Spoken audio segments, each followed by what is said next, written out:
Okay, let's try to do one in almost monologue form now, one of my concepts here. Like, the lack of thought in society and the contempt for it is just shows you that people don't actually value themselves. You can try to stifle it all you want and try to make that the enemy, but that is the equivalent of saying that, oh, you blame your eyes for what you see, so you should just close them and be blind. The same thing that, oh, you can't think or think freely. You have to think only what society tells you, how and when, through extreme indoctrination, constant contrivance, through social norms and structure, through media, through other, social stigma, enforcement, etc. You need all that to do it, and so it shows you, again, if you just think or are objective, that would invalidate everything, or rather, it's not so much even the way I'm saying it would play into that false duality. It's not so much that it would invalidate it, it's that it would reflect the artificial nature of it. So this could be false duality framed as anti with respect to, like, oh, so you're saying something should be torn down or this or that, but it's more that it wouldn't be actively outwardly pursued, as in this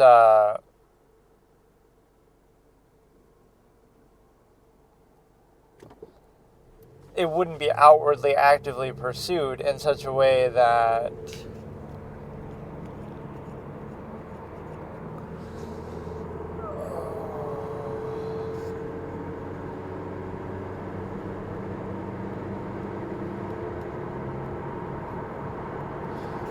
like, again, exclusive to everything else. So you wouldn't have the right to indoctrinate people in non-consensual social contract. You wouldn't have the right to prevent them from self-actualizing inherent base. You wouldn't have the right to prevent minimalistic tendencies. You wouldn't have the right to overextend and outwardly insist upon your measure. If that might be your preference within your supposed priorities, whether you're even aware of them or not, or you're just mindlessly being reactionary to a larger process like, the structure, machination process, technology defines everything. But even if you're mindless to that, who's to say that's what somebody else would have in their measure? So now they have to fight against yours that's being forced on them instead of simply self-actualizing their own for the supposed benefits of the contrivance state. But even that would be sort of conditional because, again, they didn't choose to be a part of that. So it's like,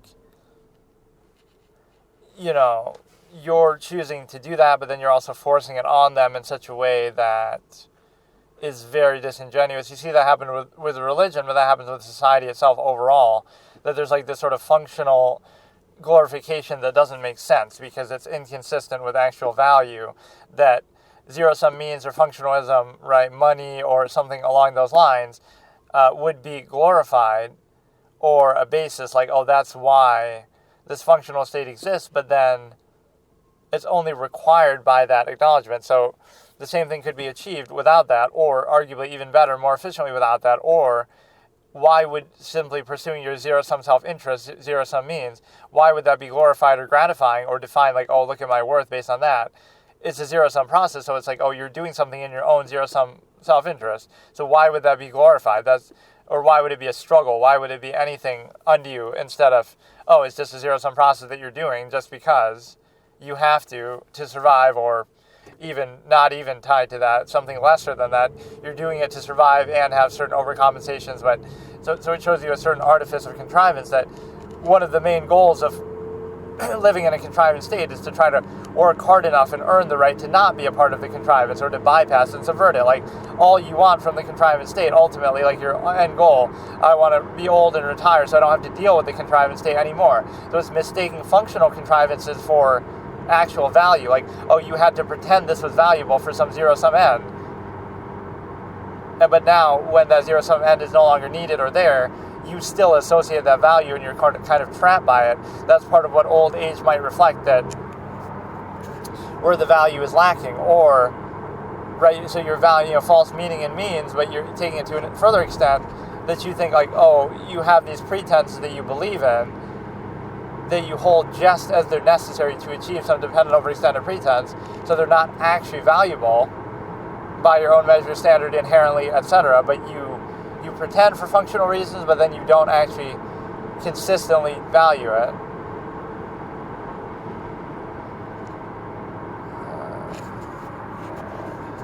this last editing session was a nightmare. I got to stop doing these short ones, but sometimes I just want to get like one concept out, like, because I had like 45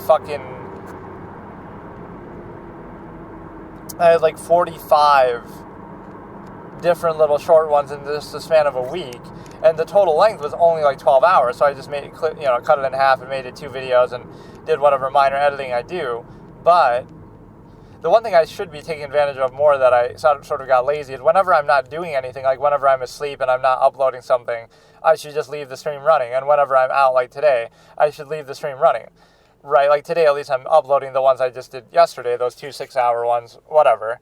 Or actually they're already done, but I'm doing something else. But the point is that's what I should leave running. Like, and I was doing it for a while, and then I was up to like 29 followers, then it fell to like 16, which I assume a lot of those are bots. And then now it's like back up to 19. I really don't get how it works. I gain sometimes more when I'm not even streaming. Like, how are people finding it then just randomly, or I don't know. But yeah, you're in a position where you basically decide to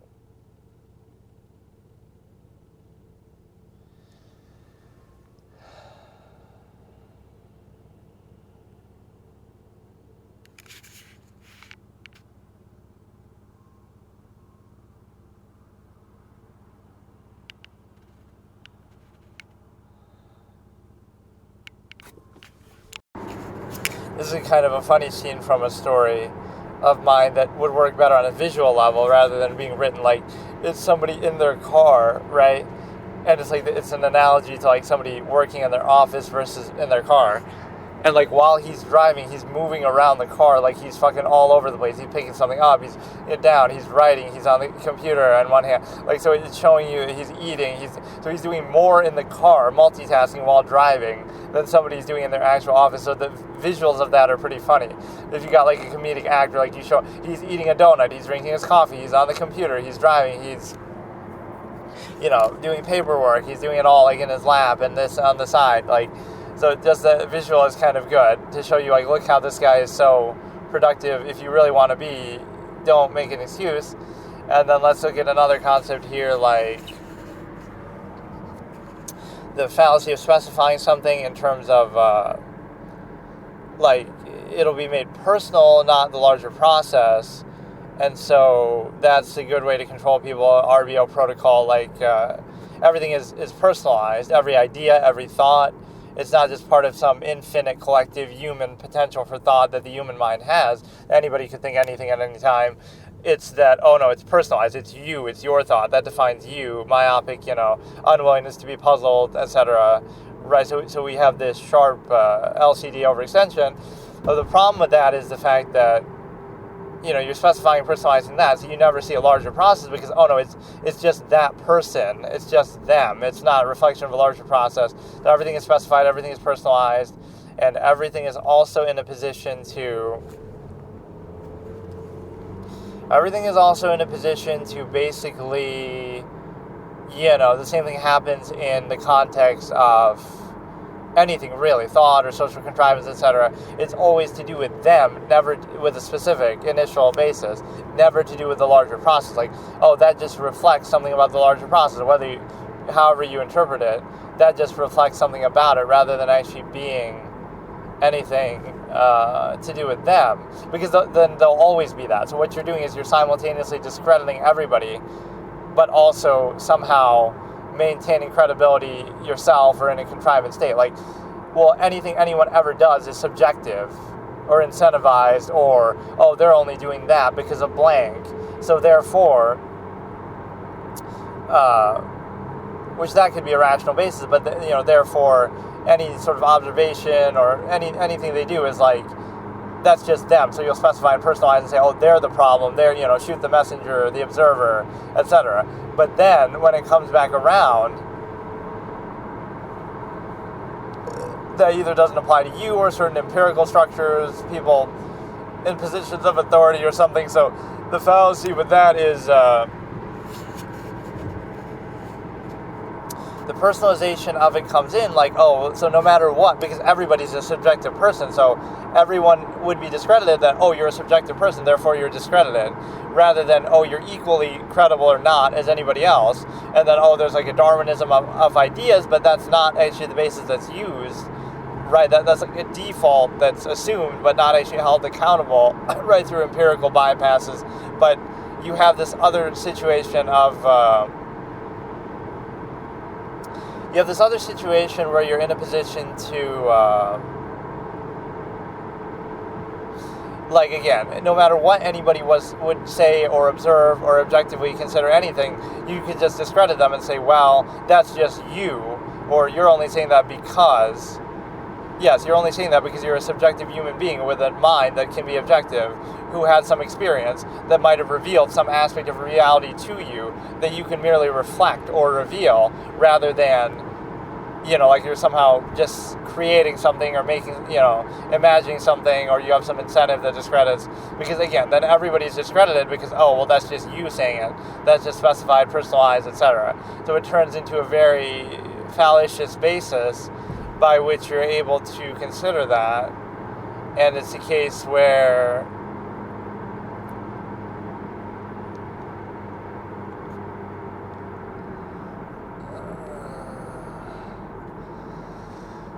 the partial rational basis there would be, oh, well, everything everyone ever does is subjective, therefore there's no higher empirical basis. Even if you think social Darwinism, the problem with that is it's often not genuinely achieved, like it's empirical indoctrination, etc., right, through some other means. So it's not pure social Darwinism, but even if it was, that assumes a measure, assumes intent, assumes a measure, right, where it'll be a longevity process. So, like, what if somebody was to state the following? They want to, let's assume the average lifespan would be 80 or 100. Let's just say 100. They state they want to live till 50. Exactly, that's their plan. That's their intention in life. And as a result, they'll engage in all kinds of hedonism, substances, alcohol, whatever, sugar, that will lead to them dying roughly around 50. So they're making that deliberate choice. So now how can you outwardly insist your structure and contrivance state that might assume longevity process, right, where you might intend to live as long as possible, 100, whatever, but they're making that choice. And the ironic lack of credibility would be the same people insisting upon certain things for longevity process, like certain things you have to do or seed your, you know, like, it's like a what do you have to lose sort of mentality, that, oh, if you don't have to live that long, then why does it matter? Or maybe even shorter than that. Oh, they want to live to 30. That's their choice if they want to do that. You can't tell them that their intent is wrong, right, as long as they're not harming other people or subverting their intent. But, oh no, you have to be beholden to the social contrivance, artificial structure that won't matter to you. It'll matter even less to you than it would matter to somebody else who maybe would cling to it for the sake of artifice, longevity process. And so now, right, they can't do that, right, they can't question your intent. But those same people that might do that would then be revealed the same way, that, oh, supposedly it's the longevity process at work, but then we're also going to engage in half-mass hedonism. Why? Because, oh, we're still going to drink and smoke and do things like that too, which shows you that you don't have any credibility within the longevity process. So even that supposed assumed basis is invalid, because that you're using empirical outward insistence, right, a very important criteria, because it's the basis on which so much contrivance is wrought. So now that's invalid too, because you'd say, well, what is the basis of life? Oh, you're trying to live as long as possible, and there'll be some half-mass hedonism prognostication in there too, undue emphasis to overcompensate. But the point is that you would not be in a position to have any credibility to outwardly insist, because that's what you're looking at, is you have, you know, okay, longevity process is why we have to, like what? Everything in society, contrivance itself, like, oh, we have to do this for other people, artifice, social contrivance, we have to, you know, collectively, like why you're inhibited, like, oh, you're inhibited to the state for your own safety, for your own good, so people don't just kill you or compete in nature and all these kind of things, you know, over resources and the way the history, you know, throughout history. So all this inhibition exists. Why? For no other reason than longevity, like, oh, well, it's okay to sacrifice and reduce your life to half of what it would be because of inhibition, like all the freedom and self-actualization you might have, even if it comes with certain consequences that would be your choice to make, not society's for you. But it's in the nature of longevity, right? So if you were to die tomorrow, or in like a year, or 10 days, or whatever, your perception on that would change, because you would say, well, or it would be more open to that. Like, why would I care then about how I dress or how I look or artifice like that? Not that it even is impactful on an initial level, but for some reason, it's so important, because as if society has something to cover up or overcompensate for, or defining, it's a telling duality. Like, I pose the hypothetical, like, one society, this is the absolutist versus the, sort of half-mass functionalist, where the half-mass functionalist in artifice would be a society of people who, look how they dress so colorfully and expressively and this and that, right? They express themselves in a way that doesn't have impact to overcompensate for the fact that they don't have any power, impact, or control, or concern, or self-actualizing interest in what actually does have impact. But then the other side is the fact that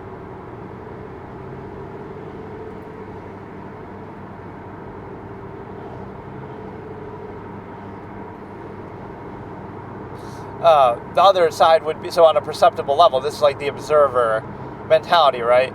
Like, pretend an observer is looking from space, or, whatever, we're looking at it. So the other absolutist would be that they're all dressed the same kind of uniformly, or kind of generically, blandly, things like that. And so you might think, that's more militant, or that's more like mindless drones kind of a thing. But in reality, they're defined by their actions. So they don't care about superficial things. So everybody kind of looks the same, or it doesn't matter. They're all wearing kind of bland clothes, unexpressive clothes, and they don't have much superficial identity or concern, because they're concerned with things that actually do matter. And you might think that's a false equivalency, but the reality is exactly that. Why do people care about tattoos or kind of polyfavoritism and what they wear and things like that?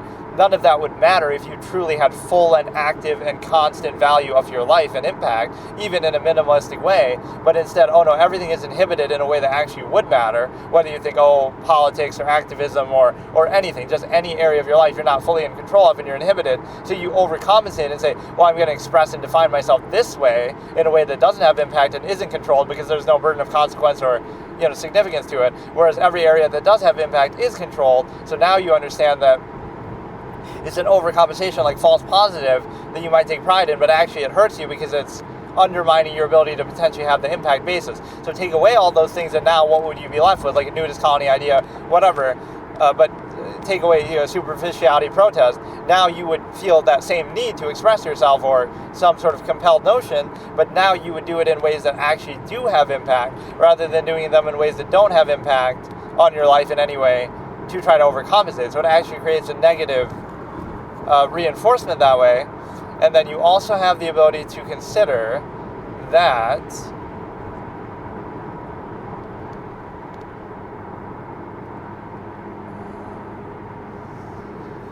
a lot of the last recent sessions I've done have been these sort of debate topics and stuff. I haven't really reacted to anything, but I don't really go in with a preconceived agenda. Or sometimes I do have a plan, and then I don't really enjoy it. Like that Brook and Jubal thing I liked, but then you realize it's probably fake, or how could they have so many of them?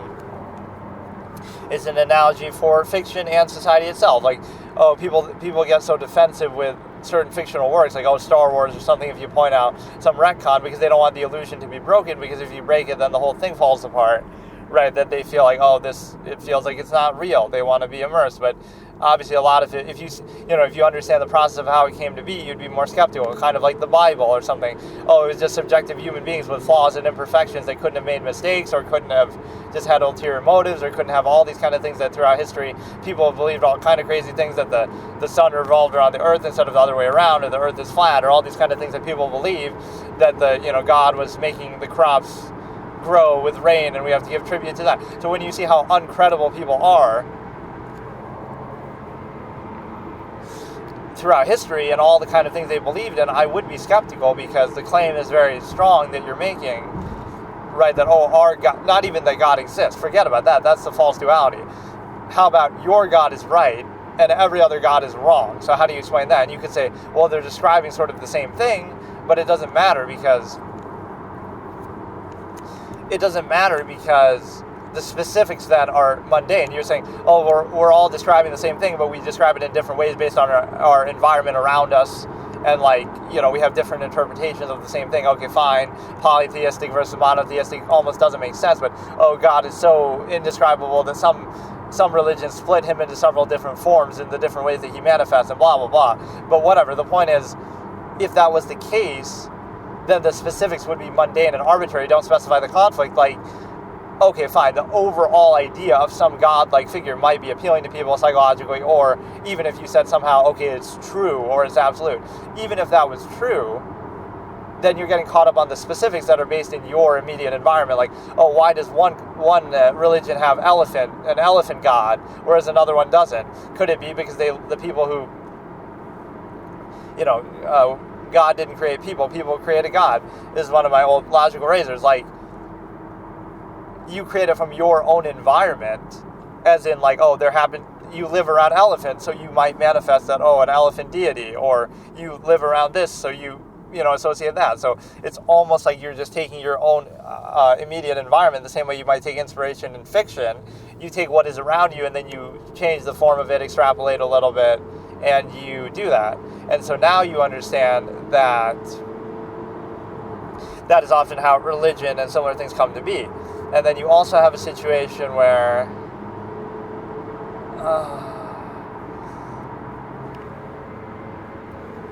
forget about religion, let's look at society itself. The artifice is revealed, of social contrivance or other things. Again, there's always an incentive. Nothing is just done, that's just normal, no. It's done like social contrivance. Why is that necessary? Right, social interaction between people just in general. What is it if not, overextending your self-interest to a collective and seeking something back from it? It's just a way to veil that or guise that, or as near as postulate. You place undue emphasis based on the non-basis of self to that which is nearest to the self. And so there's no actual standard being used because halfway around the world something more significant could be happening or somewhere else, but you're valuing it just for that reason alone. So not only is it a non-standard, but it's kind of contradictory to value, because it would be why do you value this? Because this country, because you happen to live there, you happen to be born there. For no other reason than that is a base prognostication. Or you value this, you go to this school just because of nearness. You marry this person who happened to live in the same local environment because of nearness postulate. So it's a basis of non-value that you have to place undue emphasis to and pose it as a false absolute to value, to specify that which is a larger process and could be universal or applicable to a standard. Now you say, it's meant to be and it's the love of your life, not because it actually is, but because it's not, because you have to say that to rationalize why are you with this person in particular out of anybody else, even in your local area, but out of anybody in the world, right? How come you can be restricted and inhibited? So now you pose a false absolute to value and specify what is the larger process. And then you have the same problem with, social contrivance, non-basis self, and then overextended of that. But, so again, non-basis of self, overextended to a collective seeks them back. So it places undue emphasis to achieve some goal self-interest at the expense of the collective, or collective interest at the expense of the self. And remember, the collective consists of selves that have the same non-base of self, so it's sort of a trap for both. The self thinks it's gaining something back from the collective, so it defers to it, and the collective thinks it's gaining something back from the individual selves, because it consists of selves too, so it thinks it's gaining something, so you create this half-assed dichotomy that doesn't value either one fully, and, is only tricked into valuing the other because it thinks it comes back to itself. Right, and so now you have the social contrivance point that it would be used for that reason, or it would be used undue emphasis to achieve something, or again, overcompensate for something, distract for something. So it would be necessary to maintain a half-mass state, so some unnatural state. So you're creating some sort of illusion that has to be maintained to rationalize the reduction and inhibition, some supposed standard. But again, the fact that you have to constantly place undue emphasis shows you that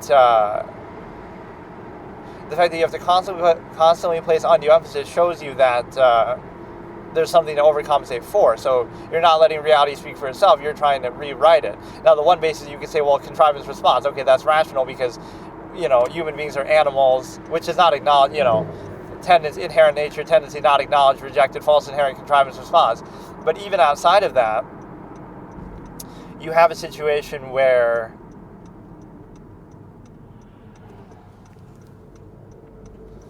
even if that was your somehow basis of value, the problem is that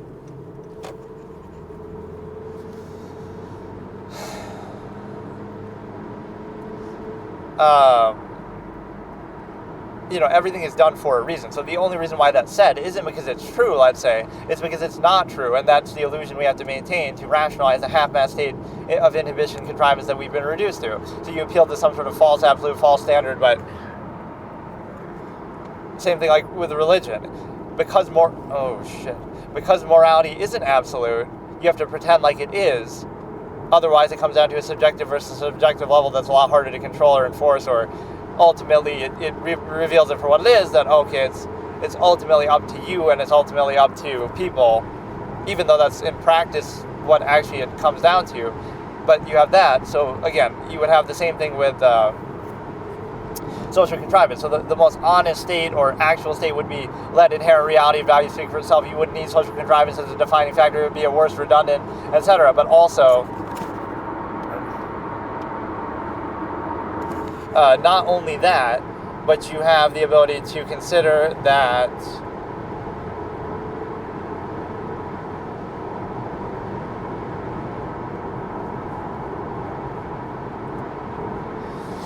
you would have the ability to consider that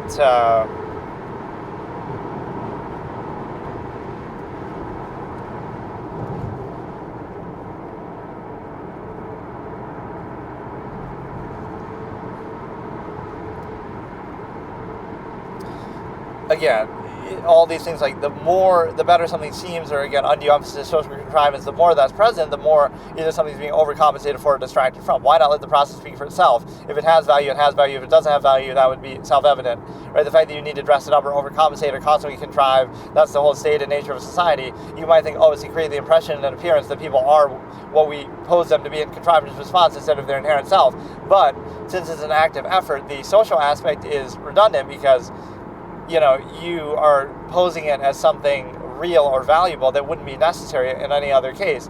So, again, that's the whole absolutist impression, superficiality protest, although that was more minimalist but the point is that, again, the thing that looks the best or is dressed up the most is actually potentially negative, or at least the process is negative, that you have to overcompensate, because otherwise you wouldn't need to do that. So, in other words, you wouldn't need to dress it up. Why not just let it speak for itself? So the more you care about appearances or social contrivance or undue emphasis, the more you're overcompensating for something or overextending in a certain way that requires some constant reinforcement or regurgitation through externality. And so the reason behind that is the fact that, again, it shows you like a society of artifice and lies requires all this to be maintained, whereas inherent reality doesn't need that. So you're creating this false dichotomy of value that isn't actually there. So all it would take is non-neutrality to invalidate the whole thing, because then, it lets reality speak for itself, and that's framed as a false negative, the pronon anti-dynamic of false duality, where neutrality is posed as a negative because of an outwardly insistent contrivance state, like outward positive undue emphasis is required to overcompensate for the inhibition and whatever that goes along with it. Again, whether you subjectively practice or vouch for that state is irrelevant to the base objective reality here of neutrality, because you'd be posing that as a negative, so as like anti, once again to reinforce it. So now you're showing that you have no credibility because, again, your false inherent outward contrivance response, even if on a social Darwinistic level, a functional level contrivance response, you want to argue that that's somehow useful, that would be irrelevant, again, because you have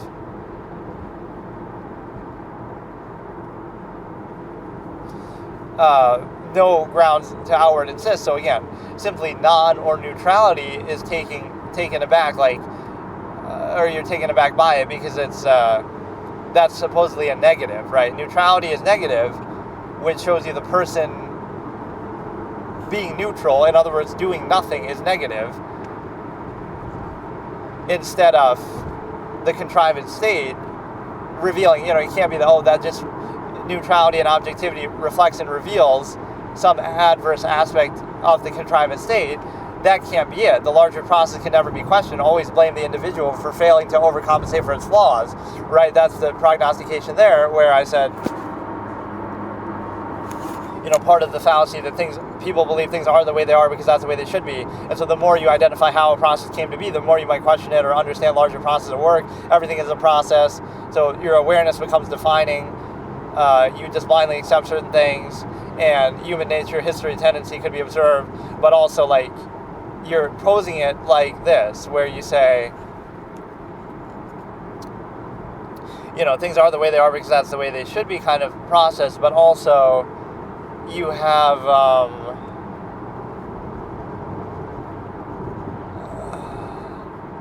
again, a process can never be negative. It's always the fault of the person.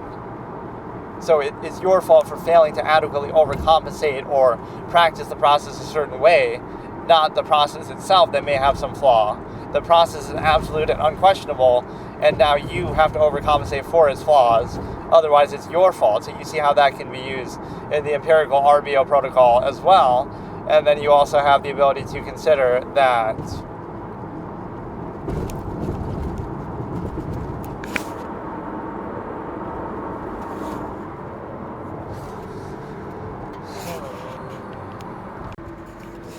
so let's look at something here, like, again, objectivity as the enemy or the negative. It's like blaming your eyes for what you see, right, that it can't reveal something. So everything's specified, personalized, you control it, things like that. But you also have a consideration that,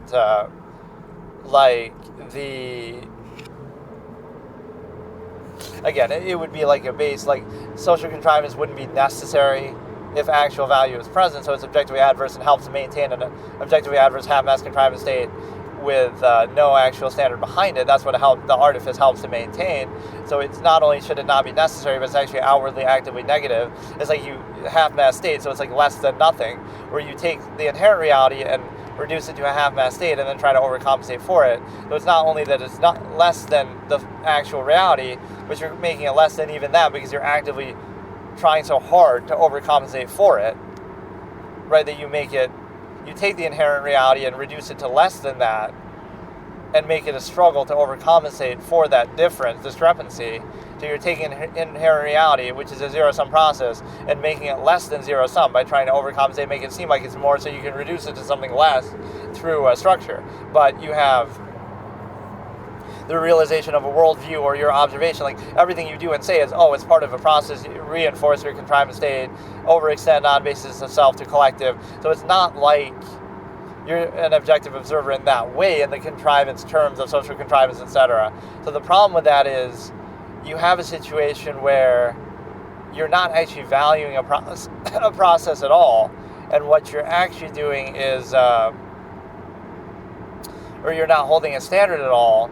And so now you realize the lack of credibility or value to that worldview or experience is nothing but non-basis of self, placing undue emphasis of value on something just because you experience it or something to do with you, nearness, and no standard is being applied or consistently held accountable, even in that context of your own experience. And so that's the problem, is that every perception and every action is nothing more than ignorance, insistence, non-basis of self, right? Your familiarity to define reality, like you might be only aware of 0.001% of all there is, and even of all the human, this is like an expression I have.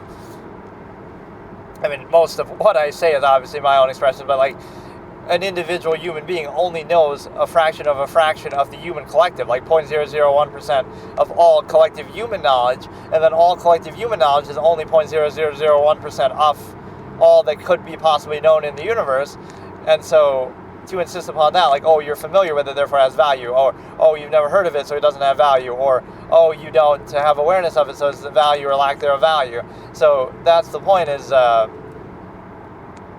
defining it by your myopic view of reality or knowledge of reality is not a very credible basis. So you have ignorance, insistence, non-basic self, nearness, postulate, all these things that are just, there's nothing more than means to reinforce. So the awareness becomes defining, like, somehow, whether you're aware of that tendency or you treat it like it's something more, right? Again, emotion is just irrational insistence upon the self, that even to achieve self-interest by whatever standard measure you may have or not have, whatever just zero-sum means self-interest, it would be a case where you it would be a case where you're basically able to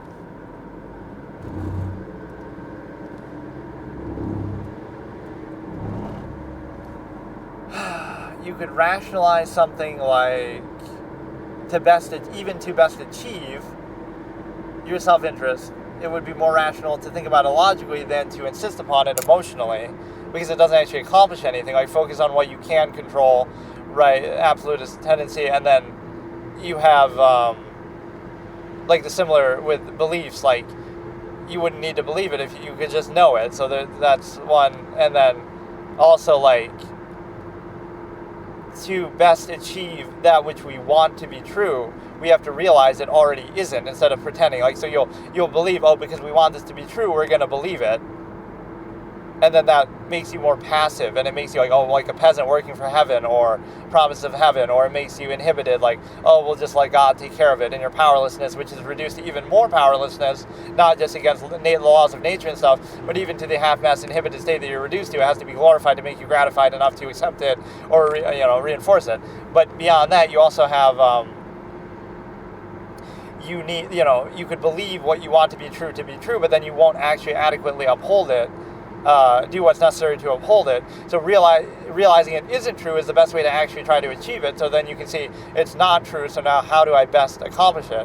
And the similar notion to that is, like, again, if some evil person throughout history, whatever, right? If you believed as strongly or acted as strongly in favor of what you believe, like what you stand for, as they do in theirs, then you would stop them, or yours would succeed, etc. Social Darwinism wins out. So that's the problem, is you have the ability to consider that if you believe as strongly in your standard as they do in theirs and practice yours, then you would succeed. But what people do is they get sort of complacent, like, oh, they believe it so strongly, and take it like for granted, like it's reality. So then you don't do anything. You take, oh, God will take care of it. God will save us. Everything's set in stone. It's like a peace of mind thing, but it's just initial versus reality. Like, you want to believe it's true, so you pretend it is, and then that actually undermines the state of human potential and impact and self-actualization to actually try to make it happen. The best way to actually achieve it would be to realize it isn't true, isn't inherent, isn't absolute. So there's this one recurring character in one of my stories, like, he keeps, I don't like giving the names or anything, but whatever, it's not like you would know what I'm talking about anyway, but he keeps criticizing religion the whole story, and there's a really good opportunity for, like, a line delivery, like, no matter what happens, he's going through a lot of different conflict and struggle, and he wants to believe himself, arguably at times, depending, how you look at the story, it's left to interpretation. But it's like, just because we want it to be true doesn't make it so. Or he says something like that, where the truth matters no matter how much we may want to believe it. And the double meaning isn't just criticizing religion and saying that's why people believe it, but also for himself. Like, there's a moment he could clench his fist, no matter how much we want to believe it, right? He could be near death. He could be, really in a tough situation when he's saying this. And it's like, the truth is what matters to us thinking beings, like the whole, that's what defines humanity. Not, we have to see the truth, no matter how much we want to believe it, meaning religion, believe something else, that doesn't make it true. So he fights that to the very end. He won't let go of that. So that kind of shows you the incentive, like, other people are just weaker or given to the temptation or whatever. They just uncritically accept it. But he keeps resisting that. But there's like that undertone that maybe he wants to believe it too, but it just, he has his own struggles. This is the main character syndrome guy. Or maybe I'm getting it confused, because there's a number of people who are critical of religion in my stories. Like, it's a good... those would be some of the themes of this main story that I keep talking about that I won't give you too much detail on, but, like, the themes are like technology and religion and sort of modern versus antiquated standards. Like a core thesis would be like, if technology removes the need for everything, then you no longer need those standards, or it reveals the artifice of them. Like, oh, it's good to be hardworking, what an honorable thing. But also, now you don't have to be hardworking. Let's say technology does everything for you, or false meaning in means. Like, you take a pill and that that fulfills your hunger and dietary needs for like a year. So now what? So if you take away all those non-choice reactions, false meaning and means, the false gratification of hard work, and you just turn it into the zero-sum process, what technology does that way is it exposes the inherent reality. So now what is left? Like, what do you actually value after all that is gone? And the answer is, it'll reveal the way things actually were the whole time, but you just are so caught up in the zero-sum, non-choice reaction, etc., that you give it sort of artificial meaning that actually isn't there. So, you find false meaning in means, non-choice reaction, zero-sum sustenance, by overcompensating with hedonism, like, oh, look how good the food tastes that we didn't choose to have to eat. Or look at how, there's like a bit of the absolutist spite in there. So it would be that sort of clash. So religion is at the forefront, but it's not really entirely about that. There's actually a funny switch up with that too. Like, after arguing against religion like the whole story, towards the end, not quite at the end, but towards the end, one of the characters who has been fighting it would say, they imply now onto morality or social standards. So it wasn't just religion. It shows you that's just one example. Now they have to break down the artifice of the next set, like social contrivance and stuff like that.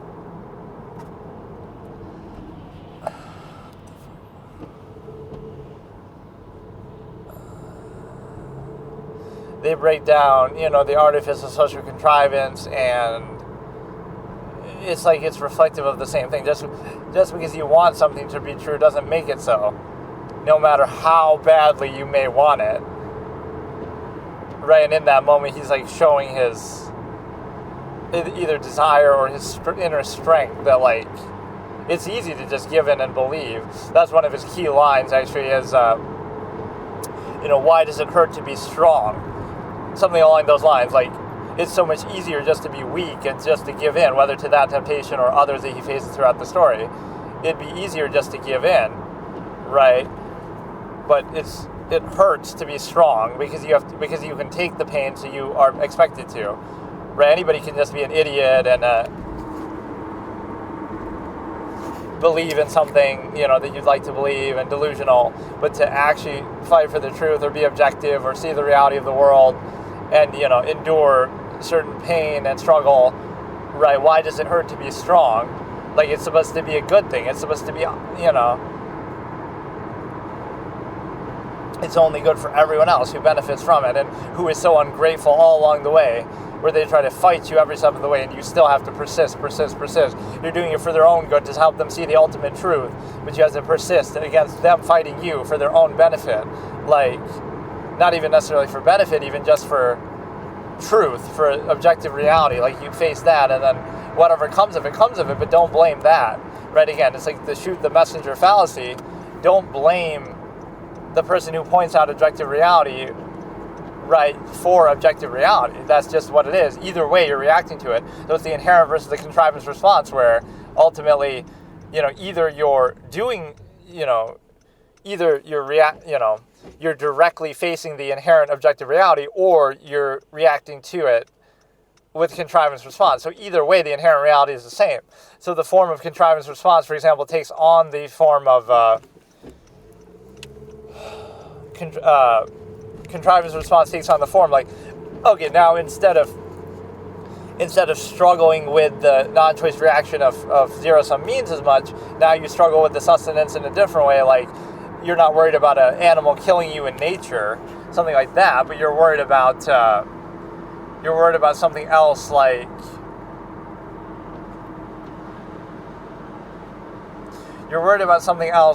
example,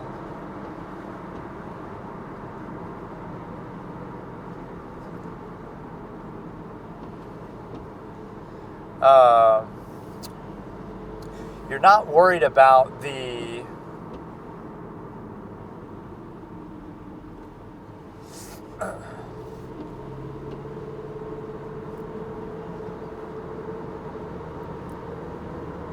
you're not worried about something with respect to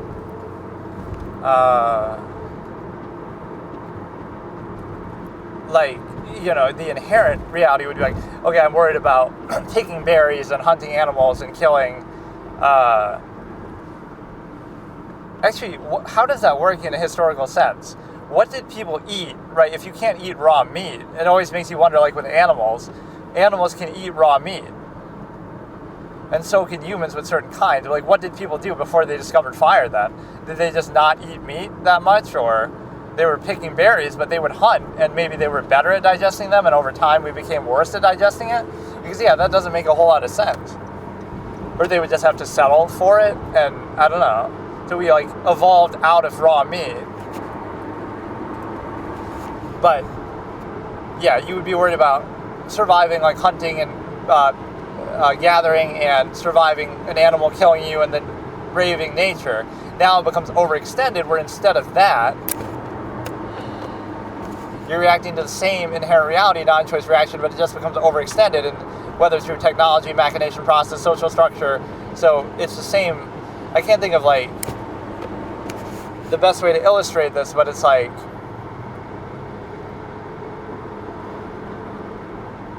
best way to illustrate it is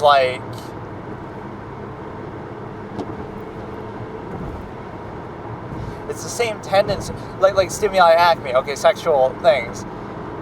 The inherent reality is that people are just like animals in that way, they're just sexually prone to do what they're going to do, right, without inhibition. So now you put that inhibition. So now instead of struggling with the inherent, you struggle with some contrivance response, you're struggling to find true love. But it's not that you're really struggling to find true love, it's that there is no true love. It's just a construct that exists in reaction to the inherent state, that people would be hedonists and just have sex indiscriminately anywhere, anytime, with anybody, no structure to it.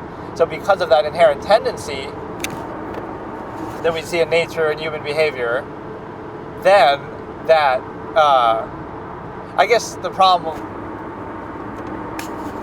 with that is people would somehow dispute it. You see the same thing with Charles Darwin. They'll say, oh, you're just saying that, or it's not observable tendency. But people still do that even without that. Even with the contrivance response, they still do it.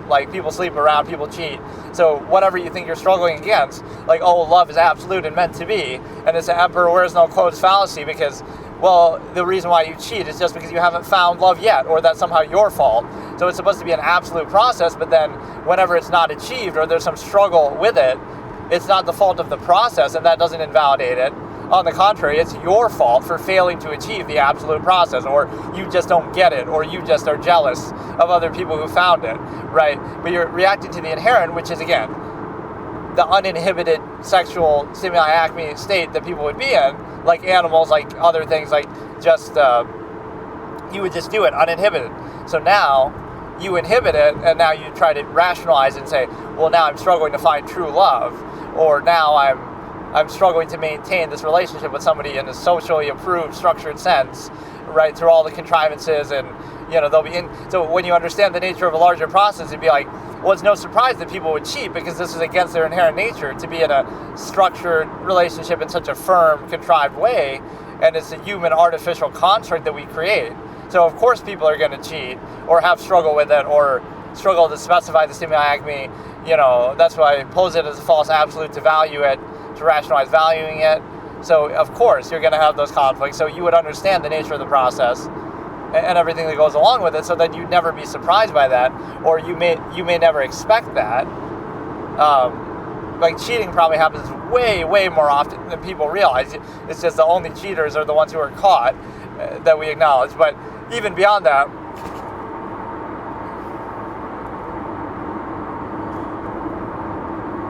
it's a nearness postulate, almost like a Stockholm Syndrome thing. The real reason why people don't do it either isn't because they wouldn't want to do it. It's that opportunity doesn't present itself, or they don't seek it out, or they create all these restrictive structures, or even they decide to do it along the lines of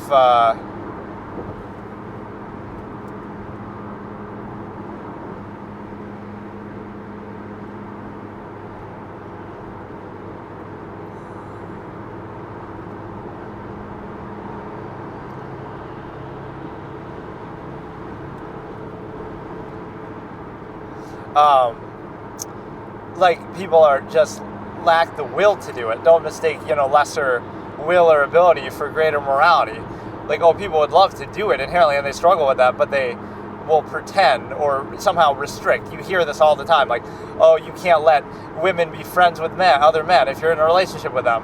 So in other words, it's a censor reality argument, like, you have to censor parts of reality. All 4 billion men on the planet besides you, they can't associate with, otherwise, oh my goodness, you're going to assume they're cheating. So you're acknowledging the tendency, but, we can control, we're better than that because we prevent the opportunity from happening, which is a nonsense argument, because it's like, you can't watch porn because then it'll make your relationship feel shitty. It's like the desensitization argument.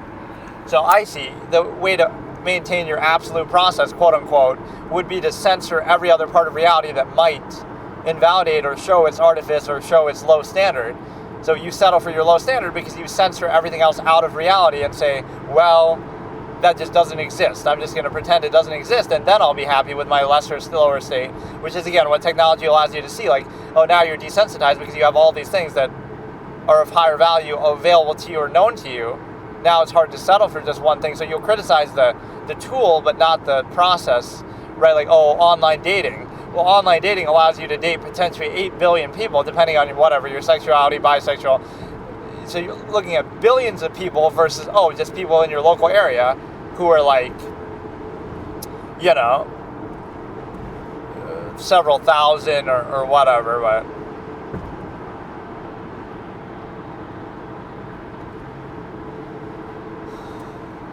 but there's like one pivotal moment too where there's like a controversy and, somebody was taping something like video that they shouldn't have been doing. So they get out of it by saying, even though I did something I wasn't supposed to do, you weren't supposed to be taping that at the same time. So they're willing to bite the bullet on that. So they both kind of get in trouble.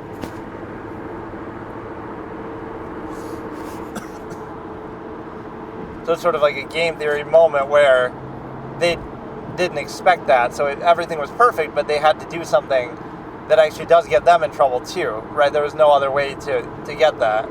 And they just expected that they wouldn't do that. Those are like the best intelligent characters who can like Light Yagami, where he's a master of human nature that people don't realize in psychology. They introduced this very early on. In fact, maybe I'm reading into it too deeply, but he's so smart that it almost is deserved. Like where, in the episode 2, he's overconfident and he's underestimating L and thinks L is dumb and his name's right there. So because he underestimates L, he messes up and obviously gives L a big opening. But as soon as he starts taking L seriously, now you see how the tables turn, and now L gets frustrated and he can never really catch him. I think people underestimate how little Light gives him to work with. People are like, look, he suspects Light, so that's a form of victory. That's not a form of victory at all, because Light, first of all, says he wants to be a suspect so I can get close to L and kill him.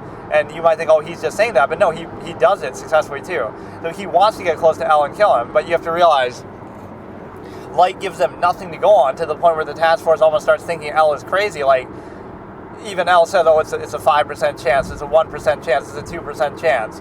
And then, so it's very low. And you have to realize, Light has given them zero anything to work with, right? He gives them nothing to go on. So Light suspecting L is nothing more than a crackpot kind of theory. That, it's just, he's just clinging to that, but there's nothing at all to suggest it besides some vague preponderance of he literally sees evidence that Light is objectively innocent, right, in the potato chip moment. There's no explanation that L gives. He has no idea. He sees that Light Yagami is innocent right then, but then he still keeps suspecting him. So, you see how little he gives him to work with. There's no actual valid reason to suspect him. So when you say, L is in a good position or deserves credit because he suspects him, first of all, he only does it because Light wants him to do it so he can get close to him too. But he also...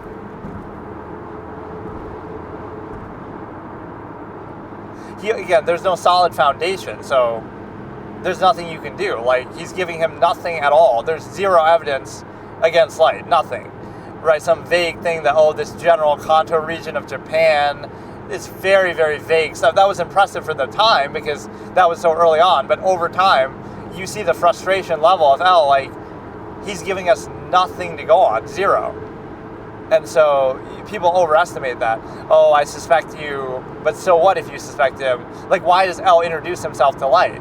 That's a major victory for Kira, because now he could just use the Shinigami eyes, which L doesn't even know about at that time, right? Like, to kill him at any time he wants, the same way that L could, just arrest him or just kill him for no reason.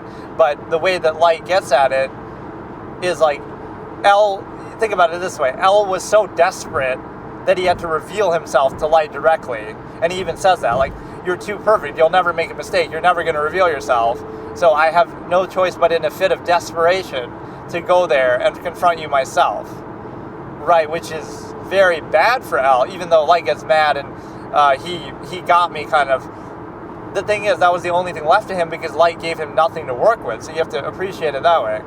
Right, he had so little to work with that he's desperate. The world's greatest detective is desperate for any sort of little minor clue. So you have to realize how weak that was. But the point about the Master of Psychology thing, he says in like episode 2 or 3, it must be 3, where like, I'm gonna show them that somebody's getting police information on purpose so that they turn on L, and so all the police leave L, like, and turn against him except for a few. So it's like,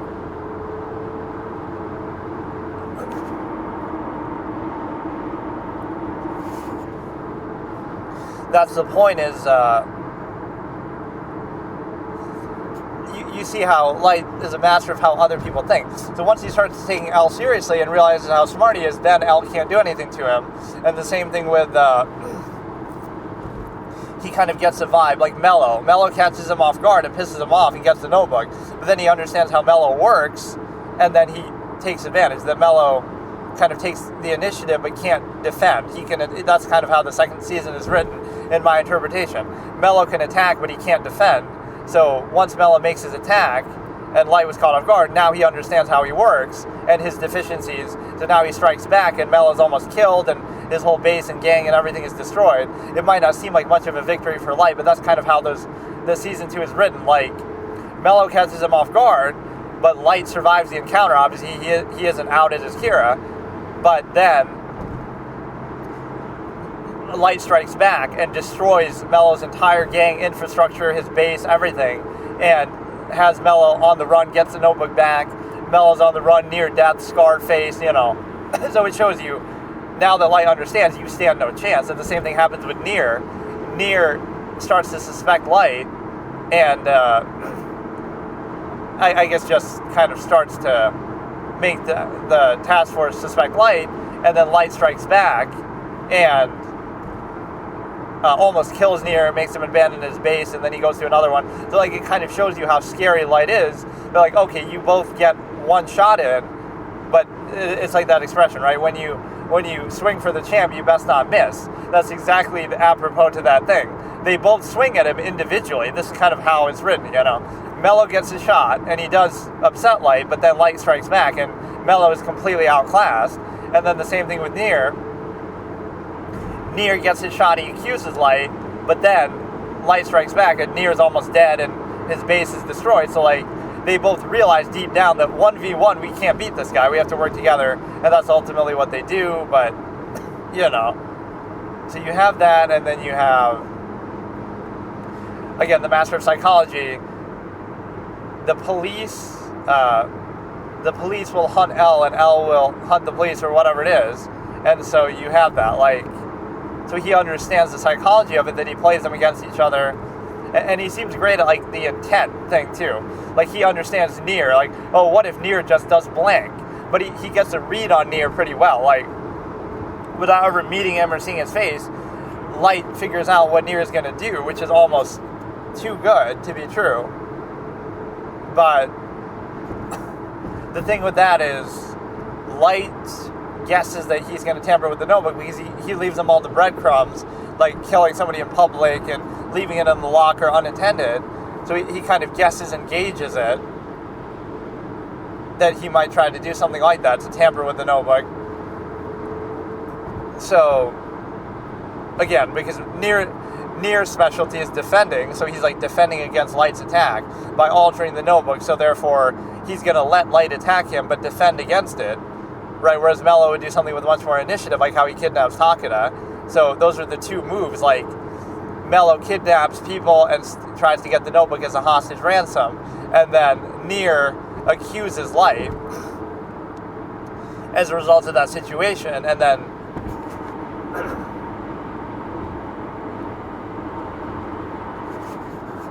so you see like Mello attacks and gets his way and gets the notebook, but then he can't defend himself against Light and loses his whole criminal infrastructure and stuff, and then Nier accuses Light, but kind of sloppily, because now Light knows and Light can react, right? So he does it kind of ostentatiously, like, oh, look, I'm going to accuse you, and smile, and this and that. But then he's not very good that way, but then he defends pretty well. He defends by escaping with his people, and he has a new base ready and stuff. So then the final move is obviously Mello kidnaps Takeda, and Nier is allowing Light to attack, so that shows you Nier is very defensive-minded. Like, this is the guy who killed L, but you're going to let him have somebody write everybody's name, and you expect, like, that's not going to be a problem, but you try to defend against it by switching the pages of the notebook, but again, the psychology of it, that Light knows what Nier is and isn't willing to do, so he knows he won't go as far as Mello. That, like, Nier is kind of lazy or lacks motivation and initiative and sort of tries to go for the elegant, easy way or the pretty way, if you will. And, you know, you try too hard to win in a noble way. And then even, like,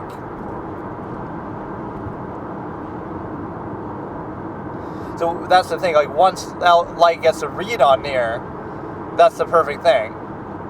And then Nier does a good job bluffing that, like, that's what I kind of like about that ending, though, despite the flaws of it. It's believable that even someone as amazing as Light would lose to that, because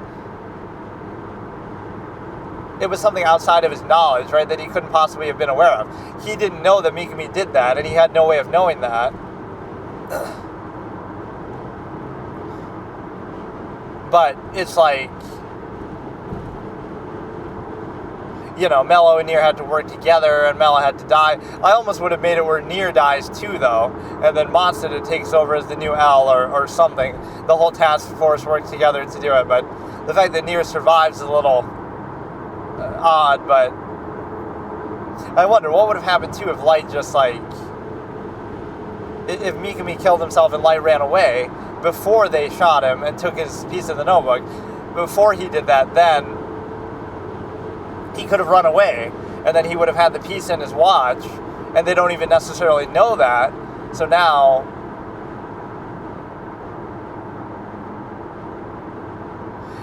so he might have been able to write their names then.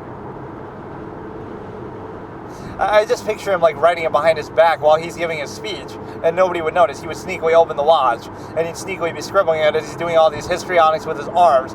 I guess I'm underestimating how suspicious they are of him at that point. Like, everybody's staring at him, so he can't do it, but he was sitting right next to the world's greatest detective, right, L, right next to him, and he wrote Higuchi's name right fucking next to the world's greatest detective. Like, at that point, L isn't suspicious of Light because of how Light's been behaving, but still. I mean, that's the most ballsy, insane thing, though. And I was disappointed with that plan just because Light even says himself, as long as they don't get a hold of the notebook, there won't be any evidence to convict me. So I think, in a way, Light sort of lost right then. As soon as you reveal the notebook, you already lost by your own admission, right? Light even says it. As long as you don't have the notebook, there won't be any evidence to convict me. So Light's better option would be just burn the notebook and stop being Kira. But he's way too good and way too ambitious for that, so it turns into, you know, I'm going to... Because, again, now you get into the minutiae of Shinigami and this and that. The whole point was to never let them see that. Never let them be aware of that.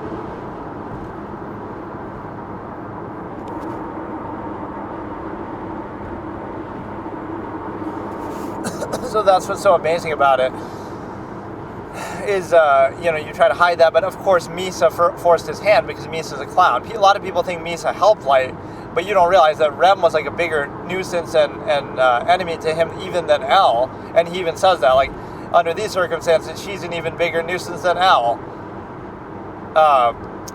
kind of implying Misa, because of Rem, that she's a liability who's impulsive, keeps giving them evidence that Light wouldn't have given, that, you know, forces his hand to do all that, self-imprisonment and stuff.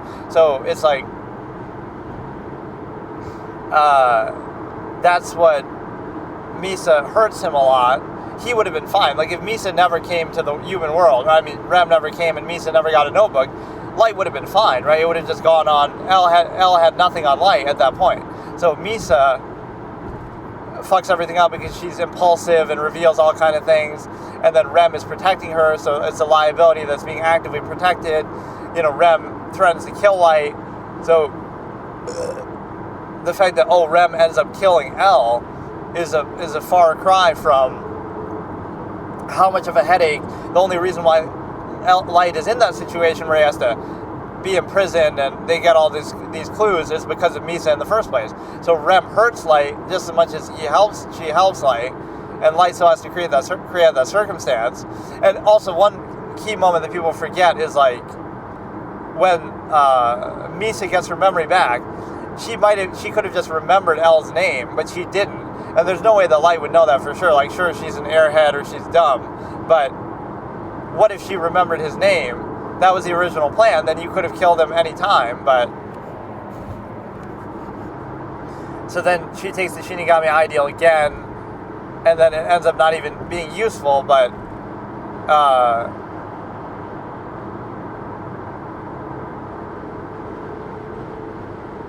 you know, Rem...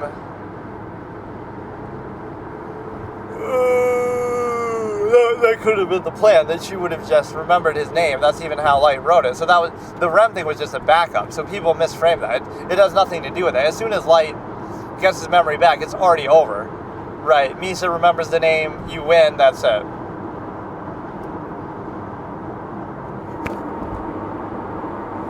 Or, you know, somehow slip a picture of L to Misa somehow. I don't know how he would, you know, figure some way to just get her to see his face. Like, whoops, Misa snuck in here. Like, I don't know. And then sometime later, Al ends up dying.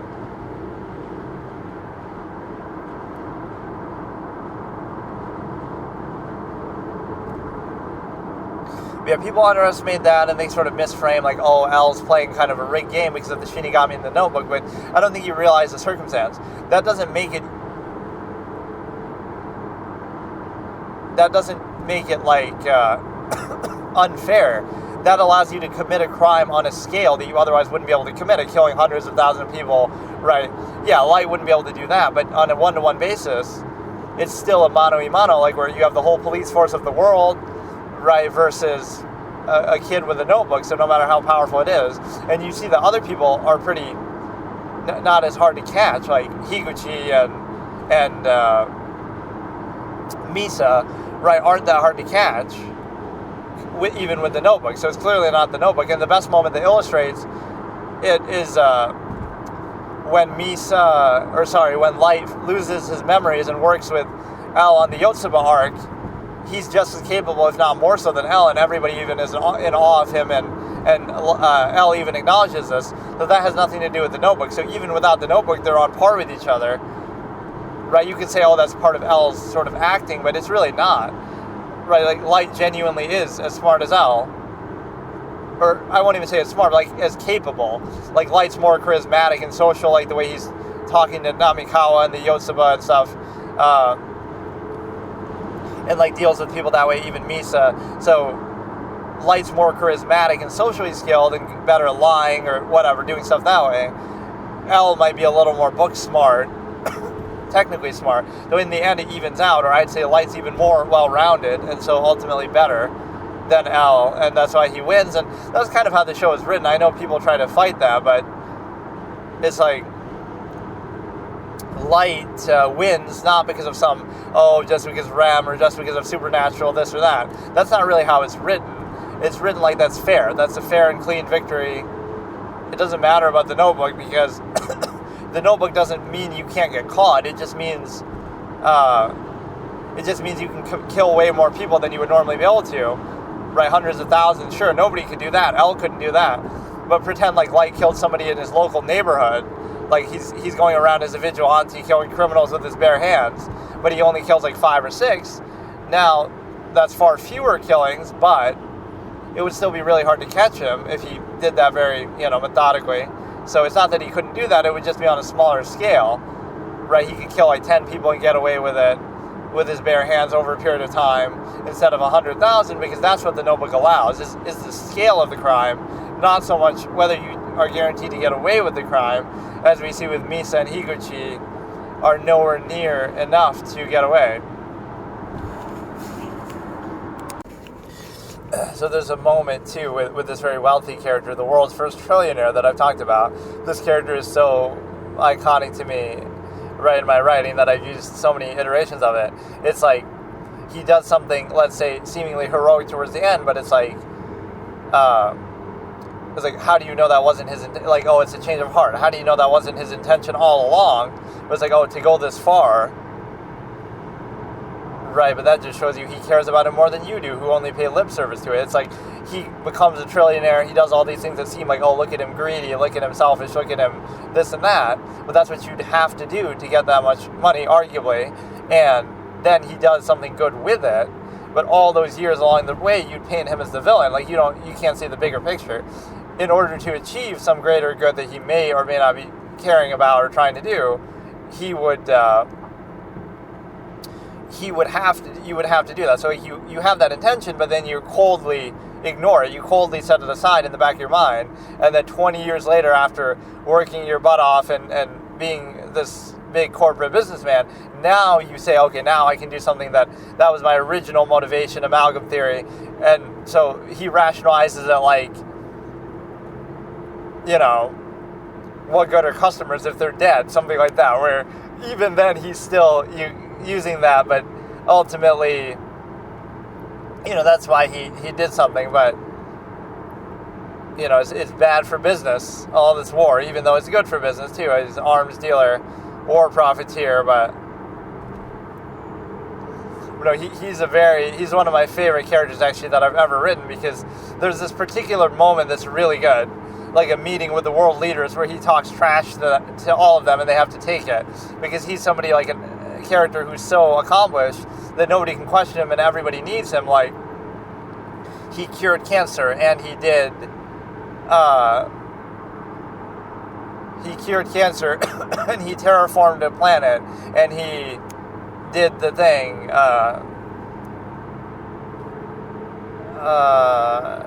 he's a world first trillionaire, and he did something else, made a renewable energy source, all these kinds of things. So, and there's like a technological regression period that happens. There's kind of like, let's say it's low-tech advance from where we are now.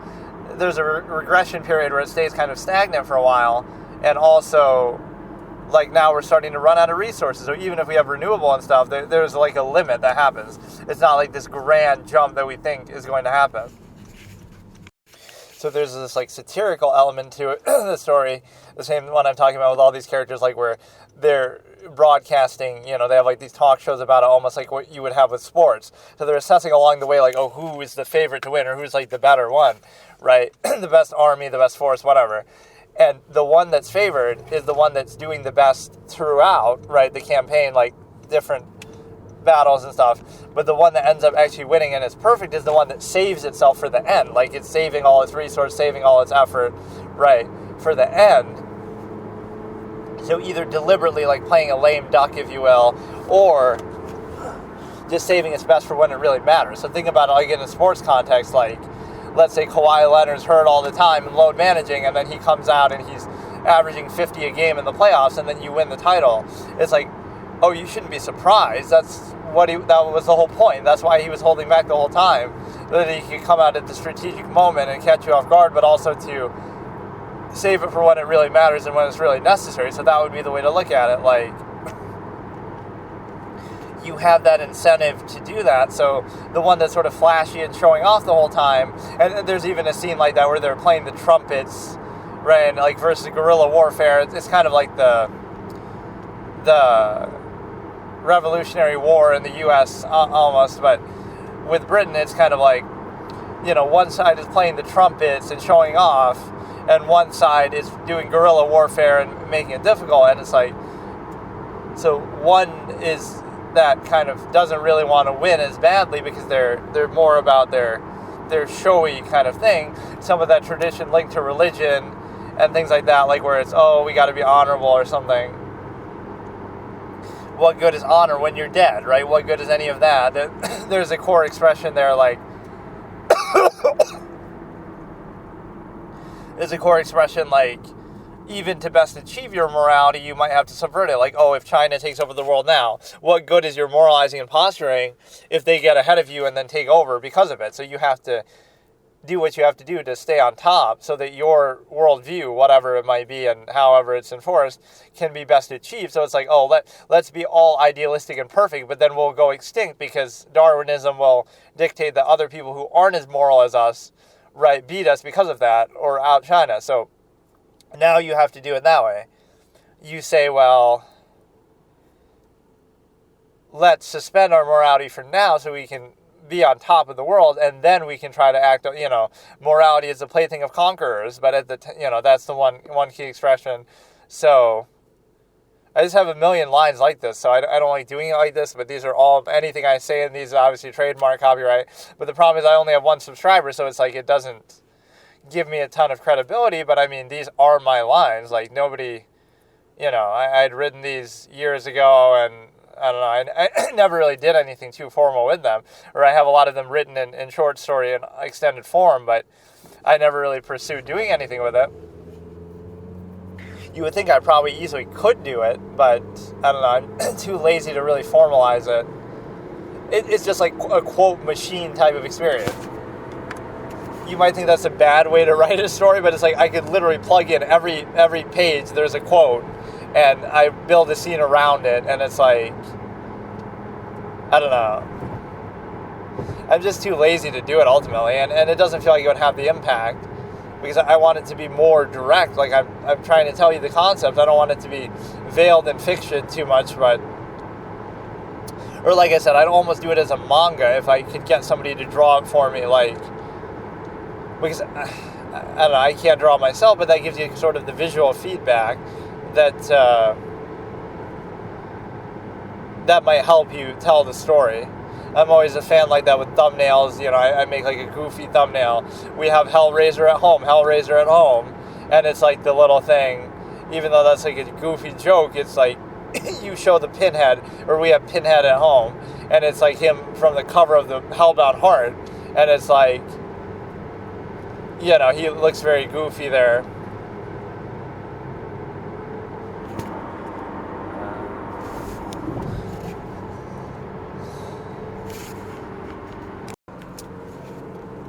Let's look at the collective LCD versus the amalgam theory. And so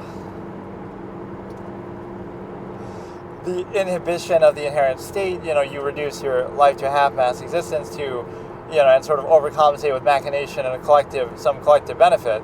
But the problem with that is the non-consensual social contract, and also the non-choice indoctrination at a young age, and also the closed structure contrivance where there's like a monopoly on everything. So it's not that, look how you benefit from society, okay, that's fine. But if you reject that and say, okay, you want to go minimalistic, the problem isn't your own ability or lack of ability to do that. It's the fact that it's a case where now society has a monopoly on all those things, so you kind of need its permission, or you need, you'll kind of step on its toes, and it'll kind of inhibit you even outside of it. That's the problem. We have a monopoly on all the resources everywhere in the world to the best of their ability. Maybe there could be some blind spots, but so you need our permission even to live outside of us, right? Even to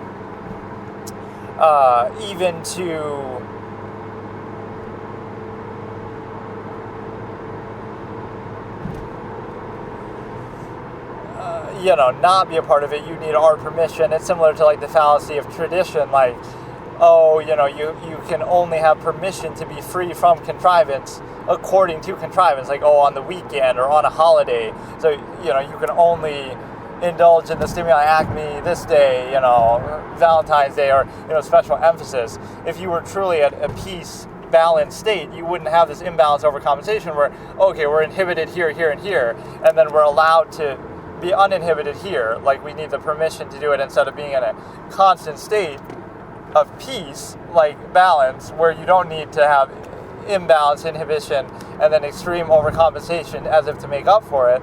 That creates sort of this repression leading to obsession fallacy. And then getting back to the original point, again, like LCD would be more like there's always somebody in a lesser state, so let's always lower the standard to match, or just reinforce whatever state we're in uncritically, instead of still holding a higher measure, or, not just zero-sum non-basis self-stimuli acme, or even not, absolute is doing it with spite, that kind of thing that I've talked about. But amalgam theory would be more like, okay, the human family and this idea, topical basis, but, everything mass-produced suffers inequality for it, including people, including the nature of social contrivance. Like, the more people there are, it goes from even speech, which is a low form of thought, lowest form of thought expression, to even applause and booing, which, again, it doesn't really tell you anything, doesn't have much acuity from the individual, etc. But even on a basic level, you have the ability to consider that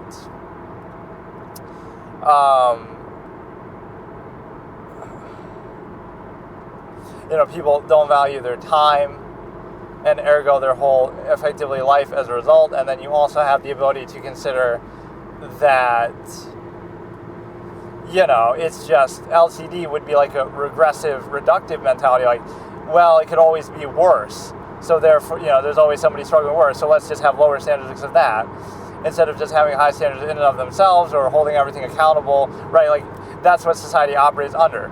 Well, you could be in a worse state without this technology, or without some collective benefit, therefore you should settle for it. Or the functional mind, like, well, you're so occupied with just zero-sum survival, etc., that you don't have any standards or thought at all, that you should just settle for that, or even glorify that into false meaning and means, right? So again, the objective perspective wouldn't be posing some sort of idyllic absolute value, but it would hold it in stance, as in, like, think fully objectively about something and consider the actual reality, and then make a decision for yourself, instead of let's just reactively do it without thinking and rely on that as the basis. So whatever standard we pretend to have makes sense because we don't hold it accountable or actually think about it. And then again, the amalgam theory contrast would be, like the human family, that sort of value that all of humanity is like one family, so it wouldn't be, nearness posture would not be present. And it would be more, it was a similar idea, but it's not reducing itself in that way. It would be, it wouldn't be using it to diminish itself and say, well, there always could be worse, or it always could be, use that to justify, oh, look, there's people starving halfway across the world. Amalgam theory would absolutely point that out, because, oh, that's like your brother or sister starving, so wouldn't you care about that? Wouldn't you give up one of your 3 meals in a day to indulge that, right, to deal with that? But it's not near you, so you don't care directly, right? So you'd be treating it like the human family, which would also lead to a lesser sense of this overextension that you have so many people. There'd be more weight given to the stimuli acme preservation. So you have that element as well, and then you have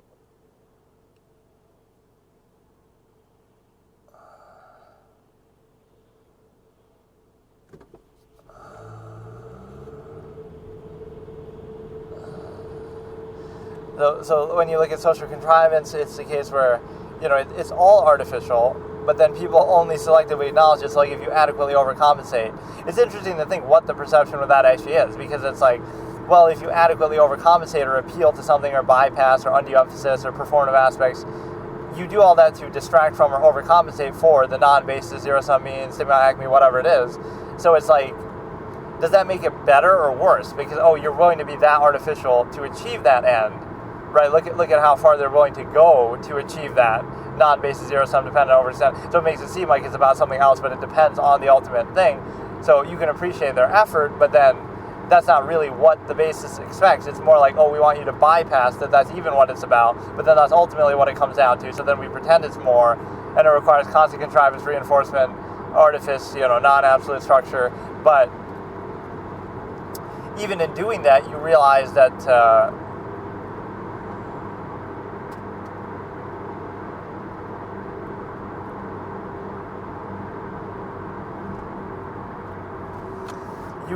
one aspect that is,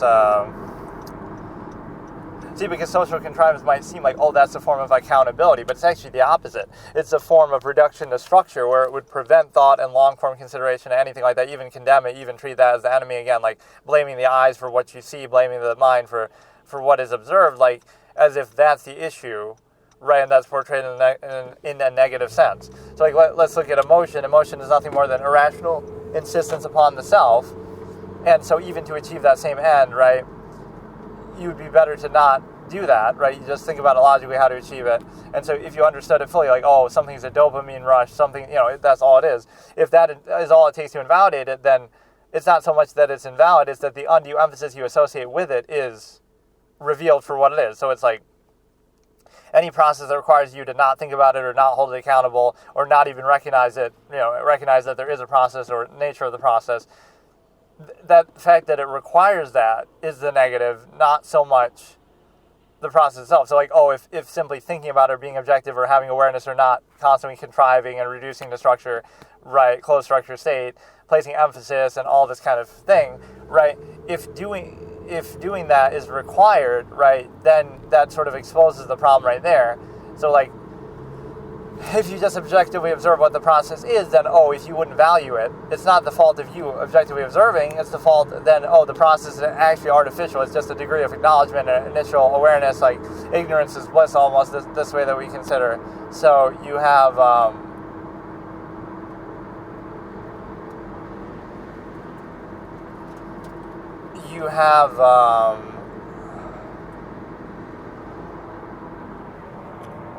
again, the awareness. So if it was the effort level, that would be one thing. But again, it's a process that isn't fully valued or not valued at all, dependent on overextended pretense.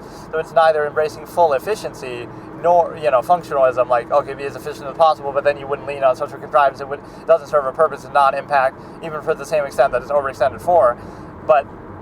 And then if it was some sort of non-basis self-insistence, like just, okay, social contrivance is valuable, so that in itself would be valuable, right? But it's like this appeal to ego to rationalize the specification, overextension, half-mass reduction, inhibition. But it's also a case where,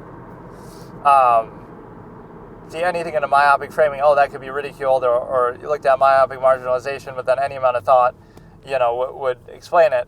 The process being that, again, if all it takes to invalidate a process is awareness of it, understanding of it, you should be able to understand it as fully as you want and think about it actively, objectively, whatever, without needing to, but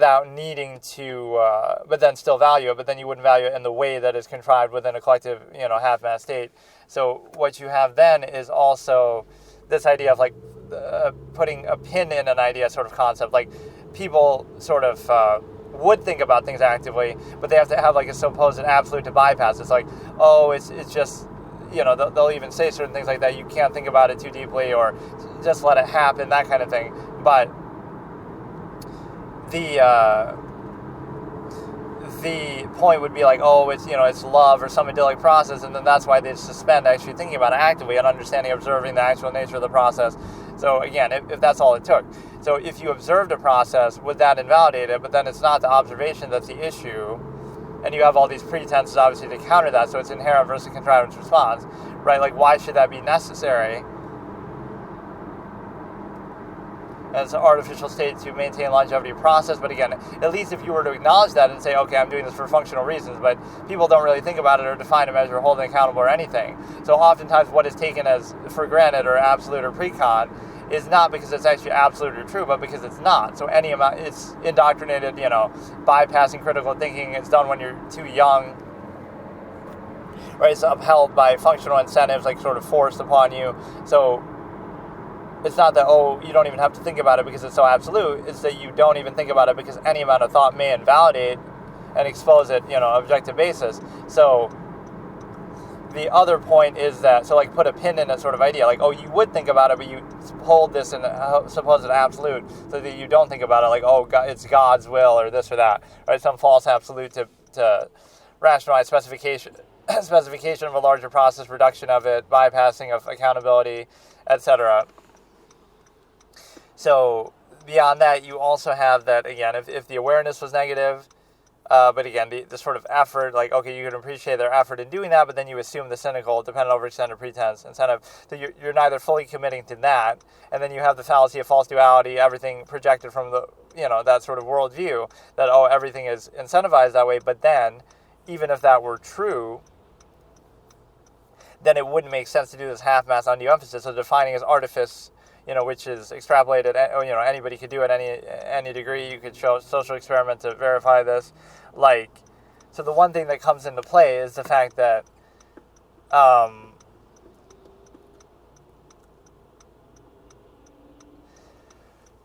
okay, you can appreciate the effort to artifice to achieve that same end, but then if you were to have a position of neutrality, it's not really even a position, but that would be framed as anti,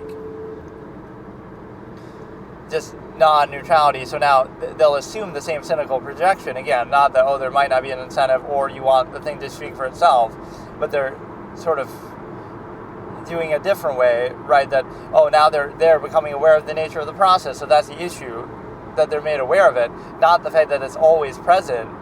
And so now, oh, you got to cover it up better or artifice it better. So it's really an insult to the intelligence of people on an initial minded basis that you would somehow take that seriously, but then deep down you realize, oh, it's not actually, there's nothing really to it. So you're kind of personalizing a process that is universal, and so you need that sort of bypassing ignorance to accept the process. But so then again, you go by the overcompensated basis, but then also you have a deeper level consideration that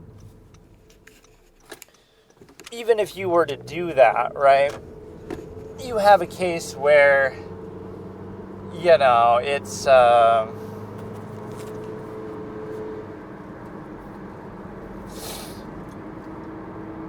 it's a case where it's an artificial process, comes down to the performative aspects, things like that, being aware of it, objective observing, right? That's where cognitive dissonance comes in. That's why you need so much bypassing or constant contrivance, constant reduction to structure, right? The fact that that's necessary would not be telling of a valid process. Like, oh, if you censor reality in these ways, and if you're constantly contriving, constantly accountable, social stigma, contrivance, structure reduction, right? Fallacy, insist upon authority, etc., rather than some accountable standard. All those things are necessary to create this artificial illusion. So then you get a certain outcome. That doesn't actually make it real or valid or true. And again, even on the functional basis, right, that's what I was saying. You're not defined by doing some outward contrivance. You're defined by not doing it. So that's a false inherent contrivance response state. But also, right, you're not defined by doing it. That's just taken for granted, assumed. You're defined by simply not doing it. And then you have,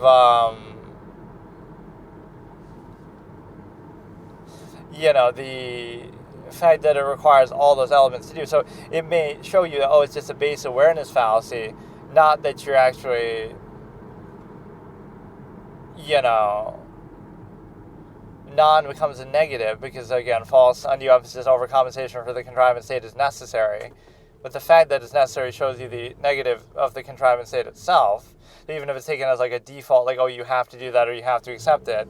The problem with that is you're not actually thinking about it or making that decision yourself, and the degrees and manner of it is just taken as default, mindless, reactionary basis. You accept it, right? And some machination overcompensation used to rationalize, which is a really weak basis, that doesn't, fallacy perm.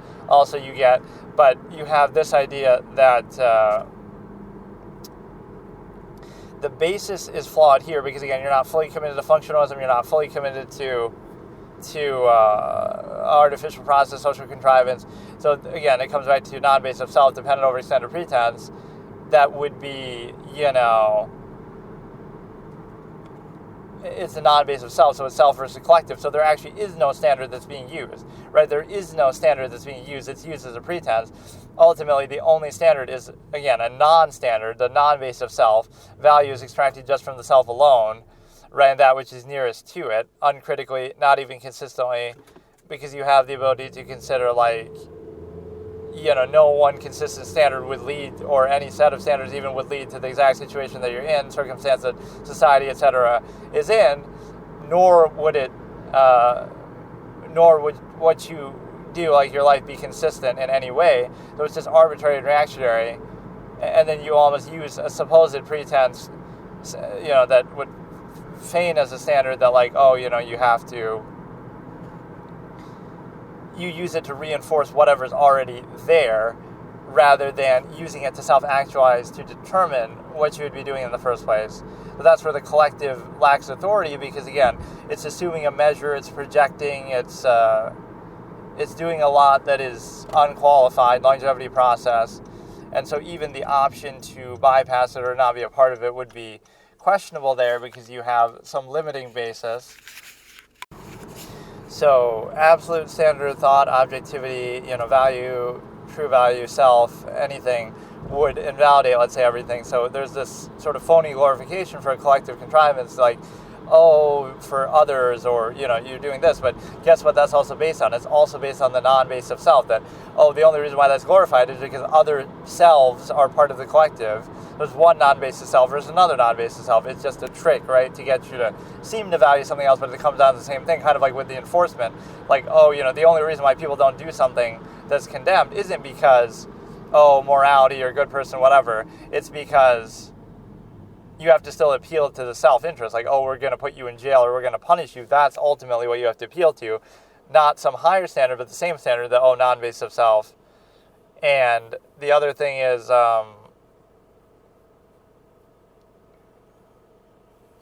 that functional contrivance, like, people don't really value this, they're just doing it, So you go through so many hoops to simply reveal what is artificial process.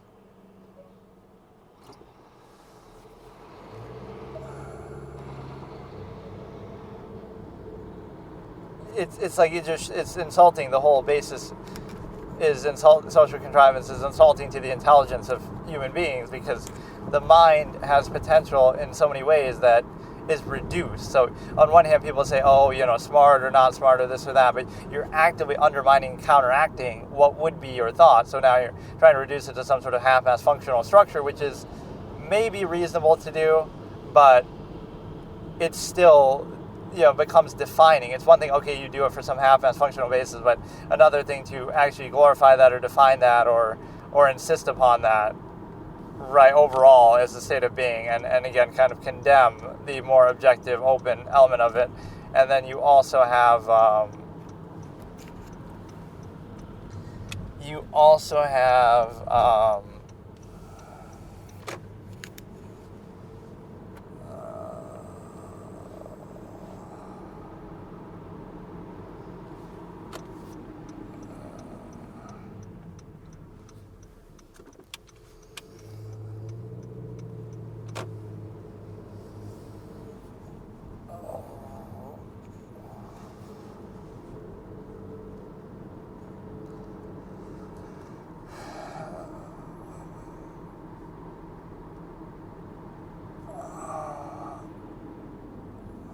So yeah, again, like awareness defining is the thing, like not about whether there is a process, it's the same process, but it's whether people acknowledge it, initial, right? So what's glorified could be like this state where you constantly counteract or bypass or overcompensate, but then also it's not acknowledged, so it requires that sort of dissonance, but also comes down to the same process. So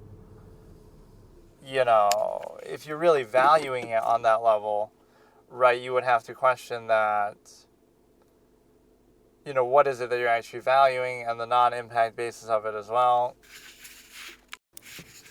So let's look at an absolutist idea that, like, everything is always collective contrivance. Like, inhibiting you and getting in your way, and it's a collective thing, but then it's personalized by the initial reactionary basis, because it's not about, like, on a personal level, like, oh, you're holding me specifically back. It's a collective, well, you could characterize it that way, but it's like, it's a collective thing that everyone is doing it actively to themselves, so you're sort of vouching for the state. Of course, many people not aware of it, or again, there's like the default helplessness that's embraced, and then you try to overcompensate and struggle within the terms that are set for you, kind of like, you know, you're creating or allowing this artificial structure to exist, and then within that artificial structure, you're trying to struggle to maintain it and the illusion of it and everything like that. There's no surprise. Larger process would explain every conflict that could exist with it. So it turns into something else. Like, it's not actually real, or it's not actually, you know, it's a man-made construct. And so it's not even some idyllic alternative that you would pose, like, oh, here's some perfect alternative. It's more just the non-choice reaction, the indoctrination, every layer is going to be, you know, showing you it's just sort of arbitrary. It's not a consistent basis. It's functionalist. It's not arrived upon in any sort of planned, self-actualized way. It's just all reactionary, random things that you just reinforce and embrace with, you know, it's like this authority fallacy. Oh, who are you to blank? Well, you're an objective, capable human being with the same, you know, objective, infinite mind as anybody else. So why don't you focus on the standard or the idea from an inherent base state, self-actualized, rather than say, oh no, you have to work up through contrivance, thereby, you know, seemingly validating it, even though, you know, there's a lot of non-choice reaction in that.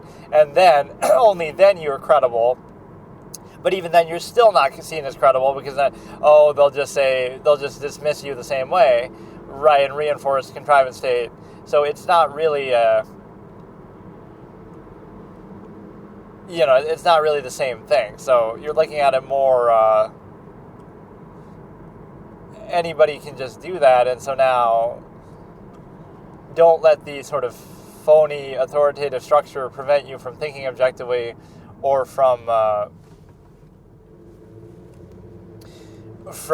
you know, you can still do that, even if, okay, I'm forced to deal with this cognitive dissonance situation, reduction to structure.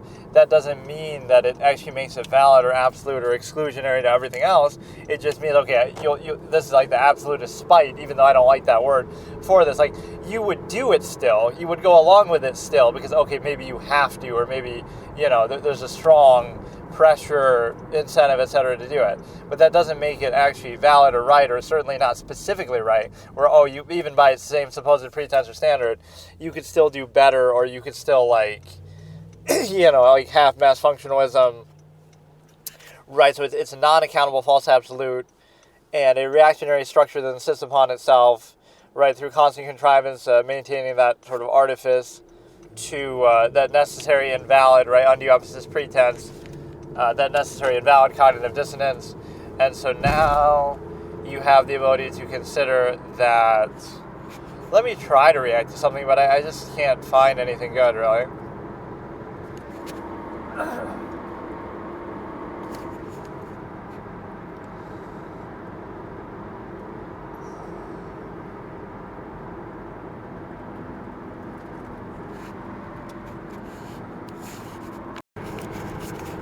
One thing I want to say is that all this stuff should be copyrighted. Like, if I'm saying it in a YouTube video and on a kick stream, and even in like a YouTube comment or something, or my friend saying it, right? It's sad to realize that that might not be the case for somebody who would steal it, but I don't know, it's sort of, you know, I have a record of it clearly, like I said it first or whatever, but I don't know how that really would work.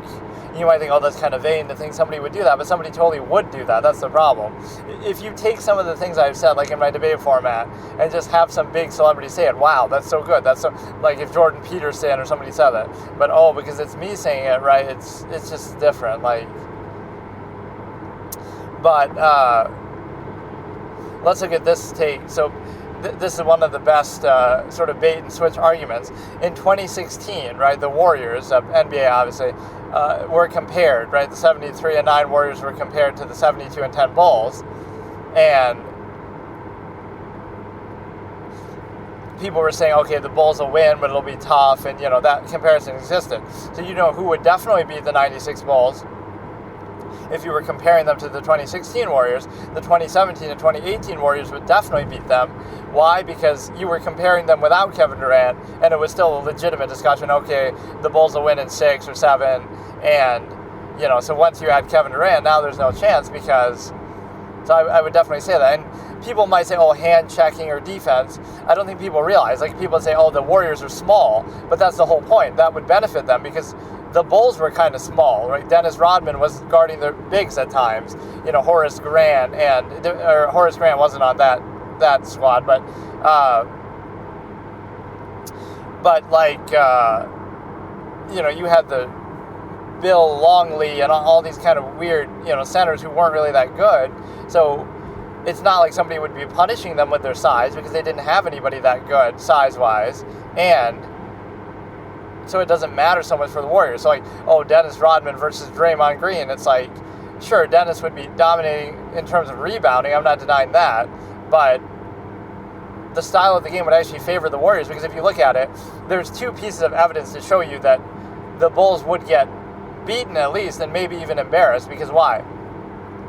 How many 30-point scorers, right, MVP caliber players did Jordan face in a series, right? And you might say, well, averaging 30 was more rare then, etc. But we're talking about like MVP all-time great players, right? So let's look at the finals. Okay, in 91, he faces Magic Johnson and James Worthy, neither of whom were averaging 30, but I mean, whatever. I'll count those 2 as like, you know, those were 2 all-time great players. So they win in 5 games, so that's an impressive victory. But again, one was like a 20-point scorer who was a passer, and then James Worthy wasn't in the best shape of his life. I don't remember exactly what he averaged there. So he goes against basically their best offensive player as a 20-point scorer, which is still good, but again, it wasn't, like imagine if they had Kareem. Now you'll lose that series, right? So again, you're not really going against one big juggernaut scorer. In 1992, against Portland, you're facing one such scorer, Clyde Drexler, but then who was their next best player, right? They had like Terry Porter, other, you know, good players, but they have Clyde Drexler mainly, and he's like a 30-point scorer, but that's it, right? So you have one guy like that, and you still went 6 games, and you're getting blown out in Game 6, and then you come back. Then 93, it's the same thing. Kevin Johnson is super underrated, but you have Charles Barkley, who is your one guy, right? You have Charles Barkley is the 30-point scorer, but it's one guy, MVP candidate. And then 96, I'm just going by the finals, but like 96, you're going against the Sonics, who had, again, Gary Payton's like a 20-point scorer and a good defender and a good, you know, passer, but Sean Kemp. So neither of those guys are averaging like 30 a game. And you might say, oh, that standard is different in that era. But, you know, Charles Barkley could do it. And, you know, David Robinson could do it. And you're close to it. Shaq could do it. You know, so the best, you know, Hakeem was doing it. The best players were still doing it. So,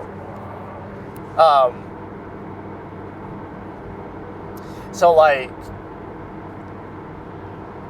again, 96, Sean Kemp and Gary Payton. It's a good duo, don't get me wrong. And even that went 6 games. So you're going 6 games against teams that don't have a single 30-point scorer, or certainly not 2. Right? When do you have 2 30-point scorers on the same team ever in the history of the NBA, regardless of how you want to categorize defense? Right, take away 5 points from each then. They average 25. And take away 5% field goal percentage because you think defense is different. It still would be too much for you to handle. Again, in 97, 98 is really the telling ones because, you know, Karl Malone is the one MVP 30-point scorer. But then John Stockton, with all due respect, as much as I love him, was averaging like 9, 10 points. He was averaging like 9 and 9. 9 points, 9 rebounds, 9 assists, like... You know, he wasn't actually, he was having impact plays, but it's not like he was putting up big scoring numbers, and there was nobody else. You got, what's the guy's name? I can't remember, but they didn't have like another all-star player or like a really good other player, so there you didn't have like even another 20-point scorer, Jeff Hornacek. So it's just to say that what were some of the teams that cooked Jordan, at least in the regular season, like whenever there was a shooter, like Abdul Rauf destroyed, you know, he had some nasty games against the Bulls, was jacking up threes, even like Reggie could hit threes. So like if those players can hit threes, why can't Curry, why can't Durant, right? So we kind of overrate this whole defense angle. Some of the shots that Curry and Durant are hitting, right? They would give you those shots. Even good defensive teams would give you those shots because it just wasn't the time where people were shooting them. It was a bit of a fallacy. It's more so that the league just wasn't shooting those shots, not so much that, defense was better, that's why you weren't shooting threes. On the contrary, defense was really good, but it was good inside for mid-range and for the paint. You weren't seeing people stretch out to the three-point line. They were giving even Jordan threes. They were giving, they would lay off on threes if you look back, actually.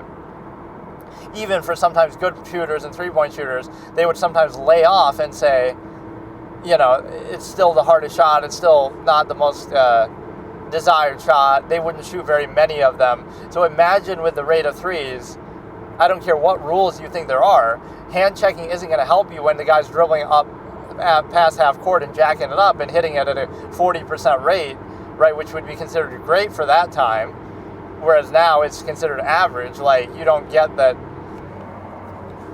I'm a big fan of defense and hand checking, but I don't think people understand. You would not be stopping players from hitting three. I mean, Magic Johnson could hit a set shot three. If he could get that super slow, janky thing off, right, Larry Bird could hit, it's not like three-point shots were being stopped from being hit. So yeah, I don't think what would the Bulls really do? Scotty's going to get up in you and Jordan's going to get up in you. They will, but how much of an impact does that really have? Because think about it. Gary Payton was still putting up numbers, and Sean Kemp was still putting up numbers, and Clyde Drexler was still putting up numbers, and they weren't shutting these players down. So evidently, Curry would be cooking them because, with the threes, like, I'm swear, watch some of the games like Abdul Rauf versus the Bulls, right? He would absolutely be jacking up threes and making them. Mark Price had some good games. So as much as the Bulls were a great defensive team, they struggled with the three-point shot. They weren't great at defending it, actually. Reggie would have, still be hitting threes. So if Reggie can have some good games and hit some clutch threes, why can't Durant? Why can't, Curry? What's the difference? Like, unless you're saying that you're going to injure them, this whole defense thing is overrated. Right now, a player like Draymond, I'd be worried about because he's not going to do shit. He has a hard time scoring already, but then again, that's kind of like Dennis Rodman. It's just like the scoring won't be enough. Like, you might think, they're going to shut them down, but the Warriors are still going to score. Like, they're going to hit threes. There's nothing you can do about it. And even if Jordan's averaging 40, let's say, because they can't defend him, not that they could really defend him back then, I think what we do is glorify that time period too. It's not like, how would they defend him? But how did they defend him then? They didn't, right? He averaged 41 against Phoenix, but it still won 6 games. So it shows you maybe those Bulls' offenses aren't that good, right? That, even if their defense is good, they can't do anything. Like,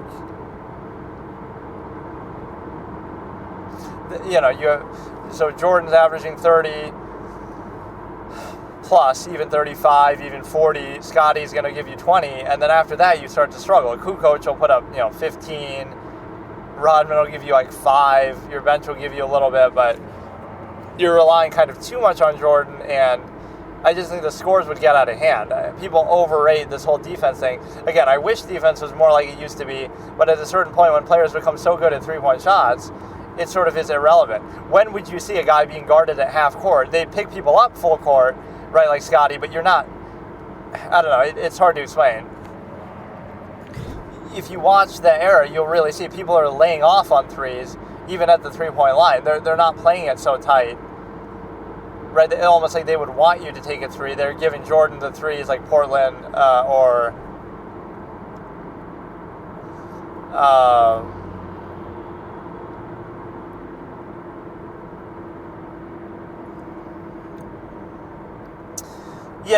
it's just not what you think it is. So just because players have gotten so good at shooting threes, I can't question that. Like, really, some of these players, you say, defense. What defense is there for Jokic jacking up like a Serbian catapult shot? Right, who's defending that? Jordan's going to block that. How? Who's going to block that? Is like Bill Cartwright or somebody going to come from the paint out to there? But then you have no inside presence. Right, that's your one center. Rodman, to all his credit as a defender, was kind of small, so even that, doesn't help you as much. But it's just something, we sort of overrate these teams. Again, I can't blame the teams for being defensive focused, because for the era that makes sense. Just like now, you can't blame teams for shooting threes, but the raw amount of talent is too much.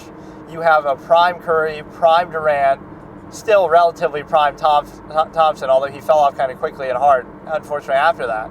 But that's way too... Like, Clay in particular, his release is so fast, it's like I've never seen... I don't know, like, how do you guard that? I don't know if people understand. That really... Bro, if Magic Johnson can get off a fucking set shot three in that era, how the fuck can Clay not get off that lightning speed release? How can Steph not get off these deep threes when they're playing off you at the three-point line? Again, Scotty will pick somebody up half court, but you got Durant, and you got... Like, it's just too much. That's the thing. The way to potentially beat them, like the Rockets were up 3-2 on the Warriors, which was disappointing, right? I'm surprised that should have never happened, but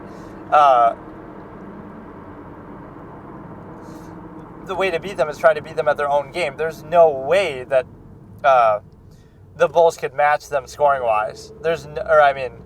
Scoring or shooting-wise. They just can't do it. Even Jordan himself wasn't a good three-point shooter. Scottie Pippen wasn't a good... Like, I could show a statistic on this.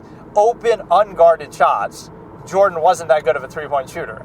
I know you'll point to the shrug game, but that's the reason why he was given them. If you look at his overall career, he wasn't a great three-point shooter, right, even on open. So compare open to open shots, because you would get them. It's not like, oh, you're never getting an open shot. So if you compare open shot with Clay or semi-contested, he's way better than anybody you could dream of, on that Bulls team at that time. Same thing with Curry, same thing with Durant. They're way, way better on an open shot, semi-contested shot, even fully contested shot, right? Curry will shoot over centers at the bigs at times. Like, I don't think we give that respect. What hand checking is there for a release that's so quick? You won't even be able to get your hand up there. Like, it might fatigue him, it might make him tired and a little less accurate, but you can't stop that. I don't think people realize what we've seen with a player like Curry. It would make it a little tougher on you, but players just can't do that. That's the thing. Ray Allen was shooting threes, Steve Kerr was shooting threes in that era. Like, players were still shooting threes. They were still getting three-point shots. Like, it's impossible to just say, and this notion of, not having a center or be playing small, actually, that's the best possible thing you could do against the Bulls, because unless you're planning to punish them inside, which the Bulls often didn't have to deal with that, like a Shaq, they played in the Eastern Conference, but they didn't have to deal with Hakeem Olajuwon or players like that too much in the playoffs. So, you're like, the Warriors are too small. Small for who? Bill Cartwright and all this kind of shit. Like, that, that wasn't the Bulls' strength anyway, so they won't punish you inside. If you want to say, Jordan's going to be hitting layups and stuff, fine. But, guards can do that anyway. Like, I'm not saying that you'll shut them down. I'm assuming Jordan will average 40 and Pippen will average 20 and all these other players will put up. But how are you going to match the insane three-point shooting? I don't know. Like, how could you put that to the test, really? Because, I don't know. You don't realize what some of these players are doing. Like, nobody's tall enough to guard Durant shooting a shot. Like, Pippen can't do it. Jordan can't. You just can't do it. Nobody can guard Durant. He's too tall, and he can shoot, which players back then couldn't do that, regularly. And then you can't guard Curry. His release is too fast. He can shoot too deep. Clay's release is way too fast, catch and shoot. Like, I swear, I'm not trying to be disrespectful to the Bulls, but it doesn't even... The only argument would be defense. You're not going to beat the Warriors in the scoring contest, but even in that way, Karl Malone still put up 30 points a game right? These players still put up big numbers. So Clyde Drexler still put up numbers. Other players still... Jeff Hornacek was still hitting a three here and there. Like, so if they can... You're trying to tell me Jeff Hornacek can hit a three, but Steph Curry can't? You're trying to tell me Mark Price can bomb threes? You're telling me Reggie Miller can do it? You're telling me that Abdul Rauf can cook them and hit a bunch of threes, but you're trying to tell me that this guy can't do it? That Curry and Clay can't do it? So I totally disagree with that whole idea. Like, you just got to give it up.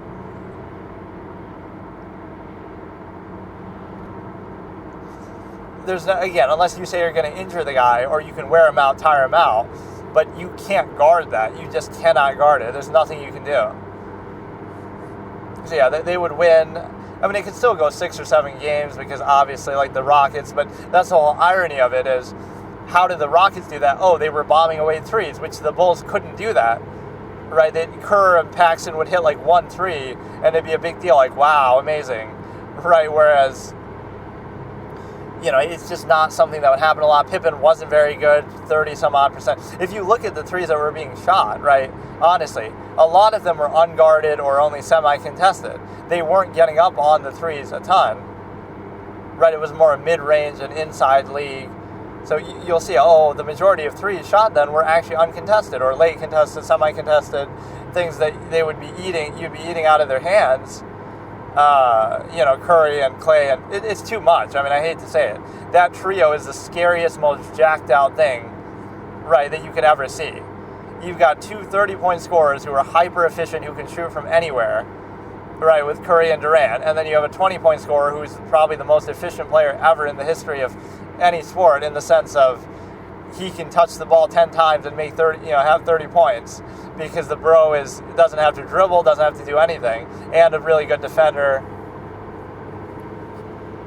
So we kind of embellish this, like, look at the teams that gave the Bulls a bit of a hard time. You went 6 games against Portland. Portland wasn't stacked. Like, compare that Portland team to the Warriors team. They were good, but they were, they had one player of that caliber, Clyde Drexler. The Warriors have 2, and then, another one who's very uniquely challenging to deal with.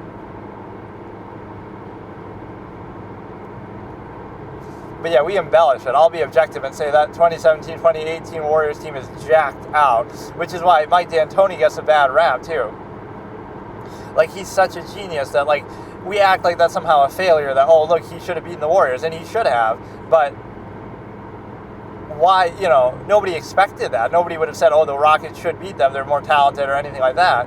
They should have had no chance, they're the underdogs, but he makes you believe, and he overachieves, and then you hold it against him, instead of just, if you just lost in 5 games, nobody's blaming you, we don't expect you to beat the Warriors, but he almost just did. That would have been insane. So Mike D'Antoni always overachieves, and then he gets blamed for it.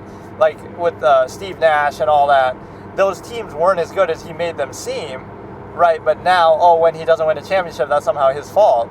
But you don't realize that he's overachieving.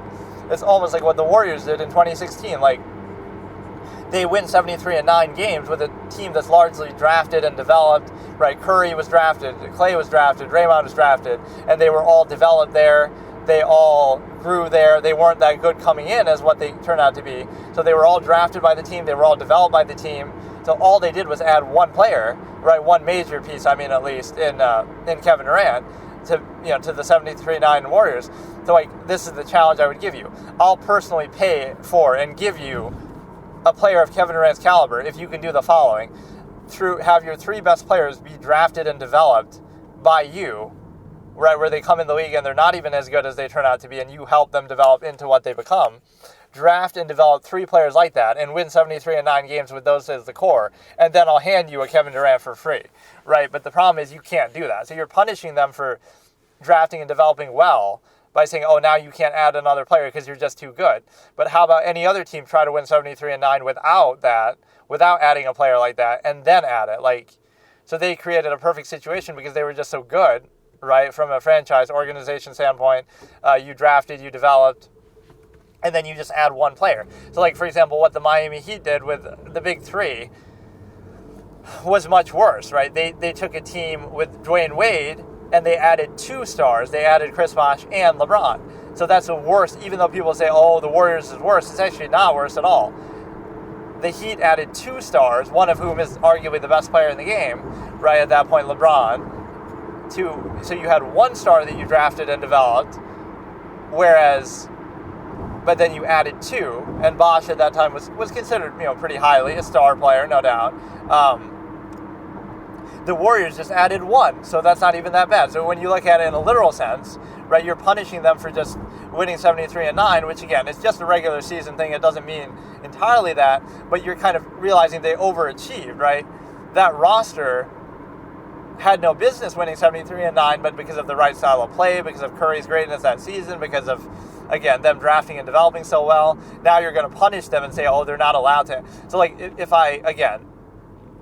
I draft 3 players and they win 73 games, and then I have free cap space to add a superstar, like anybody, isn't that to my credit? Like, any team would love to be in that situation. Okay, do the same thing then. Make a team that's capable of winning 73 games with enough cap space to add another superstar, and why wouldn't you do it? So it's like,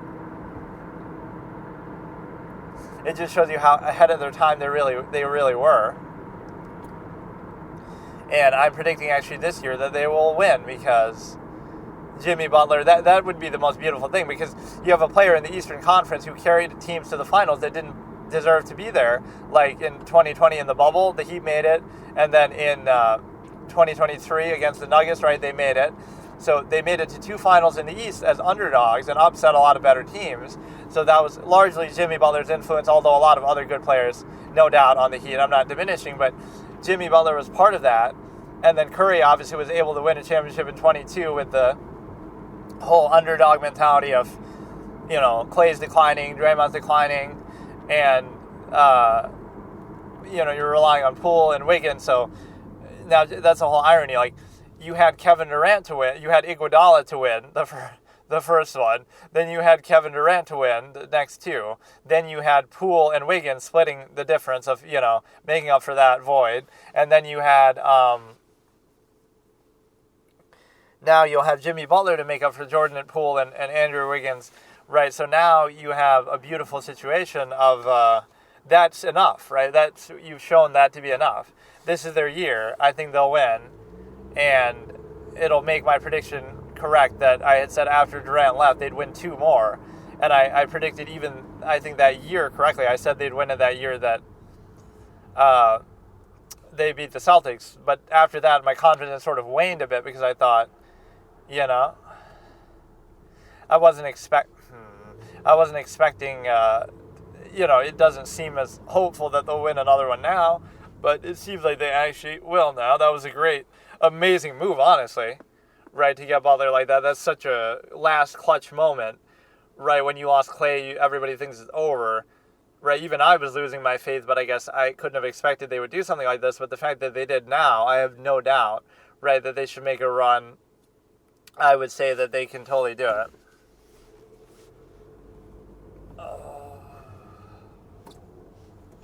Right, so they'll make a run, and I think they'll do it. And the Lakers are a bit scary, though. As much as they always hype up the Lakers too much in the media, it's actually fair to hype them up now, because having Luka and that, I don't think they'll win it, but I think they'll get pretty far.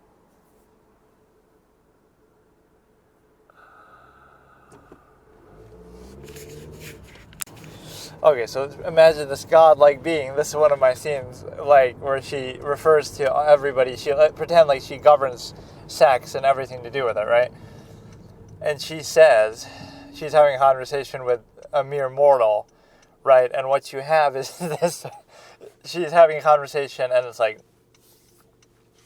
calling them, you know, you are all my children.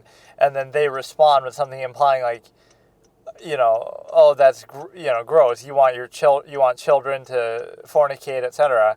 But she acknowledges, like, your minds are so warped by the stimuli acme, which is what, you know, whatever, the tendency that we're discussing. And so it's like, your minds are so warped by this. You are all children compared to one who has lived forever, or, you know, since the dawn of time, right? To her, they're all children because she's lived for infinite amounts of time, whereas, you know, in their little myopic perception, oh, it's bad to do that, to, you know, associate sex with children. But that, you know, it shows you how limited your perspective is, and how you think that's the only thing that could be assumed in something or associated with something. Let's look at a psychological concept here, like the desire to be free to do everything, so you're not tied or bound to doing one thing in particular. So that's why certain things are glorified, like within, again, to specify like a nearness postulate, that you would say, well, you would value this one thing only in this one area with this one person, whatever, exclusionary to everything else. The only way to rationalize that to an objective mind would be to place undue emphasis and value. So, like, what you're really identifying often is the process. Like, oh, it's not that person. There's just an incidental overlap. It's the process that you're valuing, and then the person can be incidental, or it can overlap with certain criteria, but you pose it, you pose it as a false absolute to justify rationalizing that, like saying, well, we'll be in this one area, one person only, whatever the case might be, as opposed to everything else, maybe because it's not feasible economically, functionally, whatever. But it'd be very hard, right? This is an unwillingness to be puzzled. It'd be very hard to justify that. So it's an indignant insistence with no basis, right? Just nearness, like, oh, you glorify it into something more than what it is just because you kind of, it's useful to do that, or just because you have to do that, not because it actually has any standard behind it. So the one thing that definitely circumvents is the outward insistence upon those sort of standards that would be, right, it's the outward insistence upon what is nothing more than a nearness postulate, or, again, no actual standard. So you're insisting upon something that isn't even based in a standard or accountability. It's simply a zero-sum process by which you reinforce whatever's in front of you, reactionary basis, treating as default. That's one of the biggest things that makes society possible, is like this sort of mindless deference to something that on a functional level may seem worthwhile, but it wouldn't be arrived upon that way. Like, China might be very productive, but that doesn't mean that it makes them right in what they're doing, whether morally right or based on a standard or based on, just because something works. So you could believe in some made-up thing, right, whether God or whether authority of some state, but it's not based in a consistent standard, it's not truly based in meritocracy, it's not truly based in anything. So it might be useful, but, Greek gods could have been useful, other, pagan rituals could have been useful, a lot of things could have been useful, right, to motivate people or bypass their critical thinking. That doesn't actually make them valid, so you're practicing something that's no different, right, in a functional state that you would specify. So a lack of thought and objectivity are present, and an insistence upon the self, nearness postulate, right, indignant insistence, ignorance insistence, constant externality, reinforcement, regurgitation, even like, lack of self-awareness, but like it shows you people are uncomfortable with themselves in the contrivance state that they've been reduced to, but they lash out then against anybody or anything that reveals that nature of the state, not the state itself, because again, they take it as a default absolute for granted, rather than some sort of counteracting, or, it's all done within that initial contrivance terms. Like, for example, it's a closed structure contrivance. Like, there's not actually anything happening there, right? Sometimes, I have the one logical razor, like sometimes what is observed says more about the observer than what is being observed. And so this goes into the closed structure contrivance. Like, it doesn't matter what is actually present, right? It has to be initial LCD, or it has to be within like a worldview that you're reinforcing. So like that worldview is closed. It's absolute, it's closed. So the way that it works and the way that it's absolute isn't by actually being self-evident in reality or observed.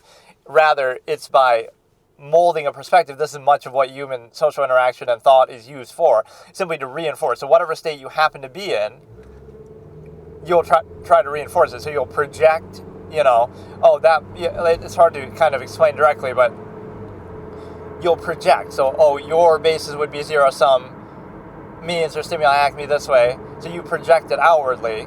And so you view everything in terms of those bounds, even if that's not the case. Or they could have a different measure, non-measure, longevity process, countless other things, but you're reducing all of reality to your limited perception, worldview, etc.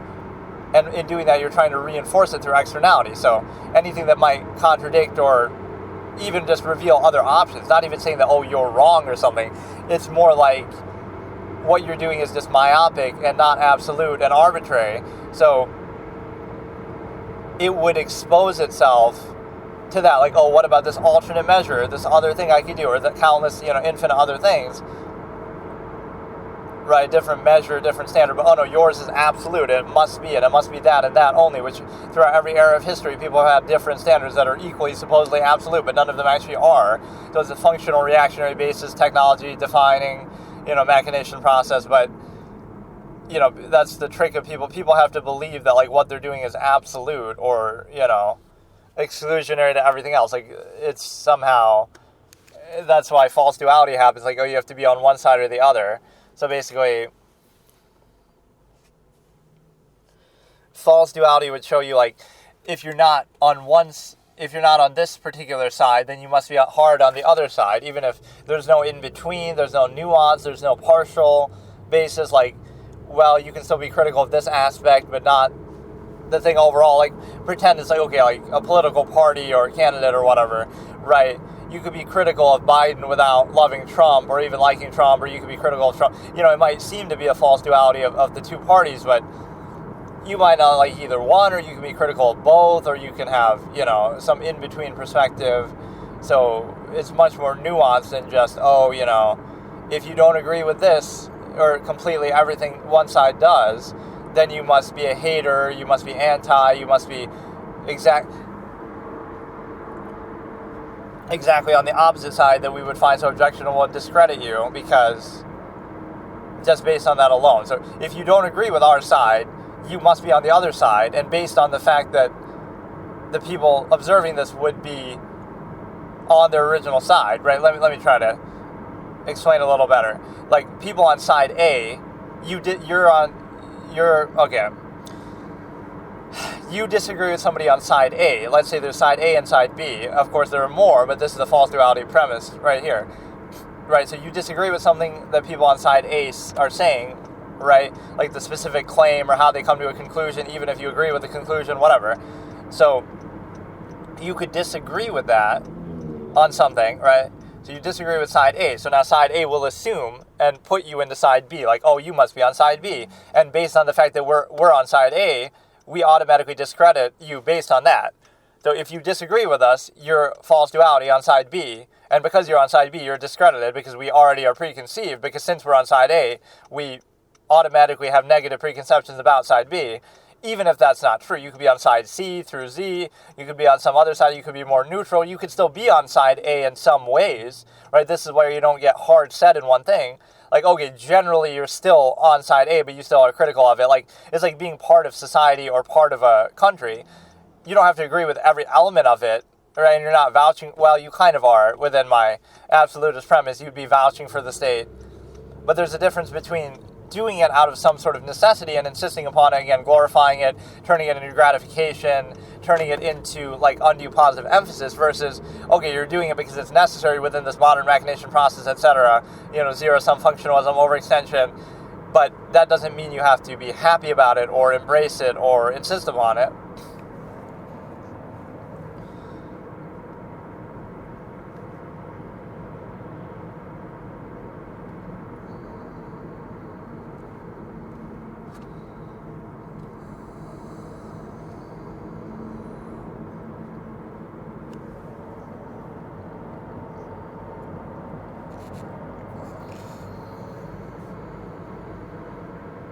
The social contrivance takes a form there extremely too.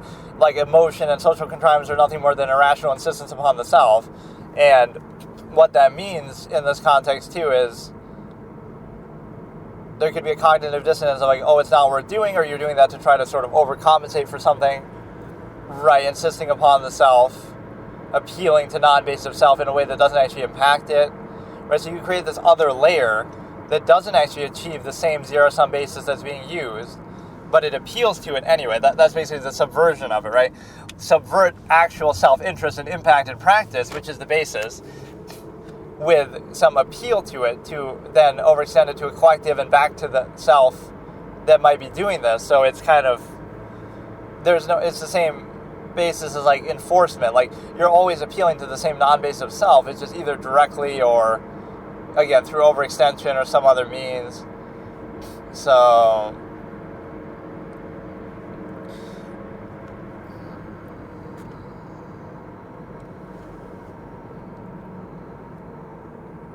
I should almost listen to one of my own things as I'm doing this, and then I just don't have it uploaded anymore. Like, I did a review of a lot of my terms and logical razors, anti-fallacies, and so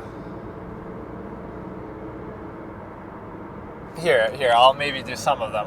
I'll just look at the names of my videos, and I won't even listen to them necessarily. But I'll do,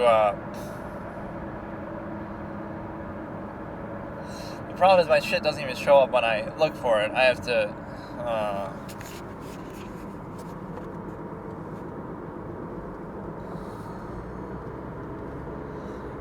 have to, like, look up something specific about it.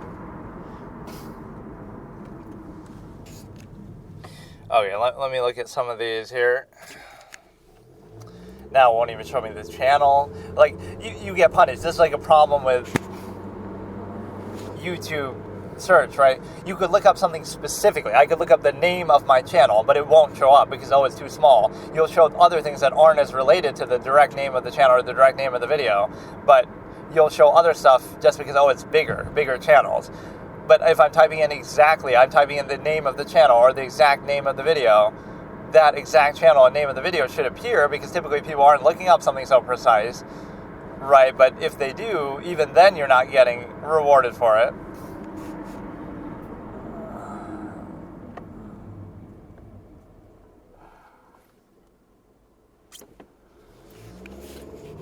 I can't even find it. Like, that's ridiculous.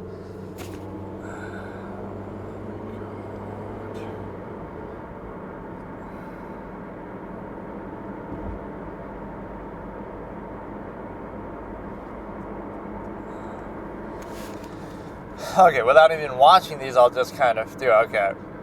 So, contrivance is a term, so it means like a state that is not based in reality, and so something that is artificial, that exists to uphold a process that is overextended, so it's not directly or inherently tied to reality. So, again, like, it's easier to explain with other terms, like conflict of contrivance or contrivance response.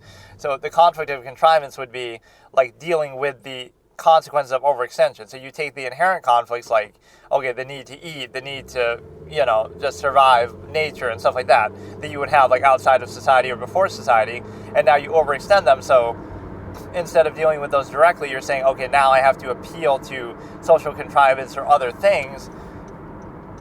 Right, so it's like a false self-created human conflict by collective overextension. So you would say, well, it's not inherent or real, right? Again, this is maybe a simpler way to explain it. Contrivance is anything that is only real by acknowledgement, meaning like power. Oh, this person's politically powerful or whatever, but everybody tomorrow could just disacknowledge that, right? Stop acknowledging it, and then that goes away, right?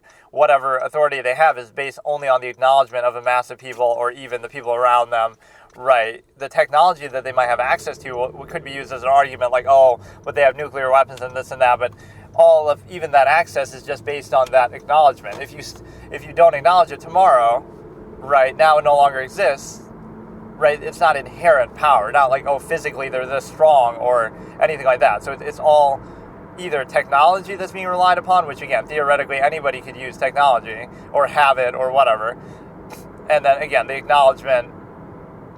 So anything that's contrivance is anything that's only real by acknowledgement. So by simply disacknowledging it, it no longer is the case. So obviously it's not inherently real. By contrast, if you disacknowledge the need to breathe oxygen, you still have to do it. Maybe work around that with technology too, but you're still addressing the need. And then, so only real by acknowledgement and only necessary by overextension, like something that wouldn't be done unless there were so many people, and a similar process that caters to it. Like, if the world was a village of 100, many things wouldn't be necessary, right? You wouldn't care as much about social things or superficial things because, or even like, oh, competing for resources, like the world is your oyster, there's more than enough for 100 people, so now things become overextended, like, oh, you only need electricity and running water, truly, because there's so many people, or you only need to do much of what society would require or expect of you because there's so many people. So again, anything mass-produced suffers inequality for it.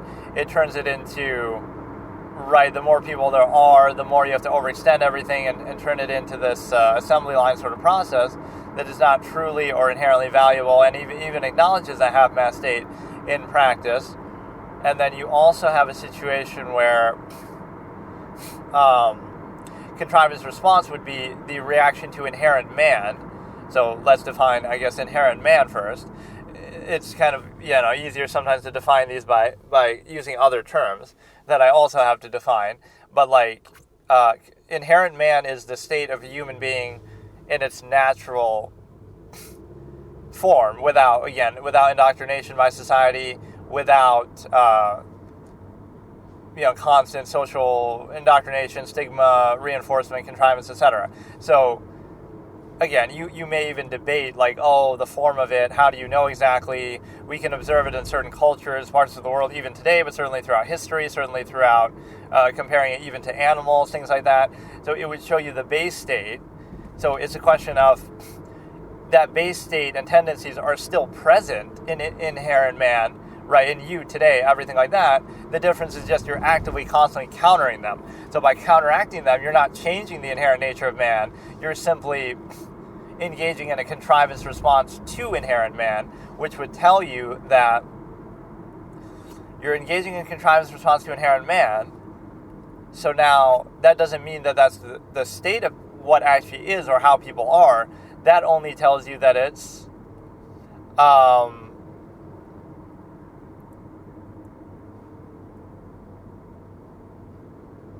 that only tells you that it is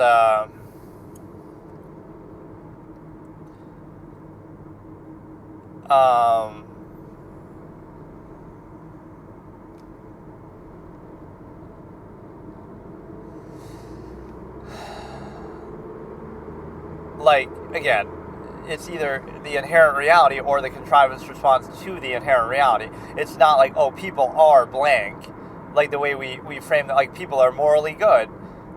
But it's not that they're morally good, it's that the whole definition of morality comes from how they inherently would be. And so, human beings inherently are variables. They have various tendencies that they could engage in.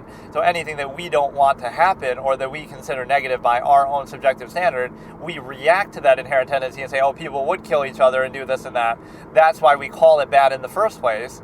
So now when you're saying, people are morally good, they're only morally, first of all, not uniformly and universally, but after a great amount of indoctrination and enforcement and all this kind of stuff, we try to encourage that behavior, so that's a response, right? It's not that, that disproves the inherent nature of human beings. Again, not even to say, they're evil or they're bad. The only reason, it's the opposite, right? It's not so much that, people are inherently evil or bad. People are inherently people, and we turn that into a positive or negative based on what we want. So we identify that, inherent man would do all of these sort of things in variable amounts or ways and forms, right? But effectively, these tendencies would exist. People would be uninhibited and they would pursue their stimuli acme freely, or they would, harm each other, steal. They would do all these things. Even after indoctrination and enforcement, people still do it in a certain amount. But that's why we construct that. So it's not so much that, people are inherently blank. People inherently have various tendencies, and then we pick and choose the ones we like and dislike. And that's why we call some of them good and some of them bad, right, to reinforce them and try to encourage that.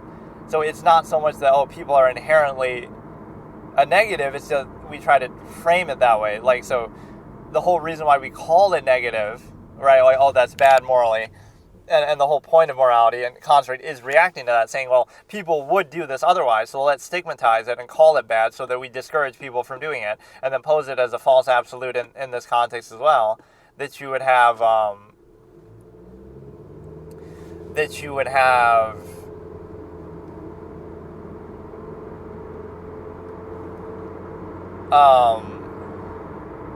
so again, that it's important to recognize that because it shows you it's not absolute. Not only is it not absolute, but it's a reaction to the inherent reality that we want to pose it in response. So, right, that kind of shows you this, it's the same process. Either it's the inherent reality or it's your reaction to it, trying to counter it. And then, again, inherent man is sort of the base, uninhibited state. You could test this in a direct sense too. If somebody is born in the jungle and they're raised there and live there in the wild, again, there's certain tribes that still kind of live like that, a minimalistic lifestyle. So if you weren't exposed to the influence of society and indoctrination, that would be, these would be the tendencies you would exhibit. And so the point is that, with as minimal influence as possible, certainly outside of society, that doesn't make,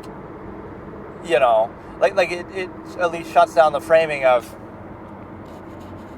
the false inherent contrivance response to say, oh, the way that people are after indoctrination and training by society is how they inherently are, right? That's inherently who you are and how you are. No, that's how you are in reaction to how human tendency would be, right? That's not how you are. That's how you are in reaction to tremendous indoctrination, inhibition, social contrivance, social stigma, and then what little is left, right, of variance within that highly controlled state. Now you say, okay, this is what defines me. This is what we do with after social stigma and constant contrivance. So that's the point. So you might think, what is the use of that? But it would certainly cut down a lot of these notions of false absolutes. Like, no, it's not that morality is absolute, but it's a functional construct in response to the inherent state of being. Same thing with, religion is just a means to try to reinforce that with oddly specific elements to it. That they try to also say, oh, God is the one saying that this is morally good or morally bad. And so you should do it not because a subjective human is saying it, but because you are saying it, because God is saying it. So, again, the state that you're in now is constructed, we take for granted, but just because something is desired or constructed does not mean that it's... just because something is desired or constructed does not mean that it's actually a good... or not even good, doesn't mean that it's inherent or real or absolute. Right, so again, that larger process would explain so much human behavior and tendency, like, oh, how can a person possibly do this? Oh, it's because either they haven't been adequately trained or reduced to structure, right, in indoctrination in response to the inherent tendency, or it's just them exhibiting the inherent tendency regardless, which anybody can do anytime, human variable. So there's a disingenuous element that we take that for granted, but it's important to realize that's not the case. So then you're not as surprised or taken aback. Like, how could somebody do this objectively, morally, terribly, inherently, absolutely wrong thing? It's because we only pretend they're absolute or like that because we want them to be, or again, in response. But it's no surprise that people would still commit crimes or do things because it's just a construct that we're doing. It might reduce it, and we can discuss how to best reduce it, but right, nothing would surprise you within this objective perspective because, oh, that's just part of human nature. So of course people are going to do that. And the only way that they don't do it is when they're held accountable or indoctrinated adequately. Right, those are really the two layers. You indoctrinate them adequately to seek some sort of gratification from it, or again, believe it to be inherent, absolute, whatever. So bypass their critical thinking. So, oh, they would do something that we'd consider negative in self-interest, as their tendency would show, but we make them feel gratified for not doing it. Like, oh, you're such a good person for not doing that. Even though, again, we're only saying that for that reason, to encourage you not to do it. So it's not that that's actually the case, right? It's a functional basis. Like, you're being tricked into feeling good about not doing something that you otherwise would do.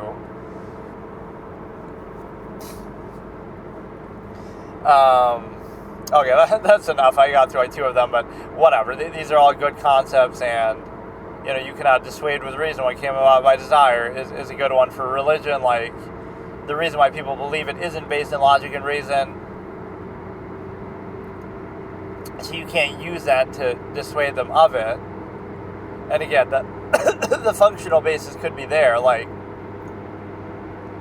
it's useful to do it, or it's gives people structure, but then that also ties into don't specify the conflict. Like, don't say that, oh, I forgot how I originally explained that, but don't make it about something like, oh, that's just because of, I guess we could use it for the similar topic we were just talking about. It wasn't, oh, this person did this, so it's their fault and they're a bad guy, right? Don't give any man a monopoly over sin. Right, these are all some of my old expressions I would use. It's not that it's a failure of a process, failure of indoctrination, failure to reduce the structure adequately within society's premise of what ought to be done. It's a failure of enforcement, it's a failure of ability, it's a failure of expectation, it's a failure of so what do you make it about that? Think about it this way, oh, this bad person did this bad thing, and that's just because they're so bad. Even if you do that, that doesn't change anything, because So, if somebody else bad comes along next time, they'll do the same thing and you'll be helpless to stop them, right? You're not actually solving it by just simply insisting that something bad is bad by your perception. Like, it's more like,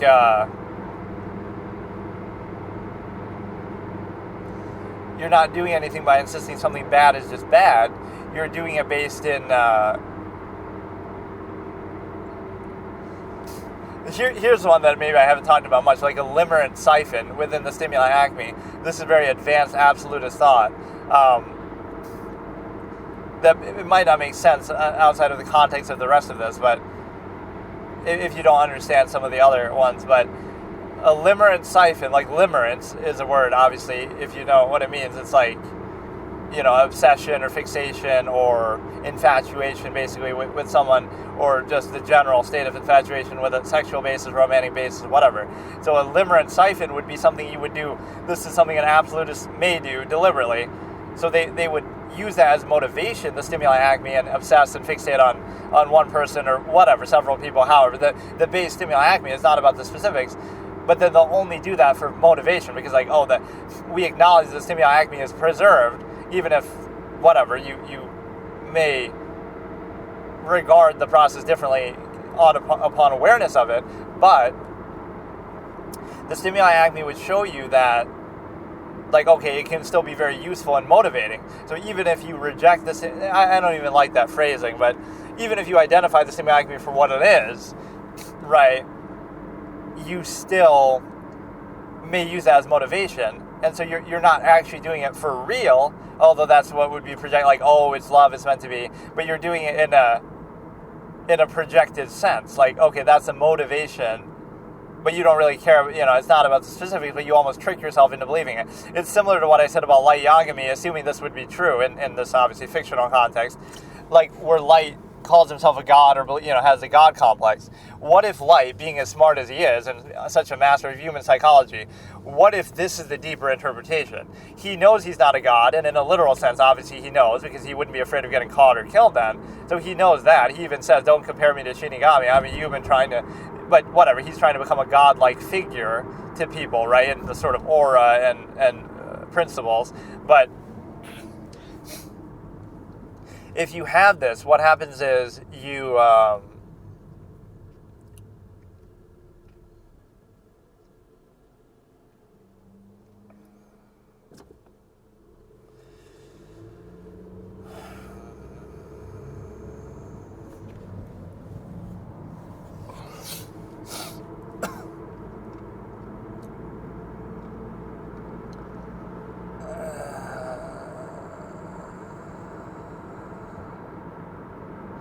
what was I saying?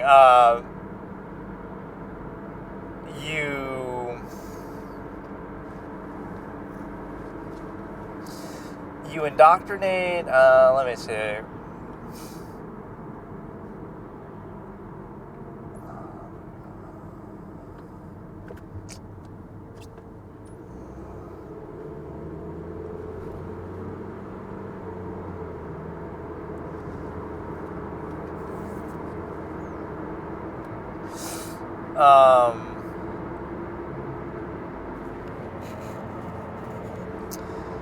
What was I kind of lost my train of thought. It's just,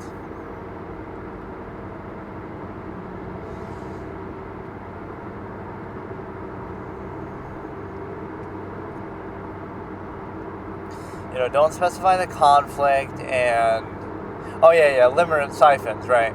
So you make it about that, like, oh, it's actually the stimuli acme that you're deferring to, not the person, but you're using that as motivation in a specific sense, possibly part of the nearness postulate, right? So you're using the process as motivation, right, as like some form of worship in the absence of, again, you don't believe in God, and you don't believe in social contrivance or artifice, and you don't really believe in the stimuli acme in that form, but yet you use that then as the ultimate remaining motivation, because it's like, well, zero-sum self-interest in the highest form of hedonism hierarchy would be the stimuli acme, so now you have,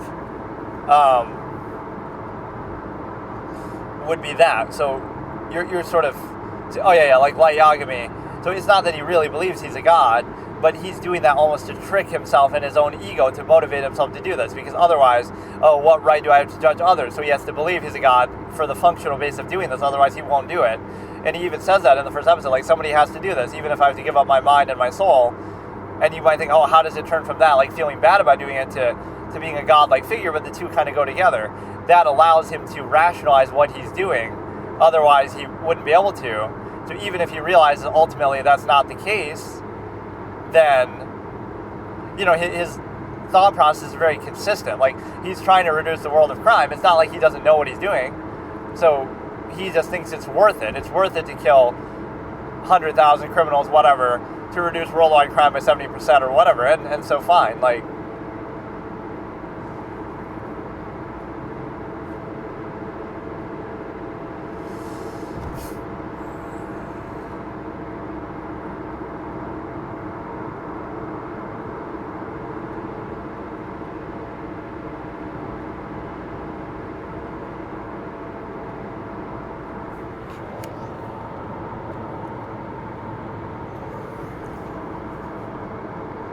so, again, is he so smart and self-aware that ultimately deep down, and it seems to indicate, like, he doesn't actually believe he's a god, and that god complex is nothing more than a way to motivate himself, right, to do it, because otherwise he wouldn't feel sort of justified in doing it, he wouldn't feel as motivated in doing it, so he has to appeal to ego, the human ego, to say, well, it's a means to an end. I have to trick myself into believing I'm a god just so that I can do this, and just so that I can make the world a better place. Otherwise, I wouldn't have the motivation.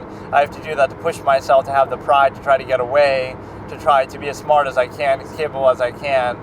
And so light is...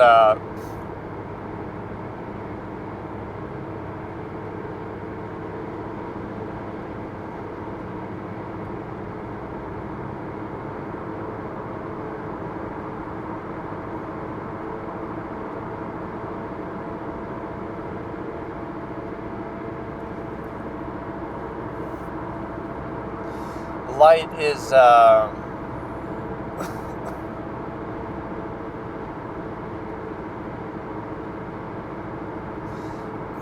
it could be that functional basis. So it's a similar idea, honestly, to that. Whether that's just more like one of my pet theories, because he's so smart that he would ultimately realize that. So you ultimately realize, the nature of the stimuli acme, but you would sort of deceive yourself and play into it for this ultimate level of motivation, because you're still, if hedonism, hierarchy, and all of this, that's the highest measure that people know, you're not really beholden to it, but you would sort of play into it and sort of almost trick yourself into believing it, like, oh, it's meant to be, and this and that. Or so you wouldn't pursue it directly, but it'd be like, you turn it in almost this form of worship, which this could overlap with some sort of stalkerish type of behavior. Like, oh, I'm not obsessed with this person and stalking them, I'm just using a limerent siphon. But, in this case, it'd be for a functional basis or some psychological element without being tied to them directly, because on one hand, you could imagine something better than the reality, so that might diminish it for you to actually be directly involved with them, or you could still do it, but it's not tied to them, it's not conditional, it's not a zero-sum reactionary basis, it's just inherent. So like true value, like, oh, you worship them no matter what, value them no matter what, not just, based on, I want something from them. So that's where projections come in. Let's suppose you were using a limerent siphon, right? How would society react to that, as an example? It would be assumed, you want the same zero-sum overextended social contrivance to go along with it, this and that, be with one person only, family system, all these incentives that society might have that it projects as your intent, right? But what if you don't want that? You don't want what goes along with it, so you're taking the psychological motivation from it without any of the artifice or even burden that goes along with it. And a similar state with like social contrivance, like simply by there's like some framing of again, intent, assume intent, false absolute, closed structure, false duality of that. So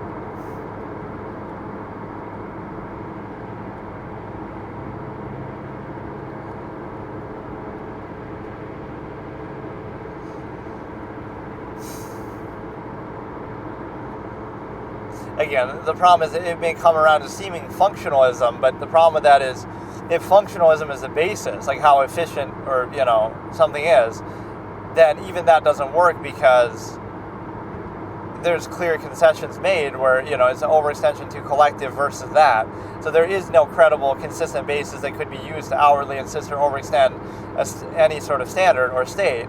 So you have an unqualified, arbitrary, half-masked contrivance state that assumes intent, that projects, that closed structure contrives, that, censors reality, that indoctrinates in youth, that constantly tries to reinforce itself through appearance pretense, that exhibits a constant conflict of contrivance in its subjects. So it's not to say specifically let's tear that down or attack a particular contrivance state. It's to say that it doesn't have the credibility of this supposed absolute overextended state that you could practice. So if you vouch for it in particular, that's fine, but this would lead to a minimalist, self-aware, inherent base prognostication that you would not be beholden to it so severely that, it's clearly just a dependent overextended pretense that you would have that ultimately you're beholden to it that way. That, even just by not being a part of it, you kind of need its permission to not be a part of it. And it would use that as a specter of externality to see it'll do. Pretend we look at that. Like, somebody just simply says, okay, I'm just going to leave society and live on my own and be a minimalist. Or they're not even saying it, but like they're just doing it. Society would look at that and ridicule it and criticize it and, paint it negatively because it's, again, they're not saying like, oh, we should tear down society and get rid of it. They're just going on their own, doing their own thing, so they're neutral. But you have to somehow use that to ridicule them and reinforce your own state. Because if not, then you say, well, what if they're happy doing that? What if they're just fine? Then it might lead to more people questioning that. Maybe I should go in my own direction, find my own measure, do my own thing, right? It would invalidate society right there if they were successful or happy, so you'd kind of maybe pay attention to them, attack everything they do, or, so you're insecure about your own state, so you have to criticize anything that is dissimilar. But also, it's a case where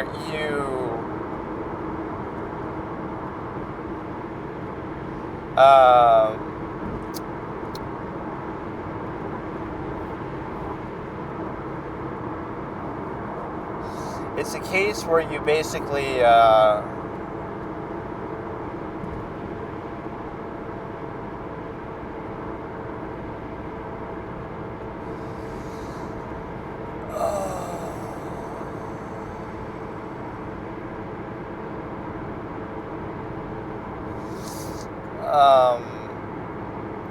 they have to outwardly insist externality that way, but also there's an overextension, like where, then we'll control all the society and in some form will control all the external things that you might try to do, like, zero-sum means, nature, living off the land, etc. Again, like fallacy perm. You need society's permission to even exist outside of it, and you need its permission to even live a minimalistic lifestyle. And it owns society owns the land, the governments own the land, the people own the land, like. So you need its permission even to not to, I need its permission to earn the right to benefit from collective contrivance and machination. Even to exist outside of those things, you need its permission. So that there's like the, both sides. You need its permission to be a part of it and have to appease it. But then you also need it to not be a part of it and to exist outside of it. And again, it'll use that to, it'll use both sides. If you're a part of contrivance, it'll use that to reinforce it. Like, oh, look, this person's a part of contrivance, so that's a good thing. Or you would use anybody existing outside of contrivance also to reinforce it. So you see how either way, your worldview and structure and contrivance is right. And not only right, but absolute. And not only absolute, but outwardly assisting, overextending, right? Force it upon everyone. So that's how a closed structure contrivance works. something in favor of it or part of it is used to reinforce it, but something outside of it that could be either anti, against it, or anti, against it, or is also used to reinforce. It could be just it could just be neutral, like, so by doing your own measure, right, like just, okay, let's be a minimalist, let's be Amish or something, that doesn't mean that you're against society. You're saying, okay, it's not a one-size-fits-all. Maybe just in my personal preference, I'm choosing to do something, one of the many variable, countless lifestyles or choices I could make, but, oh no, society's one-size-fits-all and it's just the right thing and it's just this outward... You see that with social contrivance a lot. So this is one way to look at objectivity or understand it. Stop personalizing things like, oh, it's a person, that person is like that, or they're failing to overcompensate for the contrivance state, so it's their fault, and their lack of ability that we're projecting and assuming their intent, and it's that person's fault for thinking that particular thing. It's their idea, their perspective, or it's an ego thing, like you're insisting upon yourself and gratifying your own ego. So you're making it about that, rather than just looking at it as a zero-sum process that it is. You turn it into all these things, so now you can be deceived and controlled by it, which is important on a functional basis to do that, but it's also a case where you can't really justify it, because if you want to be objective or rational about it, then that doesn't really work, because you're still doing it this way.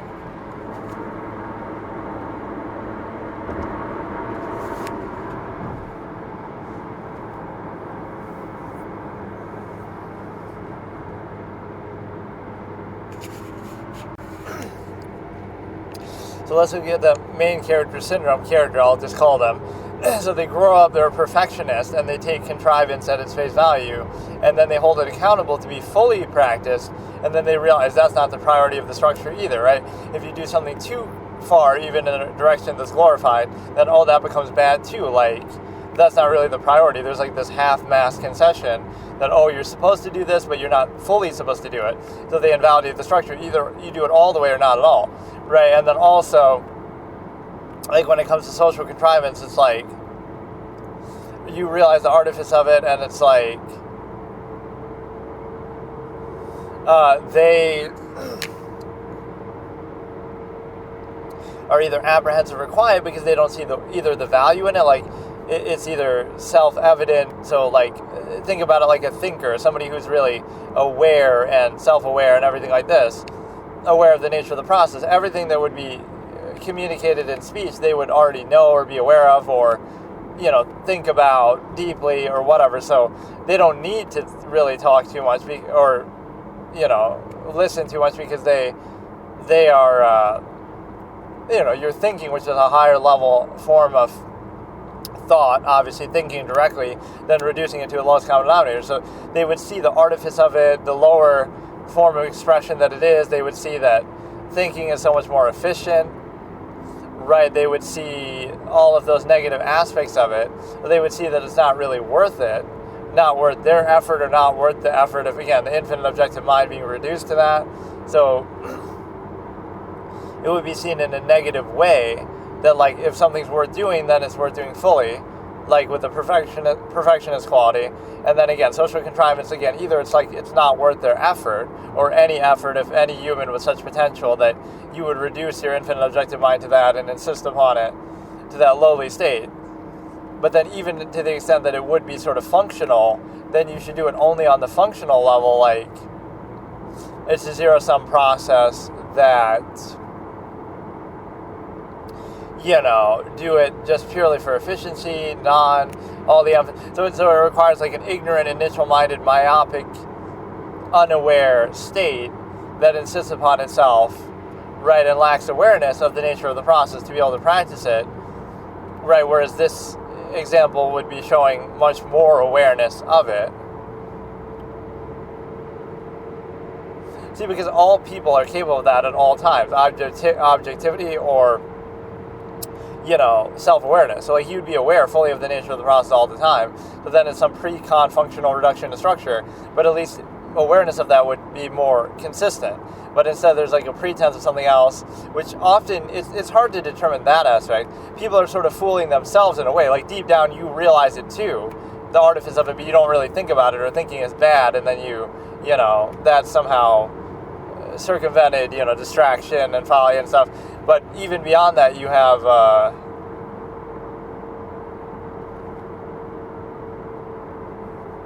like what would be wrong with reducing a process to its base element? Like, this is being done for zero-sum reason, so what's wrong with that? Then it makes it feel that, the process itself is adverse. Why not just go back to zero-sum directly? But no, it has to be glorified and undue emphasis on all this. But then on the flip side,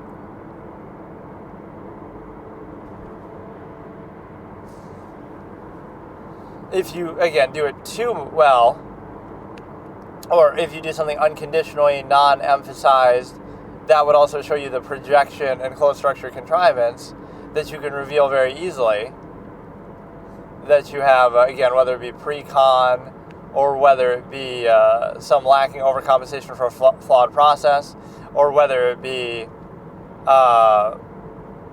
some, again, dependent over extended pretense being projected.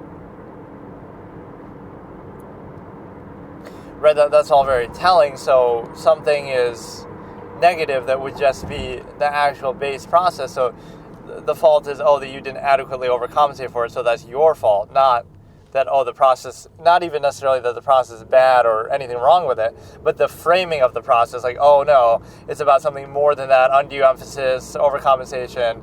That would be the negative, because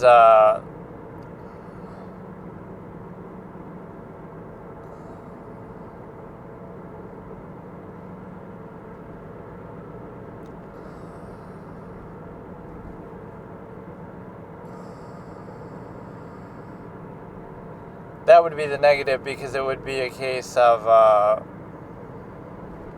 it's a non-value state. So the non-value state and half-mast would be, you take the inherent reality, which just simply is, right? It would be no positive or negative connotation to it. There would be a false framing as negative, like, it's zero-sum, so you don't acknowledge inherent reality, and you make it out to be more than what it is. Right, you pretend like, look, it's love, it's meant to be, it's not just animals humping, whatever. Example I might give is not just zero-sum sustenance. Hard work is glorified, even though it's tied to that zero-sum end. Work as hard as you want without making anything from it, then it's no longer glorified. Or do it without working hard, and you would still value the end from it. So it can be an overlap that can be motivating, but inherently that's not what you're valuing. So now you have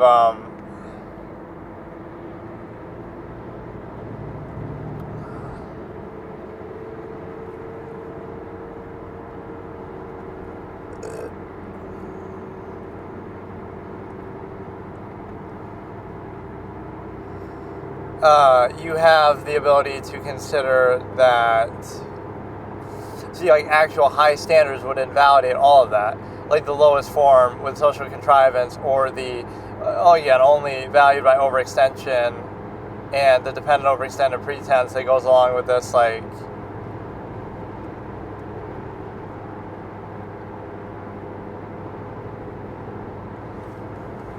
but no, you glorify what would be just inherent objective reality into something more than what it is, not just for egotistical reasons, although that's part of the appeal, like, no, it's special because it's happening to us, part of the nearness postulate, but also because of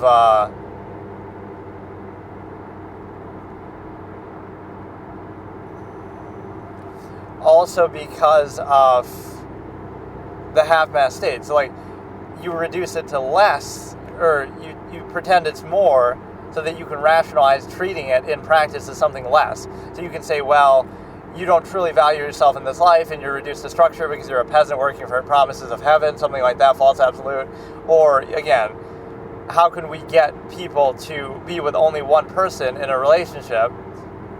It's because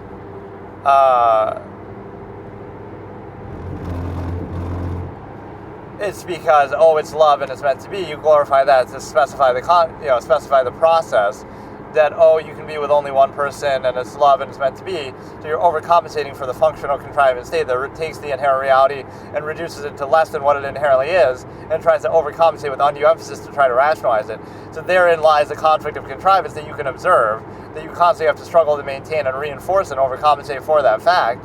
The fact that, again, you're taking inherent reality and reducing it to a half-mass state where you're not fully practicing it or you're not seeing it for what it is, and just practicing it without inhibition to it, so you see, okay, it's a zero-sum process, but that's fine.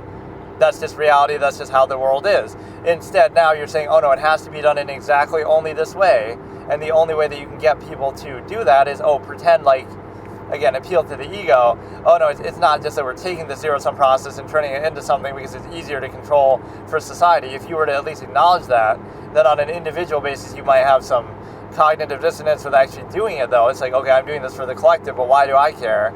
Right? That's not ultimately what you want yourself or what your inherent tendency is. But at least if you acknowledge that, there's a functional basis. But here, there's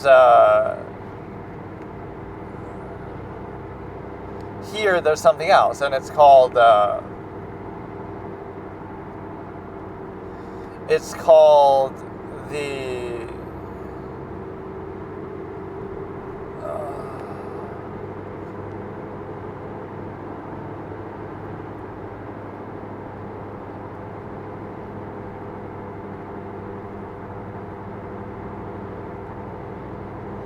functional basis is called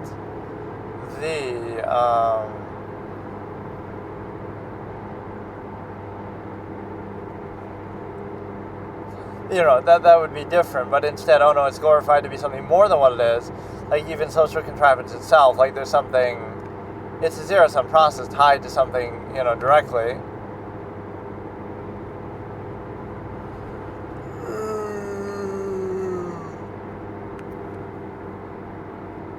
So again, pre-con, initial, unwillingness to be puzzled, those are all very strong processes. The problem really is the acknowledgement, inconsistency. So you're not living an actual, there'd be two ways to look at it. You're living a half-mass state, so that's something less than actual existence. So you're making that concession to the collective contrivance state, but you don't get to choose it. You don't self-actualize from inherent base. But even beyond that, you have the one other point, which is, so like you're not truly alive, but also human function instead of human being.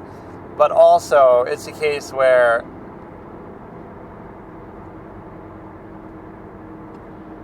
you're not even acknowledging the nature of a process, right? So that dishonesty, even to yourself, etc., that you think is necessary for the collective would not be rational because you might think, it's functional, and of course, and everybody knows that, but it's not a rational basis, right? And again, only real acknowledgement, only necessary by overextension. You're creating a process that's not based in truth and reality. So now, what do you expect, right? You're going to have conflict of contrivance that you create and enable by doing that. So you have to understand that. Like it seems like a functional basis. It seems like it might have value. But it really doesn't, because you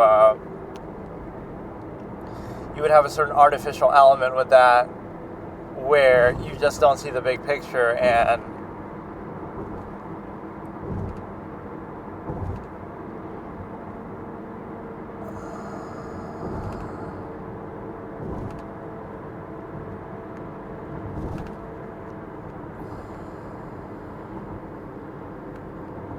so, and there's like an interchangeable LCD too.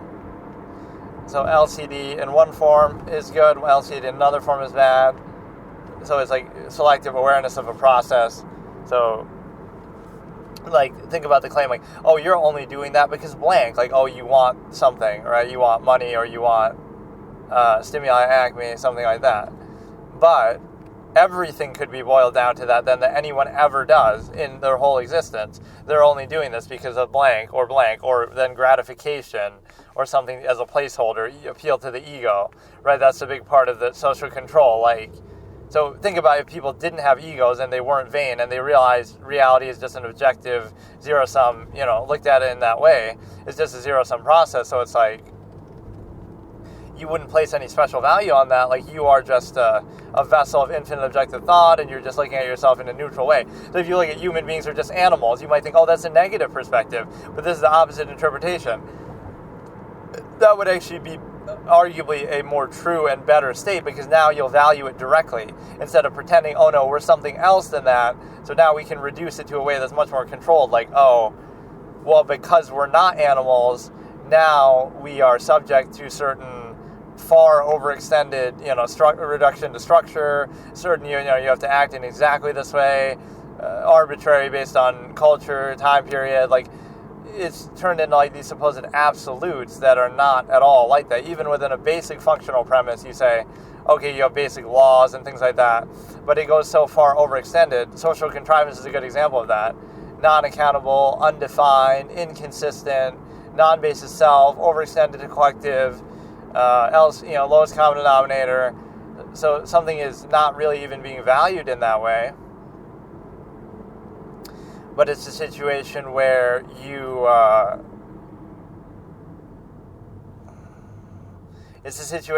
again, there's no true value for anything, including the self.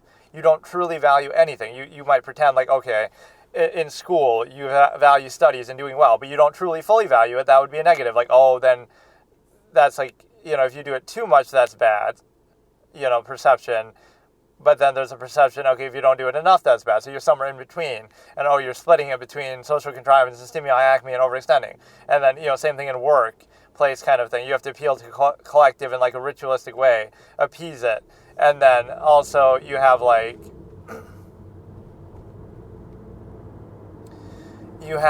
some...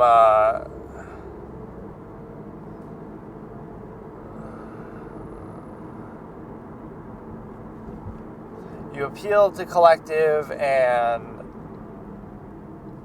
you're not fully committed to anything, even as far as self-value. You're not self-aware, not self-actualizing, not aware of everything every time. So remember the few elements of a premise of a half-mass structure that you need. You have to not be self-aware. You have to not actively think. You have to be reduced to structure, LCD, social contrivance, lowest form terms, constant regurgitation, right? Those sort of structures and sigmas and things like that.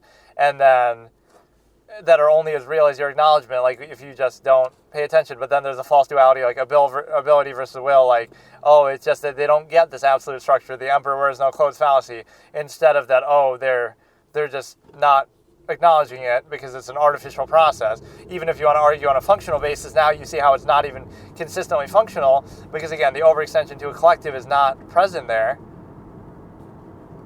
because of the simple fact that overextension to a collective is not present. And the reason why it's not present is because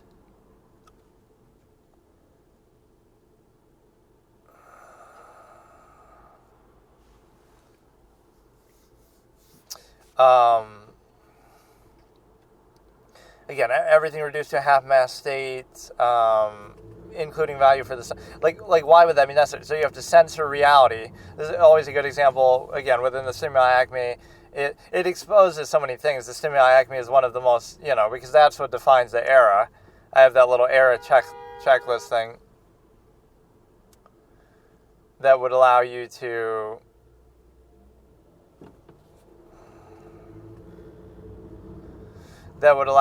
basically look at this. So this is a stimuli acme preserved era, and the way that would work is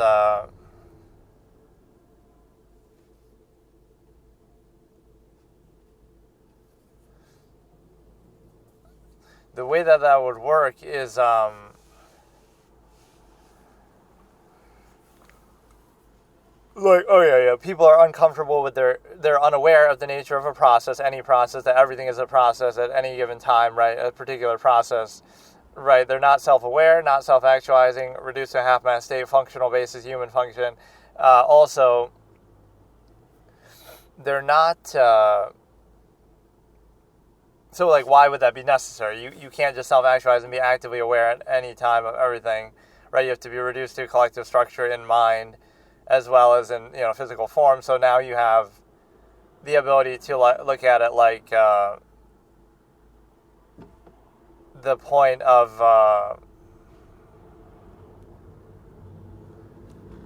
you're reduced to structure, but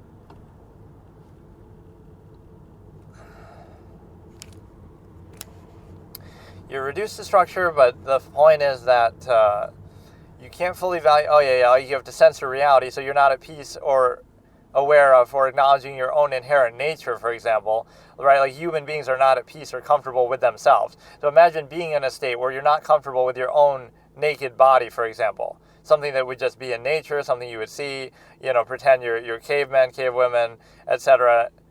Whatever the tendency you want to counteract with that, but you're not even at peace with that basic element. So pretend, okay, go live in a nudist colony or abide by this. Why would that be such a bad thing? Why should it be that you need to censor the basic human body or think about it only in terms of the stimuli acme, right? And they go hand in hand. Repression leads to obsession. Like the fact that you're doing that is part of the reason why people obsess. Oh, look, you saw this. You saw a nip slip. You saw this. Like, so what? You saw a naked human body, of which there are 8 billion in the world. Like, it's just that. Like, it doesn't always have to be in the context that people think about, but the two go hand in hand, right? If it was a nudist colony, you might say, oh, that'll desensitize you to it, but that's just more like objective, like, okay, it just exists, it's real, and then you can pick and choose. So it's basically saying you have no self-control, it's basically saying you're obsessed with it, it's basically saying that you have a one-track mind, you can only think about things in terms of that. It's also saying that you can basically do it in a way that is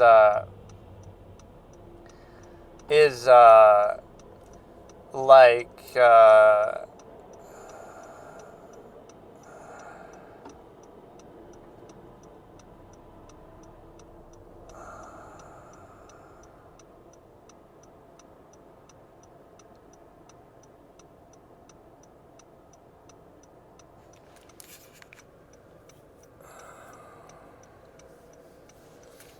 in a way that is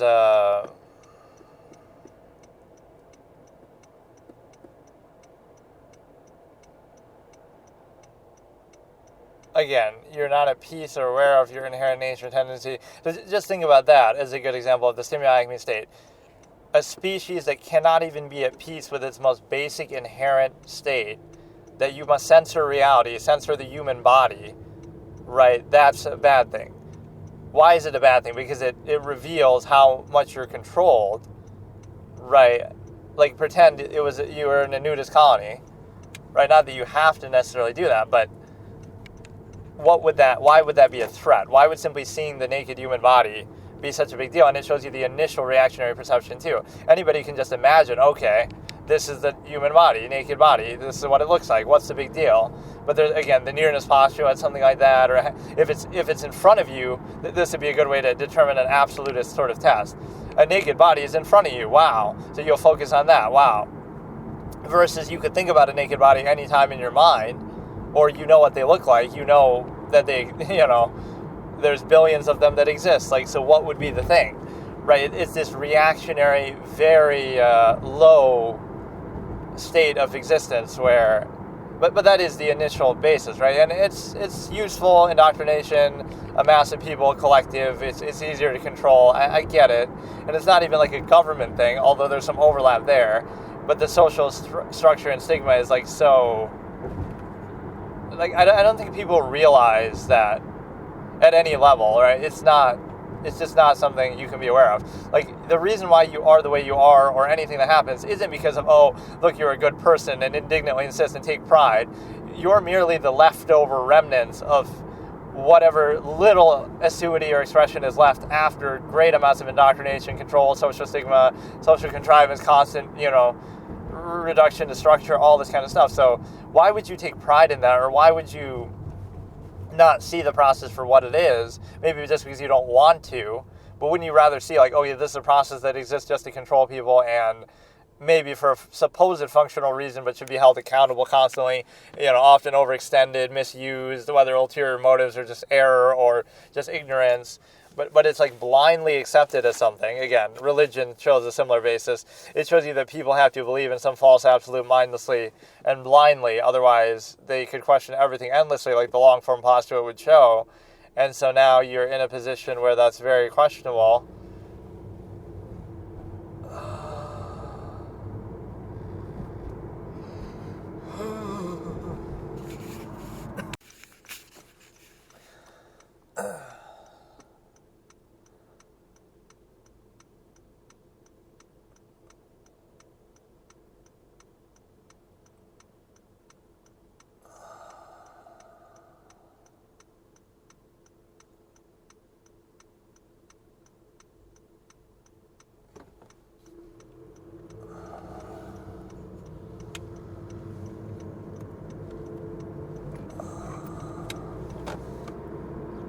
is kind of a good exchange, like on somebody lamenting, like let's say an absolutist character lamenting a.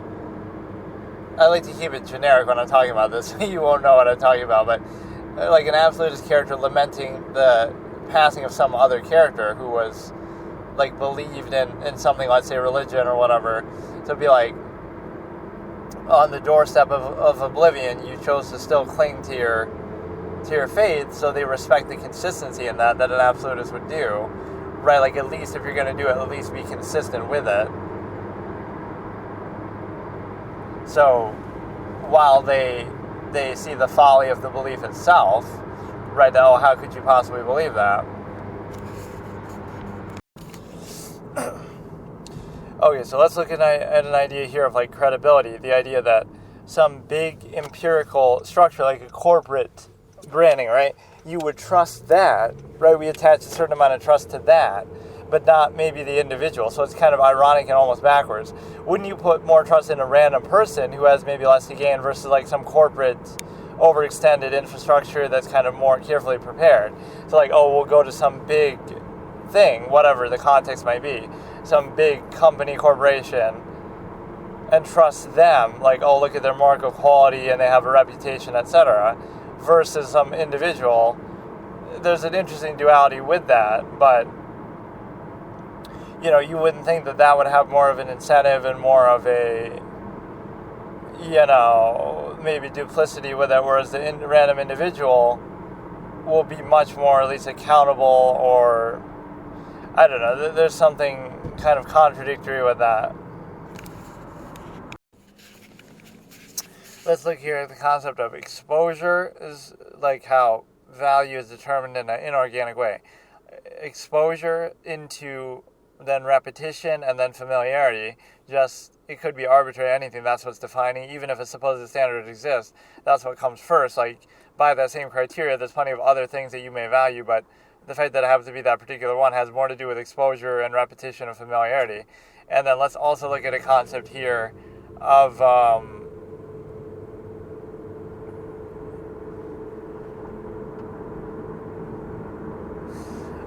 the simple fact that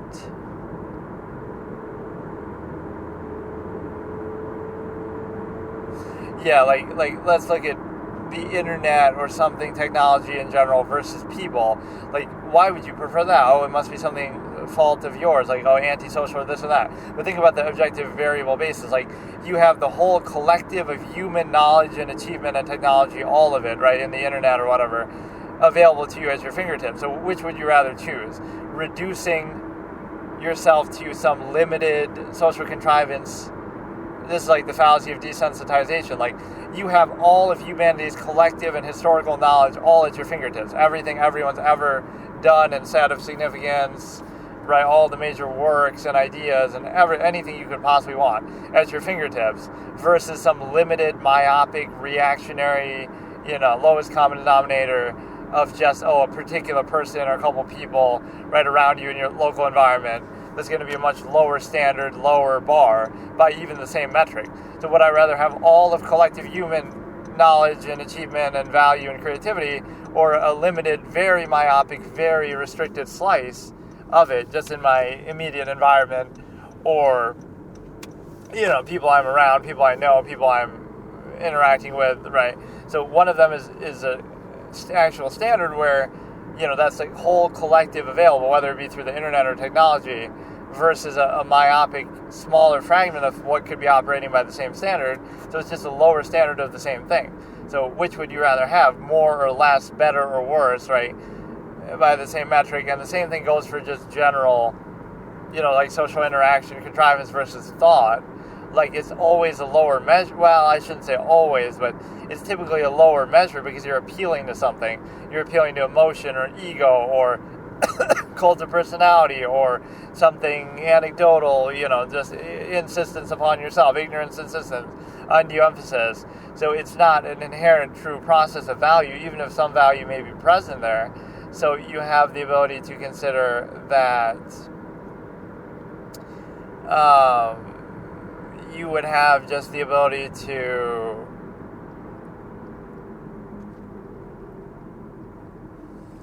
have the ignorance insistence idea, and the fact of the matter is that, it's not a pure process. So would you rather have infinite objective thought versus some, again, reduction of thought to a lower form in the form of social contrivance, reduced to structure, initial, LCD, overextend, collective to self, self to collective? Like, you have all this artifice in there versus just objective infinite thought that would be by the same measure, by the same whatever measure, anything anybody else could say, you could think yourself, and anything, that could be out there would be in the part of the collective, right, in the first example.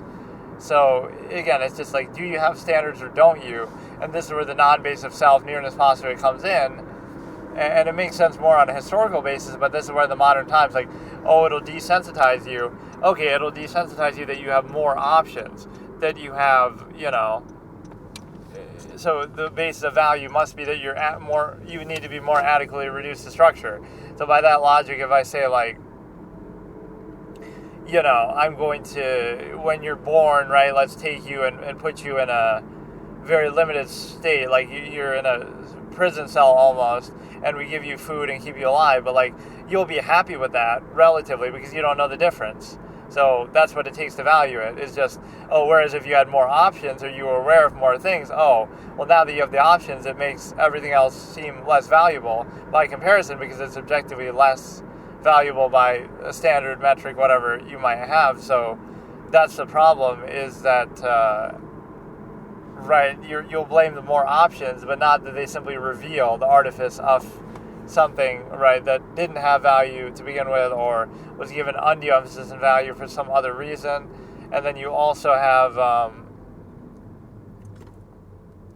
a similar situation, like, again, you'll say having options is bad, right? Like, people say this about porn, or they'll say it about the internet or whatever, like, that you have all these things available, but blame the user, not the tool, even if that's how you choose to use it. Or, again, if all it takes to invalidate your relationship, like, it made my marriage bad or made me ruin my marriage. If that's all it takes, then that means, okay, censoring reality. You can distinguish and say, okay, well, it's just fantasy. That doesn't mean that I have to take it on such a literal basis, but to simply imagine something better or see it reflected in that way is supposed to be a negative. But the problem is that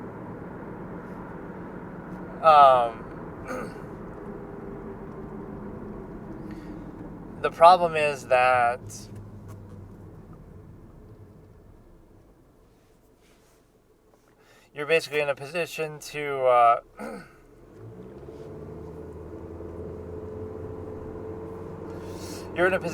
realize that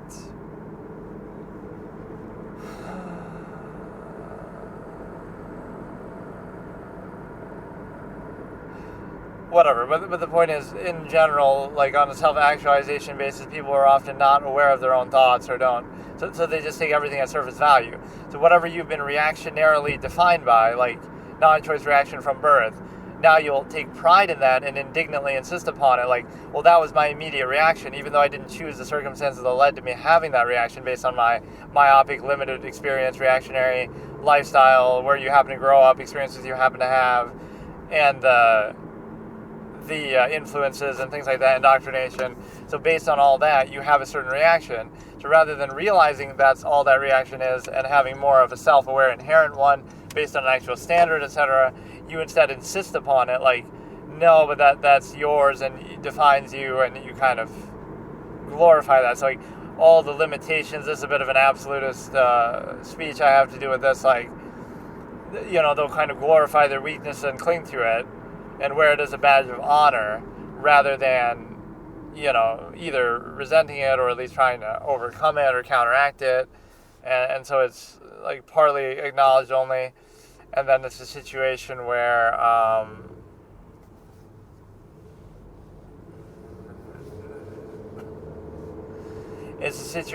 you would also have to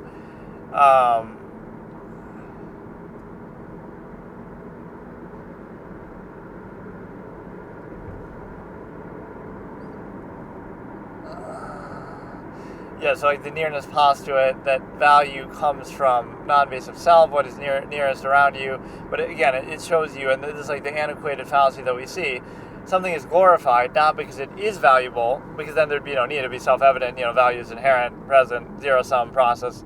But instead it's like, well, it's a case where value is merely attributed, undue emphasis, but then that's arbitrary. It could be placed on anything or not placed or selectively placed, or by whom is it placed, right? For what reason is it placed? How is it placed? So if you value things on that metric, it can be very arbitrary and interchangeable.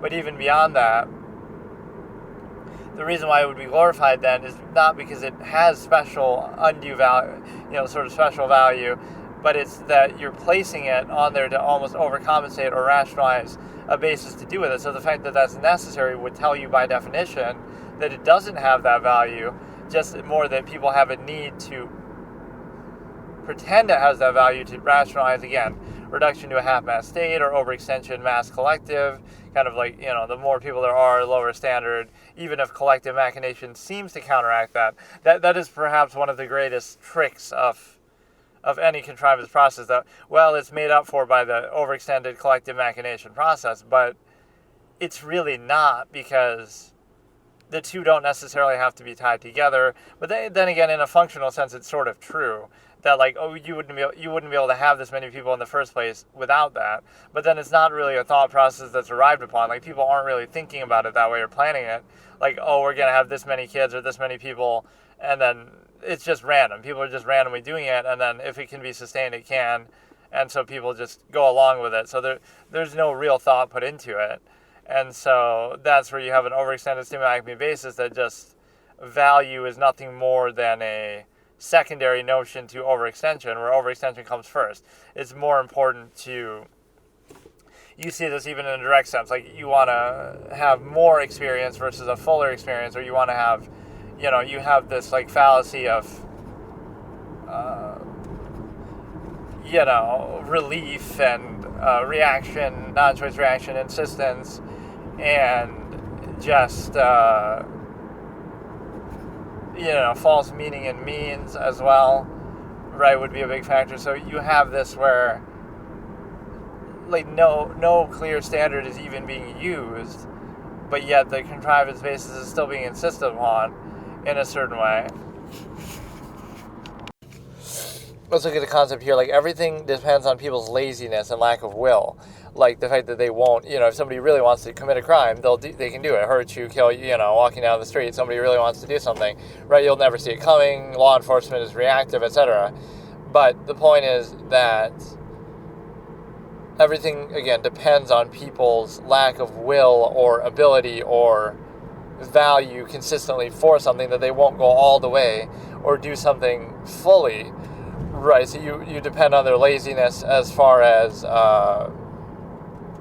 you feel secure, but because you have an alarm or a lock or whatever. But, if people really wanted to bypass that, both in terms of ability and will to do it, they would or they could. So that shows you right there. So you're relying not on the goodness of people, but on two other things. The non-basis of self, the fact that, they would commit a crime, let's say, in self-interest, but they would also not commit a crime in self-interest to avoid stigma and punishment, the threat of enforcement, right? So if you have that basis, you say, the only way to stop people from truly doing something like that isn't to appeal to, their goodness or gratification, although that seems to work on a surface level as an ancillary element. It's actually to appeal to the same reason why they would do it. The reason why they would commit a crime would likely be in self-interest. So you appeal to the same self-interest and say, well, we're going to punish you or imprison you or whatever. So we're appealing to the same self-interest that would make you commit the crime to try to stop you from committing the crime. So it's actually the same basis. You're appealing to the same measure, same process, just in a different way. And so the same thing applies to, ability. Like, if you're good enough at doing it and you were able to get away, that would invalidate the whole thing. Or if you were good enough at doing something that would bypass whatever protections you have. So you have, this peace of mind that, this is going to protect you, but really nothing is ever going to protect you if somebody's really motivated, somebody really wants to do something, right? Somebody really wants to even just in a social contrivance sense, like deceive you. There's so many elements of society that you just take people's word for it. Like, oh, they could be lying to you, they could be doing this, but you just somehow, or you rely on performative aspects as if that's not like some trained, ingrained, overcompensative element that could be present regardless. And it's this initial layer, like really how a mass collective is trained to think. Like, you want things to be a certain way, so they are that way. That's kind of how, and it's fine. You can just state that explicitly. Like religion, yes, yeah. When you die, there's this magical place with everything you want, and called heaven, and it'll just be for all your loved ones, and it'll be even the definition of that. That's one of my favorite cui bono arguments against religion. Like, literally, the definition of heaven would tell you that it's a human construct. Like, oh, this imaginary, wonderful place that where everything would be perfect and everything would be your dream come true, right, the way you would want it to be, and it's just perfect and amazing. Doesn't that sound like, and if you behave exactly the way we tell you to, or however, certain standards that you might pose, which again, not diminishing those standards, you could still follow them, but the fact that you have to be sort of bribed by self-interest to say, oh, it's, we have to threaten you, or we have to, with hell, or promise you heaven, would be somehow invalidating. Okay, let's look at a concept to do with closed structure contrivance. So, like, a certain preconceived notion will be present, right, and then somebody's reaction to it will be used to validate it, or reinforce it, or sort of act as a substitute. So, for example, if somebody has like a wrong preconceived notion about something, right, or just based in a non-credible way, which most, appearance, pretense, performative aspects is not credible. If somebody has that, then, like, let's just say age or something like that. Right, so now, because of that,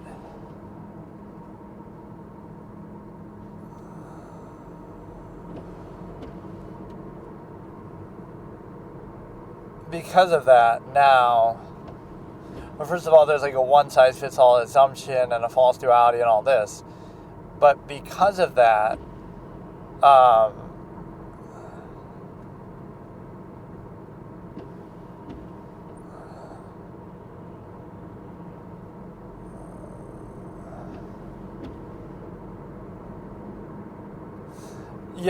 you go in with the preconceived notion, right?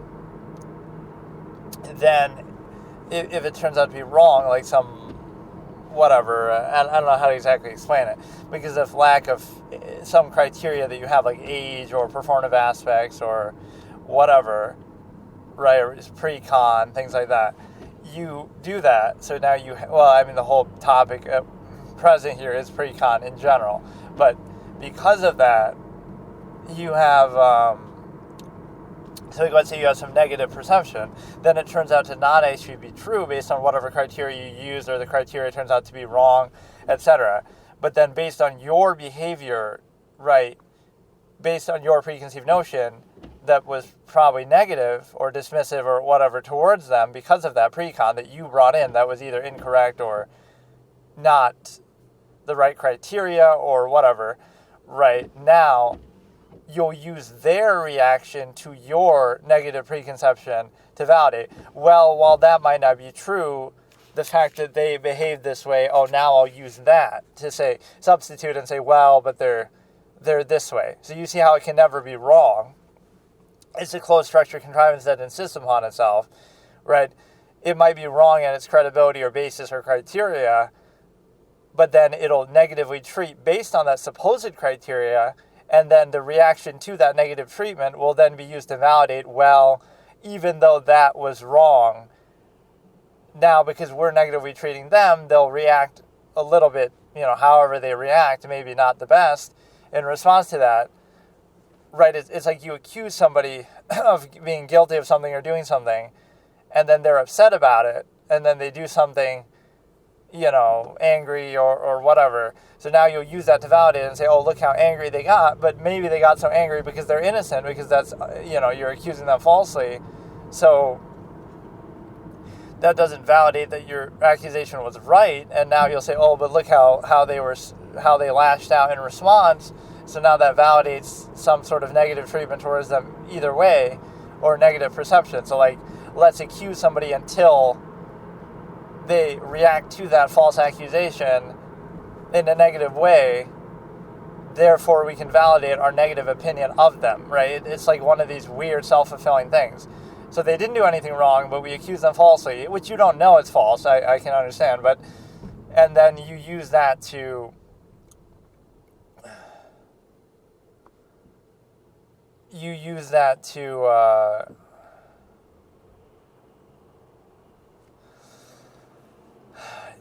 you falsely accuse them, you use that to then they'll resist it or be upset about it or have some negative reaction to it, and then you'll use that negative reaction to say, oh, look how they did that, though that proves they're a bad person. That proves that even regardless whether either you use that to validate, see, that proves it is true because they got so angry about being falsely accused. That means they must not be falsely accused. That validates they're a bad person, whatever. Or it also shows you that, well, they're negative in some other way, but you can look at how it's backwards, right? You're creating a negative connotation, and then now what do you expect them to do, right? Because it's like you're looking for anything negative too.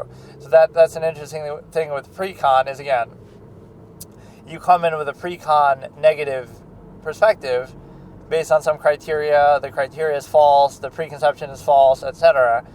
But you go in with it, and then you treat them accordingly, and then they react in some negative way because of it, and then you use that negative reaction to that negative preconception to then validate it and say, oh, that means it must be true. Or, again, you substitute and say, oh, but look at their negative behavior, even though that negative behavior is brought on by your own preconception. So you see how self-fulfilling that is. So even just that baseline, whatever the criteria supposedly may be, even if that's the case. So you're going in with a pre-con pause versus a pre-con neg, pre-con positive versus pre-con negative. Don't need to do absolute speech here.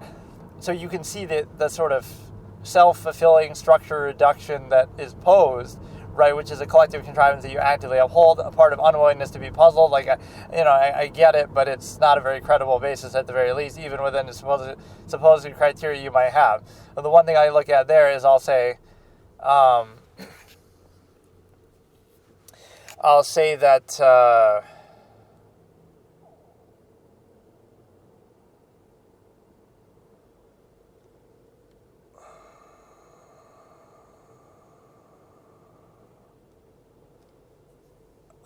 that you're in a position to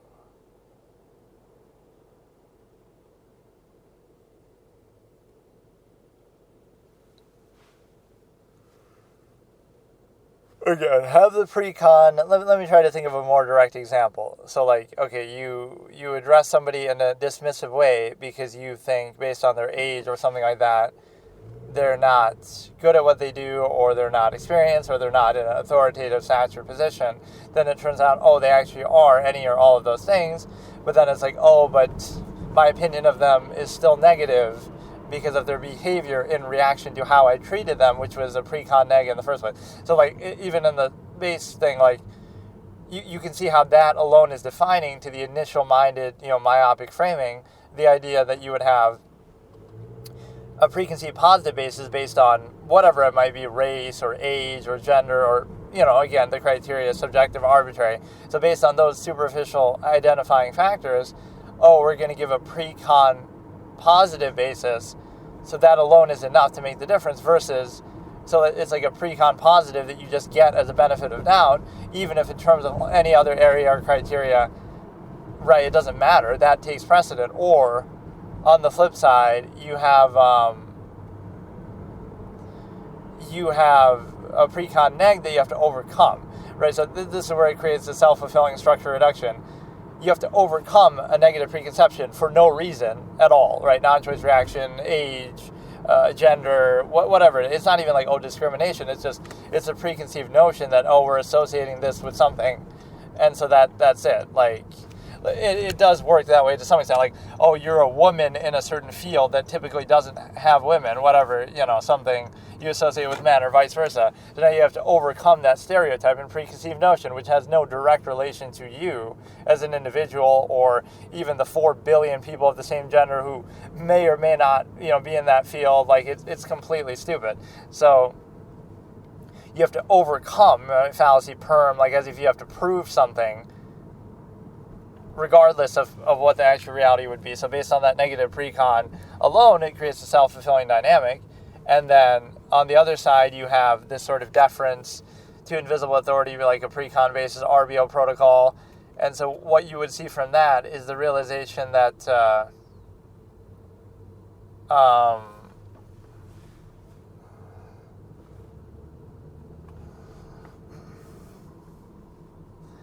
you would see the realization from that you have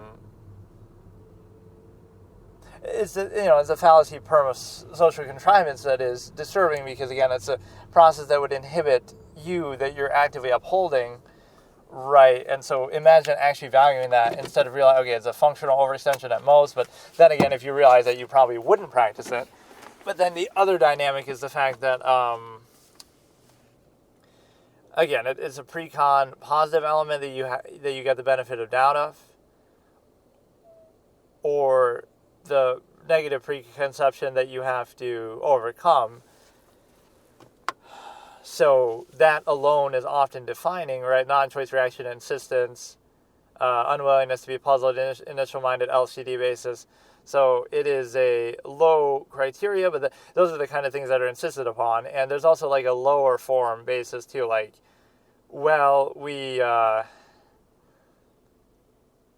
like, collectively, not that it's thought about, because the whole basis is unthinking, but like we take we like when we see initial LCD physical reduced collective reactionary basis, because we can relate or take comfort in that. So if everyone's ignorant together and surface level LCD appearance pretense basis, like, that's good in a mass state, easier to control RBO protocol, but also people take comfort in it in a direct sense. Like, that's what people are looking for. This person's genuine because they're ignorant and unaware of the nature of a process that is present and that they are practicing and that they train for years to do, like social contrivance, indoctrination through, or whatever, like sales aspect or some other means, right?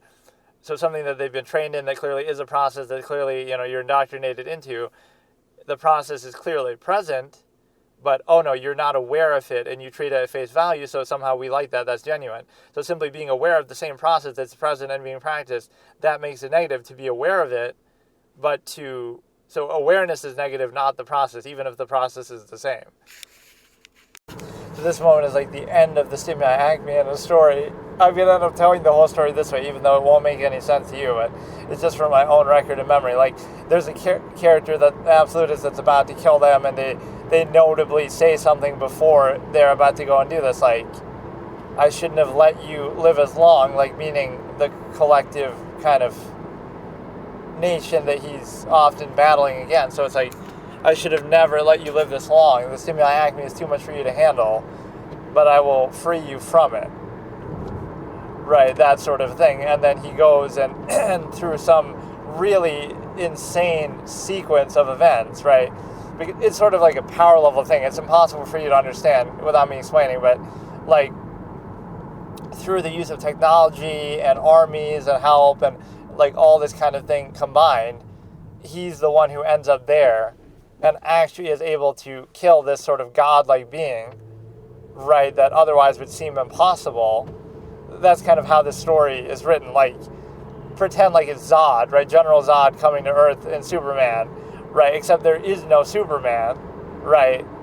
So how do you do it then? And so through creative use of technology, strategy, armies, countless different things, right, you somehow are able to do this. So when he's about to kill this person, it's kind of a very, because again, the stimuli acme has to do with sex and hedonism, pleasure, etc. Like, so this being is laying there and asks, this is a weird way to explain it, but you'll never understand what I'm talking about. Like, the character has a motif to do with a rhino, right? So they always have this, we can call it like a biosuit, right, where they have like a horn as if it was like a rhino's. And so, and there's kind of a deeper absolutist meaning to that as well. But the point is, like entry is consent. You've been warned, right? That's to show, like, okay, if you challenge this person, you're asking for it. Like, it's kind of a symbol there, and the idea of kind of a non-reactive basis. Like, it can be used to defend, it can be used to attack, it can be a symbol of many things. But they're laying there, and then they ask, basically, with your last, in my last moment, let me go out with that, basically, with the stimuli acme kind of element. In other words, wanting them to use, like they're about to strike them with the horn,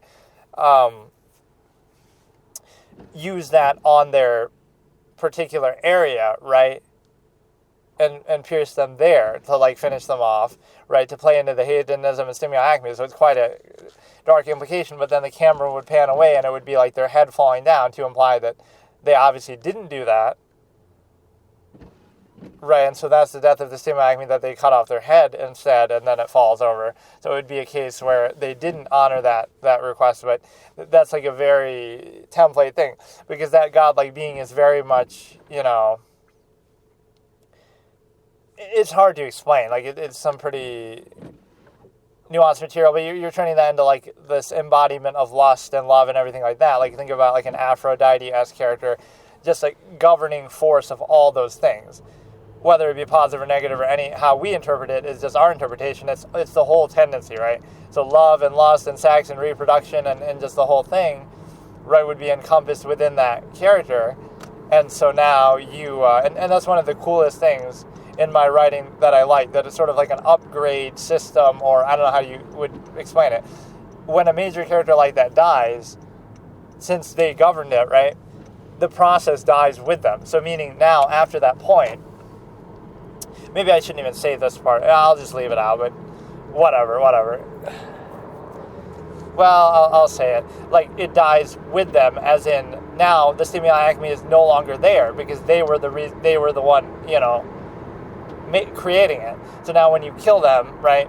Because, like, usually when a major character dies in a story, it's just they die and that's it.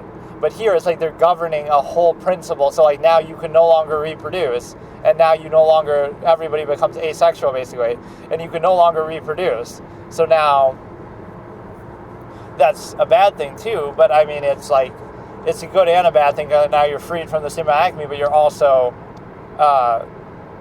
right, it comes with a consequence, so it's a big deal, right? Like, it vastly changes the life of all the characters in the story, because now by killing that being, you free yourself of the stimuli acme, but you can no longer reproduce, you can no longer do anything related to it, whether it be positive or negative, however you interpret. So that is such a cool thing, that the major death of a character is felt constantly and changes the whole lives of everybody around, because that's how powerful they were, and their influence was felt everywhere. And it's always said that character, their power was the most impactful, because regardless of anything else, that's what allows these mortal beings basically to reproduce and control themselves, right? They basically learn to love their own slavery, if you will, their own, state that they're in, because they think it's their own idea. Like, oh, this hedonism, it's love and it's meant to be, and you're not, it's the process that convinces them of their own, like, almost that they like it or enjoy it, or it's a positive, or they'll fight for it, kind of a thing, even though it's a process that we see evidence there. And you could supplant this with just like nature. Oh, it's just a natural process. Now, in real life, people wouldn't regard that negatively necessarily, like, oh, it's a natural process. Okay, we already know that. But you would regard it negatively within the contrivance that we try to attach to it, as in, you say that, you have to be with only one person and specified and do it in this way and only this way, and you can't do it in some other way or a different way. That's where the framing would be false, because now you'll say, well, it's just a natural process, so all that sort of undue emphasis, whether positive or negative, and the two kind of go together, like it's good to do it this way, bad to do it this way, it'd go hand in hand. And the reason why is because you don't allow it to, I don't know, like, you're trying to control it somehow when it's really just a base natural process. So then you would do it with no inhibition and no structure. So in order to inhibit it and structure it and specify it, you try to pose it as false absolute, like, you try to, again, this is the expression I keep using, you try to make it out to be more than what it is inherently, objectively, so that you can reduce it to something less. Because if you saw it for what it is, okay, it's a zero-sum process, it just is what it is, and you can do it however you want, freely, uninhibited, it just is what it is. But instead you try to glorify and say, oh no, but it's love and it's meant to be, to specify it, control it, create the family system, functional basis, or you do it into something less, like, oh, that's morally wrong to be with multiple people, that's terrible, that's evil, that's whatever. Again, functional basis comes down to, but some of which is antiquated, would have been more functional, historical level. And what you have now is the ability to consider that, you know, you're put in a position where that's not really what it's about, but that's why. So you glorify it like, oh, it's more than just mere a zero-sum process. And the only reason why you have to do that, again, it's like a false framing that it'd be negative to see an objective, natural zero-sum process as a zero-sum process. Like, why would that be a bad thing? If you look at it scientifically to our understanding, or if you just look at it normally, a lot of that throughout history is the ignorance of, you know, people didn't know what we know in science, but it's not even about that. It's like, it's a natural process. We see animals do it. We see, you know, people have done it throughout all history. But the reason why it's emphasized is to control it. So now you say, okay, you can only do it in this way. You can't do it in this way. We stigmatize it constantly. We reinforce that. So it's an artificial structure that we create to try to control it and reduce it to a half-mass state. Because again, when you glorify it into something more than what it is, it's not just a zero-sum inherent process. It's absolute, and it's meant to be, and it's some, you know, sacred thing. Now all of a sudden, right, you can reduce it because you can say, well, you know, it's the same larger process, but we pretend like it's something else just so we can control and overextend it.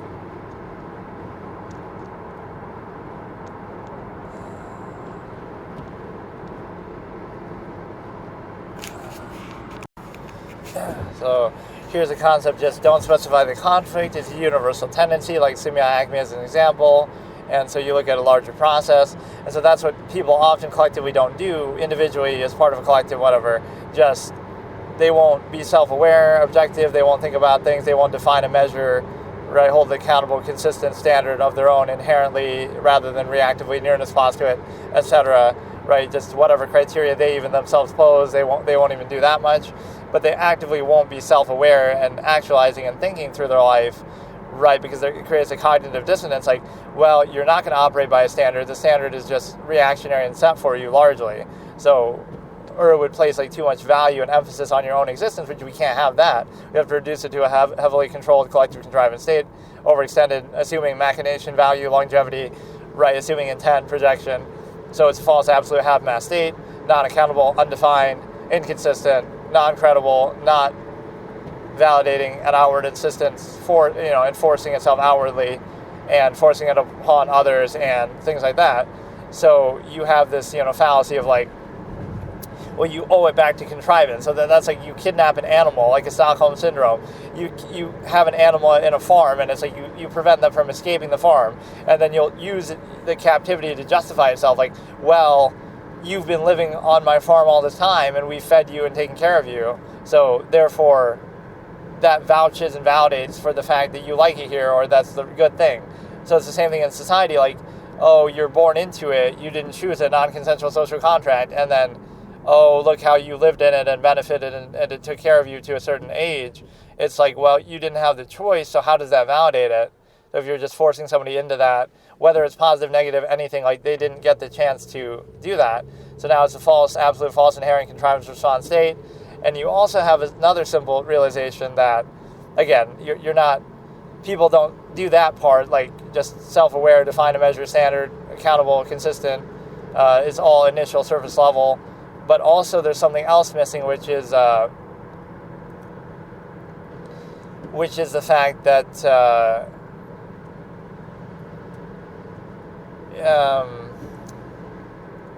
like actively self-aware. Like it's a bad thing to do that. Like there's certain things that you could see, like, oh, staring at a wall versus staring at a screen. Like, oh, thinking is bad, so you just pretend to do it just to simulate what other people would be expecting, like 5 favoritism distraction, as if thinking is a bad thing. Or I love that. Like other, like, oh, are you the type of person who thinks all the time? Like, oh, like a human being as opposed to a human function? Like, why would that be a negative? Like, oh, don't think too much. Don't think all the time. Like, thinking is the issue. Like, oh, close your eyes if you don't like what you see. It's blame the eyes, right? Not what is being observed with them. Like, it's so... you don't realize what that actually means, but like, oh yeah, imagine thinking about everything all the time, like actually thinking. Imagine that, like, just think, you can see this, like, growing up, somebody saying this, right? Like, what, you don't think all the time, do you? You're not thinking all the time about everything, are you? Instead of just, oh, bypass, non-thought, initial basis, reactionary, like, you're actually thinking about it from an objective, inherent-based state standard. Even if you can't do anything to uphold that, you'd actually be thinking through it or thinking about it, or however, whatever standard you might apply, you're actually thinking instead of just reacting, right, which is the initial basis. That it has a certain functional value, but you have to question that even on an individual level. Like, is the functional value of a supposed half-mast not even fully committed to function basis, but is that worth sacrificing your defining trait as a human being, which is the ability to think, which we kind of stigmatize and condemn, which is fascinating, but is it worth that sacrifice? So in other words, let's have more experiences rather than a full experience, reduce it to a half-mast state to overextend collective convenience, whatever, and then you do it for that, and you also do it for, is it worth it to, reduce everything to a half-mast state? I keep seeing these stupid discussions in, like, NBA comments, YouTube stuff, like, where people are glorifying too much the shooting of, or like the defense of older eras. It's certainly, I'm a fan of hand checking. I love defense. I wish, they brought it back, and players would still be great shooters. But the reality is, players are just better at shooting now than they were before. That's just a period, end of story. No matter what you want to say, that's just the end result. So I'm not saying, that there'll be certain stars, like Magic Johnson couldn't shoot. Michael Jordan wasn't a good shooter. Right, from a three-point standpoint. That's why people point to the shrug game and say, oh, look at that. But think about what you're actually saying with the shrug game. Imagine giving the best player in the game wide open shots and being shocked that he makes them. And like, oh my goodness, he made 6 threes in a game. Like, what a big deal. It's the finals. Guess who else made 6 threes in a finals game? Like, Bill Laimbeer made them. So imagine what Jokic would do to them. Right, like if Bill Laimbeer could do it. Just like the 3-point shot was considered a bad shot and a difficult shot. And it is, and it still is, and it was then, it is now. So they would play off, they would late contest, they would sometimes leave people open. So when you talk about, oh, defense was so tough, it was, but it was usually like for mid-range, for inside the paint, that was tough.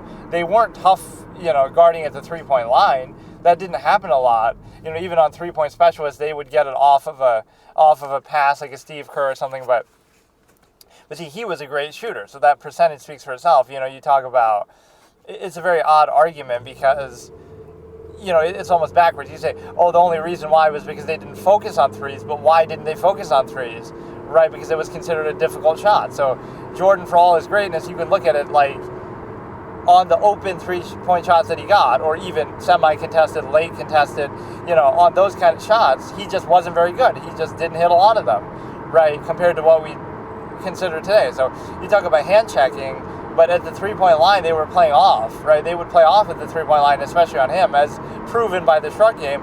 You might say, oh, look, what an aberration, what a great, that proves he can't shoot, but it kind of doesn't, because that was the exception. That was such a shock. That was like, even he's surprised. What would it be today if Steph Curry hit 6 threes in a game? Oh, wait, that's what he averages for a whole fucking season. What he could average for a whole career, 6 made threes a game. Like, is that because, the rules of the game facilitate? Like, again, I'm a fan of hand checking. I'm a fan of allowing that. Unless you want to argue they would just injure somebody or tire them out over the course of the game, I could give you that. But what answer is there really when Curry can shoot over 7-footers? He shoots over, Wembanyama or Durant or somebody when his release is so quick that you can't even contest it. Like, what good would all that really do? It might tire him out. It might make him a couple percentage points less efficient. So like, oh, instead of shooting 45% from 3, he'll shoot 40% from 3. Like, oh my goodness. wow. So you'd go from being the best shooter ever to being the best shooter in the game still, because 40% was always considered very good. Like, oh my goodness. He goes from being the best shooter in the game at 45% to being the best shooter in the game at 40%. What an anomaly. What a horrible, horrible outcome, assuming that would even happen. Like, Mark Price was able to hit jump shots. John Stockton was able to hit jump shots. Steve Kerr was able to hit jump shots. Abdul Rauf was cooking people. So many shooters. Detlef Schrempf was cooking people. So you don't think what Larry Bird could do jump shot wise, Kevin Durant could do with a quicker release, smoother shot, right? Like, he could just be, obviously Bird had the benefit of size, so it makes it sort of a moot point to even try to contest. But you got Magic's janky set shot. So I'm not bashing. I'm just saying the reality is the three-point shot is just a difficult shot. Open shots, I could make a compilation of that. Show me open shots from great players of that era. Michael Jordan missing open three-point shots or shooting them at a lower rate than what we see open, uncontested, maybe semi-contested, late contested, versus today with players having to create, them a lot more, shoot them off the dribble, right, which was considered really a cardinal sin then. Right, taking those kind of shots would be considered ridiculous. So a lot of that actually doesn't have to do with defense. Again, I'm a fan of bringing back hand checking, make it as difficult as you want, but you would realize that under that circumstance, he's still, like a player like Curry or Durant, like they're still better than anybody else would have been because they weren't good in the first place. Like, so open shots. So that's what happens with the state of the game. Like, when centers can shoot better than guards used to shoot, like Jokic or somebody, it's hard for me to argue that because, again, having the option is a net positive. You can talk about the rules of the game. Again, I'm a fan of bringing back hand checking and stuff, but there's only so much you can do to facilitate that. In the end, right, you had three-point shots then, you had open shots, and you made less of them than players do now. It's just the reality of it. So it's impossible for me to get past that because it's like, oh, they didn't focus on them. And I'm not using it to attack the player to say, okay, well, it doesn't make Jordan a bad, he's an all-time great player, but he wasn't a good three-point shooter. It's not that, oh, he didn't focus on it. The end result was, for even the ones that he got, he wasn't very good at doing it, period, end of story. The fact that he chose not to focus on it, well, it's part of the game, so that's your choice, but, countless thousands of players, right, we'll look back, hundreds of players at least are better three-point shooters than Jordan, just period. On an open shot, contested shot, everything, every kind of three-point shot. J.J. Redick's a much better three-point shooter than Jordan was. Like, it's fine, you want to be a specialist, you might point to getting it off a pass or something, but the reality is there are countless open shots that you're looking at, and it was just a hard shot. Like, there's nothing to question about it. So, that's the realization that you come to is it's just a difficult shot, and players have just gotten better. And again, like, imagine we get to a state in the game like that, like the European special.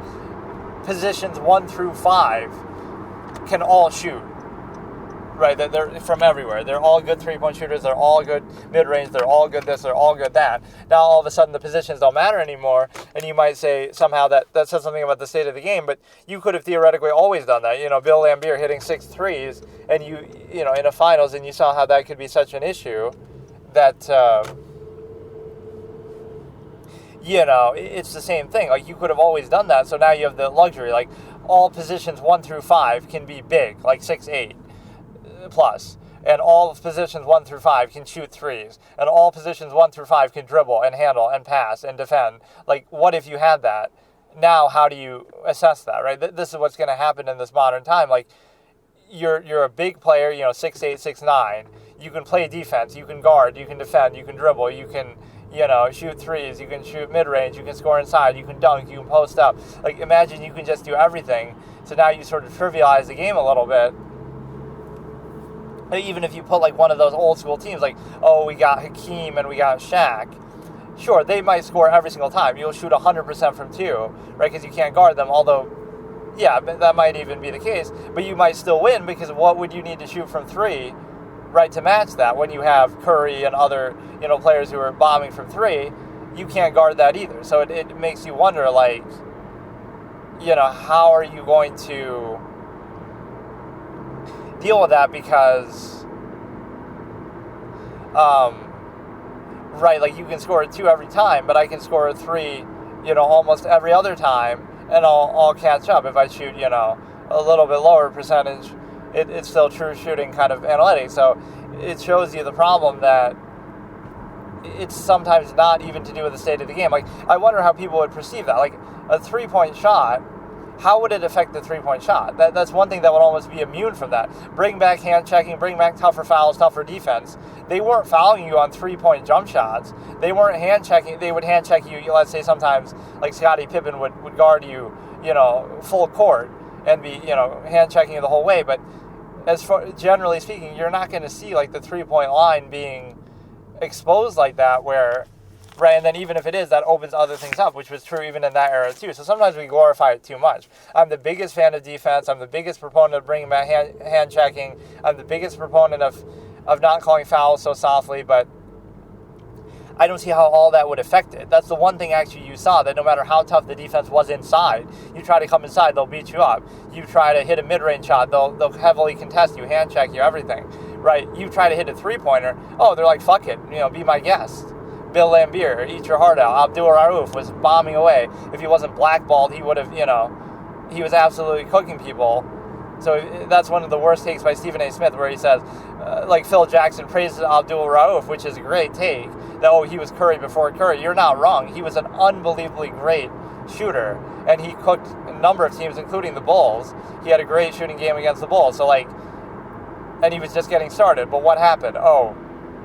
He does the original Colin Kaepernick, and we're not woke enough to appreciate and glorify the way that we do with Colin Kaepernick. So he gets blackballed unceremoniously in a ridiculous way that's totally unfair, and the league and the media, everybody owes him an apology, and you should crown him like, Colin Kaepernick, what a hero, right? Similar, he wouldn't stand for the pledge, etc. What a ridiculous way to ruin a career, that he should have a lawsuit, right? This is an actual sort of social justice moment, that you ruin the career of such a great, iconic, ahead of his time player by blackballing him because of that BS, like absolutely ridiculous, unfair. So Stephen A. said, his talent closed the door on his career, kind of, he's trying to, wash it over. No, it was absolutely, that's the reason why he was a terrific shooter. He was amazing, ahead of his time. He would have been a perennial all-star at least, like, so ridiculous how they did that to him. And again, in this day and age, we would celebrate it, whereas there we would blackball the guy.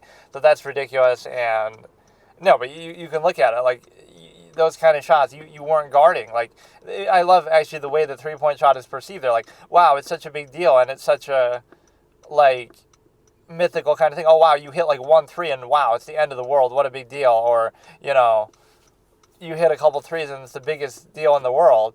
Like, now you're averaging that many, and now you'll say it's somehow a fault of the state of the game. But it's just, at some point, can you do that? Like, we'll give you the same shots. Can you do that or not? And you can look at countless footage, like, somebody will be wide open and they'll only hit like 30%. And that, at times 30, 35, that would be considered acceptable. Now somebody's contested, off the dribble, all this kind of stuff, using screen, sure, but with a super quick release like Curry. And it's like, oh wow, he's hitting 45%. And the same quality shot, or even harder. So, like, what do you mean? On a deep, I love that too, like a deep 3. I'd love to see that. Like, he's shooting open shots. Could it be because it's deep, several feet behind the 3-point line, that nobody would dare to take at that, in that era? Like, or if they did, it would be such a big deal. Like, so at some point, you just have to respect that. There's not even one of those fallacy arguments like, people have evolved and changed that much, like plumbers, firefighters. That's a nonsense argument, because you're going against, who are you then? If everybody in the league is a plumber and a firefighter, then who is a world-class athlete, in a sport that's still more skill-based? It's not a raw athletic endeavor, where that's 100% of the measure, right? It doesn't come down purely to that. There's skills, there's ball handling, dribbling, shooting, whatever, posting up, passing. So the point is that it's not a raw athletic endeavor, but even if it was, you say, they're all plumbers and firefighters, but then who are you? That's the thing, who are you? You're this world-class athlete, but how do you define that? Like, so relative to the era, you were a plumber and firefighter too, right? Will Chamberlain, one of the greatest athletes in human history, like, so where did he come from? He came from the planet Mars. Like, don't you deserve credit for that? Like, oh, Shaq was just so big and strong, and LeBron's, so physically gifted. Like, that's a part of the game. Like, I love that when James Harden says, oh, Giannis, it's easier for him. Like, that might be true. It is definitely true, right? The skill factor. But then again, on one hand, I'll defend Giannis a little bit. He was kind of scrawny and a little skinny coming in the league. So, like, he built up muscle. If you look at him his first couple of years, I wasn't even sold on him. I'm like, why does this guy have a nickname? He's a Greek freak. He's averaging 6 points. Like, what's so special about him? I didn't see it, right? I'll even admit that. I love people who prove me wrong. Just like Curry, I would have said, oh, look at him showboating, shooting these deep threes, like he's just showing off, right? You can't win like that. And how wrong was I? So, like, I can admit when I'm wrong, and I like to be proven wrong that way. But in the case of Giannis, he had to bulk up, he had to build up the muscle. So how did I know he was going to do that? So that's to his credit. But the end result is still short. Like, imagine complaining about athletic advantages in an athletic field, in a sport. Like, it would be absolutely, it's part of it. So, I mean, I can appreciate people who don't, rely on that as much, or who are so skilled, right? Like a Curry, like an ordinary build. This was one of my takes from back in the day, like that I kind of was, Steve Kerr on Open Court or whatever says, oh, John Stockton was a dirty bastard. And I was like, how dare he say that? And like, they had similar builds. They were ordinary. They both look like your accountant. They're not athletically gifted. But John Stockton worked his butt off and conditioned himself, and he was skilled, and he was smart, and he was hardworking, unlike Kerr. So because of that, Kerr is just getting around the fact that, oh, he's calling him dirty. Well, you could have been as dirty as you wanted, Kerr, but you would have never been as good as him, right? You would have never been the all-time assist leader, all-time steals leader. You would have never been what he is, right? Because you didn't work as hard, you weren't as smart, you weren't as skilled. So, like, it's a way to get around your own laziness. Like, well, oh, he's dirty, but if all it took to be the greatest player ever, or, like, all-time assist leader, all-time steals leader, one of the best point guards ever, if all it took to be that was to be dirty, then okay, you be dirty too. Bill Laimbeer was dirty, he doesn't mean he'd be leading in all categories like that. So, you know what I mean? Like, you can be as dirty as you want, but don't bring me that as an excuse. Like, you were nothing compared to him, even though you had a similar build. So now you put it in like, oh, it's because he's dirty. It's like the same fallacy argument, like, don't confuse lesser ability or will with greater morality. Like a Genghis Khan argument, like, oh, it's not because he's so uniquely evil that he did what he did. It's because he was just more successful and strategic and better and effective and skilled and etc. than what everyone else is trying to do the same thing, right? Other kings, conquerors trying to do the same thing. Just because he was better at doing it, does not mean that, right, oh, it's just he was morally worse. You just remember him and then want to try to attach that. So if it wasn't him and it was some other king who did that, or to a lesser degree, oh, you wouldn't even know their name because they're lesser known or they weren't as good at it. But in an era where, oh, other kings were conquering each other and constantly fighting and human history is written in blood, now all of a sudden you say, well, what does that mean? Like, it means that they're all doing it by the same process, but one is simply better at the process than others, right? It's not a question of, right, like if you become successful enough at something today, it goes from being morally objectionable to being admirable. Like, oh, you go from like Amaranth on Twitch or whatever, oh, it's just a stimuli acne, oh, it's just this, it's that, she's for the streets, this and that. But oh, if you're successful enough, now it becomes something else. Or, OnlyFans, if you make enough money, then, it becomes something else. So now you give that money to charity and help other people. So now it ends up being a net positive. So, like, money validates everything. Like, oh, it becomes a good thing now because of that. In terms of,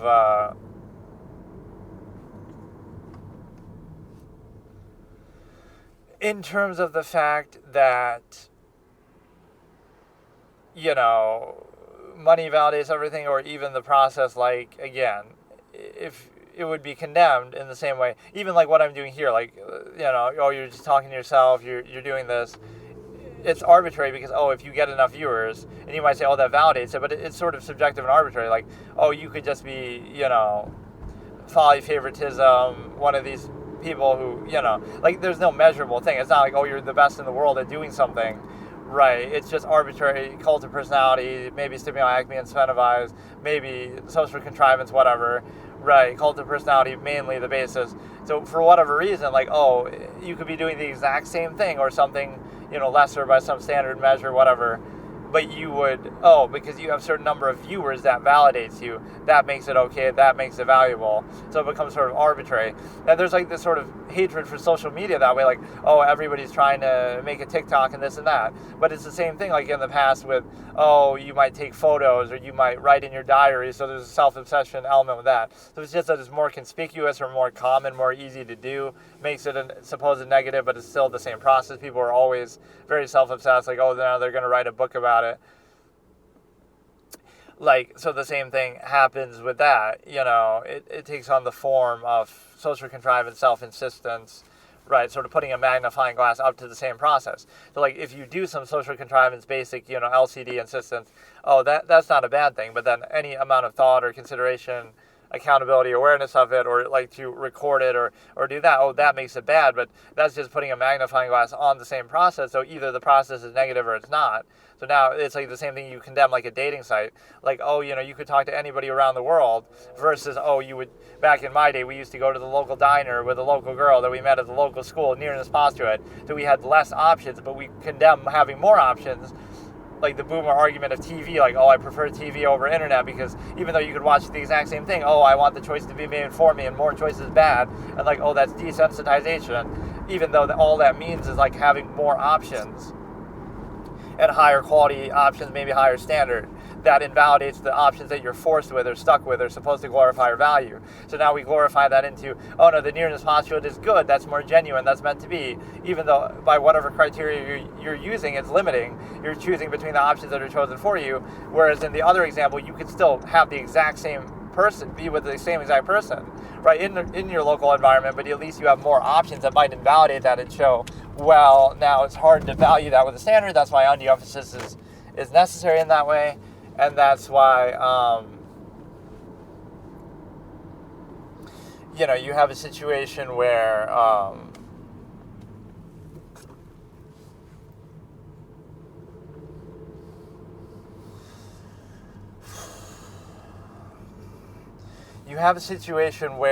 again, they would place undue emphasis. You can't just acknowledge, I chose between what was chosen for me because I had to, because nearness postulate, reactionary, so I pose it as a false absolute, which that would be the main issue. Not even so much, I can't blame you for being with somebody in your local environment if that's all you had access to was your local environment. It's not condemning that. It's saying all the undue emphasis placed on that to bypass cognitive dissonance to specify it, right, to one person and make it into something more than what it is, would be invalidated by the fact that, you'd have more options now, or you could be with multiple people, or whatever the case may be, in a general sense. Not that that's relying on modern state. Being with multiple people, you could have theoretically done that. But just because you can't handle it, or it's not functional basis, or zero-sum means makes it more difficult, whatever. So you see that standard of, like, you condemn something just because you have no choice. You don't have the choice to do it. You don't have the option to do it, so you pretend like you don't want it. And then you pretend you do want something, or place undue emphasis value on it because you do. Because you have to, right? Because you have to settle for it. Okay, let's look at the concept here that everything is a process, that is nothing more than a way to reinforce the collective contrivance state, reduction, half-mass state of collective contrivance, right, reduction to a half-mass state, basically.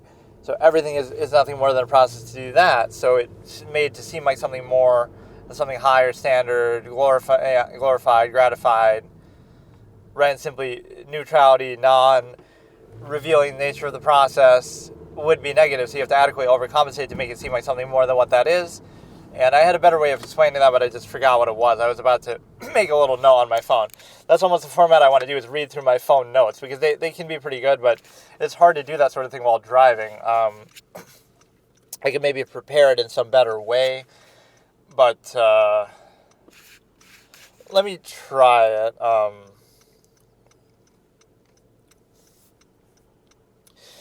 I'll try it where I get to, I can just flick back to a random part too, like it doesn't, I just have so many of these and I'm afraid I'll accidentally delete one or I'll lose it. Let's look at this. So many of these are like just good lines that I've written in a short story or something in the past. It wouldn't be performative, initial, reduced to,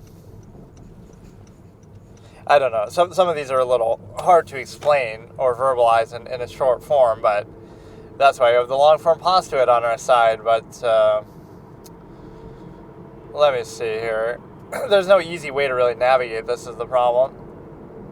Or some of them are so short, right? It'll just be, let me look at one thing, actually. This is pretty funny. Let me look at my metrics for my phone, right? And you wouldn't believe how long it is, because I guess I'm always just sort of, I have my phone open, or it's kind of, I'm not really using it, but look at the actual metrics on this, which, again, I'm doing other things while it's open, but it makes it seem like I'm on my phone literally all day, which almost doesn't make sense. It'd be like, here, I'll try to do it. Like your screen time, right? This will seem ridiculous, but like even now counts. Like I'm on the phone, but I'm not really doing well. I could be watching something or listening to something, but let me just see it. It's like I'll be up in bed in the middle of the night and I'll just be playing, but it won't really.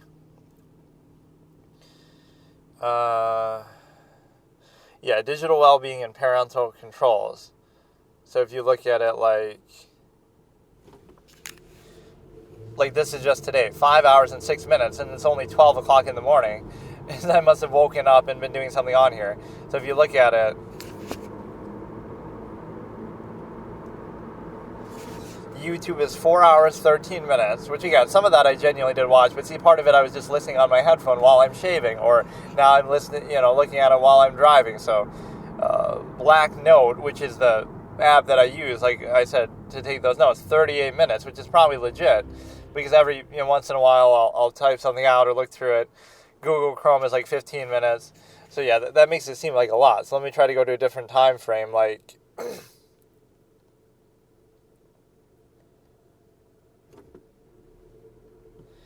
where does it show like other time periods?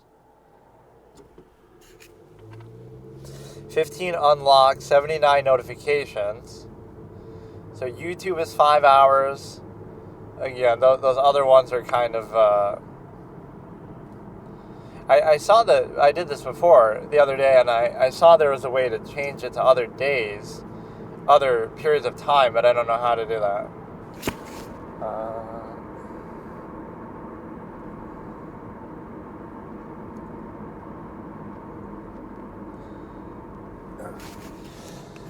Oh yeah, let's flick through this, and I could also look to like my YouTube history, or just use that. Like I'll rewatch stuff in my YouTube history to see what sort of things I watch when I'm not doing these sessions too.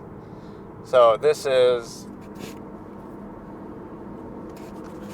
okay. Here's a good example. Thursday, March 6th, right? 8 hours and 31 minutes screen time, which seems insane, but like whenever I'm driving, I'm using it typically. Whenever I'm eating food, I'm using it typically, watching videos while eating food. Whenever I use it for every purpose except actually using it as a phone, like messaging and stuff too much, or calling, right? That's the least. So 5 hours, 35 minutes on YouTube, 1 hour, 36 minutes on Chrome, and an hour, 4 minutes on Black Note, which is surprising that,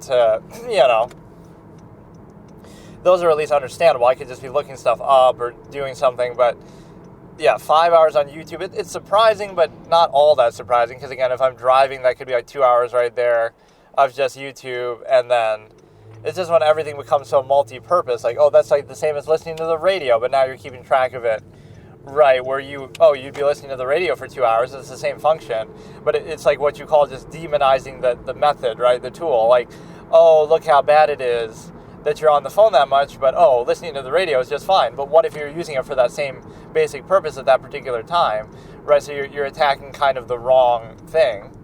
Now, if you say that's bad too, that's fine. But this sort of influence fallacy throughout history, you'd say like, well, the influence fallacy of just at one point in history, it was comic books that made kids behave in an undesirable way. At one point, it was because people were witches, like the witch hunt. That makes people behave in an undesirable way. It's because of the devil. It's because of, comic books, rock music, video games now, movies, TV. It's because of, drugs, or you blame something like that. You're always looking to blame something, but not seeing human nature. And there's a deeper opposite interpretation analysis to go along with this as well, which is the case where you're able to consider the fact that opposite interpretation in terms of like addiction, for example. Oh, somebody got addicted to drugs or alcohol. That's why they're so mean. Oh, your parent used to beat you when they were drunk.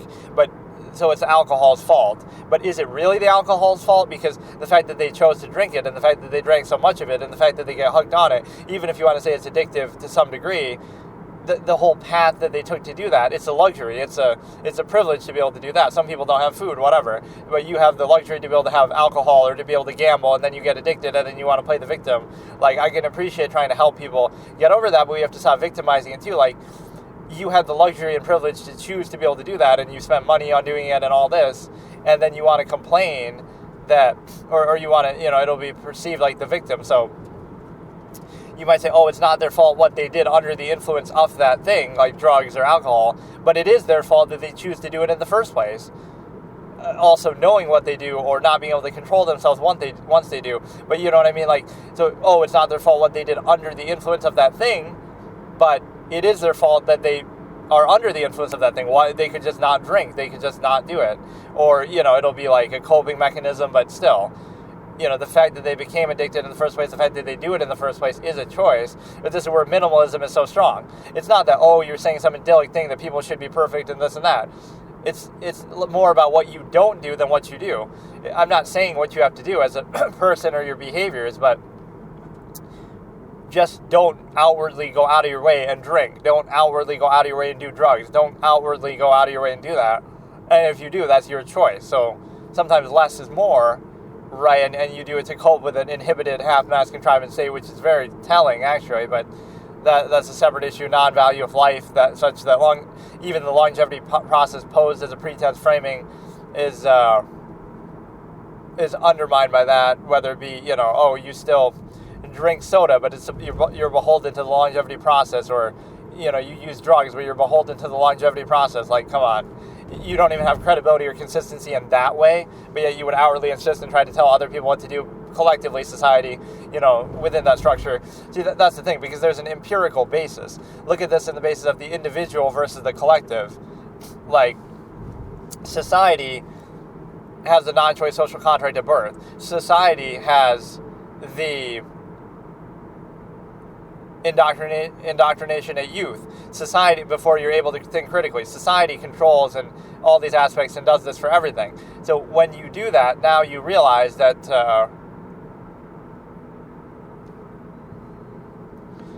it has all these advantages and structures in place, and therefore also accountability. Like, society is the one making the claims, and collectively, structures and people individually as sort of preservers of that are telling you should do this, you have to do this, you have to do that. So they're the ones vouching for the state and society itself collectively. So now that needs to be qualified and held accountable and thought deeply about, and consistency, etc. Even if by the same criteria you could achieve it better, greater degree, lesser, remove the need, right? You would hold it accountable even to better achieve it. So it's a false absolute that's not accountable, held in check. So now you have a situation where you're able to consider the fact that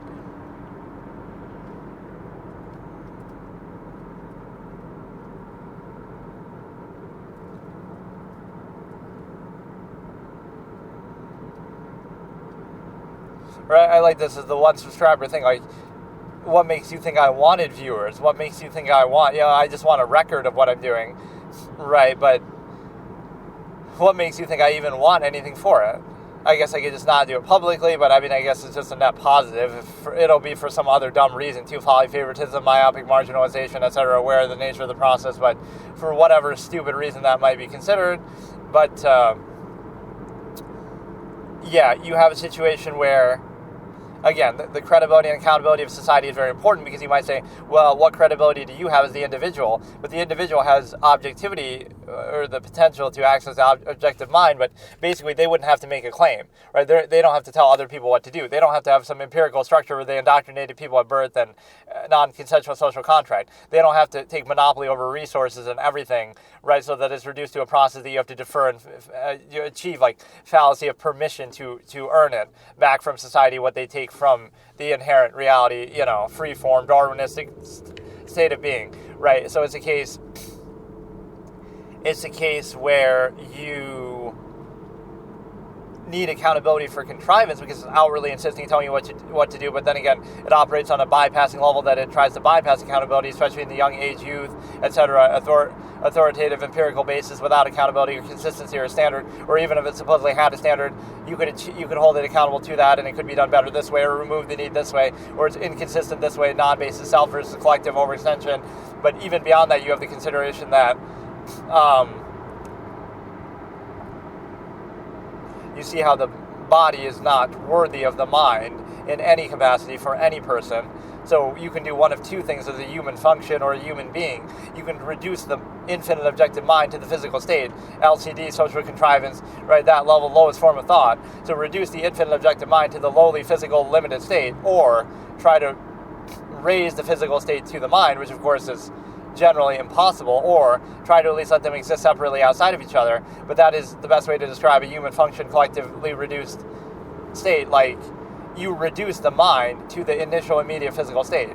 I always use that analogy. A tiger could be biting on your arm, but you could be thinking about the secrets of the universe or something totally different, or what to have for dinner, which could be maybe that lion once you kill it later. But no, you could be in any situation. Maybe that's not the best example, but it shows you your thought doesn't have to be directly related to your physical environment, which is more apropos on a functional basis. Like, you can be thinking about anything ever, about the larger process of something, the logic behind something, hold it accountable, etc. So thought is the enemy of a process that way. So again, that's also the accountability of a contrivance state, that it would be exclusionary to everything else. Not so much whether, it has merit within the supposed standard, even if it's not consistent, etc., whatever. But it also has a consistency issue with respect to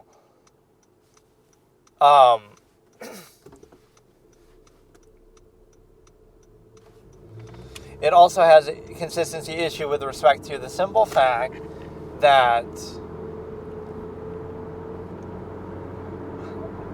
to assume intent, right? So let's say even if it was somehow qualified or consistent, such that it could outwardly,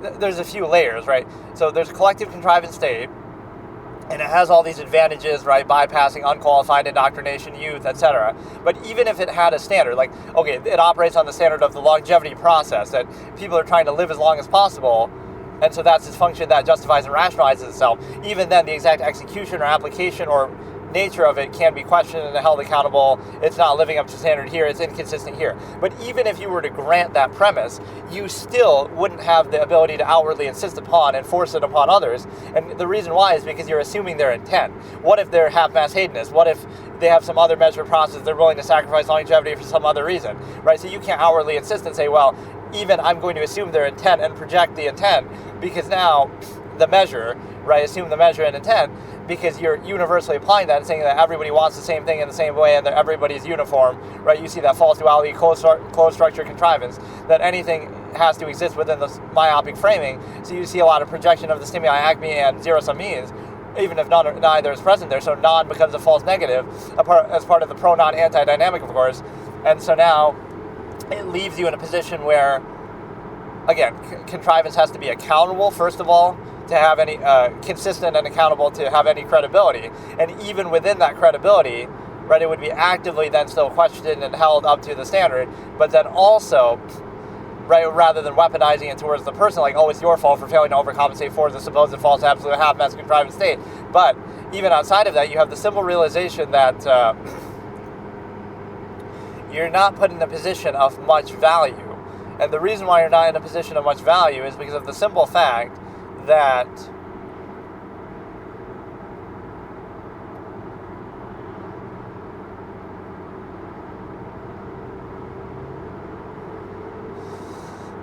again, outward insistence would also assume the measure that you're telling people, okay, you have to sacrifice this, this, and this, right, inhibition, etc., in this exact manner. The specific contrivance state would not be qualified, right, absolute, exclusionary to everything else, cognitive dissonance inducing, but also assuming their measure like longevity process, but then, it's not consistent, that's not what they are actually after, half-mass hedonism. It preys on people who don't define their own measure a thing for themselves, non-self-actualizing from an inherent base state. But even beyond that, you have the consideration that,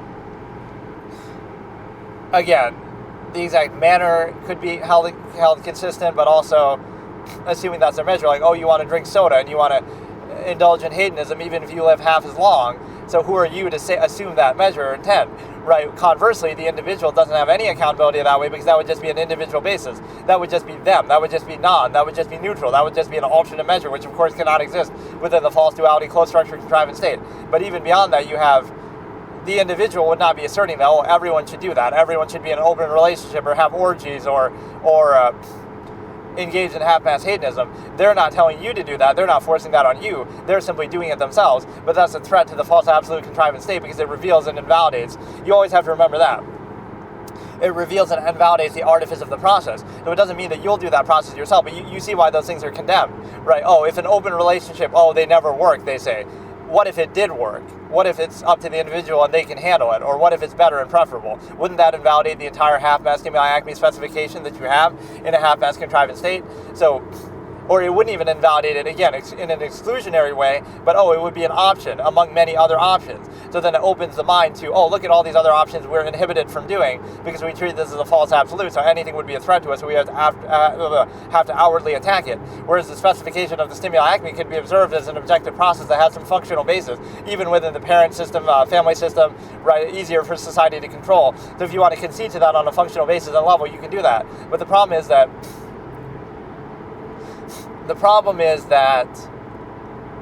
again, it wouldn't be exclusionary, so you would say, well, there's many different measures and priorities and standards you can have, so none of them are one-size-fits-all that would apply to everybody. Somebody's asexual, so now they don't do that at all, or somebody chooses to be just not to do it. You want to subvert this preservation of the stimuli acme, right?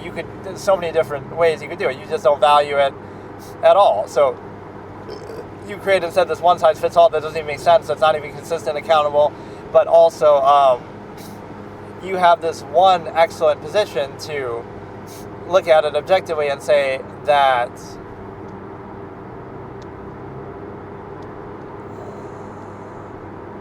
undue emphasis is necessary to overcompensate for what would otherwise be a flawed process, which shows you the fact that that's necessary is arbitrary and interchangeable, could be associated with anything. There's this sort of strange selective awareness and emphasis given. So it's artifice, but it doesn't acknowledge itself as artifice, but it is observably that, and then inconsistently held, that you have. So again, getting back to that, the individual doesn't have to outwardly insist. They can just neutrality inherent, but it's like a fallacy perm, take monopoly over everything, and then, the individual needs your permission to do it, or it'll be framed in false duality to say anything that exists outside of this is negative, bad, can't be done, because if it could be done, then it would remove the need for all the inhibition altogether. Like pretend self-governance, like, people can handle themselves, they don't need it anymore, government or society itself, so all the inhibition goes out the window, but you can still have the practical basis, so then what? Right, so that has to be attacked. Like, there's some tribe that lives like that in peace, and they're perfectly fine. Village of 100, in fact. Right, amalgam theory. So the fact of the matter is that that would be considerable because you have...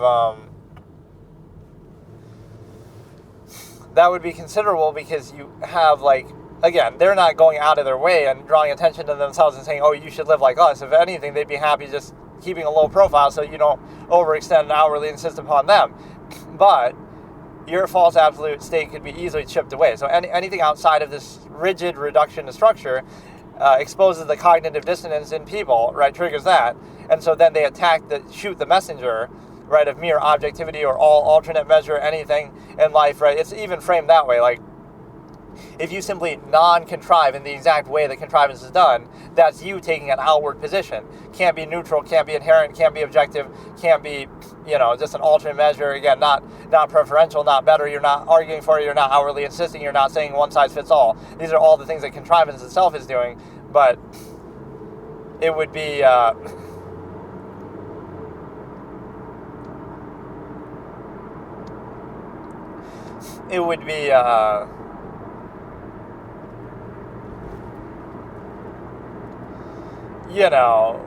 it would just be an option of countless options, a human variable, right? The infinite objective mind, a different measure, self-aware inherent base, you can't assume intent or measure that way.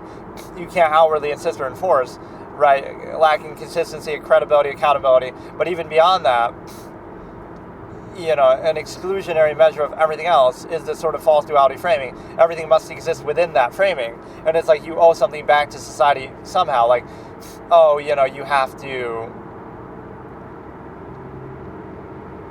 Not only is it assuming your intent, but then it dictates the exact way in which you should go about that. But that's false framing too, because who's to say that even is your intent? So, again, anything else external, alternate measure would be a threat to it. Objectivity in general is a threat to it. Right? Everything has to be personalized and specified. Everything has to be framed in false duality. Everything has to be part of a closed structure, contrivance state. Everything has to be limiting, reductive, non-accountable, false absolute. Right, bypass critical thinking, objectivity, etc., and constantly contrive performative aspects, undue emphasis, superficial. So what you see, the form of it, is like if you create an artificial structure sort of well enough or consistently enough, it takes on the form like false inherent contrivance response that you would have, like, oh, that makes it real, that makes it absolute. But it's not, it's just... And so no wonder you would have the conflict of contrivance. So it is a situation of this mindless vouching reactionary. There's no standard that would lead to this specific state. Again, especially not universally, largely one size fits all, exclusionary to everything else. And so now you have a position where you're able to consider the fact that you could define your standard or measure for yourself. Individuals could do that, right? But instead you get this uniformity where it's like, again, any alternate measure would be defined as such, like, oh, you're in a nudist colony, oh, you're a hedonist, or oh, you're living in a tribe, you're a minimalist, you're Amish, you're blank. Not that society is, oh, you're a machination process, contrivance response, half-mass hedonist, right? Not that you are defined by being part of the collective contrivance state, but that, oh, anybody else is defined by what they're doing that doesn't match, right? So not saying one is better or worse than the other, but again, you have the empirical fallacy, like, you're looking at them as if you're not looking from a biased position or an outward position, right? Oh, somebody is living in a certain way, right? That would, like, it's an alternative lifestyle, so you define them by that. But you're not defined by your lifestyle, that, oh, look at him, he's been indoctrinated against his will, and non-choice reaction insistence, and constant contrivance, and we could look at you like, oh, you've been controlled that way, you've been, you're in this contrivance state, so they're in their own state, right, that may or may not, you can call it contrivance to a manner as well, but again, yours is seeing itself as a false inherent, like, oh, that's just the right way, that's just inherent, that's just objective reality, which even if you look throughout history, it would be vastly different. Even if you look throughout different cultures today, it would be entirely different. So it's not a very good standard. So let's go back. This will be Wednesday.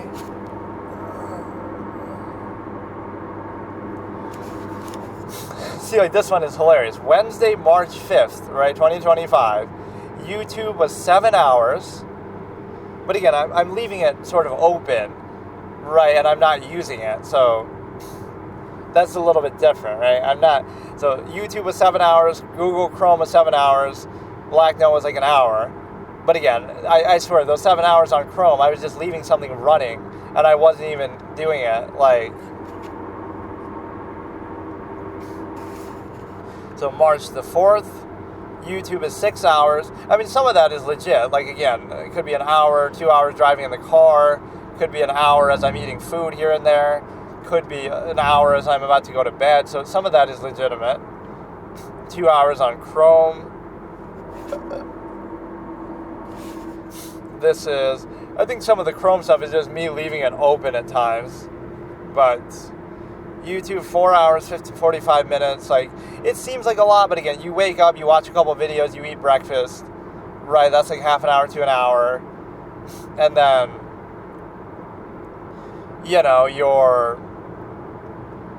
then later in the day, you go somewhere, you're on the phone. It's not as bad as it seems, but it still is a lot. I like when things keep track of this, though. 9 hours, 57 minutes on Saturday, March the 2nd. I don't know why the Chrome is actually so much sometimes. 4 hours on Chrome, 4 hours on YouTube. The YouTube one is really the functional basis of what I'm actually sometimes doing, but again, I'm often doing something else at the same time. So March 1st is 10 hours in the situation that you have 6 hours on YouTube and 3 hours on Chrome.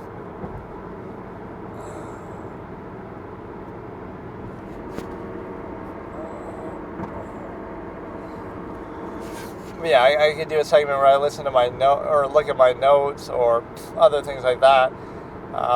It's a very free-form kind of thing. I haven't really felt like watching much lately, or I've been trying to listen to music in these sessions, but I don't really. It doesn't always complement what I'm trying to do.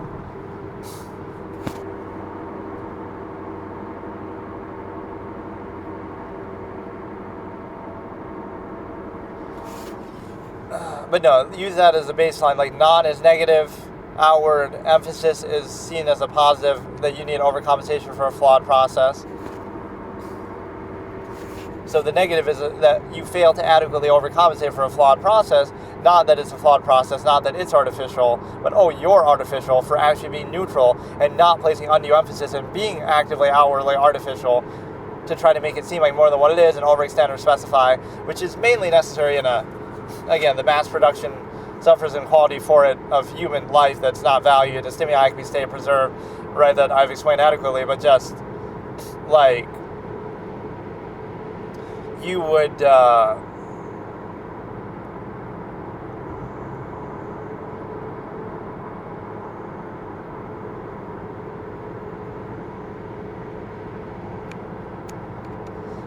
be in a position to basically non is negative, false outward contrivance response is necessary. So non is negative, some sort of pro undue emphasis, right, in favor of contrivance, rain regurge. That would be necessary to. You know what I like about this too is it would be an ignorance insistence reaction to such things too. Like, even to try to discuss this or observe it objectively, consider, right, it would be framed on a personal level, like, even though, again, it's long-form postulate, makes it so broad that it can't be reduced to one thing, but you're discussing countless things, contrary things, so you wouldn't be able to label, but it'd be like a myopic marginalization and ignorance insistence argument, like, oh, look at this person talking about this. You're only saying that because of blank. You're only saying this because you're this way. But I could be various ways, at various times, a human variable, and I could be discussing various ideas at various times. Let's discuss every lifestyle and history of humanity, and some yet to be discovered or experienced. Like, so what does that mean then? I'm objectively considering all of them, just like my personal subjective state would be irrelevant, right? But you would attack it to some degree. Everyone has idiosyncrasies. Everyone has some reduction in contrivance. Or like, oh, again, if you don't like contrivance, don't live in it, which, again, there's a certain monopoly outward insistence that makes that very difficult. But, control every aspect of society and life and even resources and different things, and overextend outward, insist, and then say, oh, why don't you just leave then if you don't like it? Assuming not the larger process rather than the specifics anyway, but also, why not put yourself in a position to, if you try to do that, then you need its permission, or somehow, you'll be committing a crime, like by living off the land, which the government owns, or some person owns, so you need its permission, right? You just can't simply do it, but again, part of overextension as well is the LCD state. Mass-produced suffers inequality, including human life itself. So you have this machination process to kind of really serve as a linchpin of how that is sort of rationalized, but it's not actually the argument that you may think it is, and that, or at least if you're making that, it'd be on a functional basis, not an empirical contrivance response. So, again, non would be framed as negative, and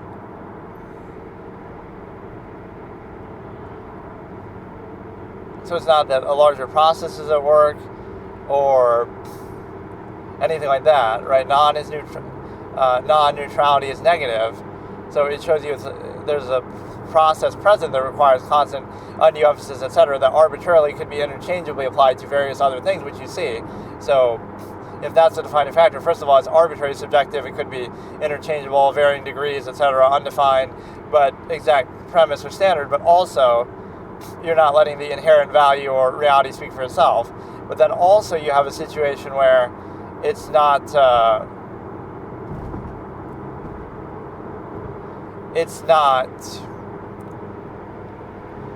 the fact that it's necessary shows you, right, that, you're not acknowledging the flawed process itself. You would point to, okay, it's your fault, then for the individual's fault for not adequately overcompensating for it or not doing it a certain way, even if they're not doing anything at all, right? They could be neutral, right, is negative. It's a pretty key point.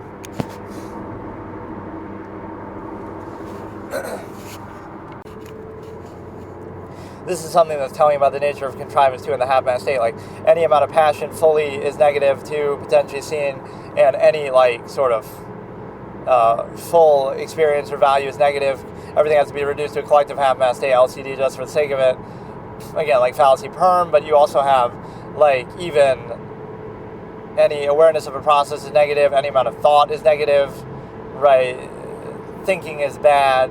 You're too stupid to get the absolute contrivance state, or you're slow at overcompensating for it, or you're somehow incapable or unable to see, emperor has no clothes fallacy, at doing it. Not that the contrivance state is present or objectively adverse or simply reveal it for what it is. All of those things are negative, so it's weaponized against the individual in this manner. But also, it's a case where, again, thinking is a bad thing, not what is thought about. That's not the issue. Shoot the messenger. Blame the eyes for what they see. Blame the mind for what it reflects, observes. Right. Again, personalization of thought is a big technique here. But you also have RBO protocol. You also have the ability to consider that.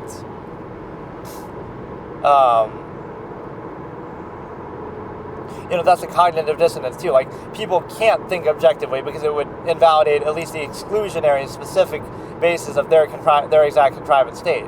So that's why even non and neutrality are such a negative. And it has to be this ritualistic initiation, cultish kind of thing. Where, if you're not with us in the collective LCD, it's a bad thing, and we have to, you're not on the level of our collective LCD, which, okay, let's hold that to a high standard. Oh, wait, they still practice folly favoritism. Oh, wait, they're appealing to ego, non-based self. So there is no standard or high standard or aboveness that's being used, right? It's in fact, it's the opposite, that it's less than even a standard, and it's, again, the lowest possible LCD terms, just to insist upon the self and sort of overcompensate. So, you're not adequately overcompensating for this process that is flawed, versus, you wouldn't need to if value is present or consistent. And also,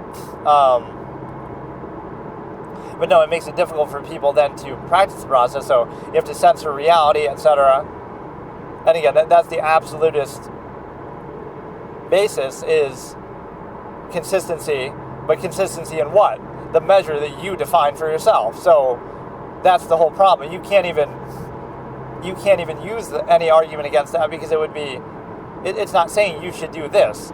No, but you would naturally, if not inhibited otherwise, come to your own conclusion, standard, measure, practice, inherent base, right, self-actualization, and then you would decide to consistently or otherwise do that. So now, that's what you understand, is that would be your natural measure that you would define. So it's hard to really argue against the mere basis of making that choice or having it taken from you, right, within a contrivance state that would prevent that.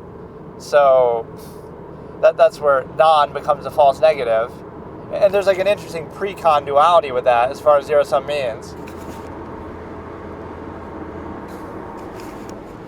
Everything is personalized and LCD, so there's a great amount of vanity and ego to do with that, which is necessary as an overcompensation to gratify oneself, right? It's sort of why do people need to sort of show off or feel good about themselves for doing something? And the reason why is because it wouldn't be worth it otherwise. So everything is a process to try to overcompensate and gratify and appeal to the ego and all this, overcompensate for the half-mass state that you've been reduced to because it's not enough on its own. So it's not inherent in value, regardless of machination overcompensation. It's not inherent in value when it comes to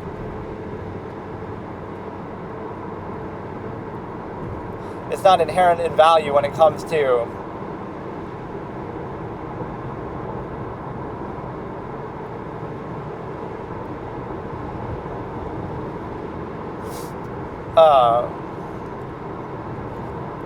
really the fallacy of aboveness, like, oh, you must be some hotshot, you must think you're better than other people, right? False duality of, like, if you're simply neutral and like non-social contrivance, oh, you must think you're better than everybody, as if that would be necessary to simply not practice a process like that, or that, oh, you must be just unable or incapable, right, of doing the supposed absolute process. It couldn't just be a different measure or something. There's a false duality framing in that, like,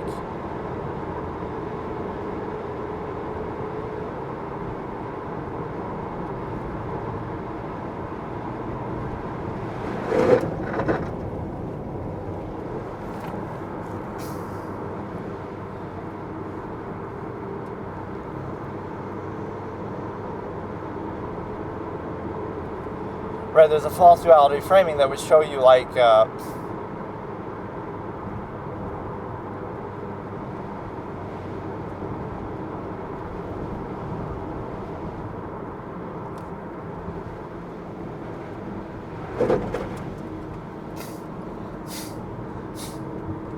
oh, you'd have to be somehow above it. To be aware of it is not to be above it, but it's necessary as part of this initiation. So you need this constant reinforcement through externality, relying on externality, reacting to externality, needing that as an overcompensation basis.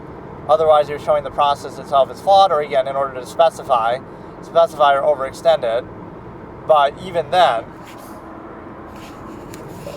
it's a situation where, right, so again, everything is merely a process to try to overcompensate and gratify oneself, appeal to the ego, and overcompensate with undue emphasis, social contrivance, etc., to a standard of reinforcing a half-mass contrivance state that is only necessary because of that collective reduction and overextension in the first place. So you may think, oh, people are aware of this, but then you would make that functional basis decision yourself, or then it wouldn't be necessary. And even for the same zero-sum supposed standard or productivity that you might have, you wouldn't waste time on it then, like, okay, social contrivance is only being done for my own benefit to make me rationalize and avert cognitive dissonance in this half-mass state that I'm reduced to. So to best achieve even things within the half-mass state, why don't we just skip that part? Since we're aware of the nature of the process, it no longer matters to us. It's all artificial and arbitrary anyway, not even in a negative way. Right, that's the whole point of really stoppage of contrivance too. It's neutral, right? You're not saying it's negative, like, oh, look how artificial, but it's artificial as necessary by a construct. You know, language itself is a man-made thing, so it's not like this is some inherent, some form of communication would exist, but the manner that we take it is a little bit extrapolated. So, like, oh, the fact that there's something wrong with you because you don't socially contrive in exactly the way the modern society wants you to. So what if language didn't exist? What, at the time in human history, or it was in a more primitive state, or, you lived in the jungle and you never learned a language. So, oh, but it's then you would have some condition according to society. Like, no, there's no such condition that says, well, after adequate indoctrination by society in a specific contrivance state, if you don't behave exactly this way within the language that you learned and within the social contrivance of that state, therefore there's no such thing as that, right? In your inherent state as a human being, right, those things are not intrinsic to it. It might have a functional basis, but you see how it's weaponized into something else. And you also have a different consideration that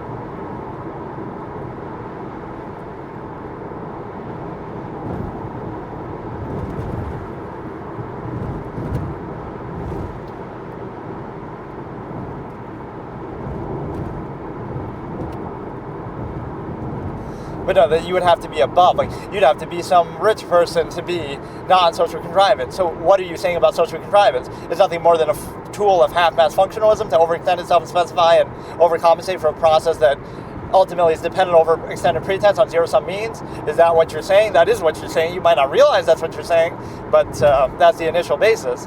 So now it is very disappointing that, because you can't respect the intelligence of other people, because there's this LCD initial state. You have to really, because again, if you don't put something right in front of them, then what are they going to expect? What do you expect? They can't use their brain, right? The brain is not, except in a functional half-mass thing, so it's very easy through RBO protocol, which, some of that is incidental, to be fair, but it's a good tool, right? Use their own precon against them, right? Deference to invisible authority, things like that.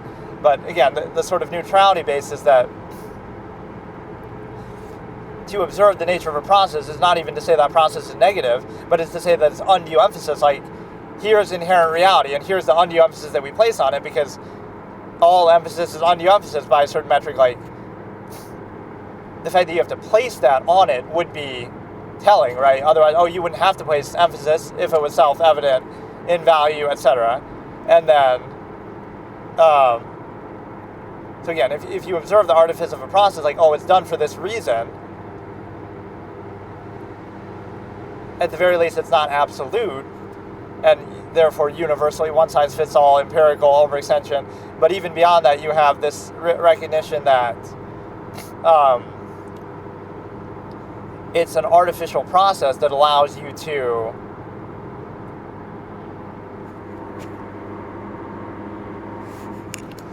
reduction to structure is a big linchpin as well of contrivance. But no, it's like you have this thing where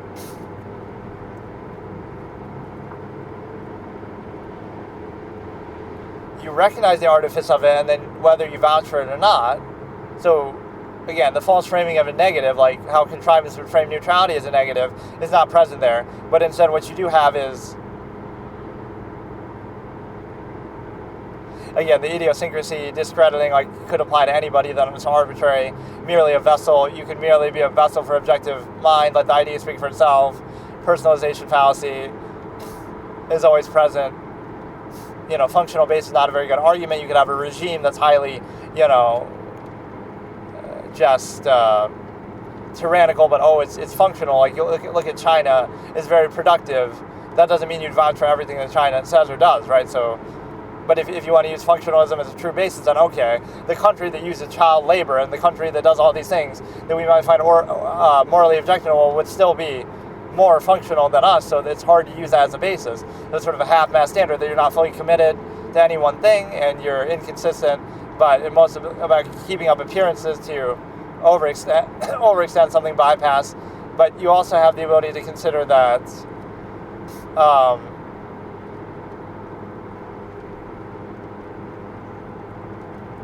precon basis would be valued but not credible in how it's determined, and also shows the dependent overextended pretense of nest and val. Then you have, I try not to use absolutist speech too much in here, but whatever, it's not like anybody's listening to it anyway. But no, the other point is just, again, it wouldn't be even saying that, contrivance is negative, but contrivance is an outward process, outward state that is active and chosen and artificially upheld consistently. So the fact that that's necessary would tell you something, and then you can decide for yourself what to do with that. And also the not credible, interchangeable nature of performative aspects of social contrivance that way is also very telling.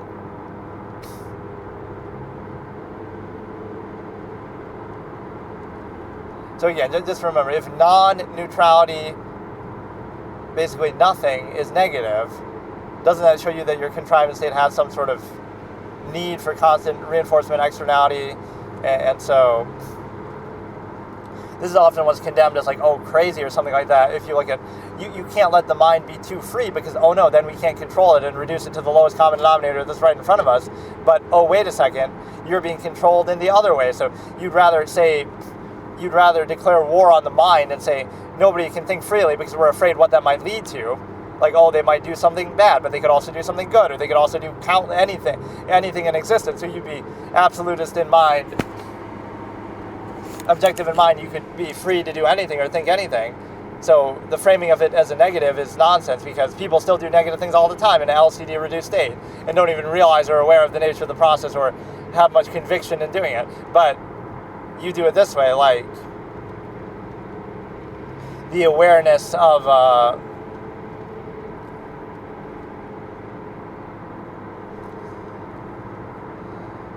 right, you're condemning the mere objective capability of thought that would be, because that's why it's hard to practice the process if you're aware of it. So the solution is just don't think, and then think, LCD terms, to do it on a functional basis, supposedly half-mast, but then the process is still the same, but the awareness is defining. So let's look at a concept here that, like, super perfect cell is the most entertaining one-liner machine, right, in the whole Dragon Ball Z series. Like, this is what a villain should be like, right? That whole episode, I was shocked to see on IMDb. It was like one of the lower-rated episodes, or it was pretty poorly received, and generally maybe people didn't like it. That might be the best episode in the whole Dragon Ball Z, the final battle, which is Gohan versus Cell. I don't know what it's called, but the final Kamehameha beam struggle between obviously Super Perfect Cell and Super Saiyan 2 Gohan. The setup is a little laborious in the previous episodes, right? But that final encounter is what the show should be all about.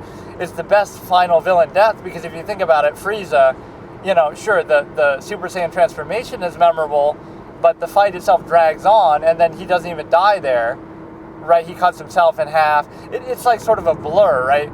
It's not as cohesive of one beautiful moment or final confrontation. So it's like Frieza toys with Goku for a long time, then Goku finally transforms, then Goku toys with Frieza basically a little bit, honestly, a Super Saiyan, and then humiliates him a bit, and then he cuts himself in half, and then, Frieza survives, and I wonder, I would have always said that, Goku spares Frieza, but actually, when he says, "you fool," and blasts him one last time, maybe he thought Frieza actually did die there, because he was going to leave him for dead, like, not even finish him off when he cuts himself in half, but then Frieza attacks him again. So maybe Goku really didn't think that he was leaving him alive. Maybe Goku really thought he had killed him there, even though he tried to avoid it, when he says, "you fool," and attacks him once more. But Frieza is so durable, right? The same way that Cooler is so durable, that they both survive. And then he gets rebuilt. So within Goku's expectation, right, Frieza probably would have died and should have died. And it's only, it's by Frieza's own doing. Frieza was going to blow up the planet and die in the own explosion that he created. Or Frieza was going to die to his own destructo disc type shit. So, in other words, Goku's sort of killing Frieza, but it's like, I'm not going to kill you, but I don't have to save you kind of a thing, where, you're kind of doing it to yourself, right? Amid the battle, you destroyed the planet, you cut yourself in half, you are kind of the one responsible. So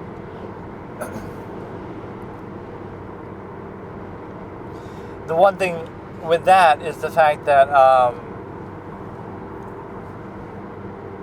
that's not a very memorable defeat. And then even when Frieza comes to Earth and then dies to Trunks, it sort of trivializes it, so it's not as iconic. What's iconic with that isn't so much the fight or the way the fight ends, which again, to most people is probably a blur, right? Some people mistakenly said, oh yeah, Frieza was beaten by a spirit bomb, because, he uses a spirit bomb there, but actually, as much as I say, that's always what you should start with, because it should end the fight, it doesn't kill Vegeta, it doesn't kill Frieza, it only kills Kid Buu at the end. But it's like a plot device type of thing, like, if I'm not strong enough to beat you, I can either use fusion, or I can either use a spirit bomb to bypass the fact that I'm not strong enough, or I guess I could transform magically in the middle of a fight, which, so again, the Super Saiyan transformation is what's memorable about the Frieza fight, but not so much the ending, right, which either is undercut by the fact that, you go to Earth and it's kind of trivialized, or the fact that Frieza survives, or even the fact that the manner in which it happens, it just kind of goes on and on and on. It's not like one distinct final epic struggle, right? The fight between Frieza and Goku, even when Goku's Super Saiyan, is kind of like undercut. It doesn't feel evenly matched. It feels like Goku's still toying with Frieza after Frieza toyed with Goku. So it never feels like truly evenly matched, and again, it sort of just drags on and it's a blur, and there's not like one super memorable thing about it. With Cell, it is memorable, because again, that whole episode is dedicated, like the beam struggle starts, and the whole episode encompasses the beam struggle. They could destroy the planet, destroy the whole solar system, kill all the main characters.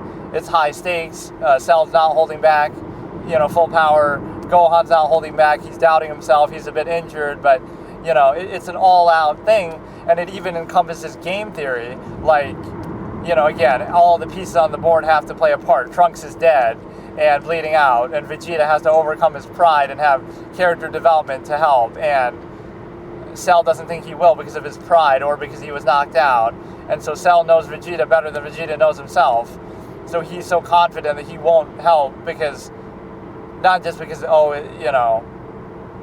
not because he's afraid, but because of his pride won't let him help the son of his rival that, he hates so much, and he's too proud to attack somebody from behind like that. So he's shocked by that more so than like, doing it out of fear or something like that isn't the issue. And then everyone else has to have their own little monologue and story for why they're helping. Piccolo saying, "You taught me, Gohan, what it means to have a friend," and Yamcha, and Goku motivated me all my life, and Tien, you were my rival at the beginning, and you motivated me to become what I am today. You made us all better people. You were my best friend. Krillin, like, everybody's having their own relevant monologue and motivation for helping, and they all put their life on the line, and they all help together. So, and Cell is taking on this, really one-liner machine, final, true villain, just so entertaining, right? It's an evenly matched final confrontation that lasts the whole episode, that's memorable, that's one final encapsulated beam struggle that's very iconic and memorable, and a great way to beat a villain. And it uses game theory to show that even Gohan trying his best, even all the Z fighters helping him out, even Goku cheering him on, trying to motivate him, even with all that, it's still not enough, and it requires that one final help from Vegeta to actually qualify how you're able to win. Otherwise, you wouldn't have been able to, right? So it's not like, some magical thing. It actually is every piece on the board has to help. If Piccolo and Tien and Yamcha and Krillin don't help, Gohan loses, because that kind of delays him a little bit, right? That kind of distracts him, and then when he deals with them, then Gohan gets pushed back, he's about to lose again, and then, Vegeta has to come in one final time and help. Otherwise, it wouldn't have been possible. So that's a good game theory explanation. It's not just that, Gohan gets really mad and just wins, right? We get that also he's going all out, and also his dad's motivating him, and also everybody else is helping, but it also required that Vegeta had to do that. So that's good writing, because it might seem simple, but it's good characterization for Vegeta, and it's a good way to qualify it, see? Because a lot of things in stories, especially a story like that, would be just like, why does the character win? Just because they have to win. Like, Goku just gets mad and becomes a Super Saiyan just because he has to, and just wins because of that. No, it's like here, Gohan's going all out. He did transform, and it's still not enough. Sure, Cell powers up in a bit of a contrived, stupid way, that he's, blows himself up and becomes way too powerful as a result. That part's a little bit stupid, but the setup is done. So now it's like, you finally get this evenly matched, nobody's toying around, all-out confrontation encapsulated in one episode from start to finish, this epic beam struggle, right? That's the iconic moment of the whole show, the best episode of the whole series, because you have to understand what you're dealing with, and what you're dealing with is the fact that that's a very memorable way to go out. Unlike even Kid Buu, kind of bogs down to a similar thing, like, the Spirit Bomb, but that one's not as memorable because it's kind of too one-sided. Kid Buu pushes it back, and then Goku has to get a wish that, get my power back, and then become like Super Saiyan 2, and then, it seems too easy for Goku at that point. He's just kind of chilling, monologuing, I hope you come back as a better person. Like, that one didn't feel quite as intense. So here you have,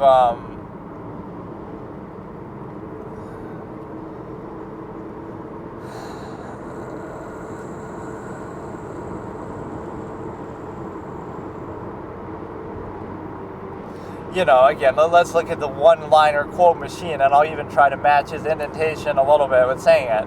Like, Super Perfect Cell is full on just a one-liner quote machine, and this is what really a villain should be like. You're thoroughly entertaining, but you have a certain sophistication and suave and confidence with it. Like he's totally, I don't know how to explain it. That's the most. Even Perfect Cell was sort of sophisticated, but now he becomes like a little manic, but in a fun way. Like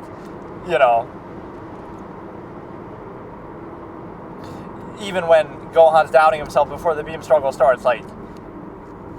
Honestly, I expected this to be a little more dramatic, but if this is all I get, then there's no use in dragging it out.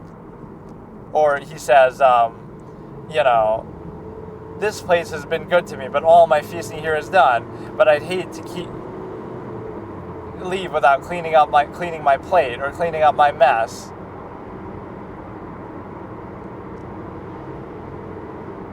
And then Gohan's talking to his dad, and it's like, look, he's been driven insane by his own fear. Like the fact that he's talking to himself. Like just think about that. So, I don't know, like as you're watching that for the first time, that's so entertaining to watch. Like no matter what's happening, he's getting a sentimental, cheering up by his dad, and his dad who just died is trying to motivate him. And look, he's been driven insane by his own fear. He's mocking him like he doesn't understand what's happening, but he's like, that's what it must be. He's about to die, so he's talking to himself in his last moments. What are you mumbling about? Chanting a little prayer before you die? He says that later, too, as he continues to get motivated by Goku right later on. So he says that before, too. Look, he's been driven insane by his own fear as he's first getting motivated by his dad before the beam struggle starts. Then during the beam struggle, as he's also talking to his dad, what on earth are you mumbling about? Chanting a little prayer before you die?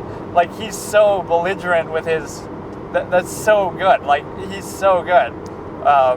You fool, don't you realize yet you're up against the perfect weapon? Which is so deep because it's not just it's a literal interpretation because, of course, Cell believes himself to be perfect, right? So it takes on a better meaning. That could be a badass line just against any character, I guess, especially a character that would be like an android or like a construct, like I am the perfect weapon. Like the Terminator could say that, but for him to say it means a lot more too because he's the perfect, he believes himself to be perfect, so, don't you realize yet, you fool, don't you realize yet you're up against the perfect weapon? And then they just keep lining up to die, and then, no chance, you have no chance. I can't really match the way he says that when he's getting mad that they keep trying to help. And then, you're all so eager to die, aren't you? Well, all you had to do was ask. And then, this must be hard for you with all those wounds. I'm sure this makes them burn. And the way he says that is very entertaining. Like, I don't know. That episode just checks all the boxes, all the emotional monologue, Vegeta overcoming his pride, Tien, motivating everyone else to go in first, Piccolo, showing his love for Gohan, Tien, Yamcha, Krillin, all kind of having their own backstories and motivation, right? Like, it's so much going on. Every character plays a role. The villain... It's like when characters are fully committed, right? This is sort of the game theory point that characters are fully committed. The villain's fully committed, right? The hero's fully committed. There's no sort of fake pseudo sympathy, right? They're fighting for their lives. They're fighting for what they love and who they love, right? Goku and Gohan, and that's why it's so hard for Vegeta because he isn't fighting for that reason, but now he finds it in himself to do it.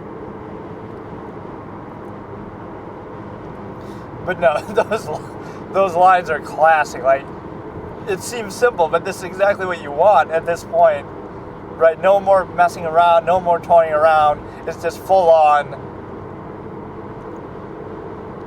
This must be hard for you with all those wounds. I'm sure this makes them burn. And then,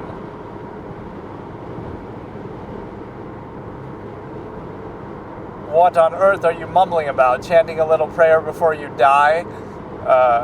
You fool, don't you realize yet you're up against the perfect weapon? And then when everybody starts helping Gohan too, it's like, they just keep lining up to die. Or you're also eager to die, aren't you? Well, all you had to do was ask, and then no chance, you have no chance, and then that starts to almost make you think the tide's turning. The fact that he's getting so upset, and that he actually has to exhaust a certain amount of energy for it. Vegeta also being motivated, like, could this actually work? So part of Vegeta is, like, out of pride that he wouldn't want to do that, but also he almost doesn't believe that it would do any good. But if those inferior fighters can have that much of an impact, right, of course he can too.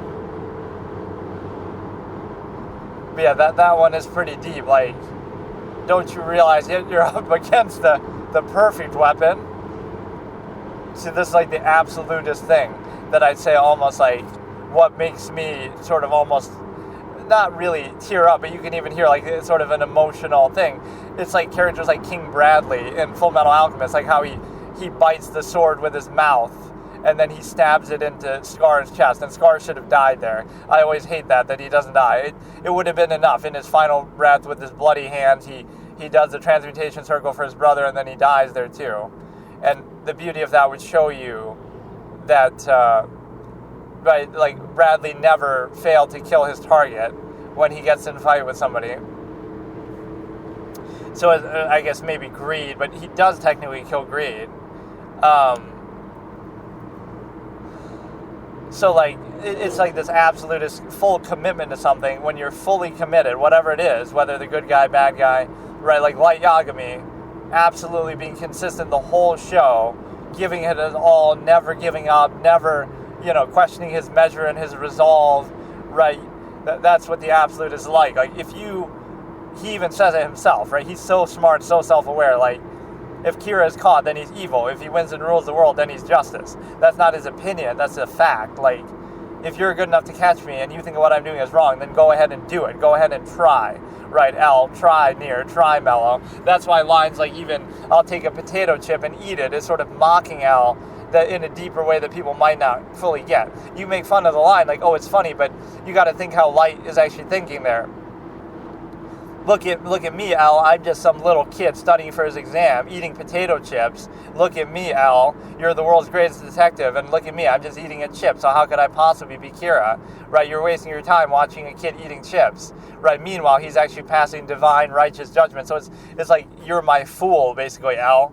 That like, oh, look at me. It looks like I'm just eating chips, but I can be changing the world and acting as a god, right, in that moment to show, like, look how smart I am, that I can do this, right? Like, just watch me, Al. Like, I'm showing you up. It's not just that I'm providing an alibi, but I'm directly, the way that Light always likes to do, I'm directly sort of taunting you to show, like, the witness to alibi is Al myself. So look at me. I'm just an innocent little kid eating potato chips, right? There's something more to it, right, in the characterization of it. It might sound like, oh, duh, of course that's what it is, but the fact that people make fun of it, there's nothing really, like, I get why it seems like a funny line, but if you understand that, it's not really funny at all. It's Light mocking L, right, to himself, like, oh, look, you're the world's greatest detective, wasting your time sitting here watching me eat potato chips. Look at me, I'm just eating a chip. All right, I'll take a chip and eat it. That's all that you can see, because that's all I let you see, because I'm smarter than you. Like, that's all I'm going to give you to work with. So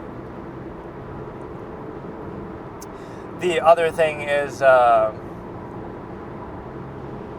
yeah, like Light's resolve there, or King Bradley, right? Like, again, his will, that he doesn't give up, he puts forth full effort all the time, right? Like, even his arms get blasted off, his eye gets poked out, and the bro still has the last word of he grabs his broken sword with his fucking teeth and stabs Scar, and Scar should have fucking died, right? Like, this is the absolutist will that is so valuable in storytelling, because of course you're inhibited constantly in real life, but like, it doesn't matter what side you're fighting for, it doesn't matter morality, right? When you show that kind of ability, that's an inspiring thing, because it doesn't matter, right, what you're fighting for, because you see, that's the point. Like, even if you were fighting on the other side, you could still learn from him and like, wow, he fought so hard for what he believed in, or for what he was fighting for, which I think people misunderstand that too. He's not fighting for father. He even says it. Like, to fight on behalf of my own life and nothing else. He never really, even he's an atheist, people think, oh, well, my father's trying to become God. He never really bought into all that. He was always his own man. He always doubts that, right, he respects power more than anything, but he never directly has an interaction with father or anything like that. So he's not really doing it for that reason, right? He even says, like, my life has been set for me, so I'm just doing it within that. So what he values more than anything is that effort, like the willpower to kind of self-actualize. So King Bradley from Brotherhood is an absolutist character, 100% deserving, right? Quercus Alba from Miles Edgeworth. These are the three characters that I could point to. They happen to be villains, but King Bradley is interesting for that reason. Like, if you wish to see me struck down for all these atrocities, use your own hands to do so, not God's. Like, that's exactly what an absolutist would say. If you think what I'm doing is wrong, then use your ability to stop me. Don't rely on God, because God doesn't exist. If you really want to stop me, then stop me. Like, right, with your own ability, the same way that I'm doing what I'm doing with my own ability. Right, the Darwinism of ideas and ability, that you would have to actually stop me to make it happen. So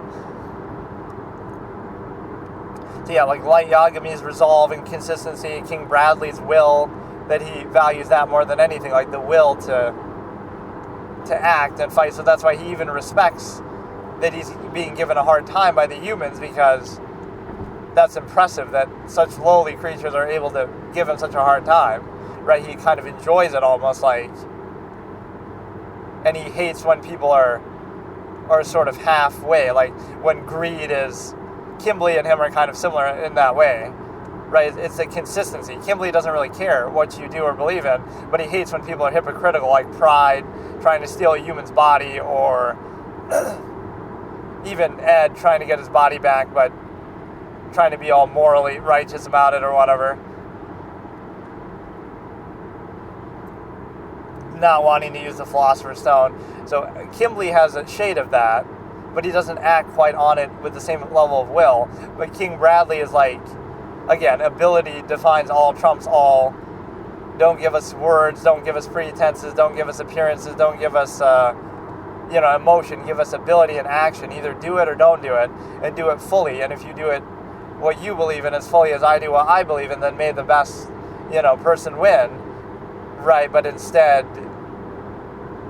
because you might say, oh, it's because he's a homunculus, but he's the one weakest homunculus in the sense that he can't regenerate, and he's, ultimately a human kind of, hybrid, but yet he works so hard, he trains so hard, he's skilled, right? He can't regenerate.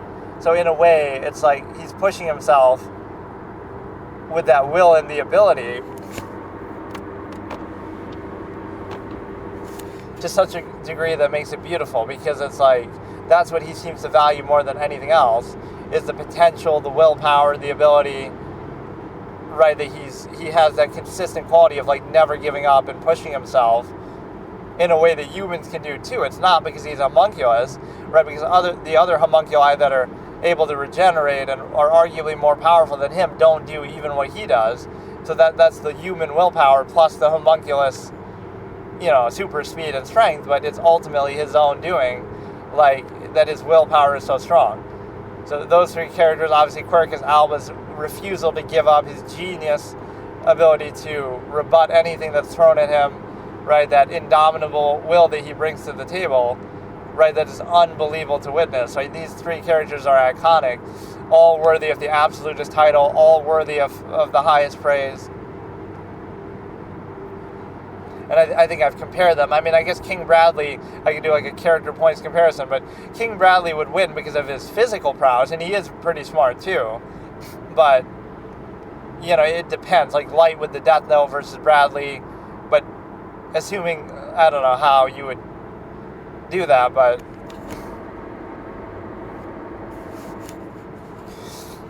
like if King Bradley had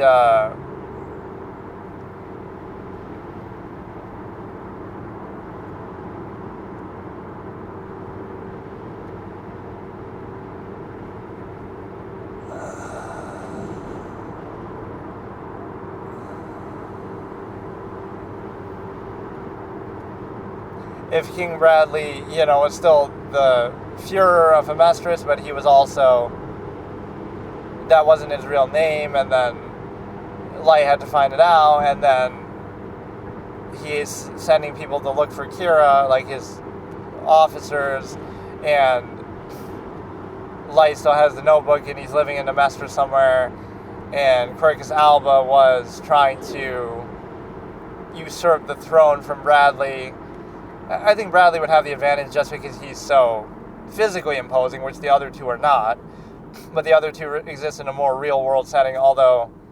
So I guess by that logic, actually, Quercus Alba is the most impressive, because King Bradley has the benefit of being a homunculus, and obviously appointed to his position, too, as the Führer by, father. And then...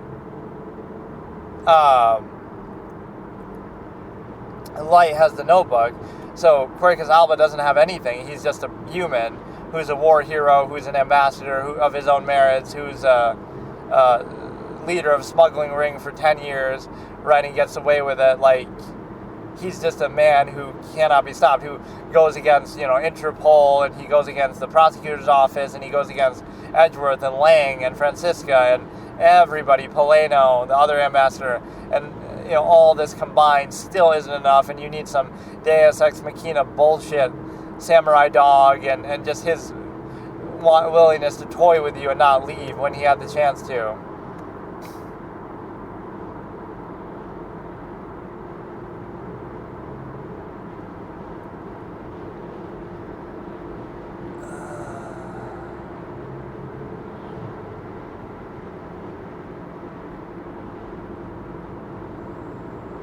Yeah, those are three great characters who exemplify. I'm surprised I don't have one from a movie that I can think about the same way, like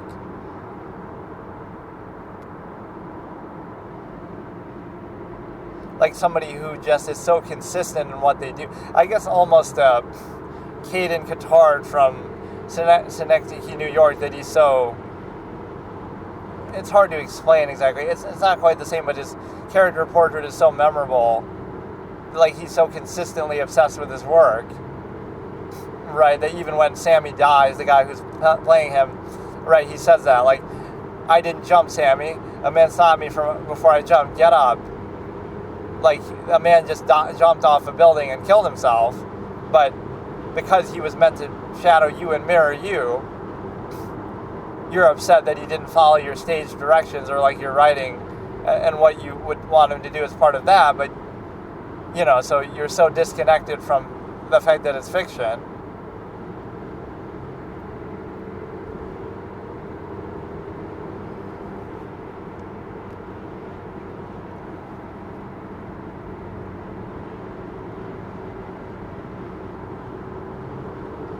No, I love the theme of that movie, which it gets convoluted, and I'm not saying it's perfect, or even that I'd fully understand it, but it's like, think about an artist or a creative person, writer, director, whatever, and you're trying to tell this story, right, that encapsulates every part of life, like your own life or life overall, right? And so he takes it in a literal sense, and then it starts to kind of mimic itself, right? Where it shows you at the end, like the warehouse within the warehouse within the warehouse, right? So in the course of telling the story, you would tell the story of telling the story of telling the story, right? And it keeps going. So the character he's writing about is, it's kind of what Seinfeld does in a way, or Curb Your Enthusiasm, but in a more dramatic sense, like, so he has the warehouse in which he's telling the story, but within that warehouse, he has another warehouse because the character within the story is also the same thing, doing the same thing. So, like, it's this endless cycle of, right, you're exploring that, but to explore that, you have to explore it, in a self-aware way, and then you keep going. So it's like you never get to the end of it, and it makes you question the whole purpose of what fiction and all of this is in the first place. So, right, it's kind of like you're searching for the meaning in what you're doing, more so than just trying to create some sort of product. So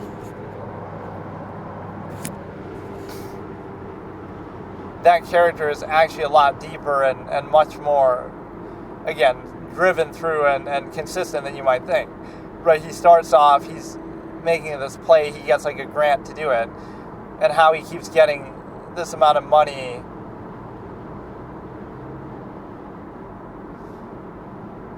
And whether all this is even happening in reality or not is hard to say, but like, he gets so consumed by his work that it's like, oh, that becomes reality, that becomes his life. And right, it's like the story within the story. Art imitates life, life imitates art, and you can't distinguish between them, and you're trying to find meaning in either one, using one to find meaning in the other. Right.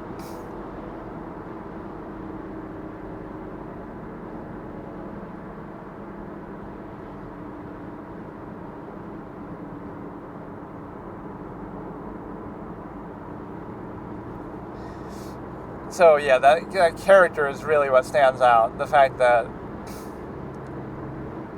it's one of the best character studies in the history of fiction, even if the movie itself is still very good, but it kind of is a little pretentious and kind of insists upon itself a bit. I can understand why it maybe would have lost people a bit there. It gets sort of convoluted. It's one of those things like, a Stanley Kubrick type thing that would be glorified. So like, why is 2001 A Space Odyssey glorified so much, but not this? Right, where you can find deep meaning in it. Obviously, 2001 had special effects on its side ahead of the time, but, yeah,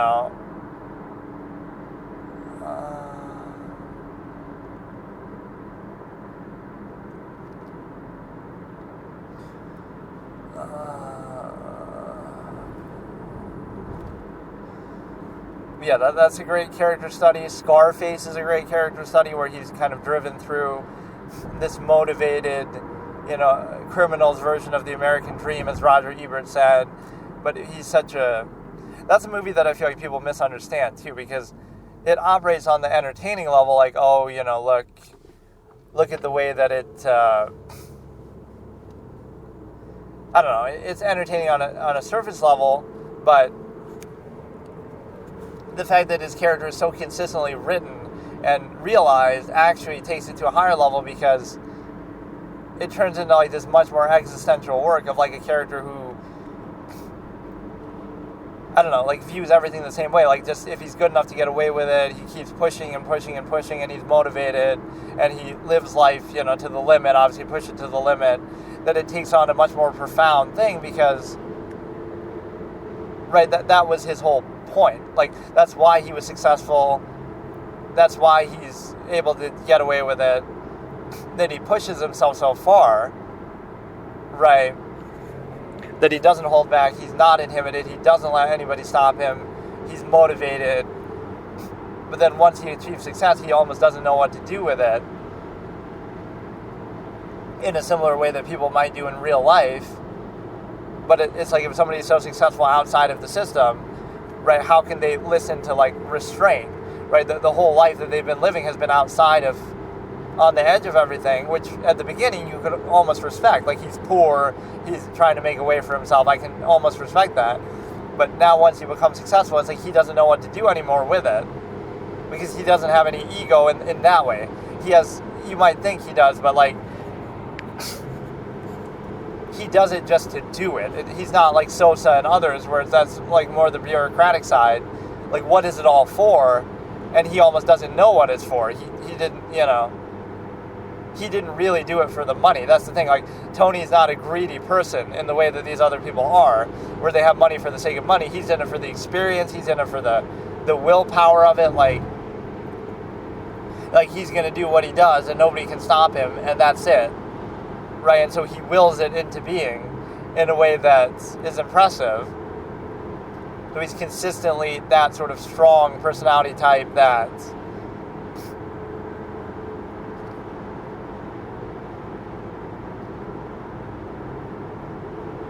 I don't know, I had a better way to explain it, but I can't remember. But it's definitely a profound character study that people might miss and think, well, it's just this criminal, and he's just doing these entertaining things, and he's just, there's some action, and that's it.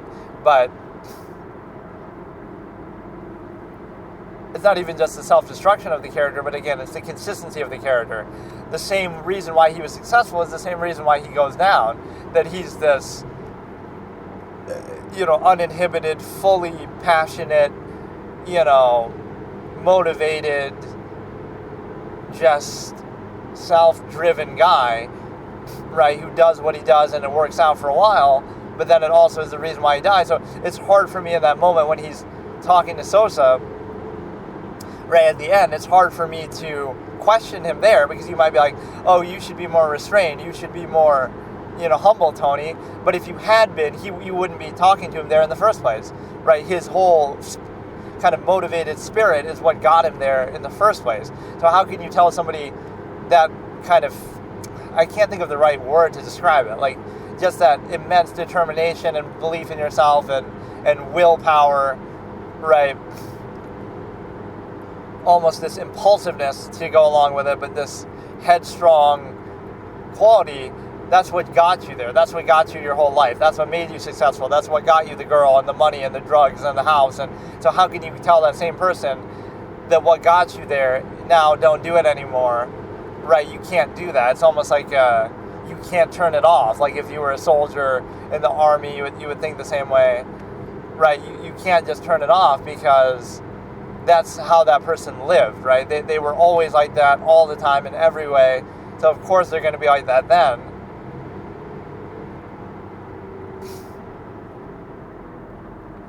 So even if it gets you killed, right, they went out the way that they always lived, which was, again, always like over the top, always pushing the limits, living life to the edge, living life to the fullest. So I can't really question that. Like, oh, why can't you just be humble now, Tony? Why can't you just be laid back? But he was never like that. So how could you expect him to be like that now?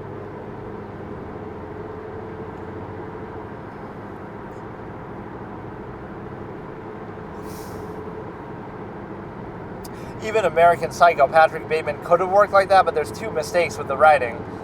That regardless of the book, it could have been changed. Like, that he's more self-made, right? That he's not a Nepo baby, that, oh, his dad's wealthy and that's why he's successful, right? Show that he's very impressive himself, or that he's self-made. Then think about it this way. This is like a good characterization, right? Pretend that Patrick Bateman is self-made, like he grew up in an average family, or he's poor even, and he works really hard, he's really smart, he's really capable, and he's just better than everybody else. And that's why he's able to get perfect grades and be perfect and start his own business and become a millionaire, a self-made millionaire. So now when people try to tell him what to do, of course he'd dismiss it and look down on them like, who do you think you're talking to? I can do whatever I want. I can sleep with so many girls, and I'm handsome, and I'm perfect, and I'm smart, and I'm self-made. And so it's like somebody who's done everything so successfully, right, in every way, and they're so much better than everybody else, they feel sort of entitled in a way, not entitled like to their success that they've earned, obviously, but to, oh, society tells you can't sleep around with too many women, but that's just because they're not good enough to do it. They don't deserve it. They don't have the opportunity. They're just pretending they don't want it, right? But who are they to tell me that, right, when I've been more successful than they all are, when they wish they could have done what I've done, right? Who is anybody to tell me what to do and what not to do when I'm better than everybody else, right? And I've been so successful and validated, and they'd suck up to me. Those same people wish they were me, but yet they're going to tell me what to do and what not to do. They're only jealous. They just wish they could do it, that they had the opportunity to do it, so they pretend they don't want to do it just because they don't have the option, right? This would be that sort of mindset that kind of character and personality type would have. And also, right, like, so you would, even for your, like, basis impulses, it's like, I can do whatever I want, because, like, who are you to stop me? I'm better than everybody else, and even validatingly so, that you really are. You're a self-made millionaire, etc., right? How can we question you that you really are better than everybody? So if you're so good at a process, then you can invalidate the process altogether. Like, if you're a criminal and you're good enough to get away with it, then who can stop you, right? So it would be the same thing. Like, sure, he can go and kill Paul Allen, and he can kill anybody he wants, and kill the homeless guy, and he can get away with it because that might be his basest impulse, but that's his choice. He's entitled to his base impulse because his ability allows him to get away with it. So morals are just for people who can't, who aren't smart enough to get away with it, or who are controlled and who are, mindless sheep. It's for the mindless masses, but you're too good for that. You're above that. You're better than that, right? It's just a tool to control them and keep them in line. But when you're dealing with a person like this, oh, you're just above all that. That's, that's just a way to hurt the masses, but you're not the masses. You're better in every way. You're self-made, you're successful, millionaire. You can sleep around, handsome, women love you. So, like, it's the type of person who is never told no, and, everybody maybe sucks up to them. So, of course, they would just do whatever they want and feel entitled to it because their ability sort of justifies it. Oh, I can understand the rules would apply to everybody else, but they don't apply to me because I'm better than everybody else. So then what? Right, like it's just a tool to keep the half-mast animals herded like the sheep that they are, that they can't control themselves, they can't do what I can do, they can't self-actualize, they can't, they need to be controlled like the animals they are. But then in this case, you're superior, or you're, it's sort of a validation. It's similar to the Quercus alba thing I was talking about, like how, he's a war hero, he's celebrated, everybody loved him, he's a self-made ambassador, he's been so successful, and then all of a sudden you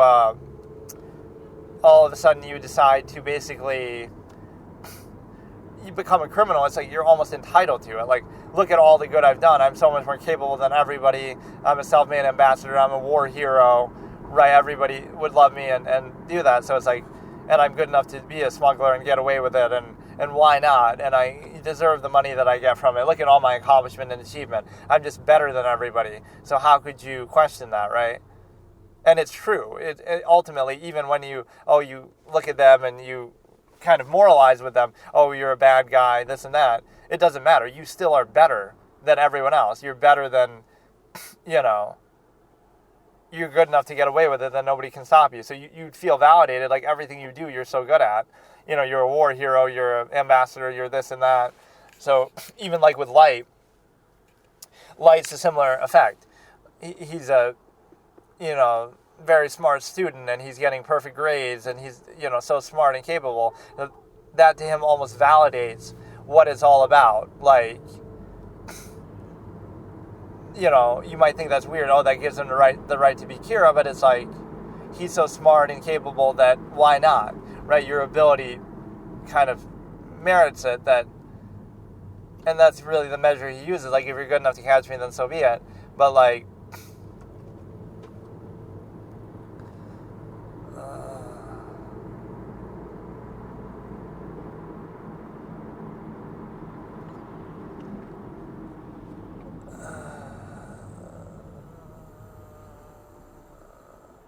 yeah, like he feels validated in that because I'm so smart and capable that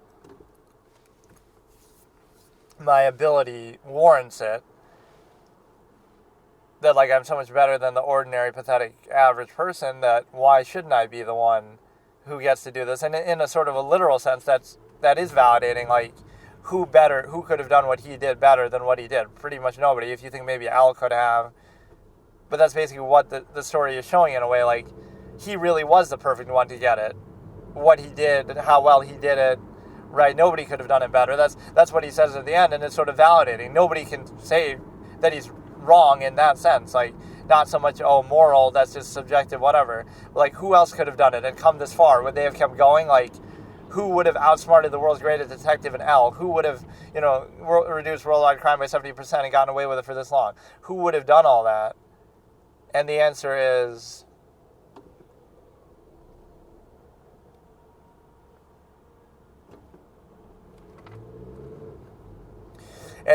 right, nobody really could have done that. So you give Al the notebook and he has the same motivation or whatever, he would do probably similarly well. But then, Light would have caught him or given him a hard time. Some, the way these characters are portrayed, like, they're very special. So basically it would have come to the same thing. Mello and Nier,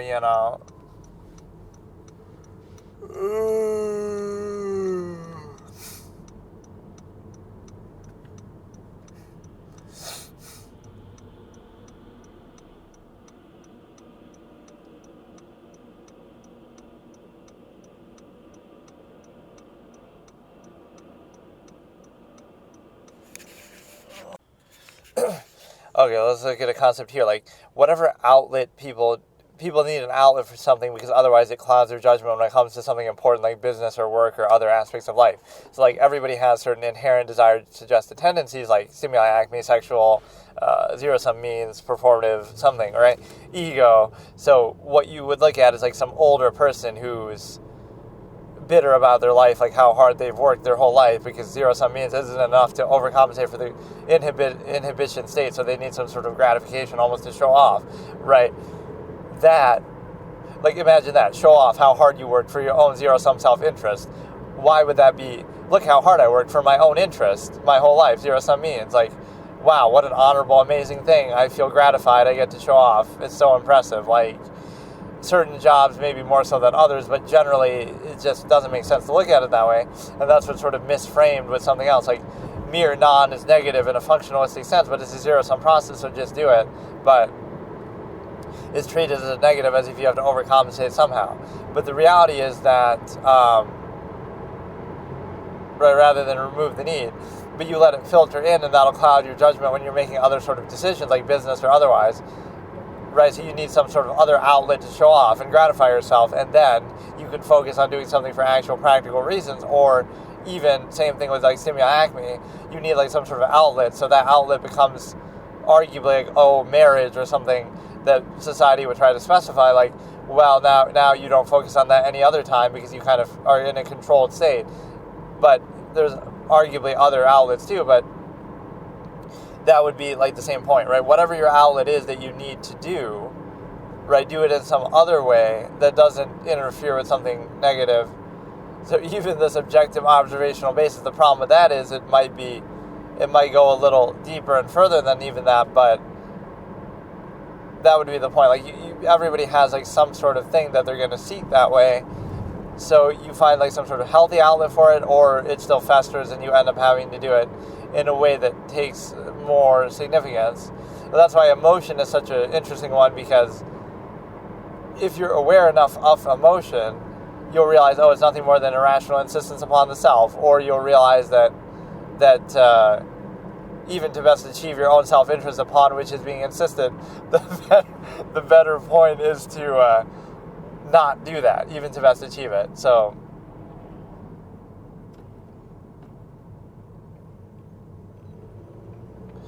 and then there's like a dependency in relationships, like a financial aspect, some other element, right, that forces you to be like, feels like, I have to stay in this abusive relationship because of money or some other incentive. Like, if it's not a positive thing, why are you doing it? So you overextend it to some other things, right?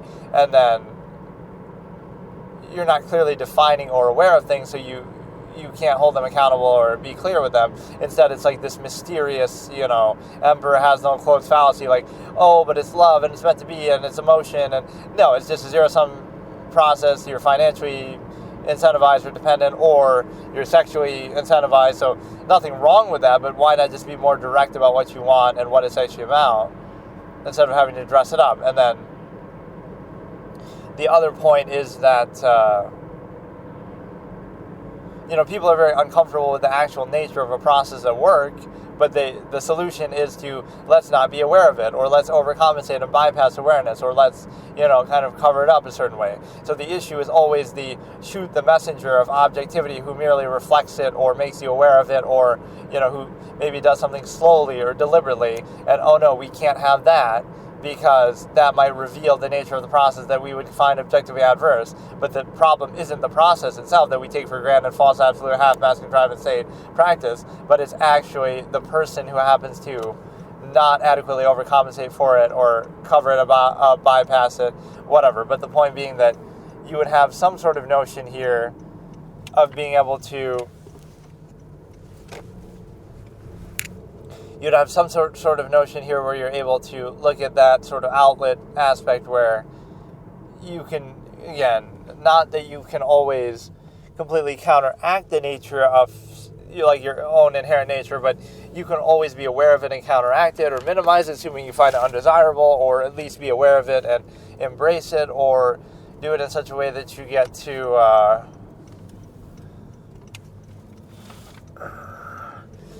accept it for what it is, as in the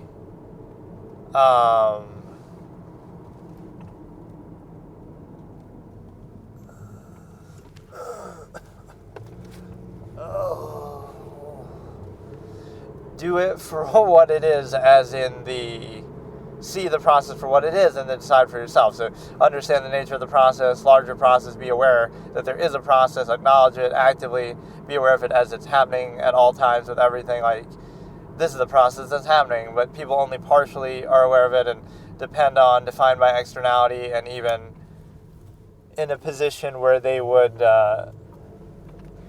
define it in such a way that would be sort of controlled, like, depending on what is seen initially. Okay, this is just voice notes for myself, so I probably will try not to upload this, but okay, the character D refers back to character W by saying it's the quiet ones you have to worry about, or the quiet ones are the most dangerous. So that's a callback line. And character S versus character Y, that even though S is defeated and swallowed by the darkness, if you will, they're, even in their last effort, they provide some lasting hope to the universe with their final act. And then when A beats Y, in their hubris, they miss that, they escaped, that some of their essence escapes, and they live on too. So it shows you Y doesn't finish S properly, right? And A doesn't finish Y properly. But then later on, W finishes off A properly, and A sort of threatens to kill themselves to prevent something from them benefiting from her, like, right, getting some benefit, but then he just does it anyway. Like, he doesn't let it come down to that. So then there is nothing left over. So she would rather die than let them do that, benefit from that. And then, so yeah, D later says the quiet ones are the ones you have to worry about. Anyway, absolutist philosophy, sort of, that whatever effort they'd use in socially, would they be using mentally, which is much more effective and powerful anyway. And then you also have, you have a few elements here, like, when A is beaten by W, then B questions it, and B maybe says that might have been a wasted opportunity, but then W would be firm that it's, it would have been too dangerous to let them live on, and we see that with Y. We see that even with S, the impact that has. And then there's a sense of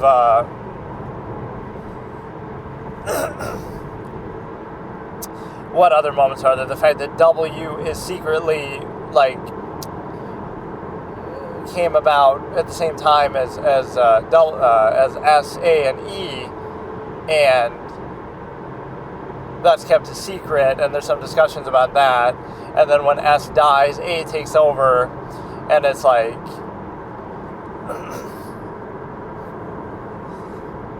there's a conversation that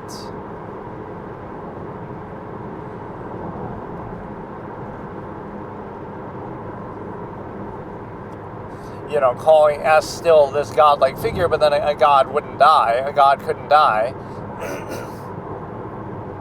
And so then A insists that, I was the real God all along. Right, so it's like this emperor has no clothes fallacy. If you die, then you're not worthy of it, but you wouldn't, so to assume that you can't die, and you wouldn't know that, right, with these beings, until they do. So there's something else in that conversation, like, basically, like, stop calling her that. Stop calling her a goddess, basically. So what would they have said before that?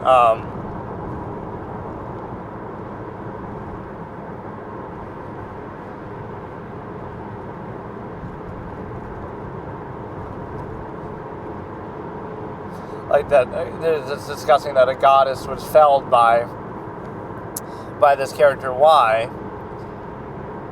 and then A would respond like, well, that couldn't be. You're not a god if you can die. Then you can live off the lie, like, then I can't be killed, but then they are. And then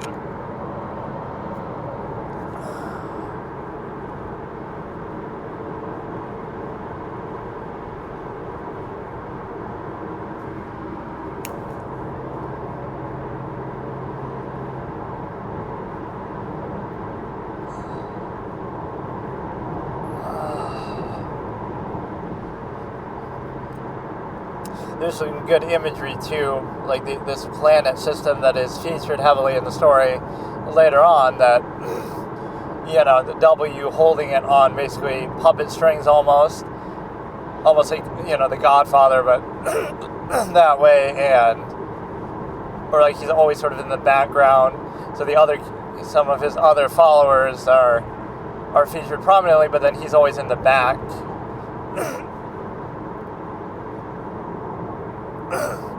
Right, it's ultimately his design, and he's holding these planets in the palm of his hand and stuff like that, and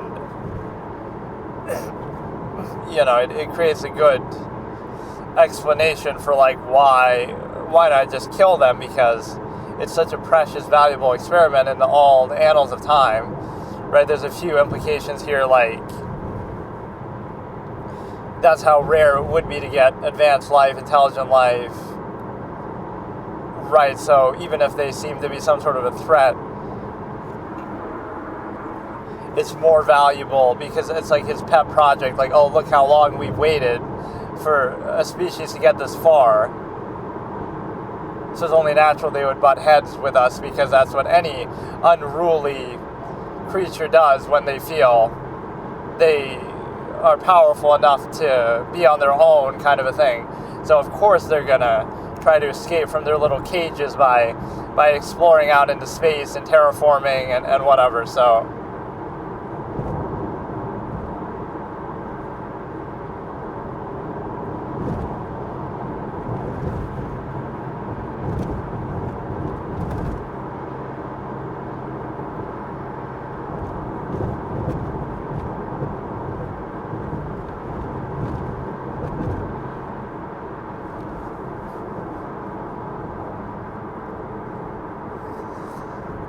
yeah, there's some subtext in that line by D, and then there's also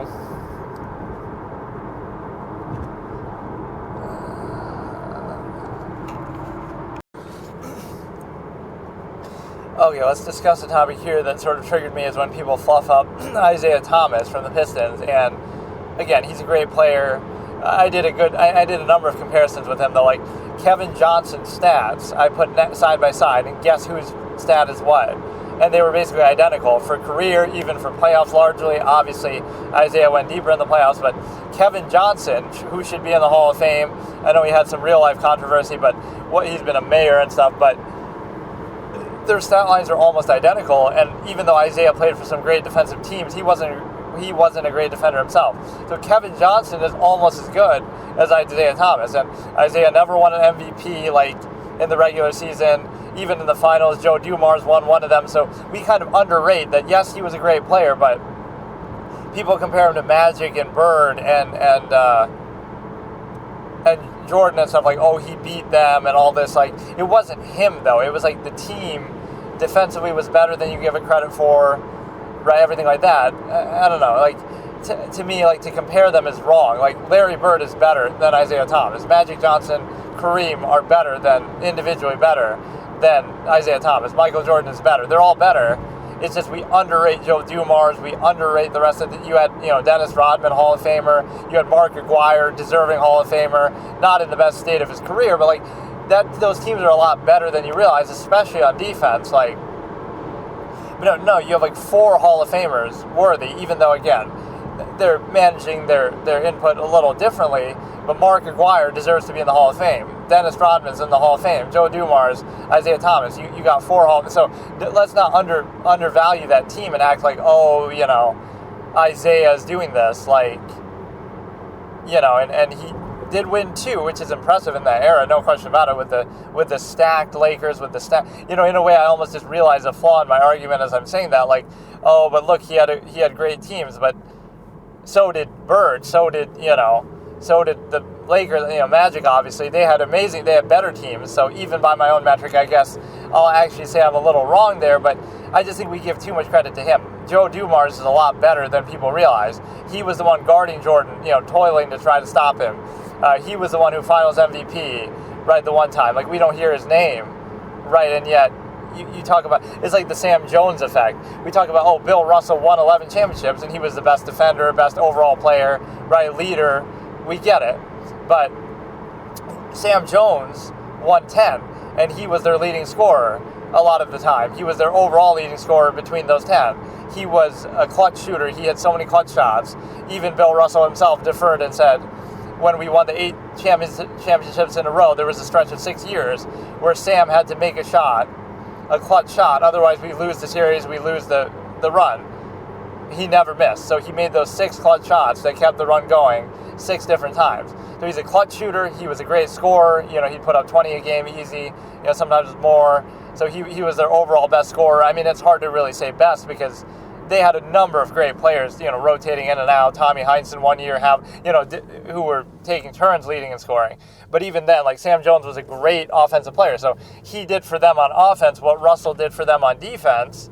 So, like, if Russell is in your top 10, let's say, Sam Jones should be in your top 20. Because it's the same rubric of, he won 10 championships, just like Russell won 11. He was a great, player. He hit clutch shots. He had tremendous impact. He was their leading scorer overall for the greatest dynasty in the history of sports. Like, so don't give me that. Like, you got to be consistent. If you have one, then you have the other. Like, so if Russell's in your top 10, Sam Jones better be in your top 20. Otherwise, it doesn't make any sense. Because obviously Russell would play, he was good on offense too. And he had, overall he put up good numbers, but how much is the difference between those two and their impact? Like, Sam Jones is completely slept on. It's not like, he's some little guy averaging 10 points and Robert Horry and, like, hitting a 3. No, he would be between 10, Russell wasn't always playing great in the first couple. Sam Jones maybe averaged 8 points in the first one. So, like, obviously they were still developing players, but throughout the majority of those 10/11, right, he came into his own. He became a clutch shooter. He became a great scorer. Russell became a great defender. So, like, overall, that's fine. But I think we overrate that a little bit. Again, you played with some of the best defensive teams, right, in NBA history, and we underrate Joe Dumars. You had other great players. So, but yeah, Mark Aguirre deserves to be in the Hall of Fame for sure. Maybe he is, and I've just not even paid attention, but I was always campaigning for that before. Like, before a guy like Dennis Rodman or Jack Sigma, even though I love Jack Sigma.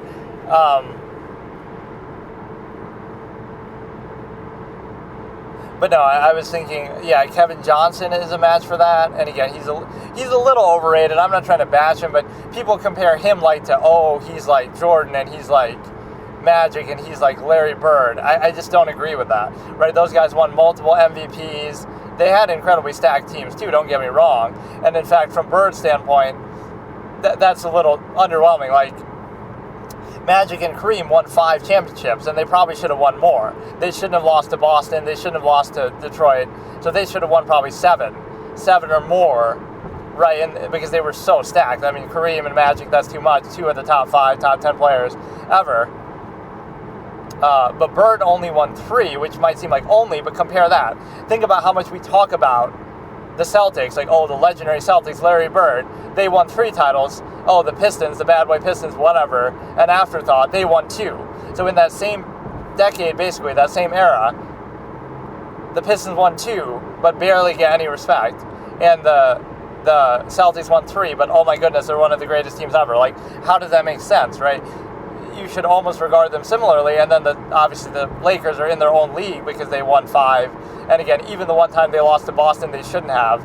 Like, Magic choked, he dribbled the clock out one game, he wasn't playing very well.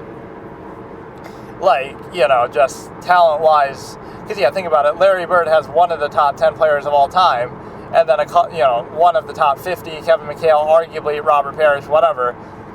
But you don't have 2 at the top 5 or 2 at the top 10. In fact, that's the whole irony is like, Magic didn't just have James Worthy and other good players. He had a player who was better than himself and better than Bird, called Kareem. Even if you think, it's later in his career or whatever, like, he still won a Finals MVP later there. But yeah, let me get back to the thing. People don't compare Isaiah to John Stockton favorably, or you respect Stockton in that. There was some debate on First Take some years ago, and one thing is, like, something that triggered me that Isaiah said. He was saying, like, when you look at all these other players, they had all the top 50 teammates.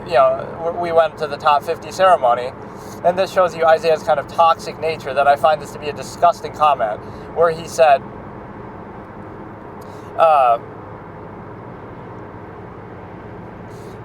oh, I look at Jordan and he has Pippen, and I look at, Magic has Kareem, and like they all had teammates who were up there in the top 50, right, best players of all time ceremony.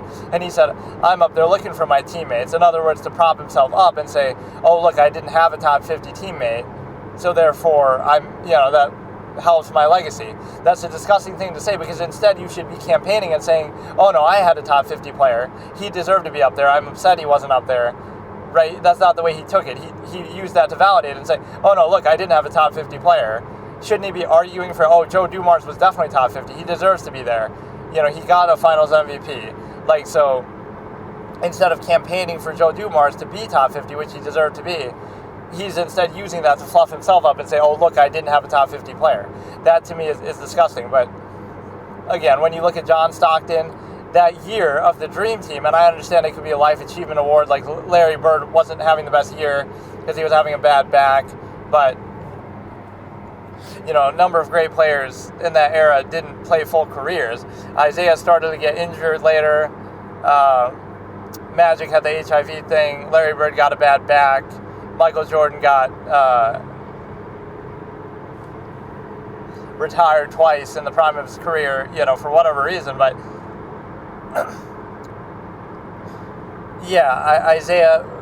John Stockton was putting up much better numbers that year of the Dream Team, right, than Isaiah. So on that basis, he would deserve it. He's also a better defender, right? All-time assists, all-time steals leader. He's also a better, better assist numbers. So Isaiah's a better scorer by a bit, right? John Stockton's a better passer. Of course, Isaiah was a great passer too. So think about the checks in each of their favor. But there was like some debate where Max Kellerman's kind of... But again, you're going to use the championships. And yes, you had Karl Malone, but actually those Jazz teams are pretty bad if you look at them. You had Stockton and Malone, but that was pretty much it. Jeff Hornacek is not an all-star. Right, Greg Ostertag, like these were not really great constructed teams. There was kind of a mismanagement. You had those two all-time great players, Stockton and Malone, but you never really got a third guy who was that good, or you never had like really that good of a team, honestly, around them. So now,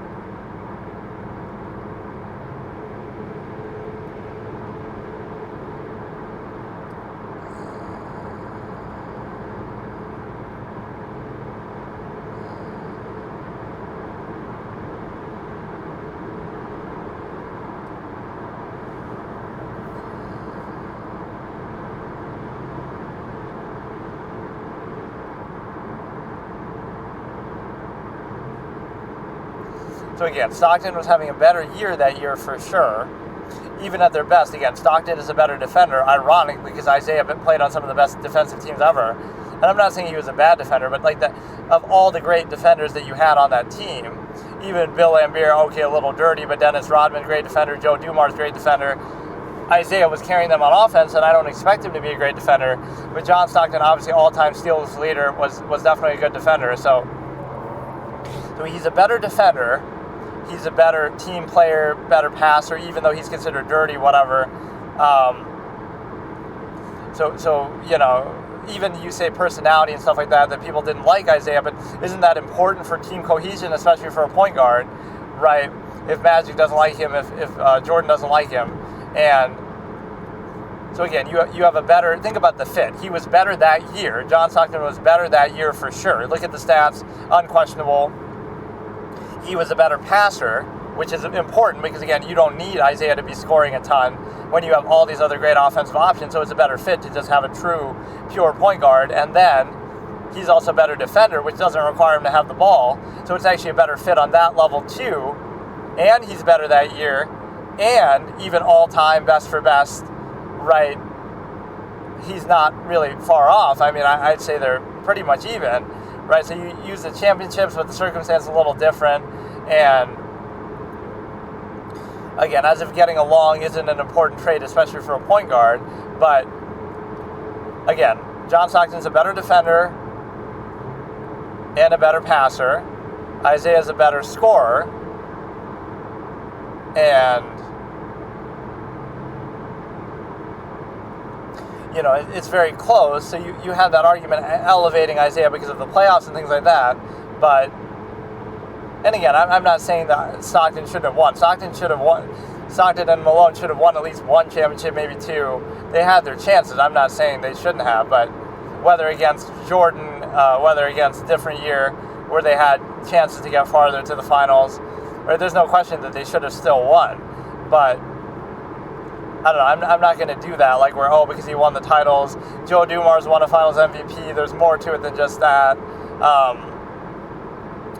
You know, Stockton was absolutely deserving. So,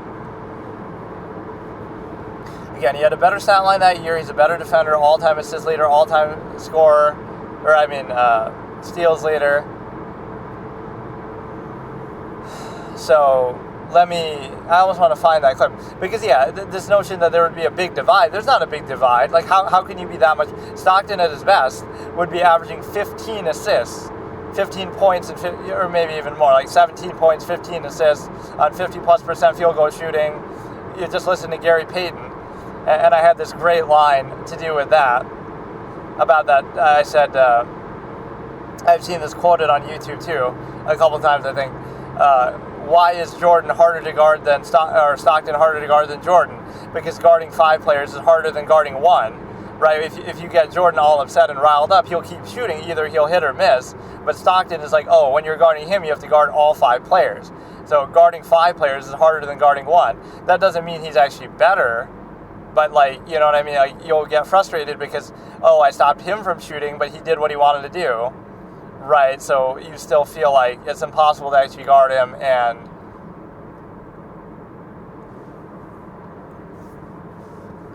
Gary Payton obviously paid him respect. So I don't get what the big divide is. Do I want a better defender? Does a good team fit for the dream team where you don't need to always be, you don't want a scoring point guard as much. Not that Isaiah wasn't a great passer, obviously he was, but no, it's a better fit as a pure point guard on a team that's loaded with talent where you don't want him to be scoring a lot. You don't need him to be scoring a lot. He had a better season. He's a better defender. Also, you don't need the ball for that. He's a better leader, personality, not pissing people off the way that Isaiah does. So again, I'm not even saying Stockton is better, but I'd say that to me they're about even. I've always considered them even. Stockton had longevity, which Isaiah didn't have, and Isaiah had some playoff success that obviously Stockton didn't have. I consider it relatively even. You might say, what if Isaiah played with Karl Malone? But what if he didn't play with Dennis Rodman and fucking all these other great, defensive players? Joe Dumars, Dennis Rodman, even Bill Laimbeer had some really good seasons. He kind of gets lost because he's called dirty, but even Mark Aguirre again later in his career, but it's not like he didn't have talent. But Isaiah, I'd have to hear that, because again, you look at their numbers, like let's say, Isaiah was a bit better scorer, he'll be like 20 plus points, Stockton will be around 15, so you're getting like 7, maybe 7 plus points. He's still pretty efficient, good shooter. So, but Stockton was actually more efficient, so that kind of makes something meaningful. But Isaiah was a better scorer, right? That's one thing in his favor. So I'll give Isaiah 2 points, right? So he's a better scorer and he's a better clutch player, even just for his playoff success. I'll give it to you there. Stockton is a better passer, because even though Isaiah was a great passer, and people might say, if Isaiah wanted to pass like that, although I still don't think you can average 15 or whatever.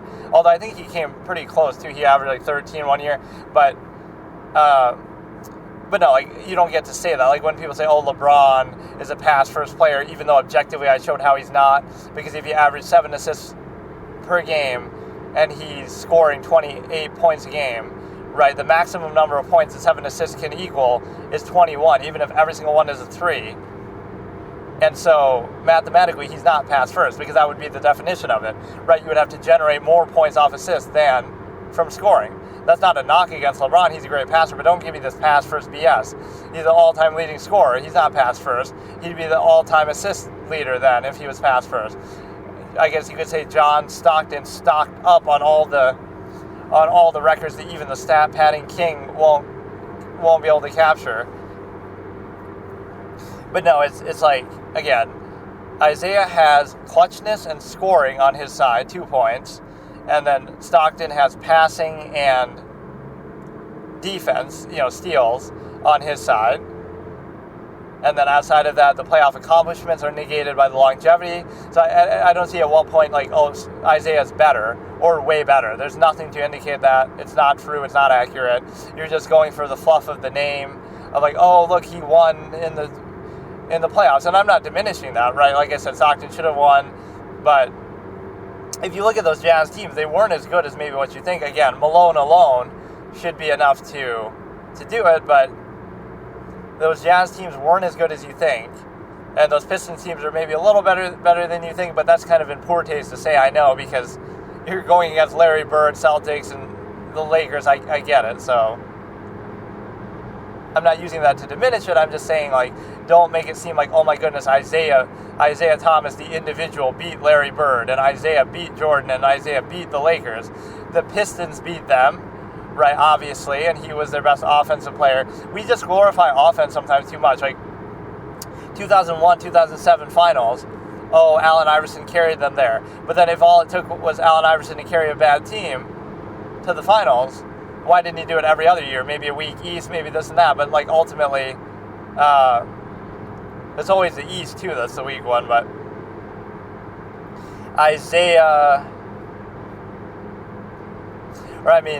Iverson, but no, it was you had a good defensive team, you had a good rebounding team. So these categories that aren't sexy, that we don't, Mutombo or Ilgauskas and stuff, we don't prop up these things too much because they're not sexy. But that doesn't mean that a team is bad because you have those things right. So you could be number one in rebounding and number one in defense, but oh my goodness, look at Allen Iverson carrying this team of bums, even though they might be good defenders, good rebounders, good in other ways. And just because it's not sexy, we don't have a good, sexy, flashy offensive name to attach. We act like the team has no talent, so we kind of underrate that. Drew Holiday is a good example. The Bucks had Holiday playing at such a level, right, that he's a defender. He did some good things. Kind of one of those underrated, like Andre Iguodala, those type of in-between players where they're not big stars, but they have those moments and they're all-around players, team players, good passers, good defender, good everything. So you have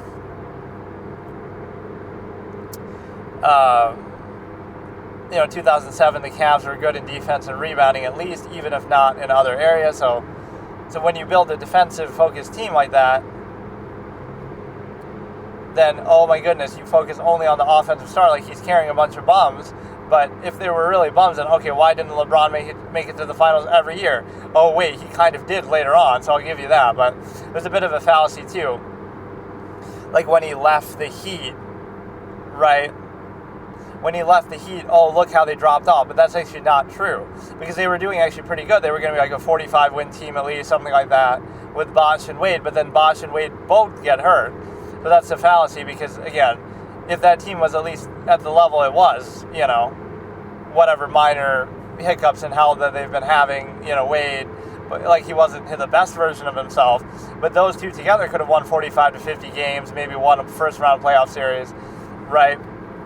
Wade and Bosh, but they weren't healthy. They weren't playing, so that's not fair. It's not that, you lost LeBron. See, that's one of those mental gymnastic, disingenuous things. Oh, yeah, look at the impact LeBron leaving had, but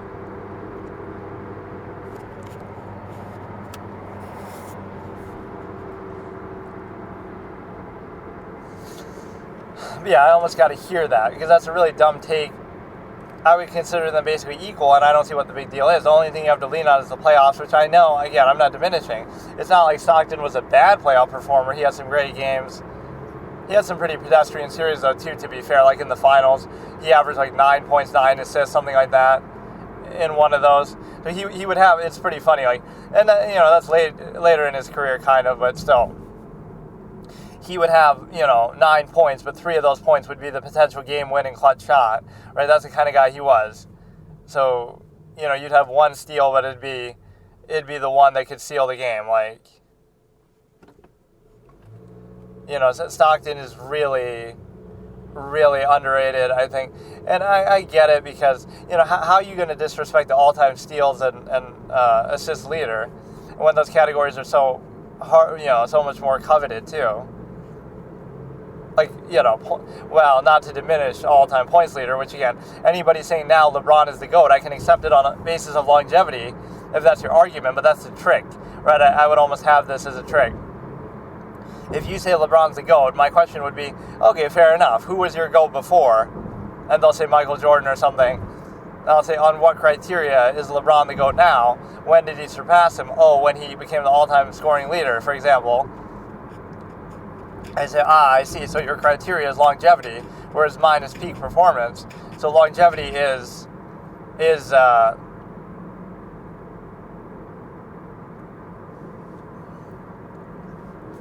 your criteria, but then you owe Kareem an apology, and that shows you you're wishy-washy, because if your criteria was really longevity, then your GOAT should have been Kareem up until LeBron, and then it should have been LeBron. And so my criteria, like I always say, is 50% is peak performance. How good were you at your best? Which is why Wilt is just undeniable. And again, it's the fallacy that you can't attack anything he did, so you have to attack the era, but he came from the era too, so whatever made it weak would have applied to him too. Again, he wasn't that as much taller as people make it seem to be. George Marathon and Yao Ming, the rules weren't that different. He was just that good. I mean, nobody, you would think, somebody else would average 40 then, and it diminishes his 50, but it's not. Right? Nobody's averaged 40 ever in any era, and he averaged 40 and then 50. So when you're head and shoulders above your competition, that's what they do. Like Paul Morphy in chess, they can't attack him because he was so perfect, just like Wilt. So instead you attack the era. But the era applies to everybody. So the era is so weak, but how come only he took advantage? Just because, he has a couple inches, like that makes that big of a difference? So Yao Ming should have averaged 50 points. Like, really, like Yao Ming had an equal height advantage over the league on average. I showed that.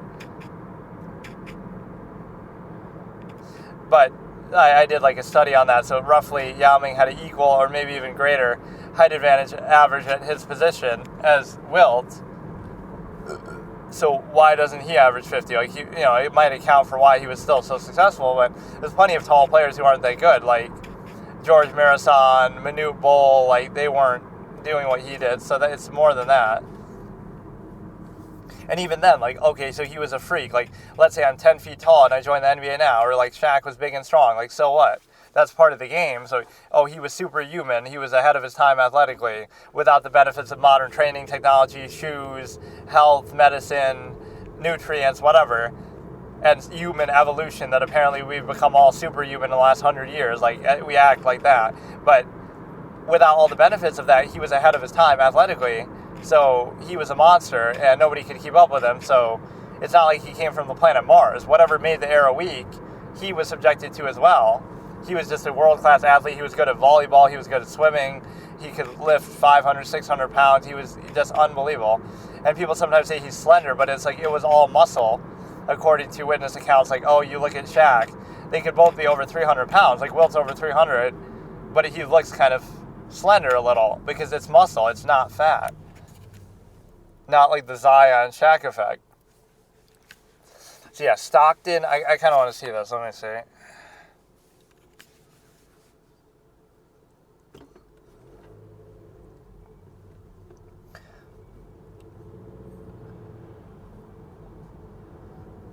This is Isaiah fluffing up Kareem. Every single stat that you throw out, Kareem's at the top of the list, which isn't even true, but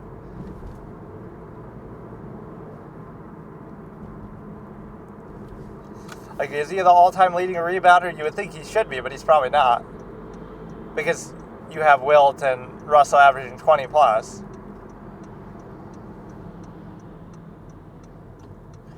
Yeah, Kareem played with the two best point guards ever, too, Oscar and Magic. Oscar is hella underrated.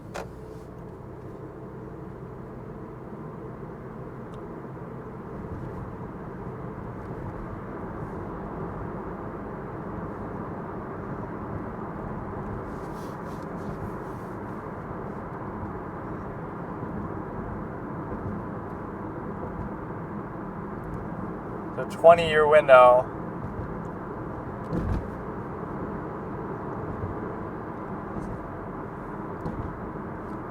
This is a great line. Magic would gladly defer.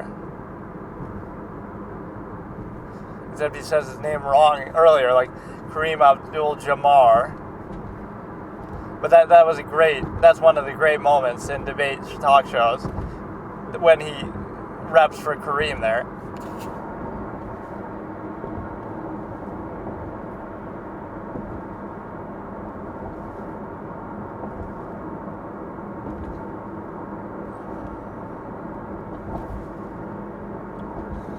Yeah, this John Stockton versus Isaiah is very equal to me. It's completely wrong the way...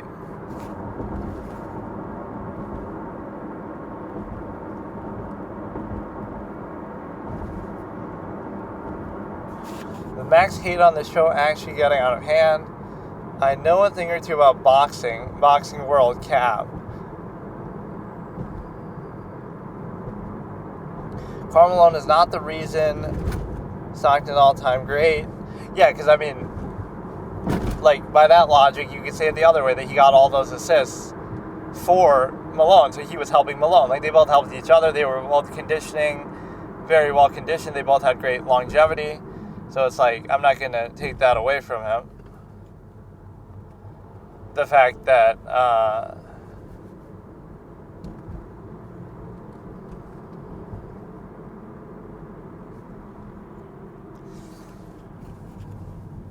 so here we go, bro.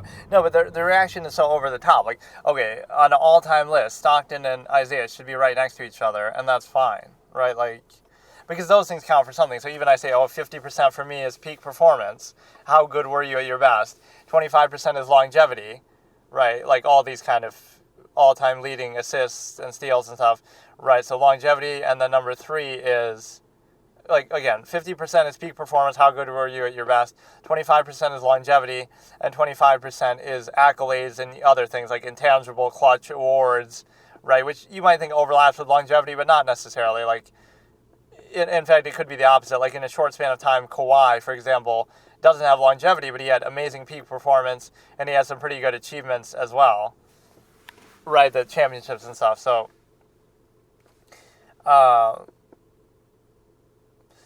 yeah, Stockton gets the longevity category, so that does matter. It doesn't matter a ton to me.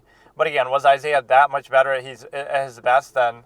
Like, what was Isaiah's ideal game be at his best? Like an average, not his best game at his best, but like he'd be averaging 30. He'd have 30 points in a game, hit a couple clutch shots. He'd have like 12 assists.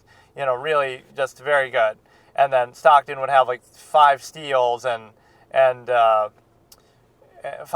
15 points, but efficient. And then he'd have like 17 assists or something. If he's averaging 15, 17 is not a big deal. So he'd be like 15 and 17. Isaiah would be like 30. Even 30 might be stretching it a little bit, but would you rather have 15 and 17 or like 30 and 12? And again, Stockton playing better. Even there, I'm kind of fluffing it up, right? Stockton would average a little more than that. So Stockton would have like 18 points, 18 assists, 5 steals, efficient. Isaiah would have 30 and 12, and not as good on defense, maybe a little less efficient from the field. But yeah, again, you want to say Isaiah's a little better, fine. But this sort of reaction is stupid, right? There's nothing wrong with saying this. He had Karl Malone. Malone had Stockton, and yeah, again, Isaiah.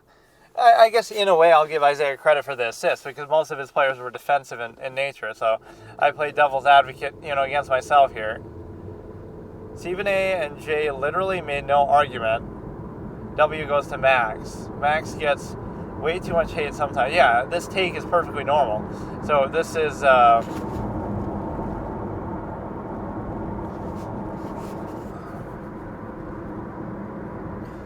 First Take gets into a heated debate over Max's Isaiah versus John Stockton argument, starting in 3, 2... wait a second.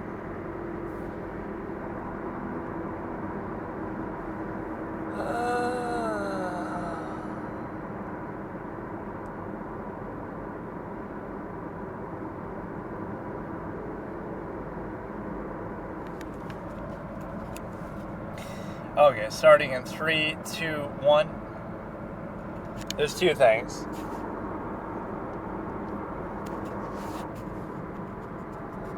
Leitner instead of Isaiah. Like they always do that with Anthony Davis.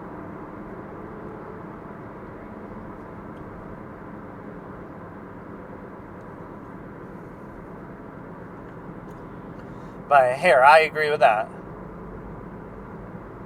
Using the peak performance.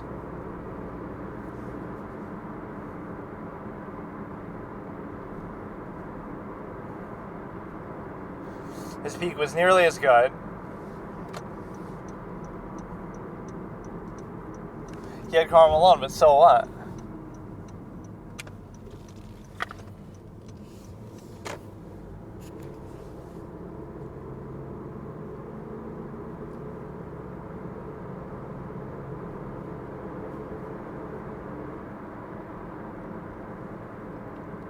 Max is kind of like me, actually.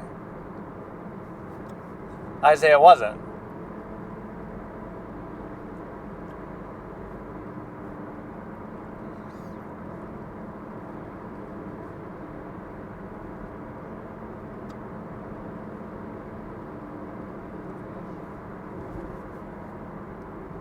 Jordan had to sign off.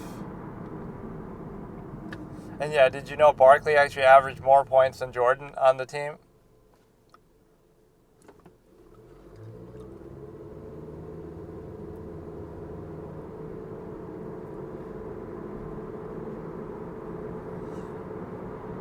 They get all emotional, but don't actually make an argument.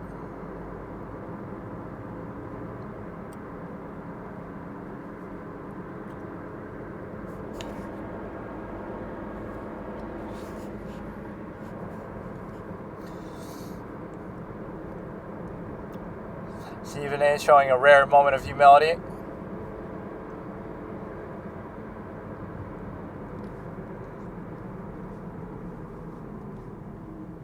See, the Karl Malone thing doesn't work, though. I'll give Isaiah some credit with that, but it's not as simple as that, right? You couldn't average 15 assists just giving it to Malone. It wasn't just that. And you could say it the other way, then what about Malone? Malone benefited from Stockton then, so...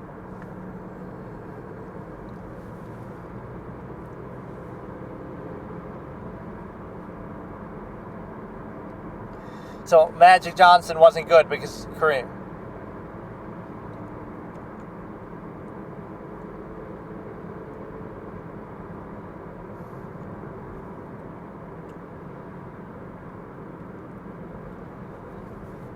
Or yeah, the Abdul Rauf take is really bad too. It's just a playoff thing, but...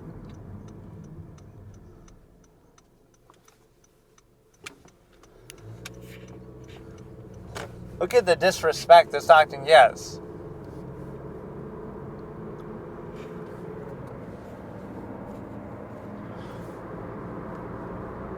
Stockton was shooting wide open jump shots, but why? Why? Why would he be open? Because Malone's getting double teamed? That's fair, but...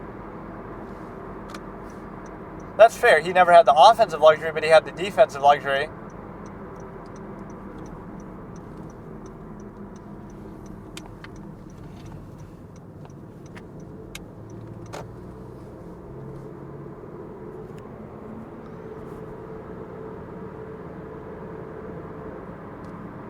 Does not explain the all-time leading assist guy, and they go hand in hand. Better field goal percentage.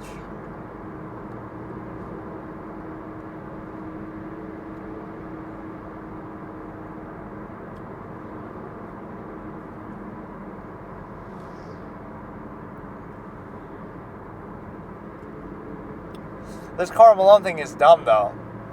So Magic is trash because he had James...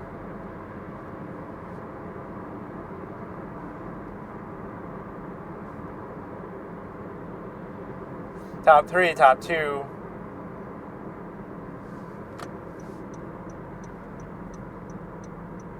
I like how they say that Kevin McHale's better than...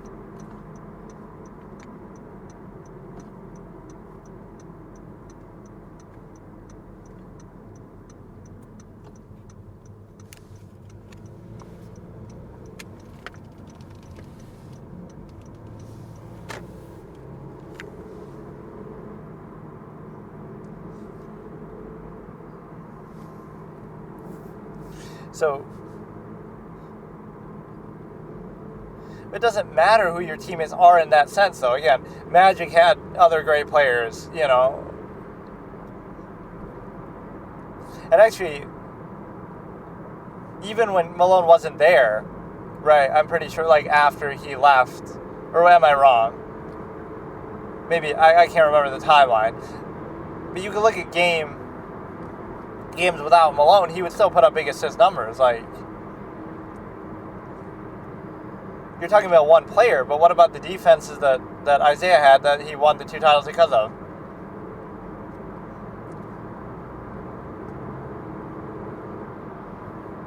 He didn't have great offensive... I mean, Joe Dumars.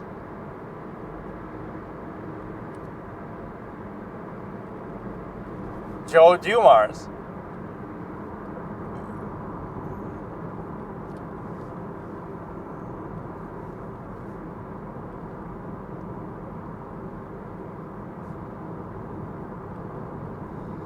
Unless you think every assist is going to Malone. That would be impressive then. John Stockton has accounted for 100% of Malone's points then, because he's averaging 14, and it's not like Malone's hitting threes. So if Malone averages 28 points, and Stockton has 14 assists, that means 100% of his assists are going to Malone. Like, that's not how it works. Although it might be a pretty high ratio, honestly, but that's what you're basically saying. You're saying that even if it was, then wouldn't that be impressive? Like, I don't know. I agree to a degree, but it's like, that's a very dumb argument. Like, what is their argument, though, really? Just, they're saying that, oh, he had Karl Malone, but, I mean, Joe Dumars would put up 20 a game. He wasn't a slouch at his best.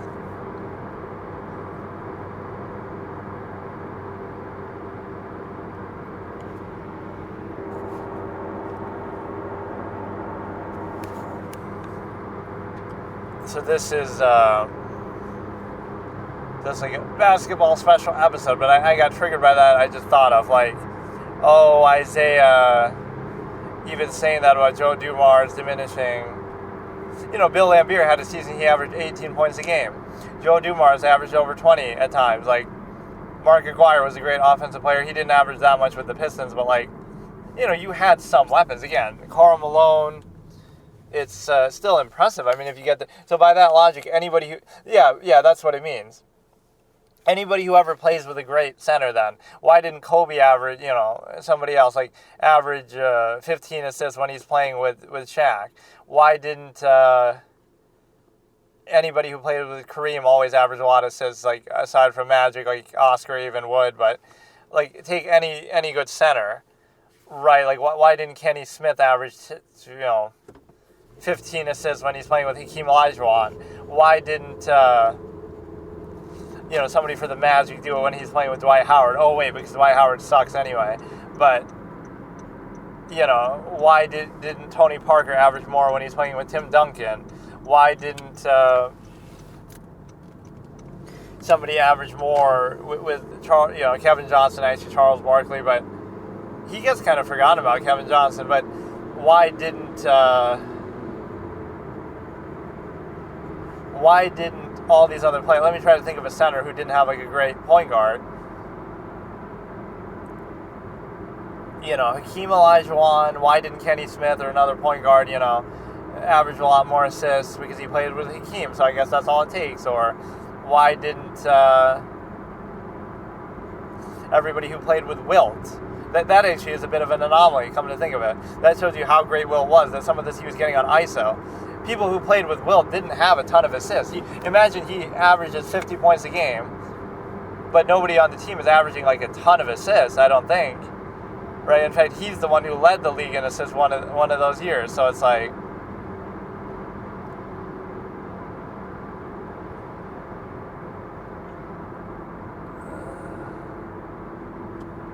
It's like, what does that mean in terms of... Right, it's not a one-to-one thing. Yeah, Derek Fisher. Why didn't Derek Fisher average 15 assists a game? Because, he's playing with Shaq. He's playing with Shaq, so where's, easy assists from Shaq. Kobe averaged a couple, he's handling the ball, but like that's not really how you explain assists, right? It doesn't work that way. You can look at, and Isaiah kind of proves that too. Isaiah's averaging 11, so does that mean those are harder to get? Sure, arguably, although only some of them. And then the Jazz didn't have a lot of other great teammates either besides that, so it makes it kind of predictable. So that makes it arguably harder. But yeah, anybody who plays with a great player then automatically should be getting a ridiculous number of assists, which is not really how it works, right? You assume, okay, you get a couple easy ones because of them, but then all the rest of them you have to do yourself.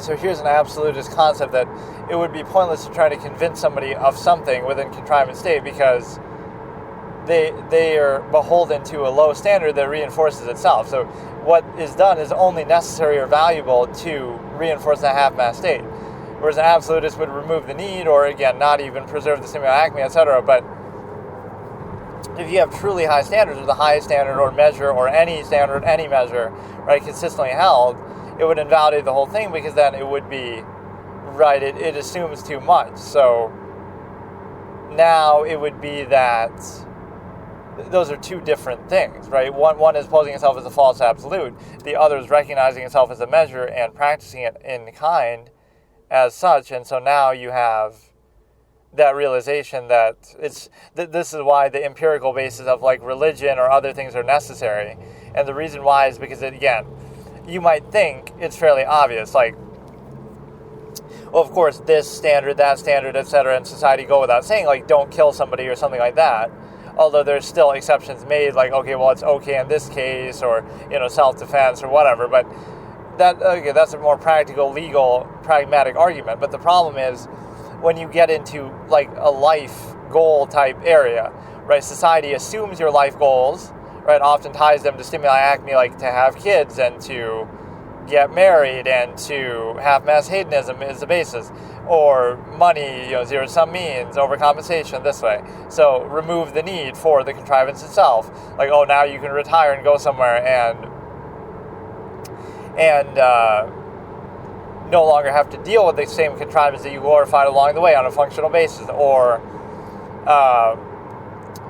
remove the needs, non-choice reaction inherent, like, or overcompensate for them. So you don't have to worry about food and the things you didn't choose, and even overcompensating, like, oh, now I can have the best tasting response to the things I didn't choose, like the best tasting foods and etc. So you overcompensate certain substances possibly. So none of that is showing you a sense of purpose or an absolute. So society assumes a lot of that for you, but you can't dictate that, right? You can't dictate and say, well, live in a half-mass state because here's the measure that you supposedly have or should have. And so what happens is now you get into a position where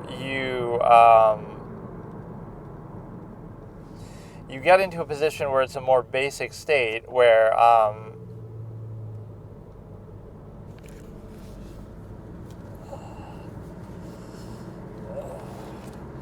people lack will and they lack sense of purpose, sense of measure. They lack the ability to define even a measure for themselves, or again, this just is something that isn't done. So there's like this false absolute norm, right? We're like, oh, this is the normal state of being, which by mass collective standards would be low and would be mediocre. But it's like, it's this undefined norm, like this is how people are, this is how people should be, this is, so it'd be a constantly ridiculing false absolute non-basis self by some strange middle of the road norm, which is, it would always criticize and ridicule externality or seek reinforcement through it, right? Like, oh, this is wrong, or look how this person behaves, or this is awkward, or this person, something to criticize to make themselves feel better about themselves or reinforce some supposed norm, but it's not truly defined or held accountable or consistent. But even then, nor does it necessarily serve a purpose or have some empirical background that really justifies it in an outward, insistent way. But even some of that overlapping on a functional basis, saying like, oh, well, somebody who's more successful might not be beholden to those supposed things. Focus on things that actually do have impact and are real instead of things that are just performative or superficial, overcompensative. But even beyond that basis, what you run into is the ability to say that, again, people don't define a measure for themselves or hold it consistently. So this false absolute norm is like, you can it's kind of ironic, actually. You can ridicule everything. Oh, this person did this wrong. Look at the awkwardness. Look at idiosyncrasies. But you won't see them in yourself, or you won't see a consistent standard to follow. Right, so it's just arbitrary. Everything could be flawed to reinforce whatever reactionary, arbitrary state you happen to be in, that you yourself would be discredited by the same basis, idiosyncratic, etc. But then even beyond that, if it's inconsistently held, what you have is, you don't apply it to yourself, but you don't even really define what it is. Just like you're assuming a state, false inherent contrivance response state, of like how people should behave or certain norms, but again, it's sort of arbitrary because whether it even has impact is, unclear. Whether it's consistent would be unclear. Whether it's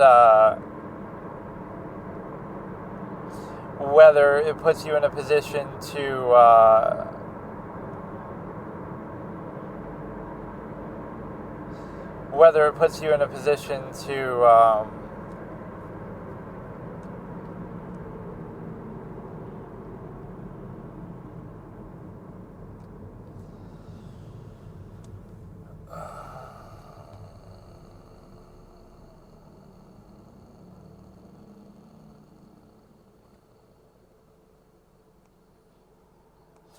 like, suppose an individual has like a full true value for the self, even not like an anti, like, oh, they're actively harming others to do something, but they might find that useful to do if they're in the way of that. It might overlap. So it's not like, oh, people are out to get you. It's not so much that they're out to get you, but they would be willing to trample over you and your interests possibly to achieve their own.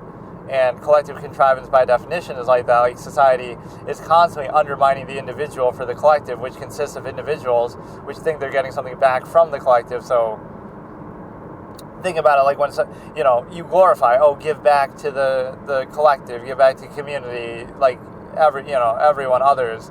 It's good to give to others, but you only really hold that standard, right? The collective basis that, let's all sacrifice for the collective, but the collective consists of selves. There's one self-interest versus another.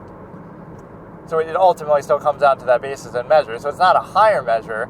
You could consider it, it's like an alternate measure, but then it's not amalgam theory either, which could be explained like, the hierarchy of value that would be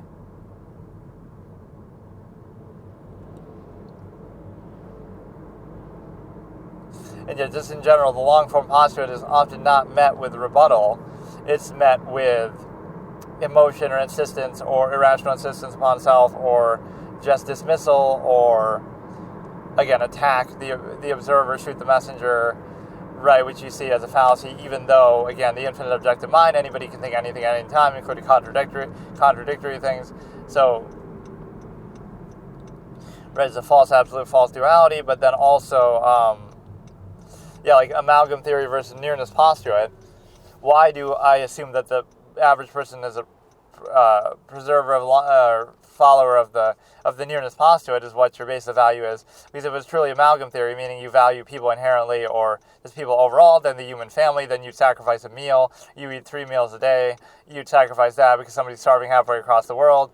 And so your basis is non-basis of self and that which is nearest to you. And so that would tell you that basically somebody's dying on the street in front of you, you care about that, and you do something about that because it's in your initial perception.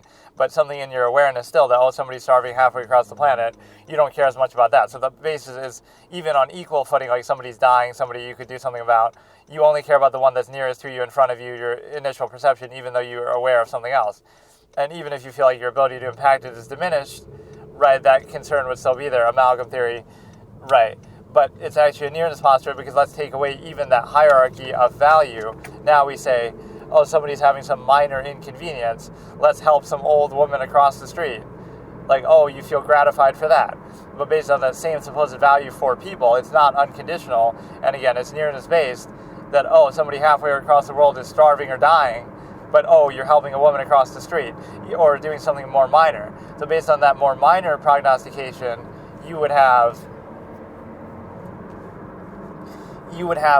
so your hierarchy of value is not actually true, that you don't truly value people or the degree of the negative that's happening to them. You only value it, again, as a dependent, overextended, pretense, non-basis self. Not even, no, you know what, that's not even the right use of the term, but it would be dependent on the nearness to you, at least. Right, and again, gratification as a placeholder, so you appeal even still to the ego, and you appeal even in the collective to the non-basis self. So again, objectivity isn't useful, would be the core prognostication there, that you would have, you know. It's interesting even in assessing something objectively. Like, if you were to look at this, right, how would people perceive any of this, right, what I'm doing right now? The problem is that they would perceive it in false duality, as if you're trying to make a claim or you're trying to tell people what to do in a certain way, because that's the sort of narrow-mindedness of how people often think in a functional basis, which, again, even if you argue it's somehow necessary or useful, that would kind of be the whole tell. It's not, okay, it's necessary or useful, although whether useful to some debatable degree, like, oh, something else could be more useful then, or some, you know, regime slash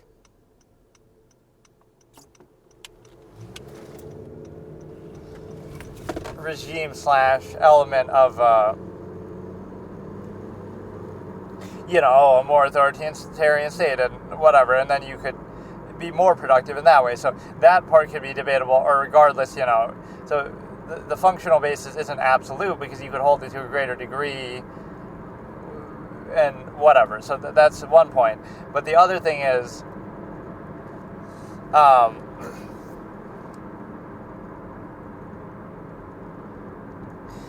you would see that people perceive it in false duality, like, but it's not qualified, because again, functional basis or even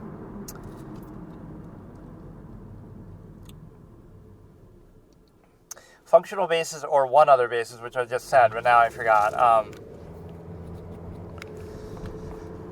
You would have a functional basis, but that's not absolute, and you would have a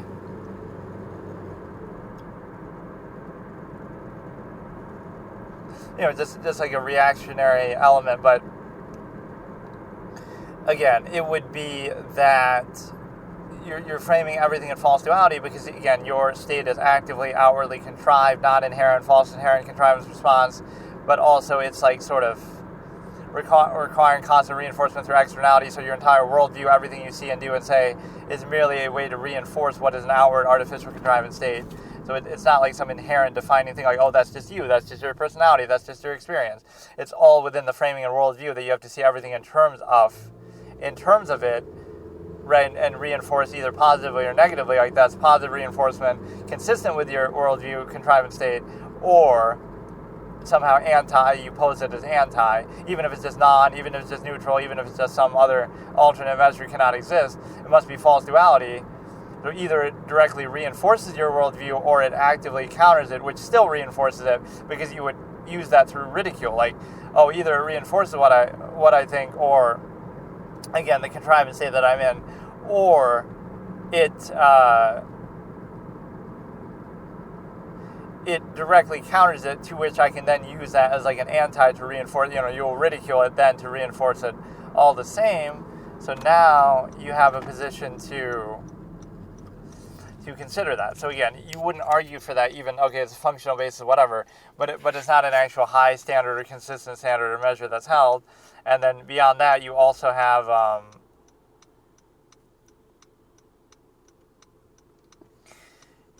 one other thing. So again, the nearness postulate would be not held consistently because, or I already said that, but it was, it would be like how objectivity is even processed would be telling. So that's the difference. Like, can you, and it's maybe one of those things, cognitive dissonance inducing, that it's hard to go back to that. Like once you realize the nature of a process, it's almost like, oh, that's a trauma. You're traumatized, but really, oh, that's just a way of an experience can reveal the nature of a process or reality to you, and then you can see it more clearly. And oh, it desensitizes you, but that just means you understand it more clearly, or you're actively self-aware, or it just means that you are able to, you shouldn't need to be ignorant to it to value it. Or, again, it just makes you more or less aware of the nature of a process. It can just reveal reality to you in different ways. And so now you would see objectivity or even thought perceived in a negative way, but that often would just reflect that, oh, if simply thinking about something is bad, it's not the thinking that's the bad part, it's what is thought about. But that's why the infinite perception is too strong, that you see how everything is reduced to a lowest common denominator social contrivance initial basis, because that can be sort of seemingly understood, although all it would take to break that is, oh, somebody's just artificial enough, convincing enough, like even certain labels like sociopath or something like that. So if you show awareness of a process, oh, it's somehow personalized or specified. But even if that was a valid basis, all it would take then to undermine the process is somebody who's skilled enough, performative, trained that way, or somehow, again, you label them like that, they could subvert the process then and take advantage of it or subvert it. But that's all it would take to subvert the process then. So you're still, you're blaming the individual, but the process is absolute, unquestionable. And it's the emperor wears no clothes fallacy. This process is absolute, but then anybody who doesn't practice the process that's supposedly absolute, which if it was, then there'd be no, lack of conformity in that. But then it's their fault. It's never the fault of the process, it's the fault of them. So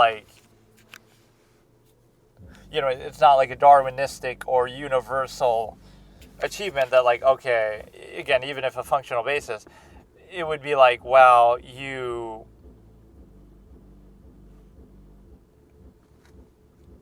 would naturally see, okay, that if that's the best thing, then people would naturally do it. Instead, it's like sort of forced upon them, and then anybody who deviates would be, oh, that's you doing an outward thing defined by. So that's a key element of contrivance and indoctrination. But you should at least be given the chance to self-actualize from an inherent base state and define a measure for yourself. Even if you assume, okay, this is the best measure, or this is what you would come to. Yeah, this is one key thing that I've said in the past. But the things are the way they are because that's the way they should be. And the exact way that we're in right now isn't just some reactionary, arbitrary machination process, reinforcement defined by that. No, it's actually that this is what people would have thought about objectively and considered and come to, although even then it would not make sense because it would be universal, one size fits all, right? But even if this was, this is exactly what people would come to after a great amount of thought and consideration and objectivity, right? So we just accept it blindly, things are the way they are because that's the way they should be. Even though it's arbitrary, subjective, we just don't question it, it just bypass accountability, right, that we'd apply to everything else. But, so people get sort of set in their state, certainly at a certain age, right, whatever happened in your youth, you give sort of undue emphasis. So now it's non-choice reaction. Like, your perception, you'd be aware of, when I was too young to even think for myself or be aware of it, I'm going to let that define me and insist upon it and take pride in it and define myself by that, even though I know I didn't choose it. Why not subvert that and say, well, I'm preconceived that way, but I didn't choose those experiences that made me preconceived that way. So wouldn't you counteract them or be, why embrace that like it's the end-all be-all? Not that it's necessarily negative, but it could be negative that that's myopically given special undue emphasis. Instead of defining it for yourself, you're letting that define you, right? Non-choice reaction. But, again, at least give them the choice. So if you think everybody, this is the conclusion people would come to anyway to lead to this state, right? That's how we got here. But in reality, it's a lot of subversion of accountability rather than an actual objective natural process. Again, one size fits all wouldn't be the natural conclusion, but also you have this ability to look at it like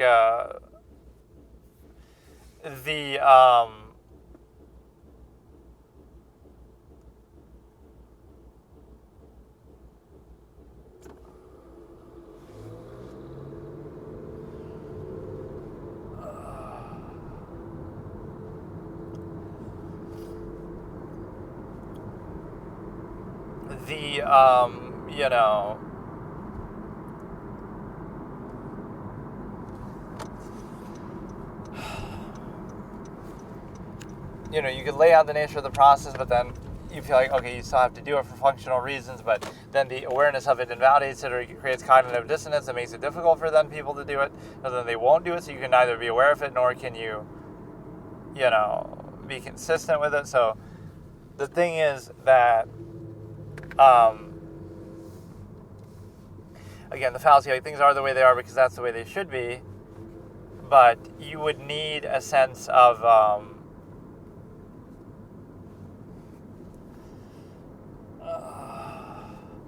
right, like, even if you assume this would be the conclusion you would come to, or people would come to, or objectively, whatever, you would, okay, then give people that choice. Give people the chance to self-actualize from an inherent base instead of assuming it or forcing it on them, again, preconceiving it. Here's a concept, like, you're not as in control of your state as you think because of machination, process, contrivance around you. Mainly, it's the things that control you most in any era, right? Every era of human civilization, we can look back and see, like, oh, how are they controlled by that? But now we are controlled by our own mode of control that we don't see. We ridicule those of the past, but we miss the one in our own.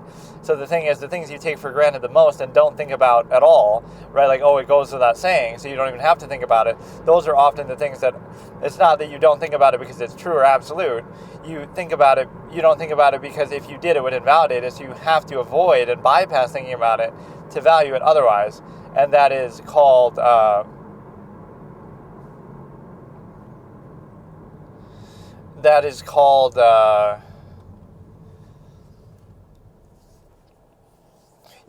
fact that you would have to do that is my point. Like, so those things are, methods of control that you're beholden to externality, LCD, performative aspects, your reactionary basis. You're reduced to a lowest common denominator structure. So there might be some devil's kiss prognostication of, like, well, it's for safety, it's for control, but this is the whole basis of collective contrivance. So it's not even about that. It's like the inherent state is so feared of yourself and so rejected, you're not aware of it, you're not at peace with it. You sort of acknowledge it in a sense by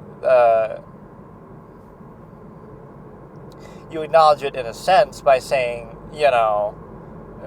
even having to do contrivance response at all, but then you treat it as false inherent, or you treat everything like for granted, right? Unquestioningly, but you might find more truth in that. Like, you find more truth in fiction than in reality because it can't be censored or whatever.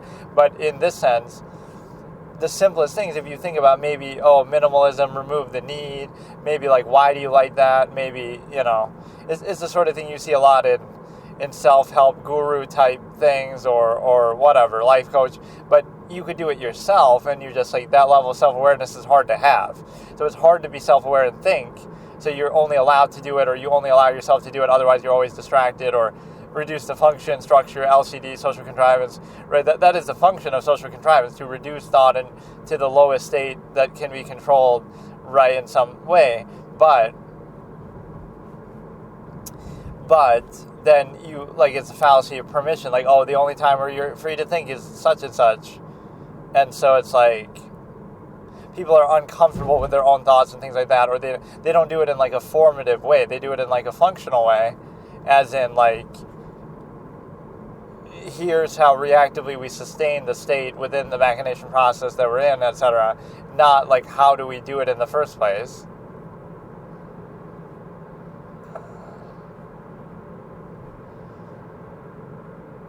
Or, like, why we do it, or what exactly our measure is, self-aware, self-actualized from an inherent base state, and then, like, you just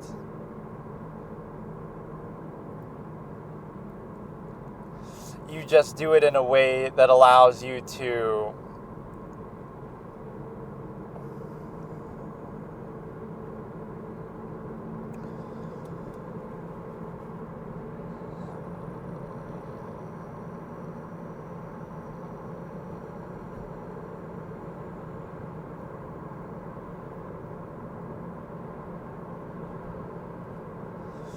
do it in a way that allows you to, again, self-aware, inherent, like,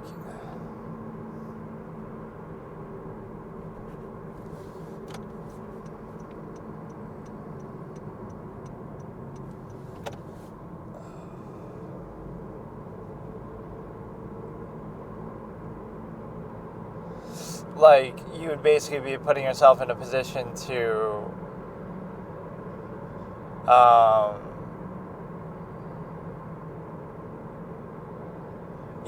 think from a basic standpoint.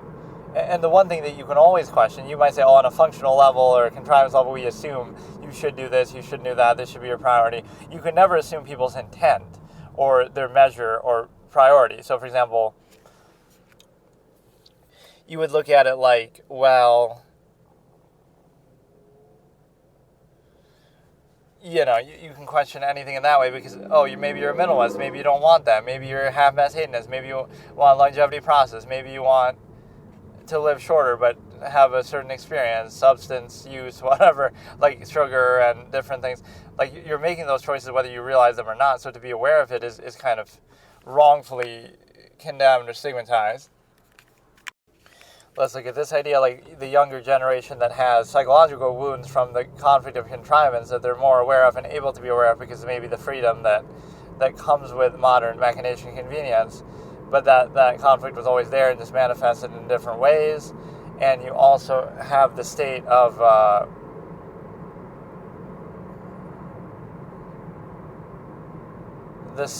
basically being able to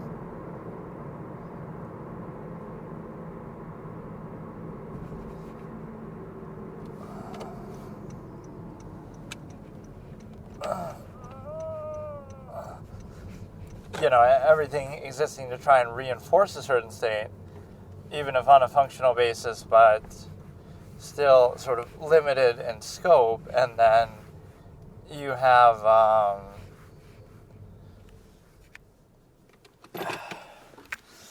be limited in scope the way that you do that. So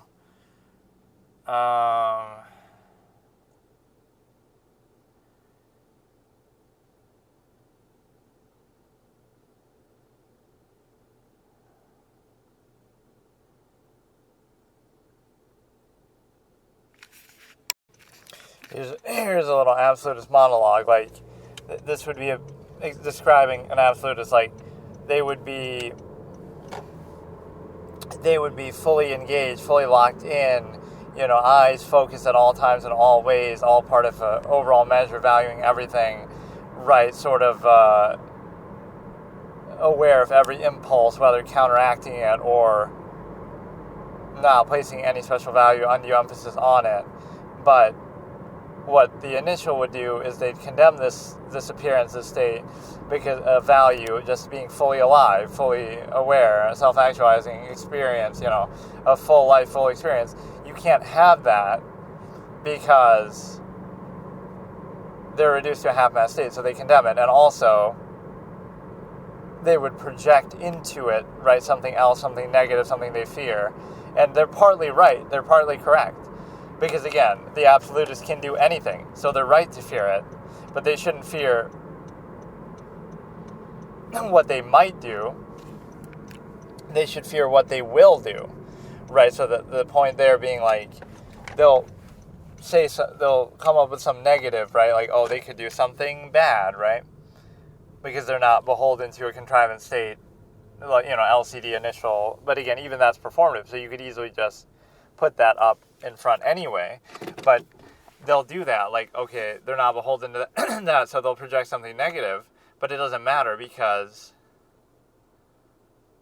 right, it shows you that they're free from a contrivance state, so they can do anything, anytime, right? They're not inhibited or reactionary. So just the fact that you assume it's negative, right, is a projection and limitation, right? Like, freedom or non-inhibition is a bad thing because now it leads to potentially doing bad things, but it leads to potentially doing good things or potentially doing anything. So they're able to do anything is what you would see from that element, right? Non-inhibited, non-reactionary. So they're able to do anything, but you would somehow assume or frame it, as something negative. Like, they could do that, but they could also do anything else. So that narrowing and negative framing is interesting. Being quiet is often a sign of intelligence, although it's taken perhaps the other way because of an initial LCD, right? Like, people react only to what you show them. So, like desiring false certainty or whatever performative aspects, even though that's arbitrary. Like, it doesn't have to be a reflection. It could even be an overcompensation, the fact that it's necessary, as if to cover something up or place undue emphasis. But the point is that, like, again, being quiet, because there's no need to insist upon something. It's just true, it's self-evident, so everybody could already see it or already know it, so there's no need. You could just be objective, neutral, right, let everything speak for itself, so there's no need to do that. But it could also be,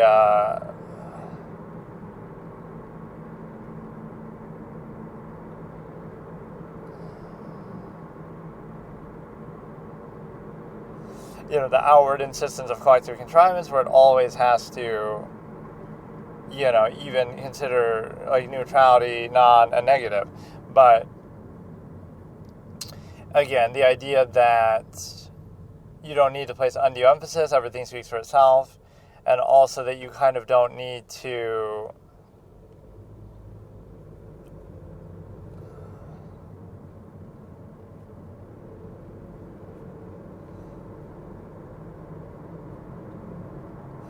reduce the infinite objective mind and thought to a lowest common denominator, like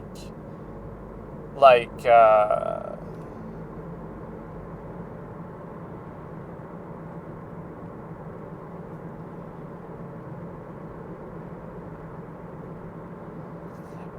social contrivance layer.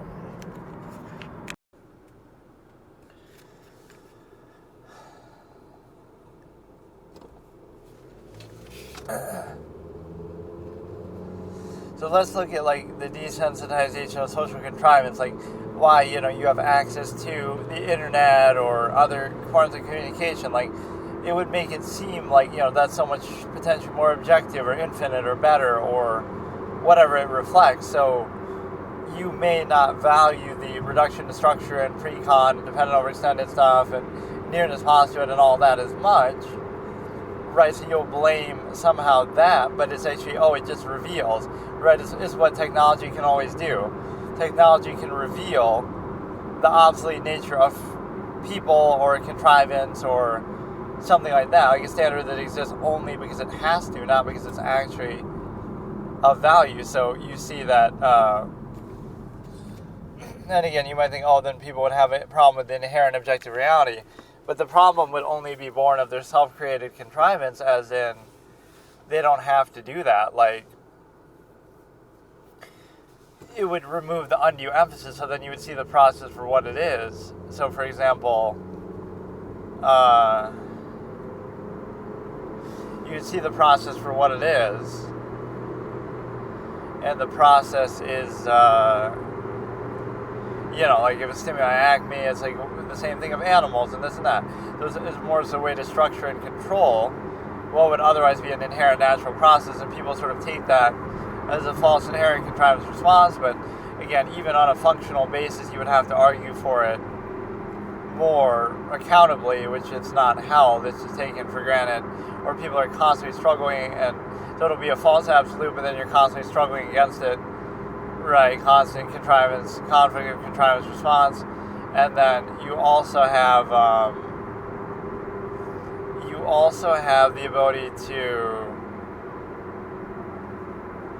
do some sort of pre-con element here, where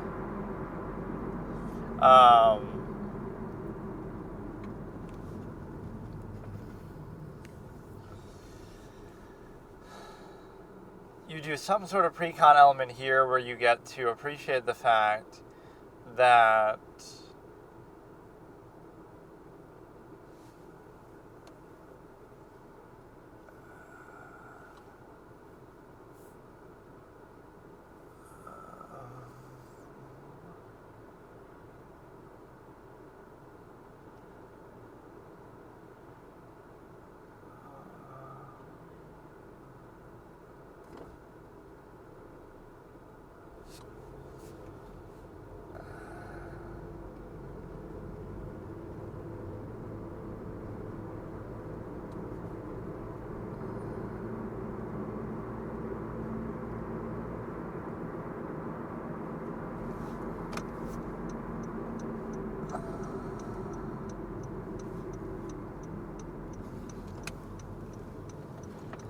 It's the fact that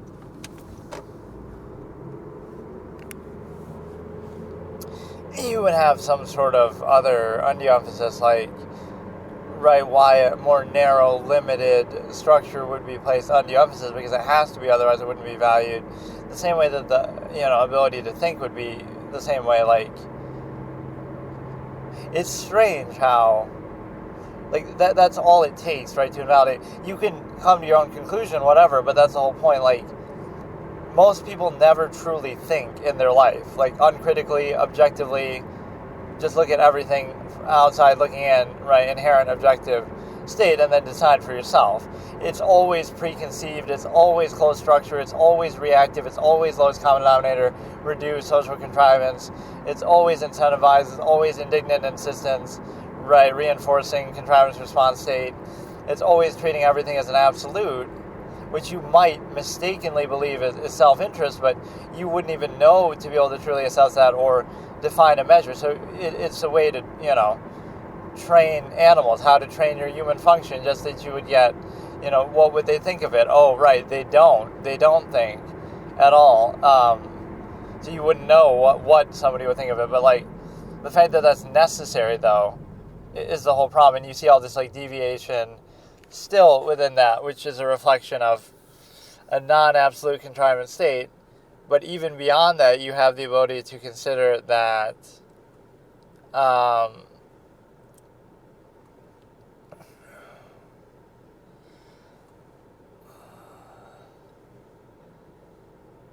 you have the ability to consider the fact that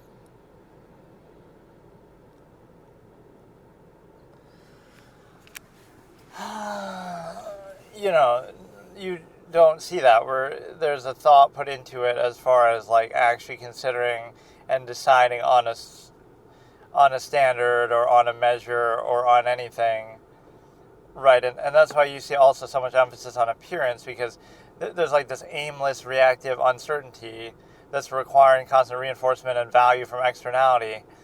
So what would be questioned is the form of something, not the actual substance of it. It's like, the way that something appears, a person, or the way something is presented to them, not the actual substance or the content of it, as in the because then that's just an idea that could speak for itself, that you could consider on its own, that you could have thought of in the first place. So you're reducing yourself to a non-thought, half-mass initial reactionary state, LCD, physical, human function reduced basis, and then you're relying on externality and taking everything at face value. Like, it's a comforting basis for, like, it gives, like, a false sense of value or certainty, like, you can kind of predict people's actions or think you know what's going on. But the problem is that, first of all, there's plenty of deviation from that too, from that expectation, because performative aspects are simply that. And you see how they come about too, like how people are trained into being. So it is the total example of a false inherent contrivance response state, where cognitive dissonance would be induced, and vouch for the state. Then after that, that's no problem, vouch for the state. But if it would make it difficult, then your answer is censoring reality or not thinking in the first place. So you do that, but then you see there's deviation, there's conflict of contrivance, there's all of this. So you, again, fixate on the appearance and the form, so everything is being reduced to an initial level, which is not how the mind works. And this undermining and attacking on the mind and thought and objectivity is telling, when that's humanity's defining trait, that you have, the ability to think is what separates us from animals. We're animals that can think and have self-awareness, not like all these other things that are misnomers that also apply basically to the heart to the brain anyway, like love, emotion. Those are also happening there in the mind, and everything else that we talk about. So even the soul, like morality and things like that, that also happens in the mind. It all happens in the mind, so you can call it whatever you want, right? But that shows you the literal romanticization of it. Like, it doesn't matter, it's the heart, it's the mind. Like, okay, do what you want to do, but don't undermine thought in the process. And then, let's do this take, because I've always wanted to make a clip of this and I always forget, so maybe I'll use this. Larry Brown is a better coach than Phil Jackson. And how do I know this? Because in 2004, they faced off against... In 2004, they faced off against each other. And, of course, Phil Jackson had 2 of the top 5, arguably, players of all time, 2 of the top 10, at least, players of all time in their prime. And he got destroyed in 5 games by a team that was heavily underdogs. Nobody in the media had predicted that they would win. They were heavily just, again, a good collection of talent. And in hindsight, in retrospect, after they won that and after they made the finals next year, right, we would act like, oh, but they're so good, Chauncey and Tayshaun Prince and all of it, Rip Hamilton. But their legacy was set by that very win. So it would be sort of ex post facto justification to say that. It would be unfair. Oh, well, of course they won because they have these names that we now regard highly. But at that time and throughout their careers, they weren't perceived that way. They were good, solid players, but it was one of those, like, sum of its parts examples. When you look at that on paper, it doesn't guarantee that they'll win, especially not in that kind of dominant fashion. And so a lot of people are on the Lakers bandwagon. You have 2 of the top 10 players of all time. And so there's a few fallacies. People would say, well, Kobe and Shaq were feuding and they didn't like each other. But they didn't necessarily like each other the other years either, but they were still able to win 3 in a row. They didn't like each other when they made it to the finals that same year. So you were feuding, but it didn't stop you from making the finals. But now when you lose, you say, oh, it's because we were feuding. So I don't want to hear it at that point. And so that's part of Phil Jackson's job as a coach, to manage that. You have 2 of the top 10 players of all time in their prime on your team, but you still lose and get destroyed by a superior coach who had, again, an interesting collection of talent, but it wasn't a sure thing, right? There's no sure thing with that. We see, again, all those players pretty much never either made another finals again or they never won before or after. So the defining factor is Larry Brown, great coach, great defense, great, understanding of the game. So that came down to coaching, because, again, on a surface level, you would look at Phil Jackson's team and say, oh, that's better. Or, I mean, you have the better stars, the better players. But to get out of those players on the Pistons what Larry Brown got out proves that he's better. Under that, I mean, reverse the roles then. Give Larry Brown a prime Shaq and a prime Kobe and see what would happen, right? And it's very credible to say that because, of course, Phil Jackson had won 3 with them. So the same team that could win 3, almost, the same team effectively that could win 3 in a row, right? Then you lose the one year, obviously 2003, but then you come back. That same team effectively with the 2 best players that could win 3 championships in a row. Now all of a sudden, oh, it's not good enough. Oh, we're feuding. Oh, this or that. We have some excuse for it. I don't want to hear excuses when you've been so successful already. So the point is that, give Larry Brown, Michael Jordan, and Scottie Pippen, and Dennis Rodman. Give him Kobe and Shaq in their prime. You gave him Allen Iverson, and there's always a fallacy with this. Oh, AI carried them to the finals. And offensively, he did. But if all it took to get to the finals, I'd say the same thing with LeBron, like on the Cavs the first time at least. Although, to be fair, LeBron almost did do this, what I'm about to say, later on when he made like 10 finals in a row or whatever, right? Like 9 finals maybe in a row. If all it took to make the finals was AI carrying you, then why didn't he make it every year of his career? Oh, wait, he only made it 1 year in his career, and that was with Larry Brown, with his great defensive coaching, with a team that wasn't the sexiest, but, they could rebound, they could defend. You had Mutombo, you had, perimeter defender, Eric Snow. It might not seem like much. People make fun, but it's just not sexy. We don't have the big, sexy offensive names, but there was something about that team, again, not the most talented, but Larry Brown got the most out of it, especially on defense. So this is a similar process. So 2004, it was a good team, but there was no guarantee whatsoever, right, that they would win. And so his brilliance in coaching and defense and everything like that is what allowed you to win.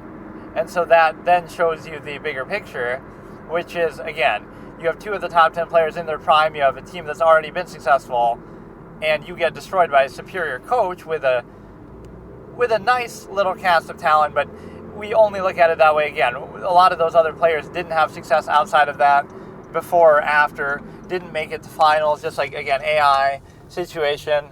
They didn't win titles, outside of that. I think Rasheed Wallace might have won one with the Celtics, I forget. But, or he might have been on the team that lost in 2010, I can't remember. But basically they didn't have a lot of success. So the defining factor is, Larry Brown gives AI his only finals run ever. Again, not diminishing that AI did a great job on offense carrying them. That was his job, of course, but he gave him the other pieces that he needed, the defense, the rebounding, the understanding, getting the most out of the other players for what they were. And again, the same thing in 04, 05, that you took a good cast, but you made it a lot better, right? The sum of its parts was greater than them individually, so that allows you to understand that he was clearly a defining factor. So what better way to show that? Give me 2 of the top 10 players of all time in their prime versus a cast of good players, and you will absolutely show who the better coach is. Okay, let's look at a concept here, like how people in society, half-mass state, are judging everyone else, judging you constantly, but not credibly. So they'll be judging you constantly, like, all the time, and you can be self-aware, right, of that, and also just self-aware in general. So that's what it'd be like. Pretend you're looking all the time, like, how would somebody else perceive this who isn't me, like objectivity, which this is something that people really struggle with, or they don't really do, or don't like to do, right, is being objective just in general in any way, but especially, so you can always have that, like, pretend like you're looking at yourself all the time, and you can perceive very easily how other people will look at you, which is why there's a certain self-awareness that's surprising. It's like either people don't care how others perceive them, or they aren't aware of it, or they, because it wouldn't, you might say, oh, somebody does, like when someone's being judged, like, oh, you're being evaluated to see if you're this blank way, but you would be aware that you're being evaluated, so now even if, oh, I really think this objectionable thing, or that might be painted a certain way, right, there's a difference between your perception and, oh, how other people will perceive it, right, so that's the difference. That's what I don't get sometimes with people's behavior, is like, it's one thing if you are that way, or if you feel that way is right, but you can always assume, like, okay, I know how other people will look at it, and it won't make me look good, so I'm not going to show that to them, right? So that's the level of self-awareness. Obviously, you're going to think what you're doing is right, or whatever, you're going to insist upon it. So you also have the standard of, like, you could pose these two dynamics, like, all the performative, like somebody who would be valued, right? What would be valued versus what is actually of value, like, so again, the absolutist versus basically the performative, superficial side. And so what that does is you have somebody who has age, so that's positive pre-con. You have somebody who's undue emphasis, insistence, social contrivance, etc. All these kind of things that appear on a superficially good level. And then on the other side, you have someone who values ability, somebody who values actually just reality. So you see that a collective a collective in its cognitive dissonance-induced state would glorify appearances, dishonesty, artifice, again, preconceived elements like age, etc. They would glorify those things because they appear on the initial level to have value, but even by the same metric of value, right, those things are only surface level, and so if you value it just a little bit further and deeper, so it's not an actual measure argument. It would be by the same measure of whatever it is that you're doing. One of them just appears to be good on the surface, right? The other one would be actual value, practice, ability, or value, practice, ability, or some measurable thing, honesty, neutrality, non-emphasis, so letting reality speak for itself.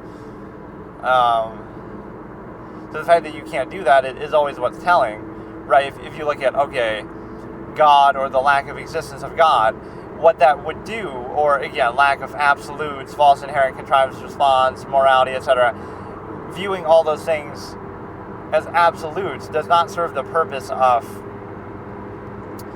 like the neutral, objective, just reality, that those things are not absolute, wouldn't necessarily be a negative state of being, rather it would be a neutral state. So all it would do is it would shut down the undue emphasis needed for a half-mass contrivance. So you shouldn't question, like, some negative that might come out of that. You're questioning, like, why do you need that in the first place, right? Why can't it just be neutral? Okay, reality is just reality. It's subjective. It is what it is, right? Like in nature, like with animals. Why couldn't you just exist like that? But then oh, you need all these false absolutes only, and social contrivance, undue emphasis, constant reinforcement of externality, you need that to reinforce a state that is unnatural, that is an imbalance overcompensation dynamic, that is a constant state of artifice that is required for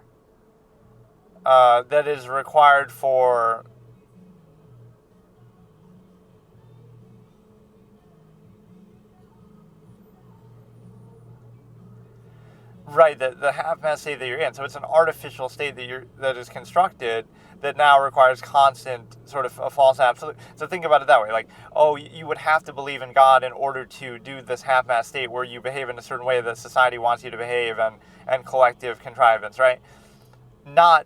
You wouldn't inherently have to believe that, right? You could just not believe anything, and that would be fine. You'd be in your inherent natural state. But, because now you have to be reduced to some state that's less than that, you need that false absolute as a sort of a compensation or a way to rationalize that and bypass. So again, it's not a way to, say, give meaning or value to reality or life or anything like that. That wouldn't be necessary if you were simply in a neutral, uninhibited state, right, and you let reality speak for itself. Zero-sum process, it is what it is, right? But instead, you have to value it a different way. You have to say, well, we need special value, undue emphasis, we need all this, partly just the human egotism of it, but you need something more. You need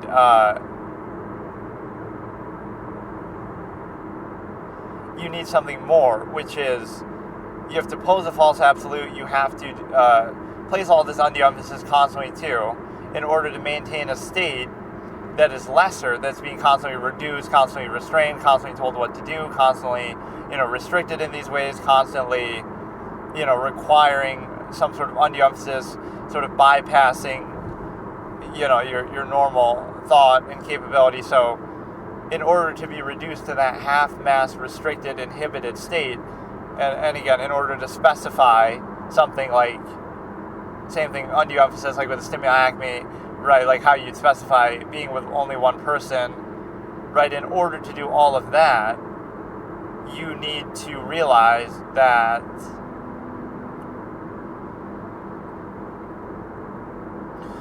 right, all of that undue emphasis is needed only for that. So that's a more telling reason for religion or some other belief system, false absolutes, undue emphasis, social contrivance, even gratification, morality. Those things don't exist, again, because of some inherent reality or because of some need, right? Like, without that, it would be somehow a negative state. It would be a perfectly neutral, objective state of reality, but because of the needs of a contrivance state, like you'd say, well, now, in order to deal with being constantly inhibited and told what to do and restricted in this way and that way and every way, and because of all these other dynamics, you need to now overcompensate for that very reduced, structured, controlled, indoctrinated, reactionary, artificial state. You need that to overcompensate for it and to rationalize it that way. Otherwise, you wouldn't. And so that's really the meaning of it. So if you took that away, right, the artificial contrivance state, now you no longer need that. So it's not a duality of that, where you have where you inherently need it. Okay, let's look at a couple absolutist quotes here. Like, one is like a character exchange with an absolutist character, like, how do you know they're watching? And then he responds like, of course, they're always watching. The mindless, half-mass, reactionary, human functions, basically. Of course they'd be watching because they need something from externality, right? Like, they're always looking for reinforcement. They're always going to be gossiping about somebody else. They're always going to be focusing on externality to distract themselves from their own state of being. And also that they're sort of just aimless, right? They're looking for something because they don't have a sense of purpose or a measure themselves, right? That would be the distinction. And then this is another line that I've used for a long time in a lot of my stories, and it's kind of like they're all sort of connected, or they use certain similar character archetypes, which is kind of a writing technique that you can look at. Storytelling sometimes bogs down to that, especially when you see sequels or series, it happens a lot in TV. You kind of establish the characters and then they almost write themselves, which I'm not saying that's too easy to do, but, like, oh, Phoebe and Friends, she's going to say, like, some dumb blonde type of line or something hyper-literal, right? So whatever you plug in may be different degrees of good, and the acting and all that factors in, but it's ultimately the character does a lot of the work for you once you establish that. So this is a big line that I've used a lot for a long time, which is, if you can see them, then they can see you, which might not seem like a very profound line, but it means a lot of different things in the stories. And it's like, think about, like, in a military context, you can see the enemy, so the enemy can see you. Even if they can't, right, you assume that. So, like, oh, I'm using binoculars, or I'm using some technology to see their base. But theoretically, as I'm seeing their base, right, they could be seeing us looking at their base, or our little encampment too, right? So if they're within range of being seen by us, technically we're in range of being seen by them. So always be aware of that. Like, anything I could be aware of, it's like a game theory, acknowledgement, and a story, right? If they're exposed to being seen by me, I'm practically exposed to being seen by them in a manner, right? And similar elements, like, if you reveal your hand, right? Kind of like that, but there's a deeper analysis to it too, that,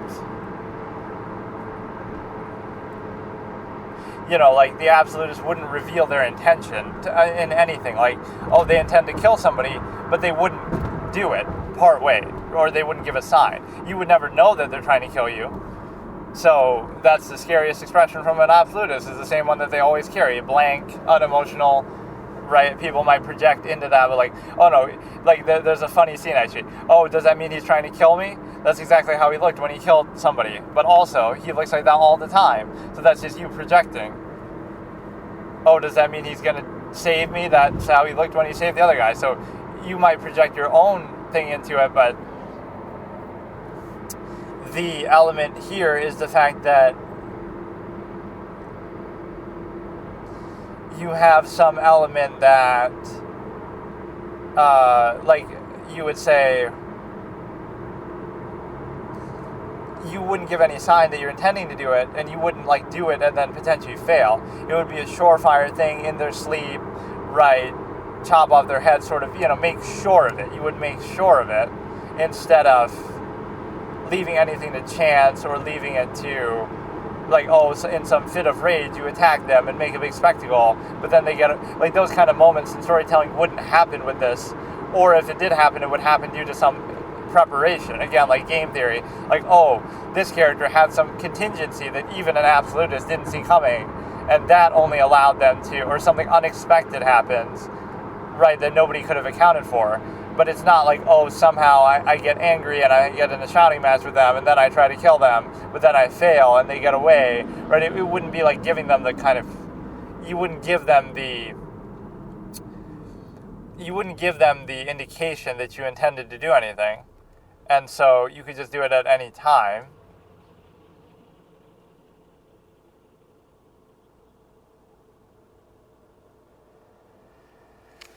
So that's what's sort of condemned in society at times, like when everything has to be reduced to structure, like lowest common denominator, social contrivance, so it's like a predictive element, like, oh, you define people fully by that. Never mind the human variable, never mind infinite objective thought, anything like that, but even beyond that, it'd be like something that you can control, or something that you can seemingly predict, or whatever, so you have to somehow do that, but then again, it reflects a state of non-value that is present. So the one problem with contrivance that you run into isn't so much its particular specific state or anything on a functional basis, it's the application of it. Like, you can do the contrivance state if you want, and you can vouch for it, even with its supposed standards, even with its inconsistencies, even with, its assumed measure, projection, etc. But what you can't do within that lack of consistency or credibility, or again, even assuming intent and projecting, would be you can't outwardly insist it upon other people and make them do the same thing, which is done with children, done just generally, right? You can't do that because that would require the empirical authority, basically what you see with God, what you see with, any sort of false absolute. That's the point. You can't assume what somebody else's measure or intent is, right? You can only judge them then within it. Like, oh, this person's intending to do this and they're failing to do it. But how do you know they're intending to do it? So there's a fallacy of permission that, like, you have to earn back part of what is taken from you by society. Like, you have in your inherent state all the freedom to do anything, you'd be physically capable of doing.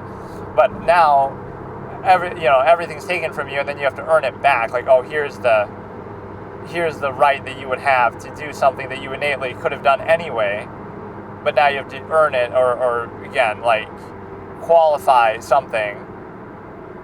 In order to do this, you have to get the permission of society, even though it's your inherent tendency, and all others taken from you. Instead of it having to qualify always, sort of justify always why it's taking something away from you, you have to justify why you get it back or why you're able to do it at all.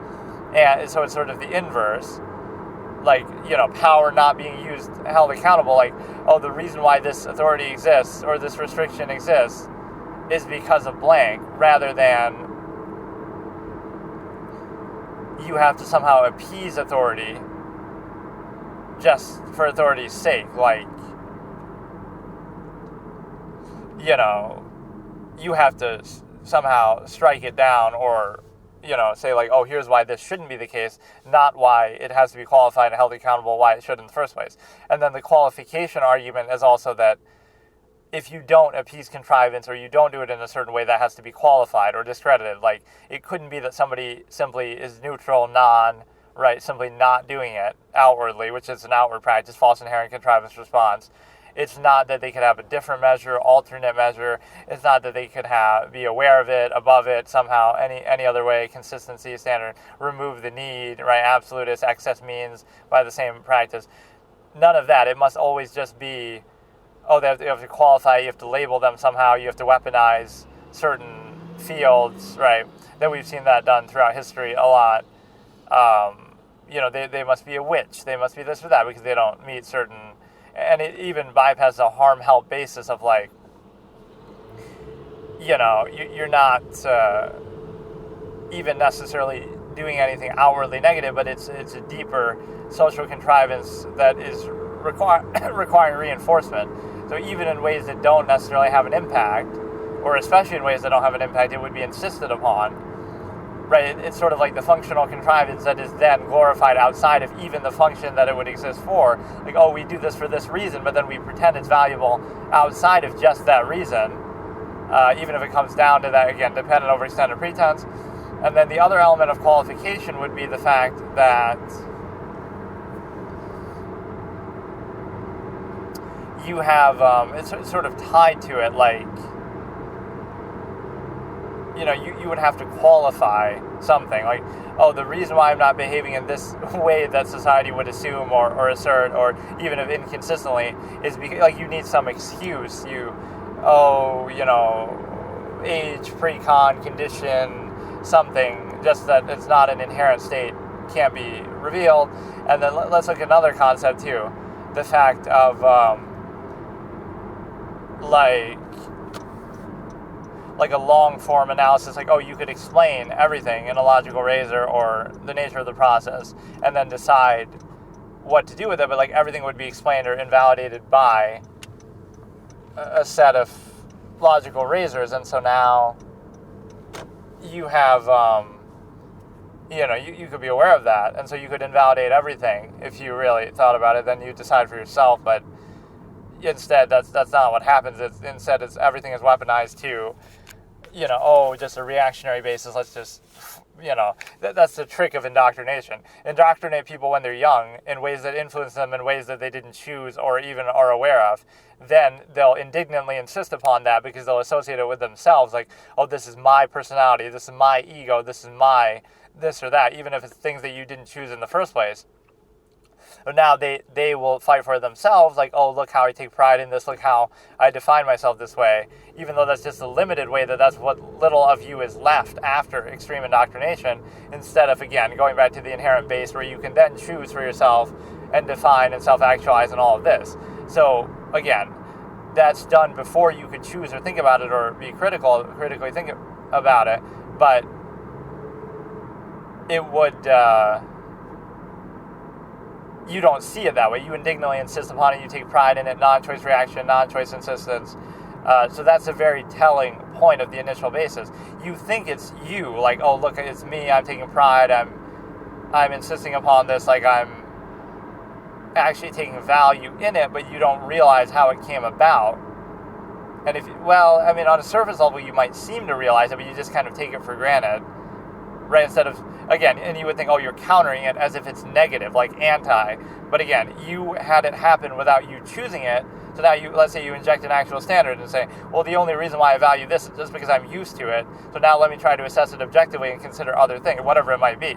A lot of that comes to like the place you live or the country you're in or anything like that. You would be objective and say, well, I might seem to have a certain value for it, but that maybe only would be interchangeable. Then if I happen to be born somewhere else, I would value that the same way, so I'm not actually using a criteria or a standard. I'm just insisting mindlessly in a reactionary way, right, to this extent. And let's look at this last point, the undue emphasis, right, of social contrivance, etc. Like, it could be like, okay, your inability to do something, reduce it to a lowest common denominator, which would be a lower standard. So your inability to reduce something to a lower standard. So your ability is low to reduce something to a low standard. So is that actually an ability desirable? Again, lowest common denominator, collective, contrivance state. But also you have like the infinite objective nature of technology, unconditional, always there, kind of is how people would perceive it, but also the fact that you would have again, like no need to do the undue emphasis. So if something actually has value, you don't need to overcompensate with undue emphasis. You could let it speak for itself, let reality speak for itself, and even consider that adverse. The fact that you need overcompensation could only distract from it or misrepresent it. So that could be a position that you could have, right? There's an absolute ascendancy. You wouldn't want to do that because it would misrepresent or it would overcompensate and it would show a state of being that's like, well, the fact that I have to do this is the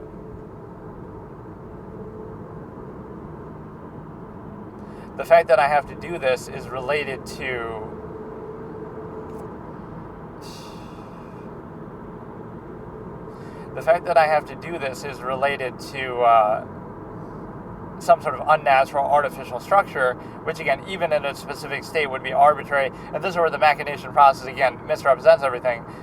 In your inherent state, a lot of this wouldn't be possible, so you rely on technology. So what really defines an era isn't anything like you, your choices, your thoughts, your anything.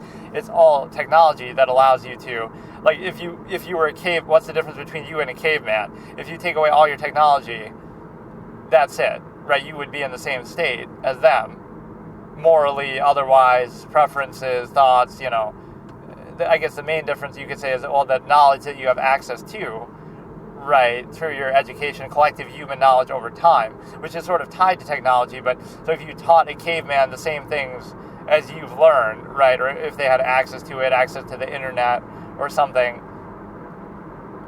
whatever, that amount of information, they would be the same as you, right? Now the only defining thing is technology, which even that's an example of it, but like collective human knowledge, which you have access to, and machination process technology, those are the only two differences between you and an earlier state of human beings. Or you could even say that animals too, self-awareness, the ability to use those things. So for example, if an animal is in the apex, this is an interesting way to look at it. Let's say an animal is on the apex of intelligence and self-awareness, but now you could cheat the process a little bit and say, what if we gave cavemen, like a new species is coming about, and they're in a primitive state, but then we give them access to technology and education. Now all of a sudden they're just like us, because the only difference between us at that point when we were cavemen and now is the access to those things. We haven't changed that much, really, right? Evolution is a very slow process, so it's not like, oh, human beings are suddenly much morally greater than before, and they're suddenly, superior in every way and sophisticated, and no, it's all just technological basis. So if you took away technology, you'd be just like them. That's the defining factor. That defines everything in your era. And then also, again, sort of the collective human knowledge that we might have and pass about. But that would be the point. So if you look at it that way, now you understand that a lot of things are artificial. Again, even the overextension, the sheer number of people that you could show, everything in everything mass-produced suffers inequality for it, which is, of course, includes human life. So when you look at the excess nature of that, the excess nature of that reproduction, it'd be interesting to frame it, the way that people think in modern time, like, oh, it'd be sort of a depopulation argument, but it's more of an active choice argument. Like, are you choosing what you're doing? Are you really thinking about it? Are people collectively making that choice? Because again, 8 billion could become 64 billion, it could become 100 billion, and it'll just keep going. So unless you have some deliberate thought process with it, like, okay, at some point you'd have to make that choice. Then 1 billion becomes a trillion, then a trillion becomes 10 trillion. So maybe our technology will catch up and we'll terraform another planet and keep having more kids. But like, you never understand the nature of the process or even have any sort of thought with what you're doing. Like, oh, look at all this a person in a position of negative state. You consider having children like this net neutral of like, well, let's just do it. Let's just do it all the time, uncritically. And you can do it. Nobody's stopping you from doing it. But it's like, you create a circumstance. Like, you don't have to do it. It's a choice. So it makes your life so much harder. I'm doing 5 jobs to put food on the table for the kids. Well, if you think it's worth it to have them, and if you think, like, don't do it then. Don't have the kids until you're in a position where you wouldn't have to worry about that. So it's like this false struggle. It analogizes to contrivance state itself. It's something that you create, you choose, actively uphold, that you then consider a conflict, but then there's some sort of pseudo-reinforcement too, like, oh, well, I'll struggle against it, and it's like somehow honorable and gratifying and positive to do that. But it's really just a self-created conflict. It's a choice, and now you deal with the choice, so there's really nothing more to it than that. But yet you place some sort of special emphasis on it. And again, you sort of take it for granted. There's like this default thing that people look at in society. Everything is like a default non-choice reaction. So any sort of minor alteration of an LCD state can reveal that and then make people uncomfortable. Not that like shoot the messenger, not that would be the issue, objective basis, thought, etc. It would be just revealing something. But again, it's like the specification and personalization of thought and the objective mind. That is an amazing thing. And even like social contrivance, long form, like look at it like that. The objective basis would show that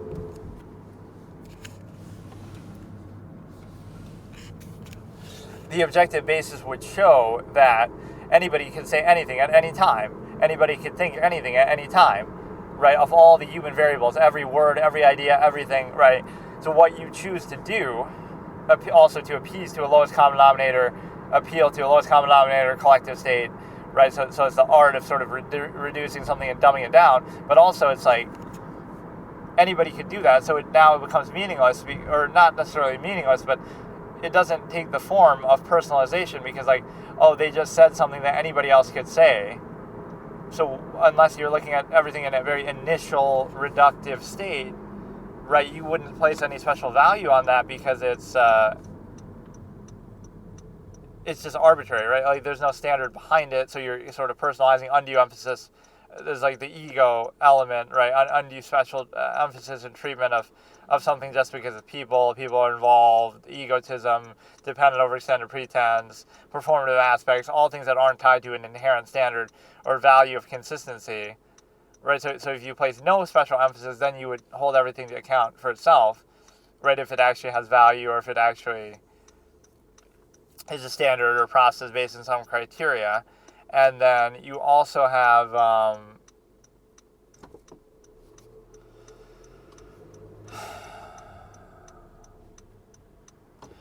this undue emphasis state, but you also have something else, and that is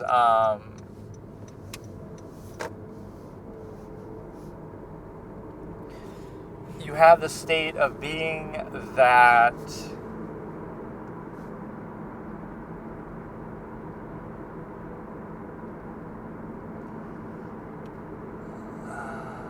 oh yeah, like personalizing, like, so infinite objective mind, anybody can think anything infinitely, contradictory things from one second to the next. So if you define or label somebody by one idea, then what about every other idea that they can consider? So it's just a thought process that anybody's capable of considering, just like an observation, like, oh, you saw this thing in nature. That doesn't define you, it just exists, and you just happen to observe it. And so you're not limited to your immediate physical state of being. With the mind, you can be thinking about anything at any time. So this sort of strange way of personalizing is like, oh, that's somehow you doing it. That's somehow your active outward action, when thinking is just a state of being, or it's part of just existing. You have to counteract that. You have to distract from it. You have to reduce it to contrivance, to lower it to a lowest common denominator social contrivance state. You have to do all of this, and you have to do all of it because you feel that you're in a position to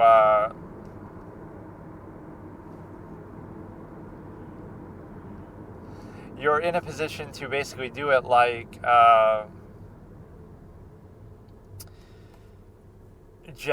it's a way to sort of shut it down. So like everything is a personal thing. It's not a thought process, not an idea. So then you attack. The only purpose of doing that is to attack or reduce it to the messenger, right? The observer. So it can't be that, oh, this is a thought process, and it doesn't have to be an absolute or anything like that. You can consider it, you can debate the merits of it, etc. But instead, oh no, you're only saying that because of blank, right? Some subjective, idiosyncratic human trait, experience, etc., which everybody universally then could be discredited by similar, something similar if you look at it deeply enough. So everybody has that.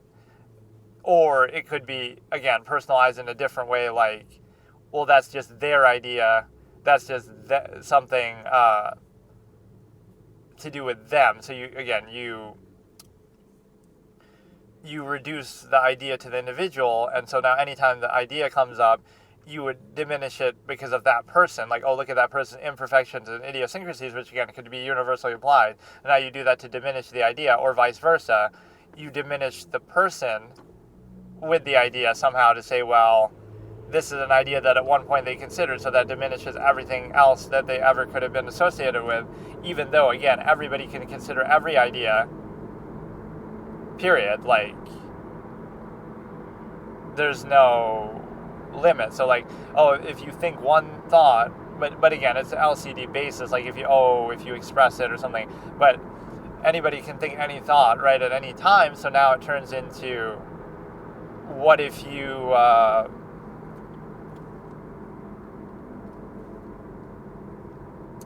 what if you do that? Like, okay, everybody thinks everything possible to think at one point. So they're discredited by everything. They're defined by everything, even contradictory things. It's the best example. Like, oh, 1 minute you're discussing or thinking about one topic, right? Whatever it might, like anarchy, the merits of anarchy. So, oh, this guy's an anarchist. Then 10 minutes later, you discuss the merits of society and governments and other things. Oh, so now you're a government person. So like sometimes how we look at things in a narrow way, like hypocrisy, like, does that make you a hypocrite, or does that make you objective and able to consider different things and then consider their merits? And like simply having the conversation, simply considering the idea, simply being open-minded and objective like that doesn't have to always define you by everything, right? Simply discussing something, simply considering something, simply, thinking about something does not mean that, oh, you're defined by that and that's all you are and that's it. Because again, you could be then defined in opposite ways, very close to each other. Like, oh, 1 second you think one thing, then you think the opposite. Right? The act of doing that doesn't mean, like, even the way the word think is used, like, oh, that's how this person thinks. Like, as if as a static, constant state, not just one individual sort of action or practice. Like, okay, they are thinking about it, but it doesn't have to define them. But it's sort of part of this unwillingness to be puzzled, that everything has to be like a false certainty, false absolute, false, absolute to value and specify. Okay, let's look at a concept here. Like, you can suffer the conflict of contrivance or the inherent reality. The choice is yours in that. So again, like the nearness postulate, you can pose something as an absolute, like stimuli acme specification, right, to justify and rationalize that. But then you'll struggle with the fact that it's not absolute. And this is an analogy for society overall, that, again, certain standards, whether morality or otherwise, will be posed as an absolute. Like, it's everything. It goes without saying. It's just, unquestionable, universally necessary, aspired to, not doing it is so terrible. That's how you know it's what a false absolute is treated as. Whenever you're defined not by doing it, but by not doing it. So you're not defined by what you do, you're defined by what you don't do, because something is taken for granted in a hive mind, mindless, sort of, way that the act of doing it has no meaning and is taken for granted and taken as a false inherent, as a false absolute, whatever it might be, right? That's a false absolute. Then, by simply not doing it, or by doing anything else in existence, having a different measure, just anything, right? Anything different is seen as a negative, or at least as an outward action. So you're defined by not doing it rather than by doing it. And so this goes into the false inherent, false absolute aspect, where you have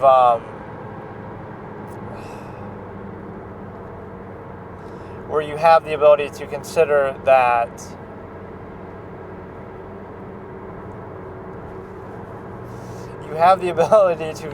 the simple fact that you're basically again, either you're struggling with the inherent reality or inherent conflict, which is more like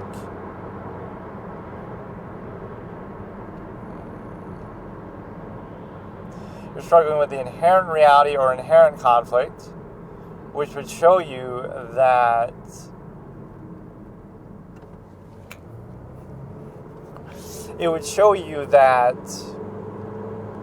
again, that's a good way to explain it, just a nearness postulate or something. So you're posing a false absolute.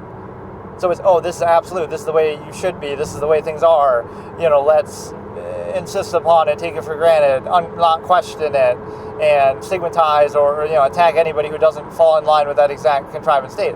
The problem with that is as follows, that if that was true and you're vouching for the contrivance, and it's inherent, it's absolute, especially when people say, it's God's will, or the design of the universe, or something like that, then there should be no conflict. Why would there be an issue then? Okay, do exactly the absolute, and then there's no struggle. But the struggle is with trying to maintain the illusion and the appearance of the absolute, and also with the cognitive dissonance of it not being absolute, and just the actual state of it not being absolute, but also you're struggling so much to maintain both the illusion and the appearance and the practice, and the inconsistencies would be invalidating, and just the fact that why would it even be a struggle? That's what it's meant to be, and that's what you're meant to do, and it's a universal one-size-fits-all and everything. So why would it be a struggle then? It would be, okay, it's fine. But the fact that you have to constantly do it, contrive it, the fact that you struggle against it, that you have to distract from it, the fact that you have to overcompensate for it, like imbalance overcompensation, the fact that you have to deal with the cognitive dissonance of the half-mass state, which means that you fully aren't committed to anything, including even self-value. You're sort of split between many things. You're sort of, always half value, half-mass treatment of anything, where you sort of value it, but you can't fully value it, right? It's a negative in contrivance not only to not value something, like non-neutral, but it's also a negative to value it fully or too much. Now, if you value it too much, that's a negative too, right? Assuming the process we're doing it posed in a false absolute way, but it's only posed in a false absolute way for this reason that often is not understood or realized, which is to make people accept or deal with the fact that they're reduced to that lesser half-mass state, which means if you were in your inherent uninhibited state, right, the world is yours for the taking, and it's just Darwinism, and everything's just, you're in your natural inherent state, uninhibited.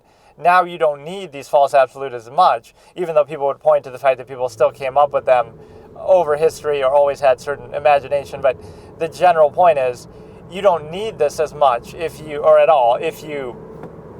are uninhibited, because a lot of it is to rationalize that, why not just do non-basis self or inherent practice or something more inherent, desired, suggested? Why not, why wouldn't you do that? You need a reason to be reduced to a state where, no, it's because God says not to do this and not to do that, and to be okay and overcompensate for what would otherwise be seen as an objectively adverse state and finite to everyone, because you're being reduced to a lesser state than your inherent being, all for collective overextension, which you might think is a necessary choice that you'd make, but it's not a choice because you're sort of born into it, indoctrinated into it, and also you're not given that chance, self-actualized inherent base state, and also, tied to function, also,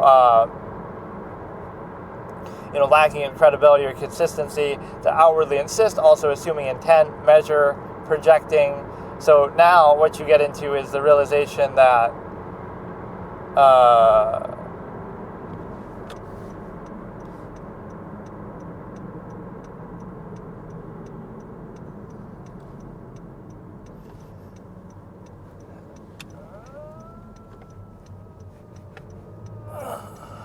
you get into the realization that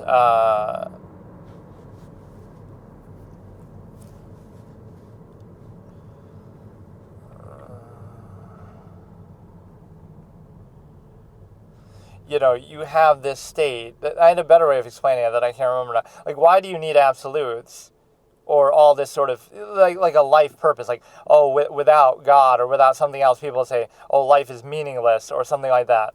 But that's part of the human ego. Like, what meaning do animals need, or what meaning do other, so we think everything revolves around us, or we're somehow special, or we need some special element. But the main reason why you actually need it isn't even because of that. It's an overcompensation, again, for the fact that you're reduced from your inherent state, right? Like, you would be free, uninhibited, and do what you do, and Darwinism and whatever good and bad comes with it. But that would be your inherent state. So when you're reduced to a half-mass state now, you can't do this, you can't do so many things, you have to do things in a certain way. Now you need some false absolute to give you meaning and to justify that structure, because otherwise that seems irrational or inconsistent, which of course it is, inconsistent.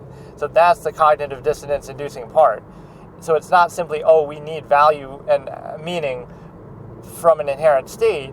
Rather, we seek it or require it because we're reduced to an unnatural, artificial, contrived state that is completely a construct of humanity, where, again, you're being reduced to a false absolute, on the basis of a false absolute state, whether it be religion, whether it be morality, whether it be social contrivance in some other way.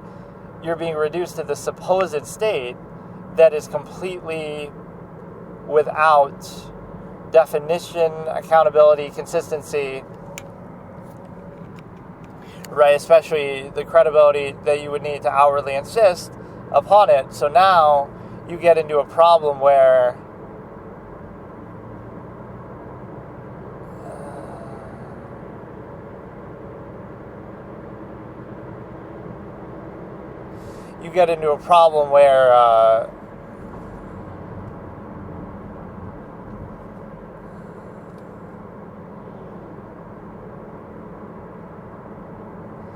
it's a different way to look at it. Like, I don't know how people exactly say it, but, without God, life is meaningless. But then what would be the problem with that? It's a zero-sum existence. You just do what you do. You're trying to live as long as possible. Longevity process could be hedonism. Try to, enjoy what is stimuli acme, or zero-sum means, overcompensate, right, with taste of food for the fact that you didn't choose to have to eat it, or just for the zero-sum process that it is. So try to overcompensate with the hedonism. Again, you didn't choose to be born. You don't choose to have to need to eat and drink, but then people overcompensate for that non-choice reaction with, and the zero-sum nature of the process, that is just, you're going to just do it over and over until you die. So people don't find any special meaning in that, but then you overcompensate with, we can have better tasting food, or we can have more food, or we can have, not have to work as hard to get the food, make it more automatic.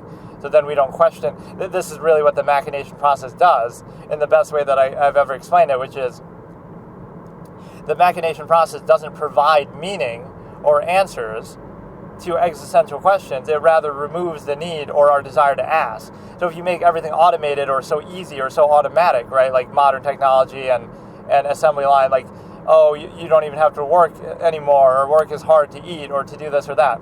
Now you won't ask those existential questions as much, right? It won't be as much of a struggle because, if everything's so automatic, now you just don't even have to think about it. Now you won't have that conflict. Whereas the harder it is to do now, you'll question, why am I even doing it in the first place? Although to some extent that also distracts people. So it can go both ways. But again, all of that doesn't answer any existential question. It just makes people less likely to ask, because, if it's automatic that we get our zero-sum means non-choice reaction, now it doesn't bother you as much that it wasn't a choice, or now it does. Now you try to overcompensate again. So you try to do one of two things, right? You take the non-choice reaction, like the fact that you have to eat, drink, etc., right? You were born, you didn't choose to be born. You have to do those things, you didn't choose to do them, have to do them. So people overcompensate for that by trying to make it easier to do it. So now, by making it as easy as possible to do it, again, either having a surplus of it, or either having a surplus of it, or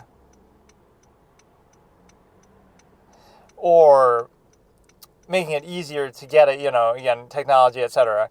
By making it easy, these are like the two only accomplishments of all human progress in technology. Like, all it does is take those basic zero-sum processes and make them easier to do, or remove the need to do them, right? So it's not doing anything beyond that. It's just taking that same process that always existed, right? So think about all the accomplishment is only for that. You take your own non-choice zero-sum inherent reactions, right, zero-sum sustenance, and just make it easier, or make you not even have to do it at all. And then the other point is to overcompensate through some form of hedonism, like either you have more of it, or you have, again, whatever, it tastes the best, or things like that. So you're taking the same thing. So again, nothing new has been introduced that would indicate like some higher value, higher meaning, different measure. When cavemen were hunting and eating food, it's the same zero-sum process. So now you just do that same zero-sum process easier, but it's not anything higher. It's not elevated. It's just, we get to make it easier to do the same process, or we get to make it sort of, taste better. So just by making it more convenient, it's still a zero-sum process. So any special meaning that we think we'd have in that is not actually there. So we find some meaning supposedly in half-mass hedonism. For example, again, you overcompensate by, but this tastes better, even though it's a zero-sum process that always just longevity, just keeping you alive, just whatever. Or even antithetical to that, like, we'll shorten our lifespan by doing some of this. So you do that as some sort of stimulus. So again, you either overcompensate by trying to make it easier to do the zero-sum non-choice reaction process, or you try to overcompensate with hedonism that, look, try to make it taste better, feel better, the process that you're doing that is also still zero-sum non-choice reaction. So by none of those measures would it be consistent in any way to have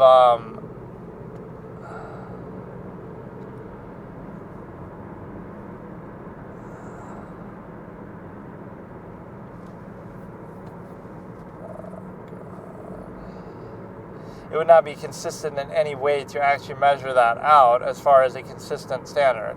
So the key element that you have to realize is the structure of society is always based on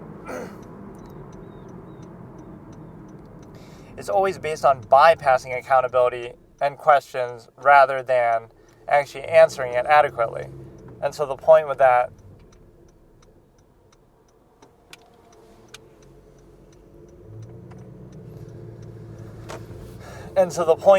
is, again, it's think about it. Like, if I was to introduce an idea to you, whether my idea or just an idea that anybody's capable of thinking, objective standard, or even just some other idea that you don't believe, like some other culture, something in history, something in another part of the world, right? You would question it and say, you might ignorantly, just based on what you're familiar with, you would insist upon what you're familiar with for that reason alone, or you would also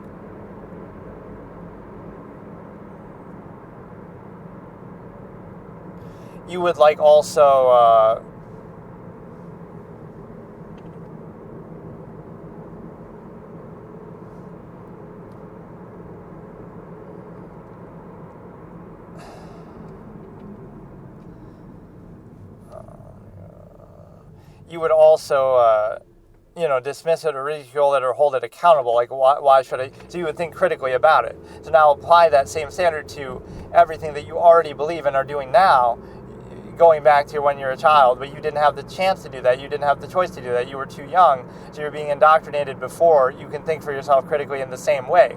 So it's not that, what you believe now, things are the way they are because that's the way they should be, or even by your own supposed standards that you supposedly have. But no, you would go back and say, I didn't choose that experience that made me think this, or where I was born, or experiences that I had that shaped me, or I didn't choose the non-consensual social contract, or I didn't choose certain whatever belief that I have. So that's the whole bypassing problem.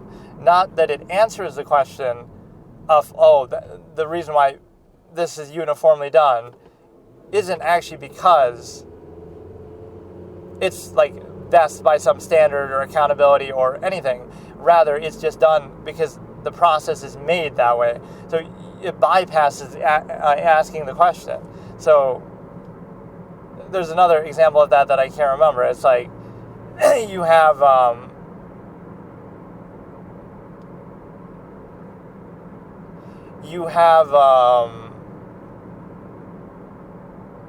again, it's not the best argument that wins out then. It's rather removing the need for it altogether.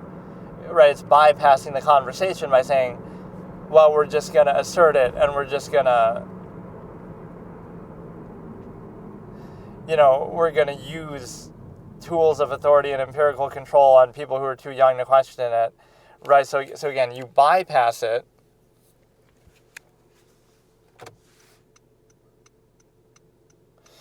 You bypass it instead of actually doing it, as in, not that, you would ask a question or hold accountability or hold something to a standard. So anything else in life you would look at like that. You'd say, no, why would I do that? Or this fails by this standard or something. You would question it. So, but what you do must be that you did that, and then you came to a satisfactory answer that would be exclusionary to everything else. Why you would do that and that only and that specifically. Wait, it's not that. It's that you're bypassing that, asking the question, critical thinking, everything, accountability in the first place. And the reason why you're doing that is because, again, through indoctrination, a young age, things like that. And then the other side of it is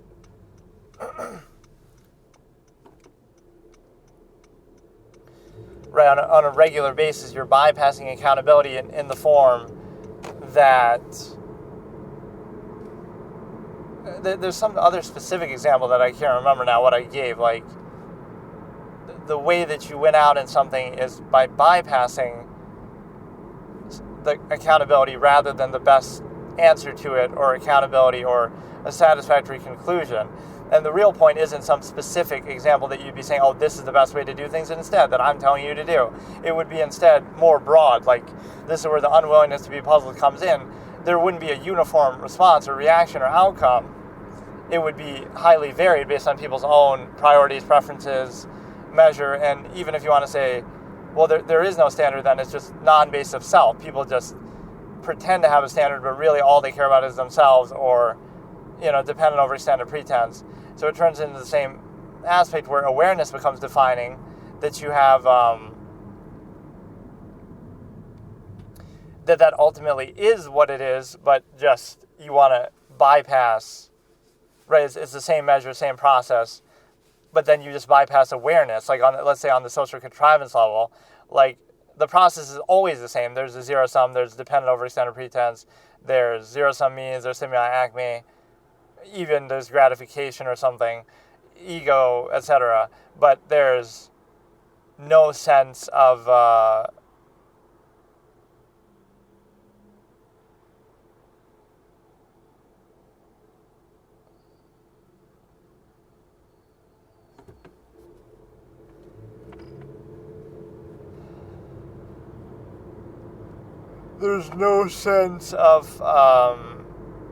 like an actual standard being held, or value, or consistency, or even again, it's bypassing the thing. It's not that the process is actually sound or value consistent anything.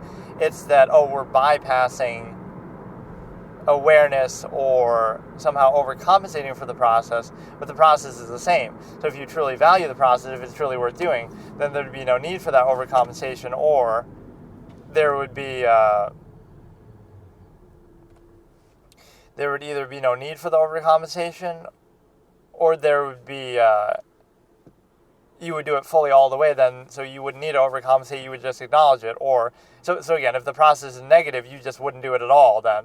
Or if it is good and you truly value it, then you would do it fully all the way. There would be no need for overcompensation. But instead, again, awareness of the process then becomes defining, for which you have to bypass and overcompensate and sort of distract. Okay, let's look at a concept here like everything valued by default, the idea that you have,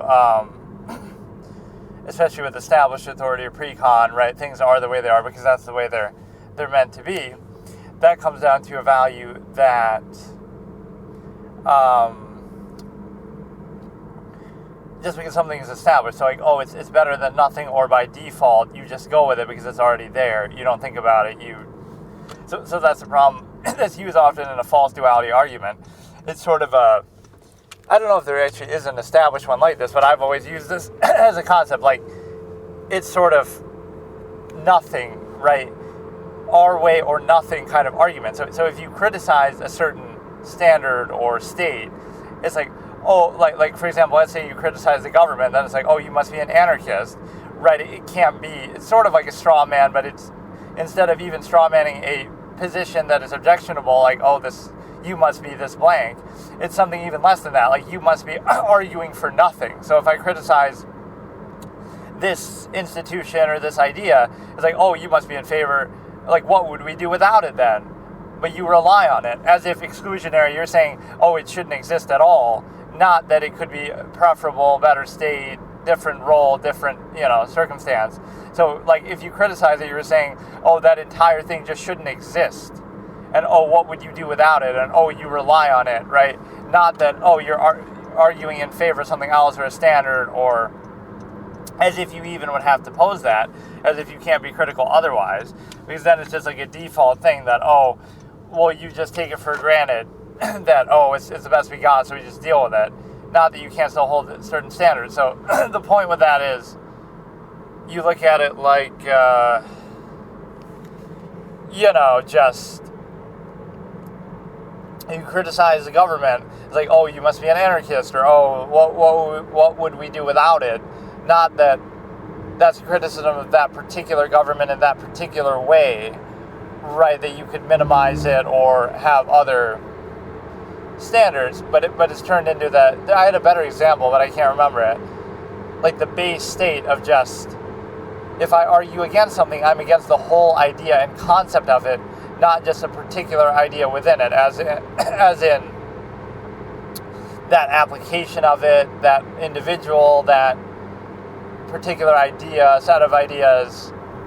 So, like, the way to explain it is, again, I'm arguing against, and even what you're arguing against sometimes is the compulsory notion of it, like, you don't have to do that particular thing.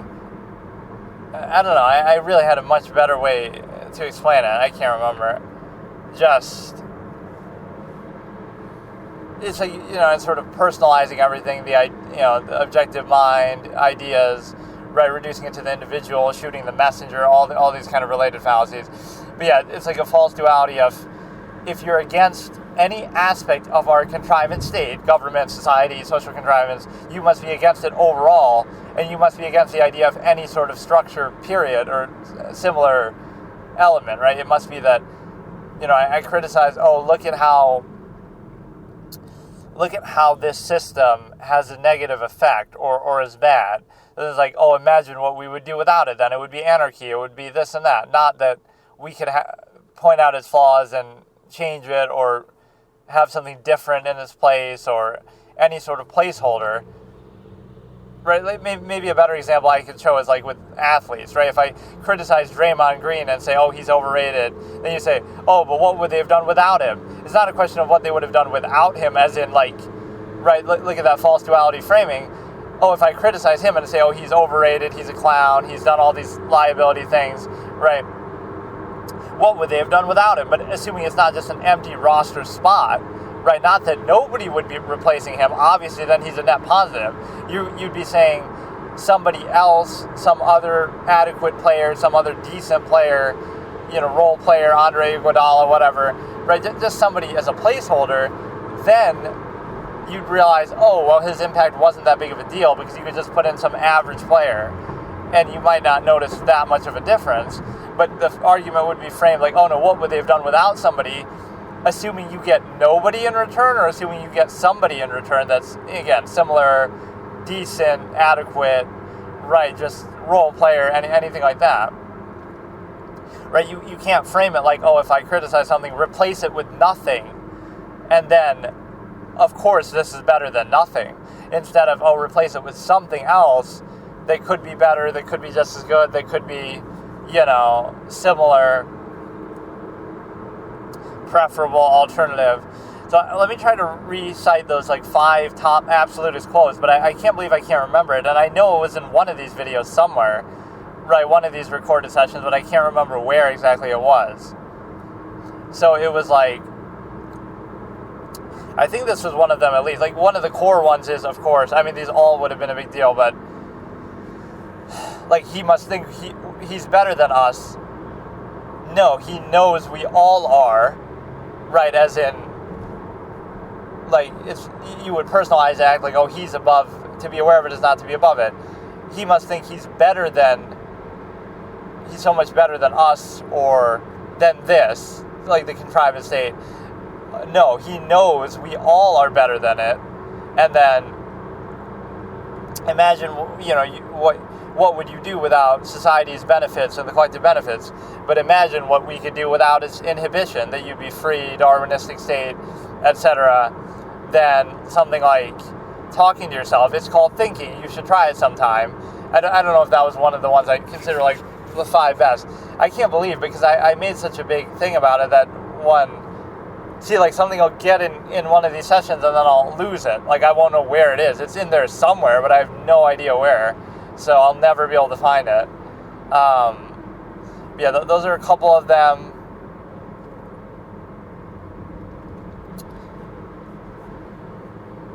Damn, I distinctly remember doing that. Like I said, oh, here are the top 5 things, and I thought I made a note of it on my phone or something that I could go back and look at, but I don't know when it was. But it's mostly consistency is a big element of it. Right, that you have to be consistent in your measure, whatever the measure is. So it's not telling you what measure you should have, or even that you should have one, but then to have any credibility or consistency is important, right? That you would have to be consistent to have any sort of measure or claim, especially when you outwardly insist upon it to others in externality. So there's a great indignant insisting and personalizing of contrivance to oneself, and there's a great deal of you think somebody else is doing something, or you think you're doing it in your own benefit, but it's actually just to observe contrivance would be personalized, or to remove the need, minimalistic state, whatever your standard is, you would have to be consistent, or remove the need, right? Again, especially within the outward insistence, which is done in an unqualified manner, that again, it's bypassing critical thinking rather than answering it with an adequate state, with an adequate, sort of basis. Again, through indoctrination in youth, all these kind of things that are done with so much advantage.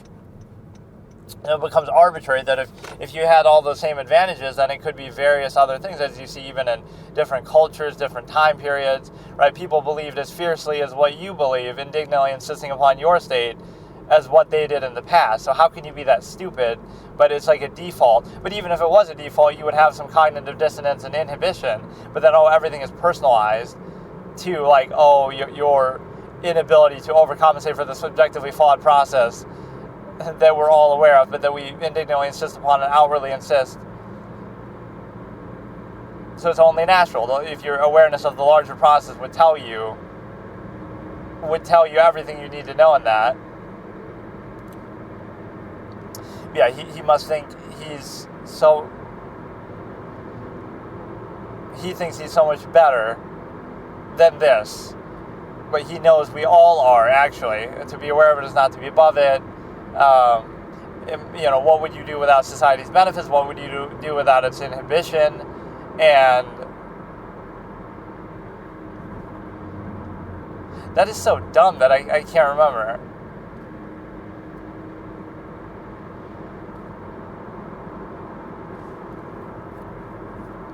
You cannot dissuade with the reason why came about by desire. I highly doubt that was one of them, actually, but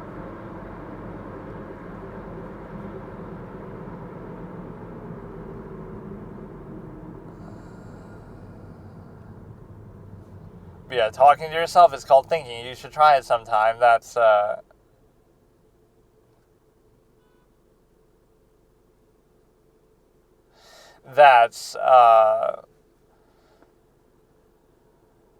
obviously an absolutist idea as well. Like, anybody can do it. You could be doing it all the time. So it's the same basis of an initial state of being. Like,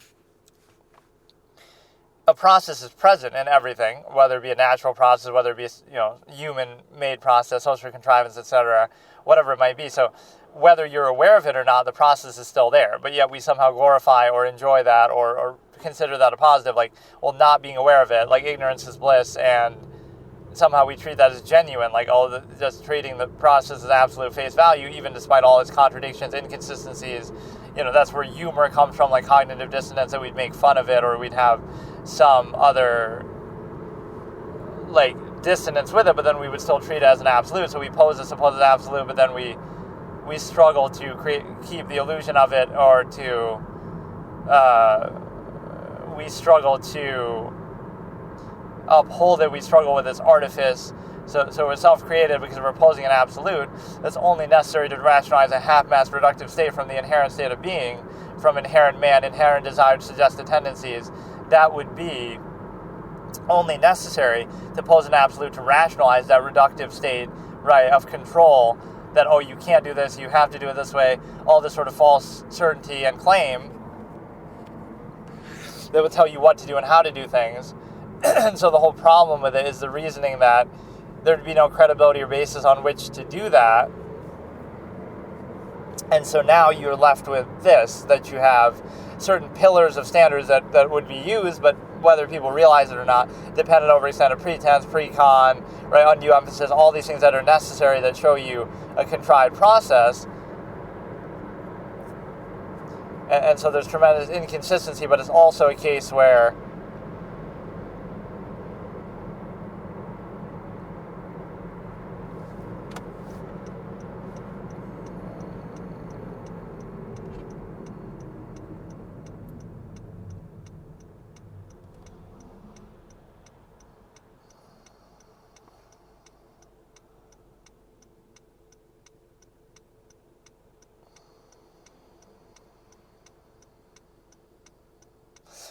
ability versus will. Like, the reason why you struggle to do something is because there's some cognitive dissonance or, worth question with that, like overextension.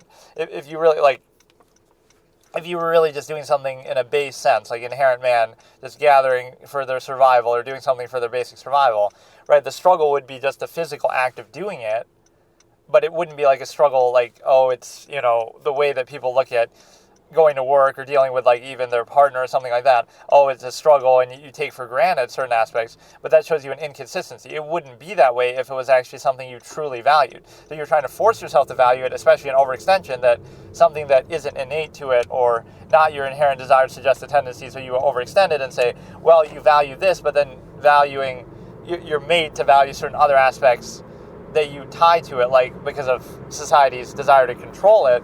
So that's not an inherent natural state. But you also have a situation where, whether you think about or are aware of a process or not, a process is still present. So that is odd, because you have a state requiring that non-thought is the initial level that I talk about. Like, this is, selective value is no value at all, inconsistency. It's a reactive, overextended state that insists upon itself. to which an absolutist would, again, use the stimuli acme, awareness of the stimuli acme to bring it to an end or hold it to some account, that it's an endless zero-sum process that insists upon itself arbitrarily with no clear consistency or standard, right, regardless of what that standard is. The whole irony being that an absolutist doesn't believe in absolutes, doesn't hold absolutes, so therefore poses the human potential at the highest measure that wouldn't be reduced in a half-mass way, thought being the defining element or ability to think of humanity, so anything that restrains that would be called into question. So the problem with that is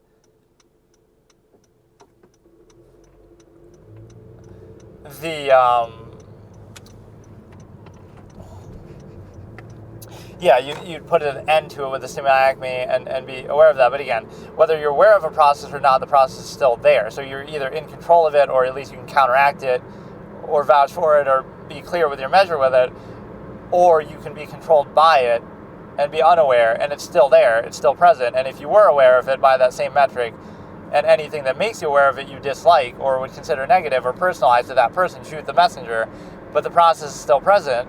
So however you feel about the process, you like it, you don't like it, you're bothered by it, at least you should be aware of it and then decide for yourself. But that's the problem. It's this implication that you can't be aware of it, or being aware of it would invalidate it, or it would especially invalidate it in an exclusionary sense, that you would do that one thing and one thing only and nothing else, right, to give it sort of undue emphasis, that it requires you to sort of censor reality and not be aware of it. And then also beyond that, you have, that if simply thinking about it or being aware of it invalidates it, then that's questionable. And also the undue emphasis associated with it, like, it's one thing to simply practice an inherent process, but it requires undue emphasis and non-accountability, non-thought, false absolute, right, bypassing, easy to do with a collective mass, in order to control and restrain it a certain way and say that, okay, you can only do it in this way, you can't do it this way, you have to do it this way, right? That would only be necessary then for that extent, not for the inherent process, right? So it's similar to this notion of finding meaning, like, everything is meaningless. Well, that wouldn't be a problem. Our desire and egotism that everything revolves around us, or that there's some special meaning, that is our own egotism. So that wouldn't be an actual conflict. The conflict comes from, we need some special meaning in things. Once we take the inherent state of reality and distort it, and especially reduce it to a half-mass state, where we can't be fully committed or fully experiencing anything, instead everything is reduced to halfway. You can't just simply practice an inherent process, society takes control over it, and then, you have to earn its permission back to practice it in a half-mass state. So now, because you're doing everything halfway and in an inhibited way, even if you overcompensate through machination process, collective technology, and you think that that's an answer to it, that cognitive dissonance remains of this inhibited half-mass state. And so now, within that state, you have a situation where you're not...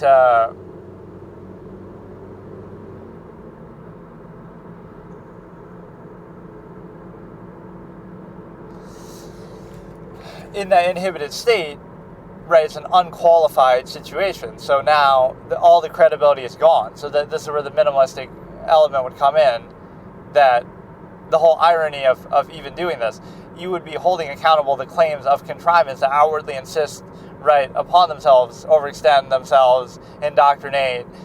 You would have that. So it wouldn't be that you're claiming you could not claim anything, right? You're not claiming anything. You're holding accountable the claims. So this is the unwillingness to be puzzled, or the idyllic nature, but it's reactive, and then it places undue emphasis. So amalgam theory also comes into it, that you would specify based on nearness. And so now the other element comes in, that you have some other issue that's going to really bother me, that I can't believe it. I can't remember it, and I probably had it in my notes somewhere. You know what I probably did? I probably just listed them, but I didn't put like top 5 in it. I probably just had it there. So one of them that I know was in there is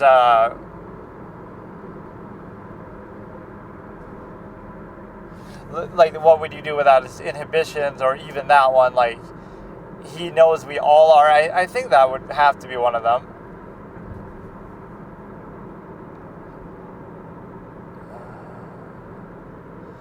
Yeah, it's this sort of reactive functional basis, so a lot of undue emphasis placed, right? All emphasis is undue emphasis, but the reason why it's placed, or it has to be placed, is to specify something. Because why not anything else in existence, whether it be a person? So it sort of shows you sort of the shallowness of the process, like by the standard that we pretend and pose in response. Like, oh, like all it would take to be right, like engaged in the simulacmy would be some basic social contrivance. So, oh, that's why we have to be so guarded about it and restricted about it. Not because we're above that, but because we're not above that. So we try to pretend like, oh no, it's about something more, when really it's about that base element. So we try to pretend and act like, oh, what was the defining factor in this simulacmy basis? Oh, it was basically nothing. Just some little social contrivance bypassing undue emphasis, insistence. So the whole irony is that duality of like, oh, this is a great image from one of my stories, right, that posing this as like they're at a party, right, the high-class bourgeois kind of environment, and we're going through all this trouble, song and dance, just to ultimately get down to the stimuli-acme basis. So one of them is so obsessed and controlled by their inherent base state natural, whereas, oh, there's another orgy going on, right, with the nudist colony kind of whatever imagery that you would have like an orgy. So think about the duality. One of them is embracing or at peace with their inherent nature and doing it without inhibition, just doing it naturally. One of them is for the same, to achieve the same end, you're going through all this song and dance, literally, and so much effort. Look at the dress, look at the clothing. You're putting so much time and effort and social contrivance. You might think that gives it more meaning, but that shows you you're beholden to it, that you're obsessing over it so much. Repression leads to obsession, that you're going through all that just to achieve the same end and pretend like it's something more.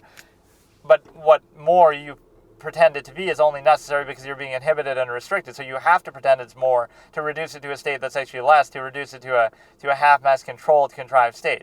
So that's always whenever something's idyllic and posed as like an absolute, it's only because it's reduced to a state that's actually much less than that. And then you also have the realization that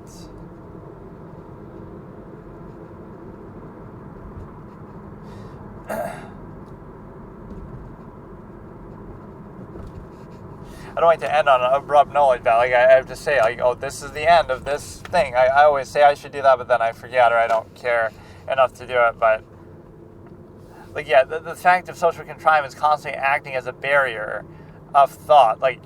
First of all, it's LCD, like it's the same thing happening. Like where does it come from in terms of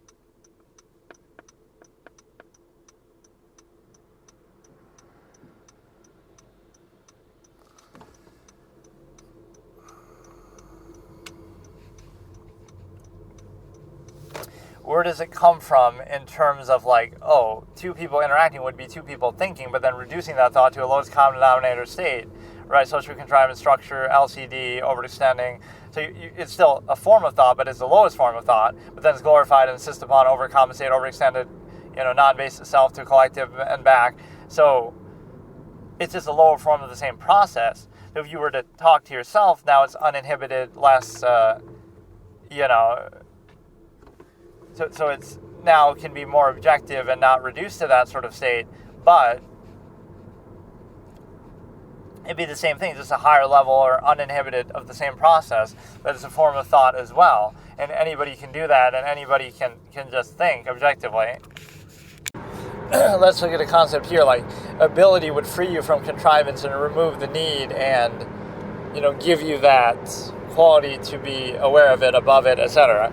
But contrivance also inhibits you and exists not to enable, but to, or empower, but to inhibit and restrict people. So that very same contrivance is only necessary by overextension and a half-mass state is also the one that creates and reinforces that half-mass state.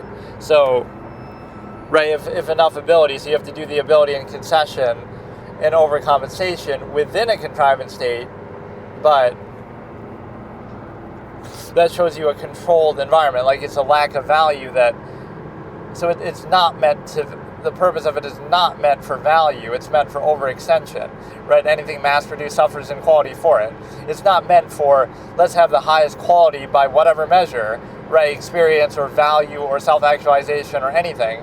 Let's have the highest value. Oh wait, we can't do that because we churn out human life like it's a, mass-produced commodity. So because we do that, we show a lack of value, and because we show a lack of value for human life, then we have this overextended state where there's so many people. And like, think about it like with education or anything, right?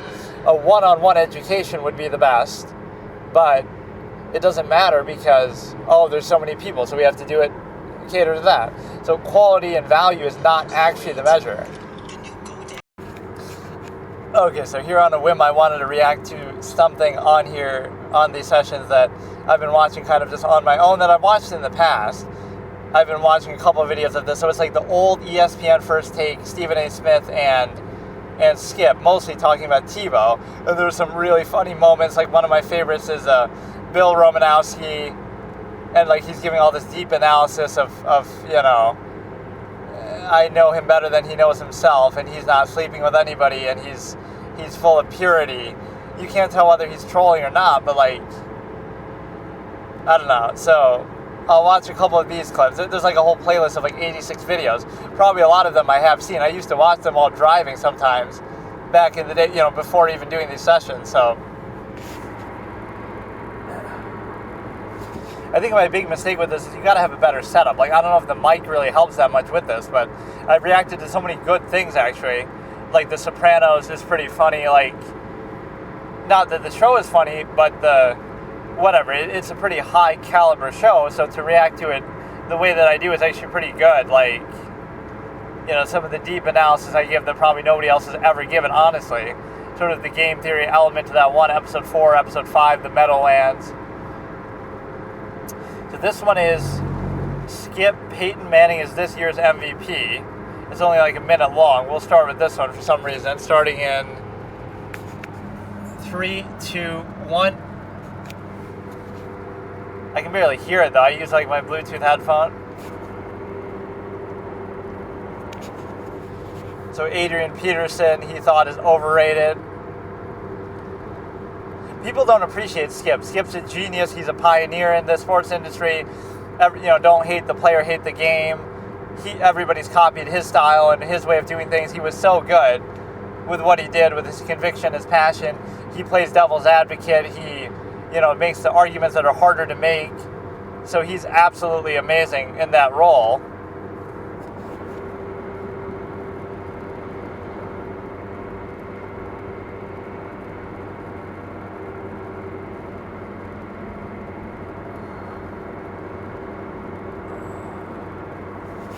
Okay, so this is a playlist that I couldn't really hear what they were even saying. Hopefully it's not all like this.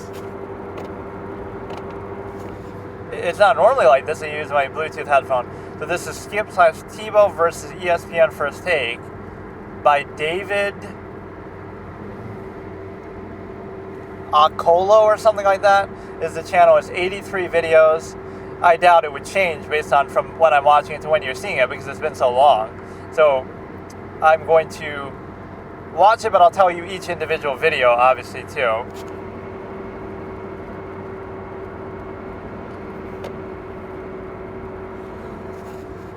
The problem is we get ads, too, so that makes it a real headache.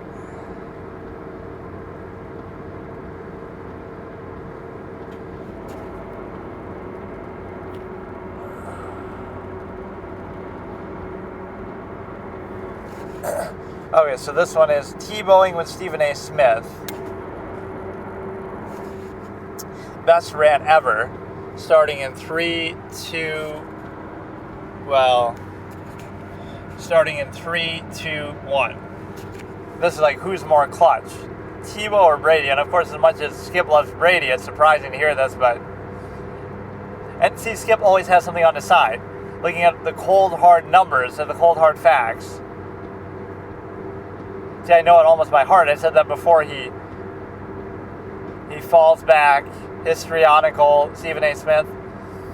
Or like Max Kellerman's a lot like me. He would come in with some statistics that you can't refute.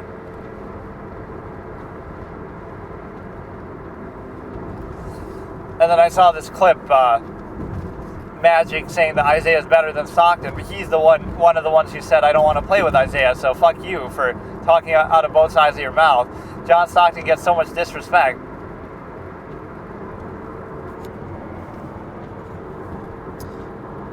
play this game. Or Skip always makes these sort of weird claims too, like, it's not enough just to say, oh, I would take him, but he's even saying that the teammates would take him, or the teammates believe in him more. And this is an ironic moment. Or like there's a clip of Stephen A. Smith outing himself when he's saying Brett Favre and Aaron Rodgers, maybe Green Bay made the wrong decision early on, though he didn't believe in Aaron Rodgers fully at the beginning. When Brett Favre is playing well with the Vikings or with the Jets or whatever. See, I don't even know that much about sports, but I guess I know a lot about basketball. I should do that, where I react to like modern shows of this and just refute what they're saying. Unconstitutional, egregious, flagrant, S9, S10.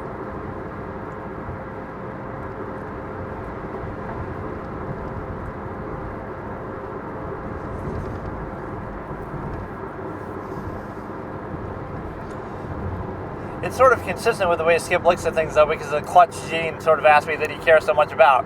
Like, how can you hate LeBron and love Tebow? Oh, it's because Tebow had the clutch gene, which even people who don't like him would say that. Like, he clearly had some clutch it factor, and LeBron didn't seem to have that early on, although it maybe was a bit embellished. But so you're looking at two polar opposites, and there's a funny moment, too, where they say that, like, oh, Tebow and LeBron were hanging out together, and they're saying, like, maybe he's trying to learn that from him, learn the clutch gene from him. Like, they take it too far. Like, it can't just be two guys hanging out. So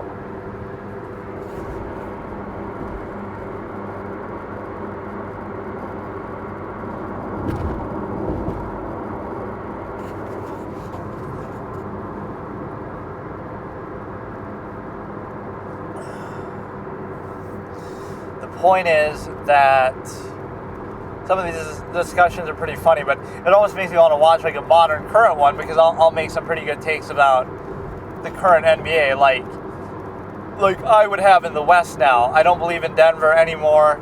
I believed in them last year. I was pretty high on them. Who did I say was going to win before that, though? Like, some team let me down, and then I said Denver was like my backup. And obviously, I'm one of those people like who rides with Kawhi if he's healthy, which is really unfair to discount that, because the 1 year where he does win, right when he's healthy, like with the Raptors, like how can I discount that?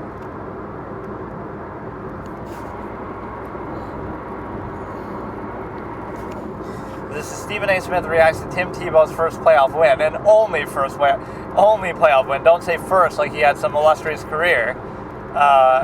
But no, it makes me think about my friend who actually worked in sports analytics and stuff. He would always tell me baseball, which I know nothing about, is the most technical, just like the angles of how you hit the ball and catch the ball and do certain things. Like the way he would describe it was so funny. Like he would get mad about it. Like, you don't understand how difficult that is. It's just hitting a ball with the bat. It's just running. It's just catching. Like the angles, the metrics with that are so unbelievably skill-based. You have to be like some sort of mathematician, right, from Harvard to understand this and to play the game. Like you don't realize what goes into it. And so it's similar with a quarterback and with the NFL. Like, so it's one of those things. Like you can't discount that. Like, oh, he's a running quarterback. Well, Lamar Jackson's a running quarterback. There's plenty of running quarterbacks.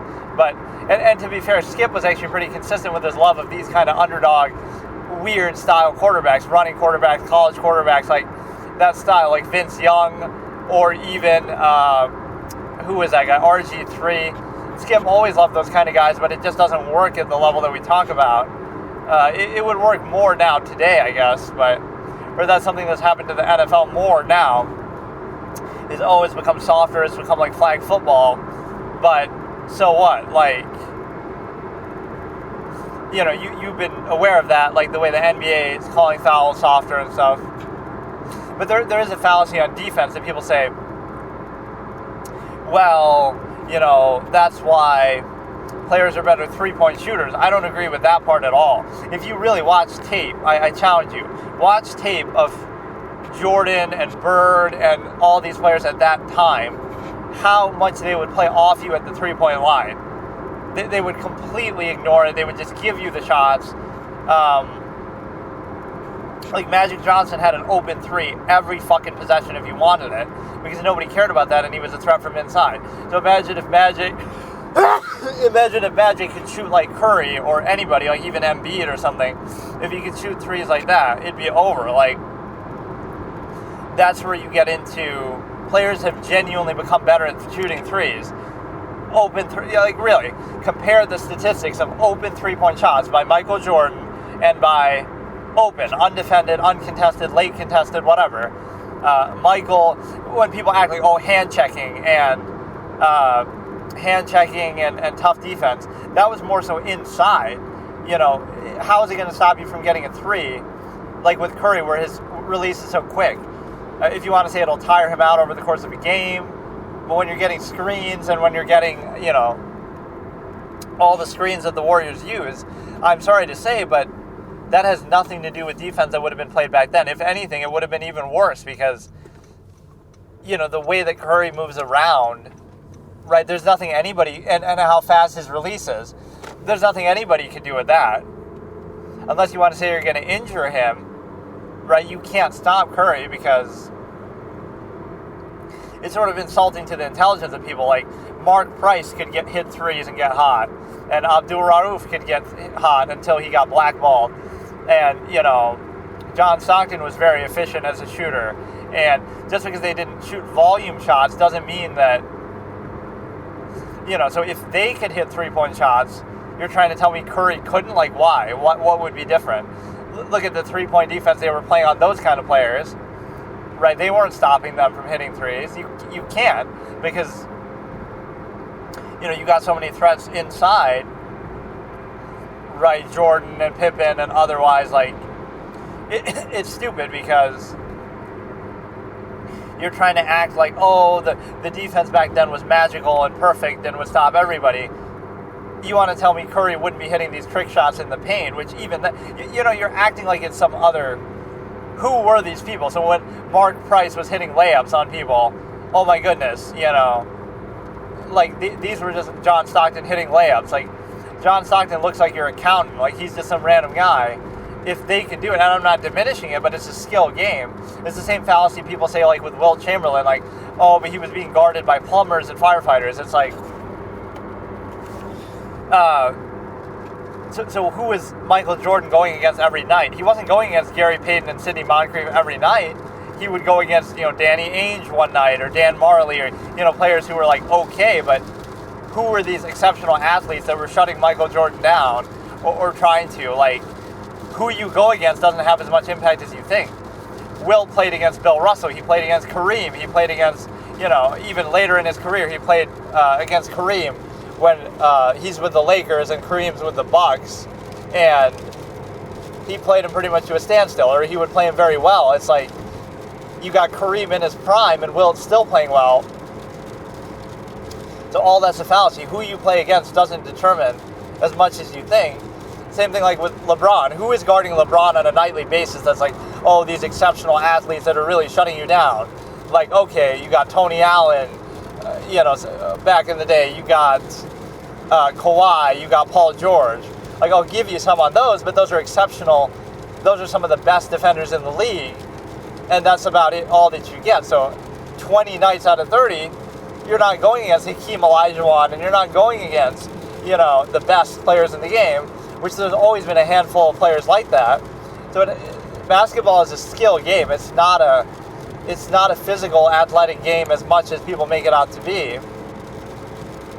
You know, where you have, like, it's about dribbling and shooting and all these other things. And so even with that, Wilt is a lot more skilled than people realize. And even beyond that, you have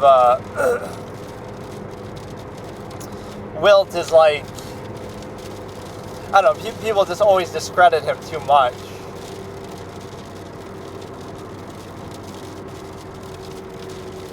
Where there's no actual good argument against him. He was only a couple inches taller, right? Had a couple inches height advantage. And so what, even if he does? Like, okay, so Shaq, like, it's such a fallacy. You're in a physical athletic sport, and then you use physical athletic advantages as an excuse for why somebody does well. Well, Giannis, how would Giannis be if he wasn't so big and strong? assuming it doesn't take work to keep up that physique and, skill set at that size and everything, but like, oh, Shaq wouldn't have been that good if he wasn't so big and strong. But he was, right? Like, so forget about just height. Like, okay, Shaq was bigger and stronger than everybody, that's why he was so good. So Wilt was extremely athletic and muscular, so that's why he was so good. Or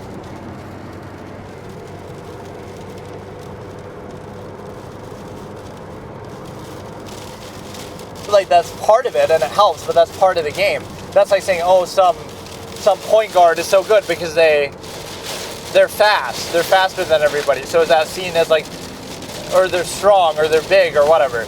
Is that seen the same way as like, is that seen the same way as like,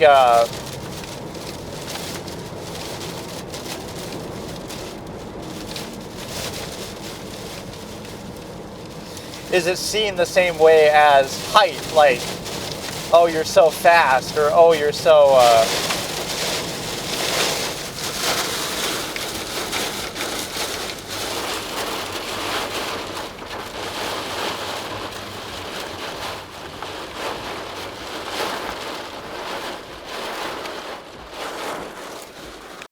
I hate that when it's raining, it makes it harder to hear, especially with this janky setup as it is, the background sound, right? Doesn't lend any favors to this, but yeah, let me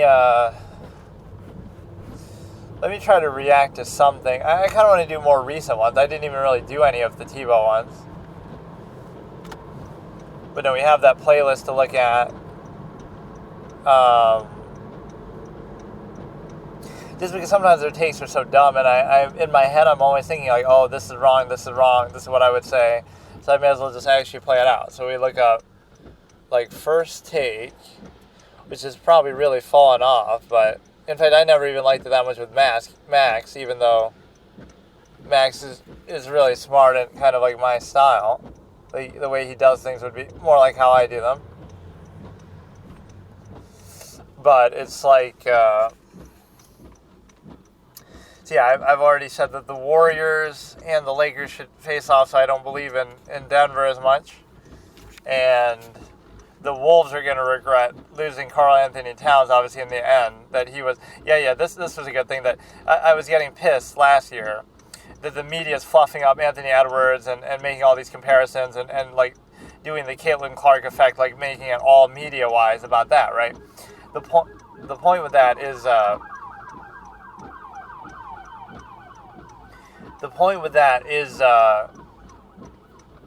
again, like let's look at that, like the Caitlin Clark versus Angel Reese or whatever. The point with that is two things can be true. It's like sometimes what I say about Jordan, right?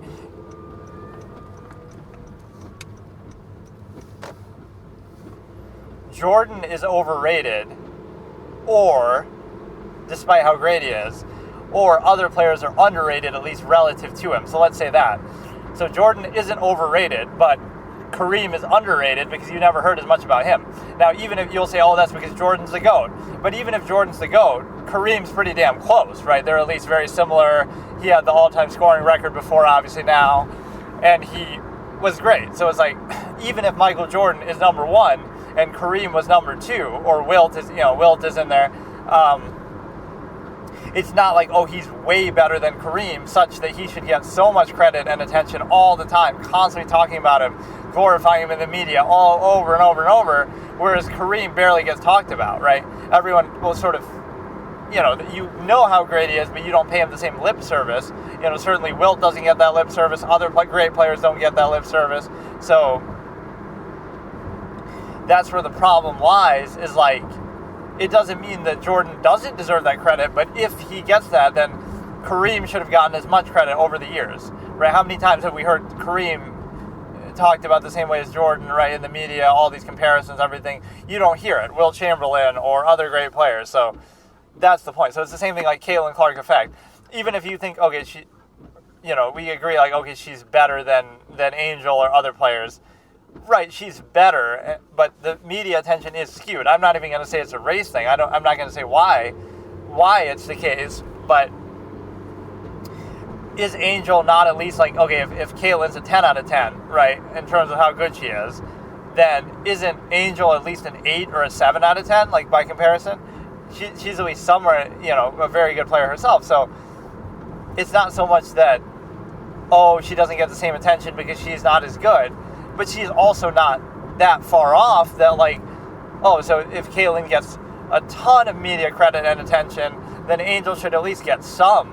So it shows you might say, we're watching for Caitlyn, but that shows you the media is fluffing it up, because it's like, if you really cared about how good she was, and that was the reason, and not some other storyline or style of play or histrionics or whatever reasoning there is, then you would appreciate other players too. For example, other players who are already in the league. Like, by that logic, Caitlyn's not the best player in the league, right? Like Aja Wilson or whoever is the best player, right? Who I don't even know. But again, so if you're saying, it's because she's so good, and obviously for a rookie or whatever, but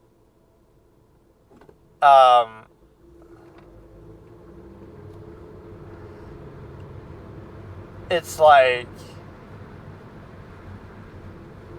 it's because she's so good, but then there are better players in the WNBA already who never got the same credit or attention, and there's other rookies and players coming in who are very good too that don't get relatively. So it's a relative basis. If she gets credit because of how good she is, to the extreme degree, right, she's getting tons of media coverage, tons of hype, tons of this, tons of that, then shouldn't other players get some amount of hype, some amount of credit? Like, not as much as her, but that you're acting like, oh my goodness, she's 10 times better than Angel Reese, but she's not, right? She's better, but not that much better. So we sometimes, it's the same thing with Jordan. Like, even if you think Jordan's better than Kareem, he's not that much better that he should be talked about and worshipped that much.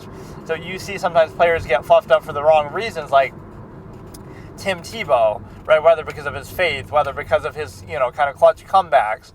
But he wasn't that good, and there were plenty of players better than him, so it's more so the storyline that people like, the amount that you talk about, see it talked about in the media. And then the other thing is the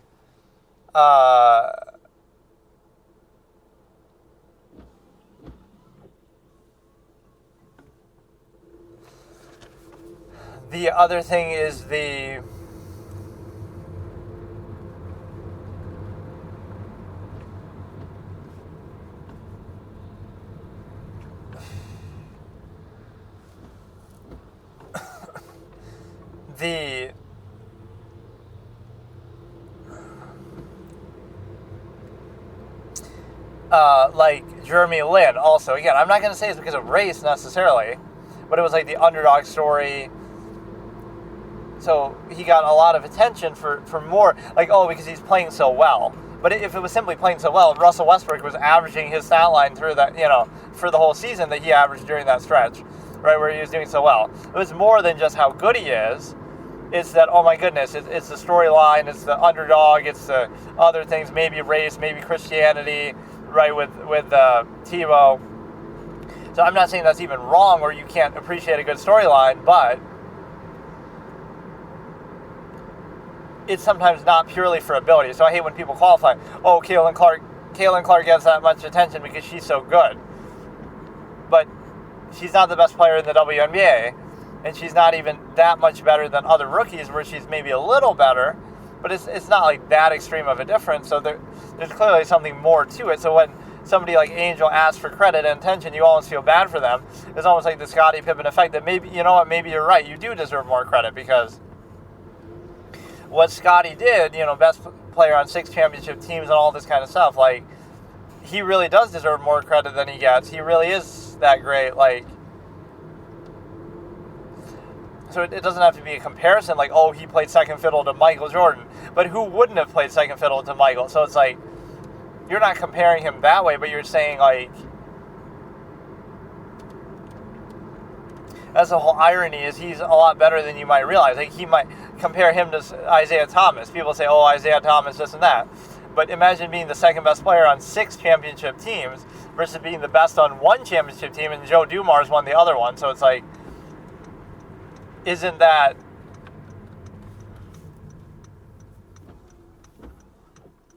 And Joe Dumars is the unsexiest player ever. He won as many finals MVPs as Isaiah, but we don't even hear his name. Whereas, and I'm not saying he's as good, but I'm just saying he was really good too. But yeah, Isaiah is fluffed up there with all the rest of these. We sometimes overrate that too much. And Mark Aguirre had some really just an amazing role, even though he didn't play that much or he didn't score that much with them, but he was very efficient. He would come out there. He would be very reliable. He was a Dirk before Dirk, at least for the Mavs. He put up similar numbers, right? He was a great scorer. So yeah, the Warriors will face the... Actually, I don't even think I said what would happen in the East as much.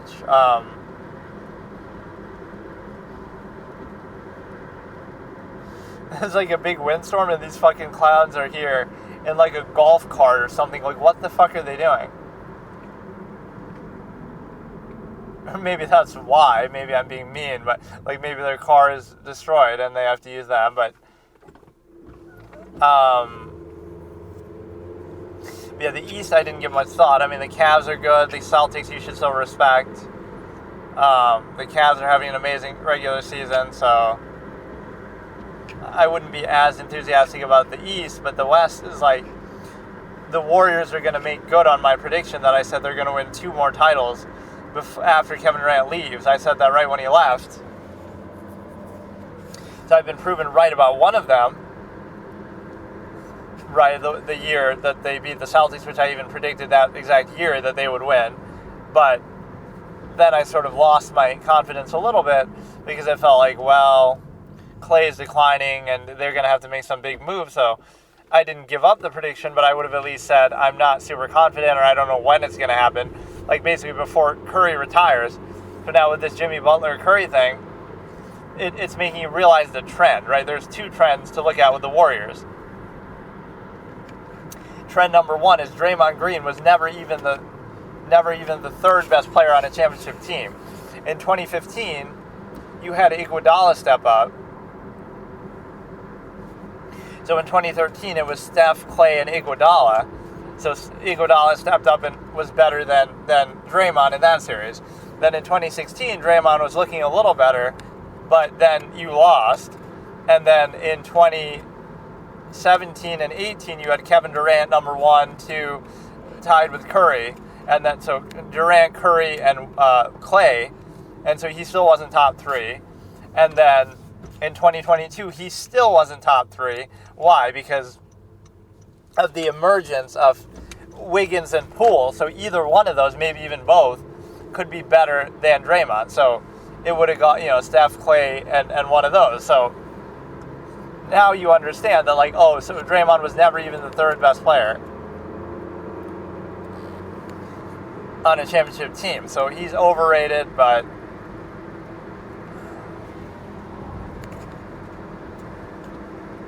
the other point is the fact that the trend is that Steph Curry doesn't need that much, right? The 2015 Warriors, I'm not saying they're not talented, but like, Curry had Clay, Draymond, and Iguodala, and a good supporting cast, but that was enough to win. Even though the Cavs were injured, I get it, but then with that same roster, effectively, you win 73 games, so clearly, whatever, but you win that, and then in 2017 and 18, we're going to discount that, because obviously you had Kevin Durant, so you take it for granted. But then in 2022, what did you have to replace Kevin Durant? Oh, you had Jordan Poole and Andrew Wiggins, who were both good, having these sort of step-up kind of encounters, right? Season, like a borderline all-star season for both. So combined, that kind of equalizes, oh, that's the Kevin Durant effect. So the good thing with that is that's all it took. So now it's the same thing here. You have Jimmy Butler to replace that effect, and so you pretty much have enough right there. You can win it all, right? You can literally do it, and so I'm predicting it. So that shows you, like, Curry just needs that one extra piece, whether it would be obviously Iguodala or Poole and Wiggins or Butler in this case. That's all you need. You don't need much.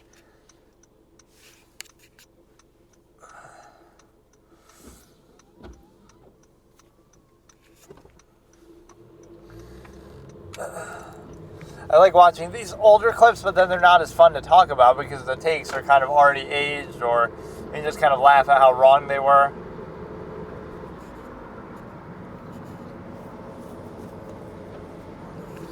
But yeah, I was very confident in this, so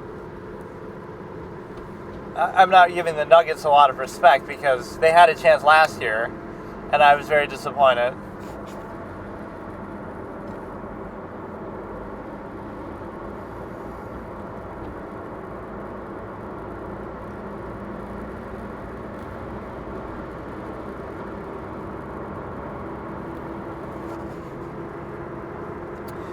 Ranting and raving.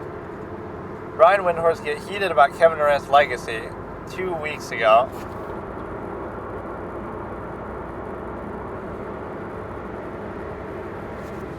See, Kevin Durant's in that second tier of stars that are like, they're all-time great, so it's fine. Like, we sometimes hold it to unrealistic standards. Like, we don't hold that against, like, why don't we hold that against Larry Bird? Like, oh, he had such a great kind of loaded team.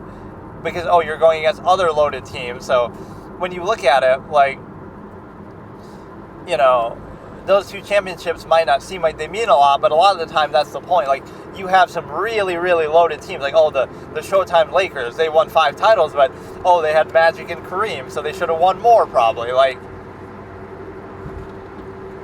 you know, you have Shaq and Kobe. Of course you should have won. Like, it's always a foregone conclusion. Like, these teams are really, really great.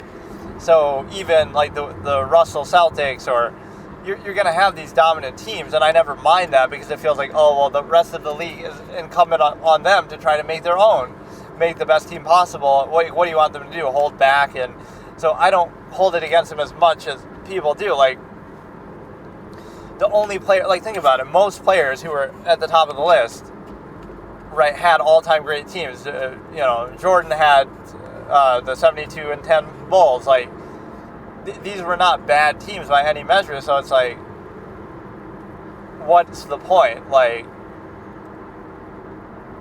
you all had great teams, that's why you won, so it's fine. We just embellished that one too much. The fact that they won 73-9 is used as a bit of a fallacy. They didn't win that because they were the most talented team ever, right? You had Steph, Clay, Draymond, but Steph was just playing at such a level, and the style of play and everything.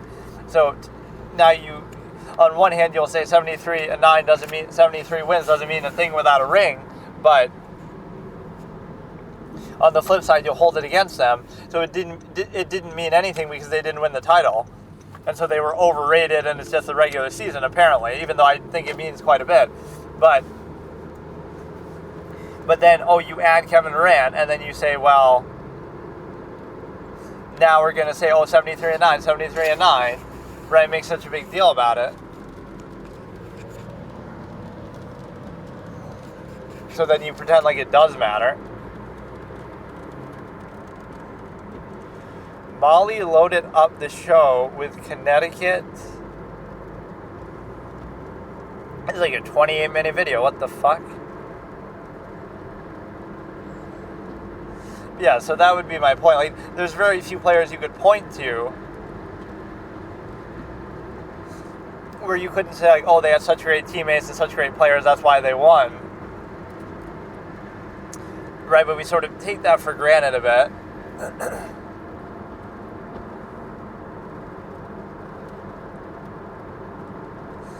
And the reason why we take it for granted is because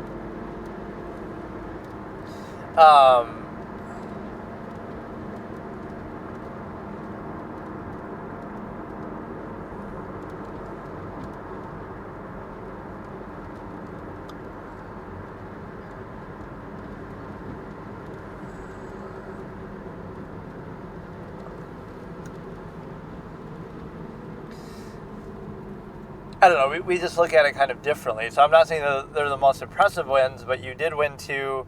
You were the MVP, even though I would say Curry is still overall the better and more important player. On one hand, we'll kill Westbrook for being so selfish and not letting KD shine. Then we'll use it against Steph to say, oh, look, you let KD shine and you win. But now we're still going to hold that against him. Like, I'm not going to do that. So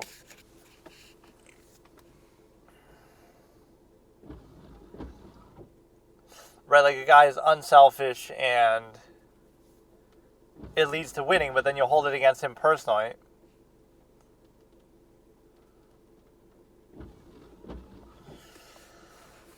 Okay, let's look at this old school classic video. NFL, Cousins pick a mistake for Redskins. This is ESPN America. I've seen this one a couple times. Actually, it's pretty hilarious. The way this skips, like, worrying that, drafting another quarterback is going to destroy his psyche. Kirk Cousins and RG3. So we're starting in 3, 2, 1. Two quarterbacks are after fairly high.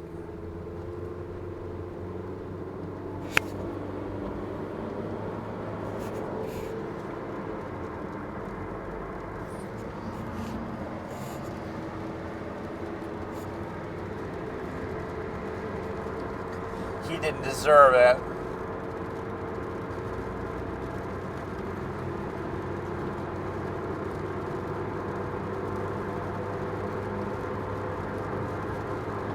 There's another video like this that I was looking for that I can't find. It's like Andrew Luck, like where Jerry Jones or whatever, the GM of Dallas, owner of Dallas, says, I wouldn't trade somebody for RG3 or something, Tony Romo for Andrew Luck or something like that.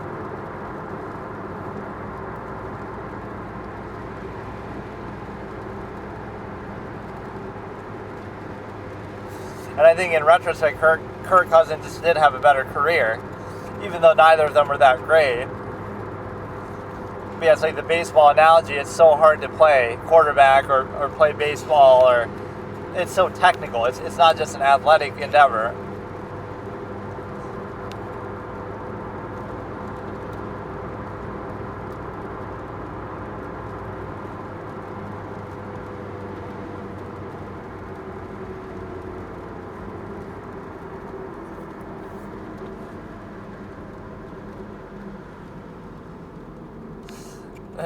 Stephen A. saying he was 1 year old, but you could go back and do research. It doesn't have anything to do with it. Like this notion that, I was there, like you had to be there. But you didn't have to be there for all of human history.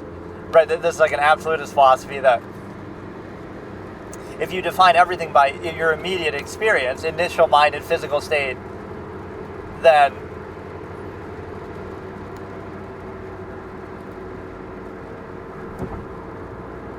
it'll be very limited and myopic, versus if you define your experience by the infinite objective mind, the stigma effect that I've talked about, like where you can simulate it in your mind that you actually experience something if you think about it deeply enough and consider it, and then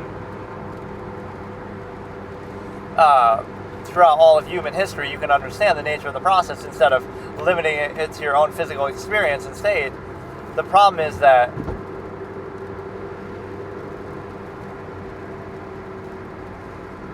which criteria would you like? Would you like to limit yourself just to your immediate physical state and experience, or would you rather see the big picture, which is that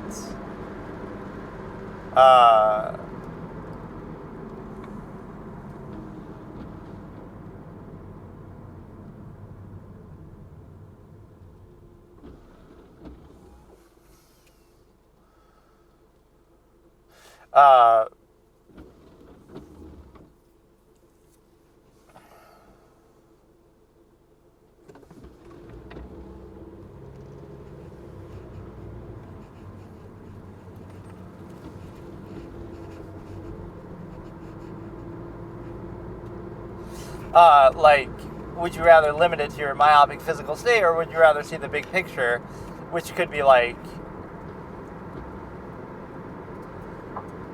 limit it to your initial physical experience and state, or the infinite objective mind, where you could always see everything or experience everything throughout human history? Which basis would you rather prefer? Where you can consider them both deeply. Eric Mangini, who can be very boring, but he's not bad. Like, bro thinks he's me. It ended up working out because they weren't that good. Neither of them were that good, so we're losing recipes. We need somebody to learn the recipes, like Michael Irvin. Everybody loves that he said that.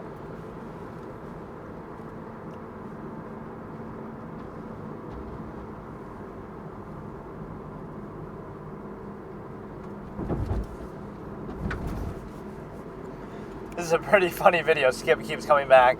If you want to get some little trade out of it at the expense of RG3, sometimes it can be true though, because some players take a while to develop, so you won't give them the chance. Like in the short term, Kirk Cousins might be better, and people will be calling for him. But in the long term, maybe he could have been better, but he wasn't.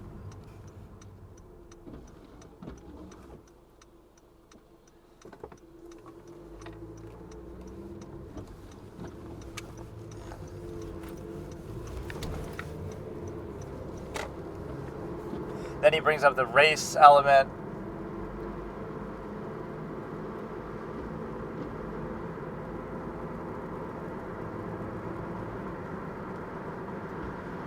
How could he take 2 number 1 overall picks?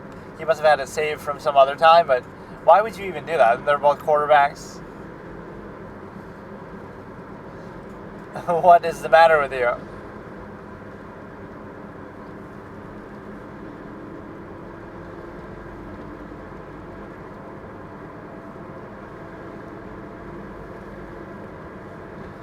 This is a good line. I don't want you as my quarterback if you're fazed by Kirk Cousins, even though he ended up being better than you.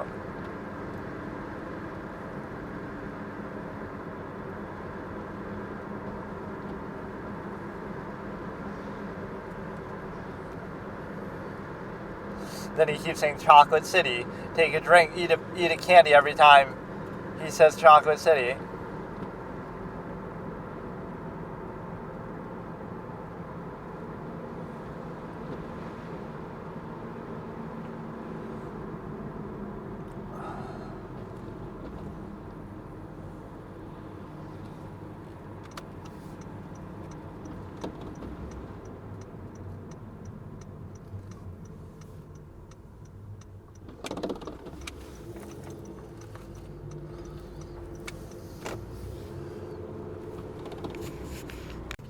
Let's look at a concept here like don't specify the conflict, like where, let's say somebody was to kill their parents, hypothetically, as a punishment for the stimuli acme, as a restitution, not valuing human life, right, as part of the stimuli acme. How would society look at that? They would specify the conflict. It was done because of the larger process of the very act of preserving the stimuli acme at all, but the way that it would be interpreted by society to try and reinforce itself would be, oh, it must have been something wrong with the specific state, like, oh, the way they raised them, or their, something like that in their childhood. No. What if it's just a base acknowledgement of the stimuli acme itself, right? That you erred in that way, and then also there's like a speech written similarly to that in one of my stories that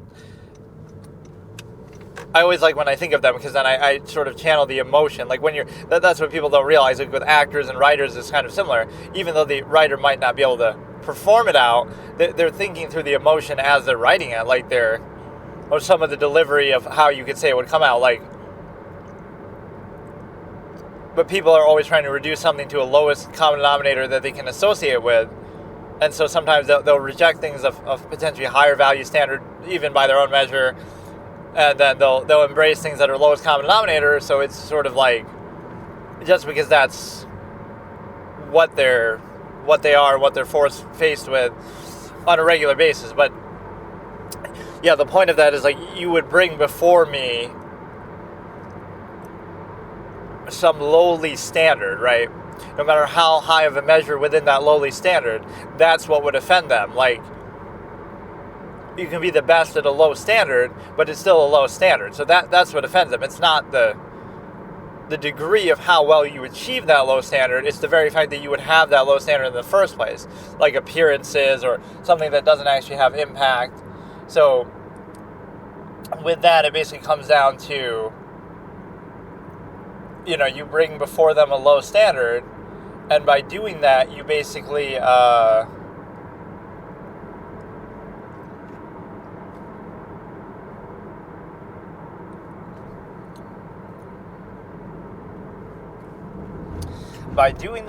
put yourself in a position to, or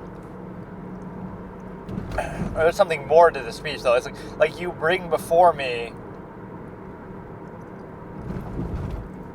you bring before me this lowly standard of, stimuli, acme, preservation. You bring before me the, artifice that sustains it. You bring before me the fact of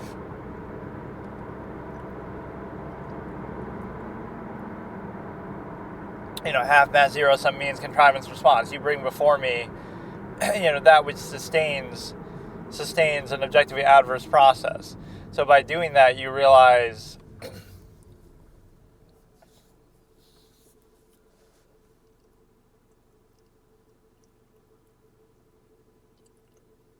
it's a low standard that would be insisting upon itself just out of necessity or reactionary basis, but it wouldn't be actually one that vouches for itself. So I can't remember the whole thing of how I would have written it, but it's just a low standard, right? You're showing that the standard is low of a contrivance state, or that there's not even any standard at all, and so it'll just go along with anything arbitrarily.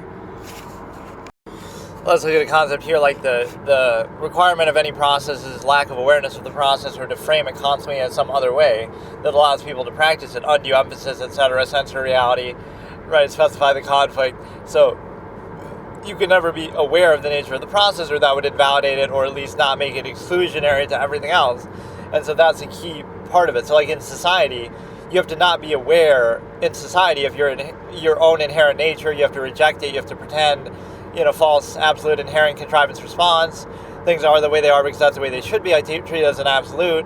And also, you have to not really think about the fact that you're indoctrinated in youth against your will, non-choice reaction, right, to lead to the state that you're in. Because if you thought about that, you would at least question it on the basis of, even if you think, it's done with good intent, you would question it on the basis of the exclusionary basis. Like, why does it have to be that one way only? Even if I have certain standards, then it wouldn't be consistent. So following the standard, it would have been something a little different, or based on any standard, any measure, it's just sort of random and arbitrary and reactionary. So it's not actually something that you end up doing where you have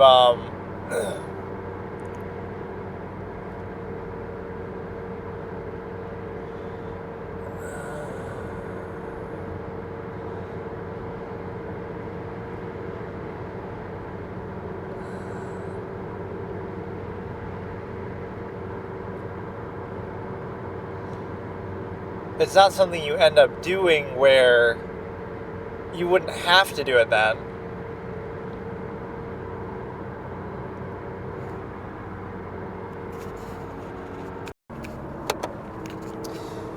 Okay, so here I'm looking at that same playlist, the skip talking about T-Bone, and I've probably seen a lot of these, but they're pretty fun discussions, but it sort of shows you the corruption of something that, like, people are interested in this more than something of actual substance, right? That it's just a good storyline. So this is the first clip. I'm not even going to give the timestamp, but people believe more in Tim Tebow than Tom Brady. And it keeps freezing. But this could be kind of fun to react to. Like, Skip goes Tebow mania and just rides the Tebow bandwagon, and Stephen A loses his mind, and Stephen A tries a little bit too hard, and this one's kind of ironic and credible to Skip, because Skip loved Brady back then, and he loves Brady now, but he always has some crutch of facts, because technically that season Tebow was actually better than Brady and others at the end of the game, right? Maybe the best. So just, it is blasphemous. Ask the 9, ask the 10, ask the 11, ask the 12.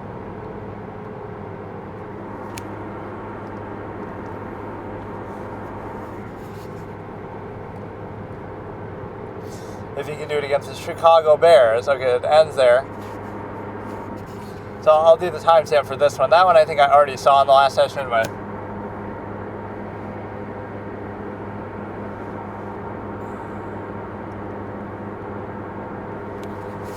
it's a playlist of like 80-something videos that if you just look up Skip Tebow, it shows up. So this one is Stephen A. Smith reacts to Tim Tebow's first playoff win.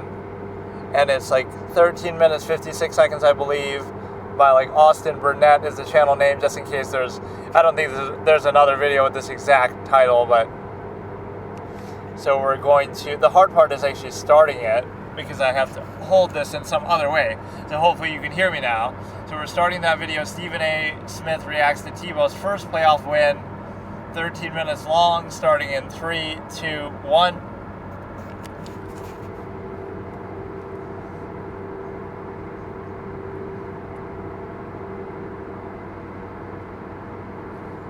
Welcome you back from vacation. I appreciate you having the guts to come here, face me today. Nothing to say. His histrionics are always so funny. I really don't. And he's very respectful here. I remember this. I didn't see it when it happened. I mean, I saw it. I like those storylines too, like Tim Tebow, Jeremy Lin, but it doesn't mean that it's actually meritocracy. They're getting appreciated for different reasons. I won't say it's because of race. Like, oh, if Tebow was a black quarterback, nobody would care. Or if Jeremy Lin wasn't Chinese, but he's also an underdog. He's also from Harvard. He's also got his chance. He also... there's a lot of different reasons why. It doesn't have to be about race, or in this case, religion. Jeremy Lin was also Christian, but it's more just an underdog story. Somebody who... Jeremy Lin came out of nowhere and did very well for a while, or Tebow was kind of more of a celebrated college player. There's kind of a different reason for that. So Lin was an undrafted underdog, and Mike D'Antoni deserves all those people at his Hall of Fame speech. James Harden should be at Mike D'Antoni's Hall of Fame speech with the MVPs on his shoulder. Steve Nash should be at his MVP speech. Jeremy Lin should be at his MVP speech. Like, you don't understand. Mike D'Antoni is one of the most genius, brilliant coaches in the history of professional sports. I don't care. You'll say no championship. He was up 3-2 on the Warriors with Kevin Durant. He almost beat the Warriors with Kevin Durant. Like, no, LeBron couldn't do it. Nobody could do it. But you're trying to tell me that Mike D'Antoni almost did it, up 3-2? Like, fuck.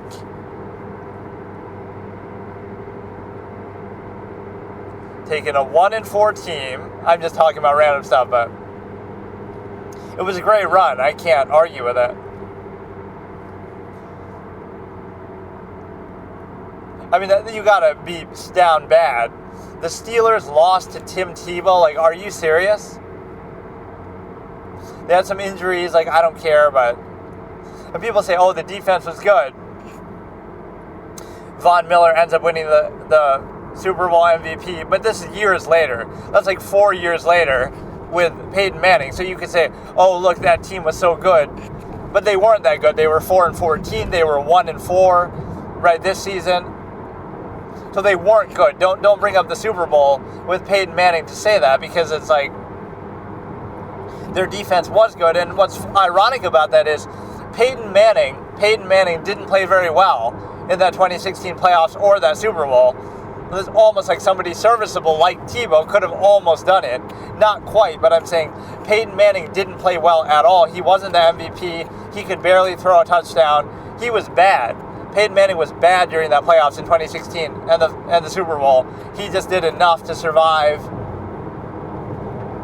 But the defense was the star. So there may be shades of that here, but it wasn't that good. I think Peyton gets some sort of undue credit for that, because he really wasn't good that last year where they actually won. So Stephen A. is being humble here. But yeah, Mike D'Antoni is the GOAT, and I like these underdog stories.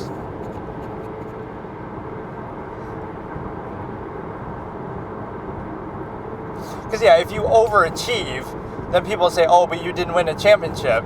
But when were any of his teams really favored to win a championship, or why should they be when you actually look at them? I like Sean Marion, I like some of those guys on the Phoenix Suns, Amari, but they shouldn't have been the favorite. They shouldn't have been the favorite.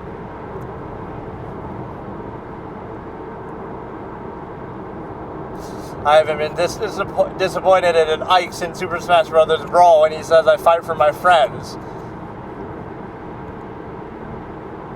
That's always a game series that should have been a trilogy. Is Path of Radiance, Radiant Dawn should have been the second one, and then there should have been a third one that deals with all the Ashera stuff. Because they kind of push it, they force it all into one. Radiant Dawn feels like 2 video games in one. It covers so much content. The Benyon stuff, Day and, some Aftermath from the first game. So that game could have just been Zelgius and Benyon, was the Radiant Dawn. And then the third game could have been the Ashera stuff to do with God and all that. It tries to cover way too much ground, right? Sometimes too much is a bad thing.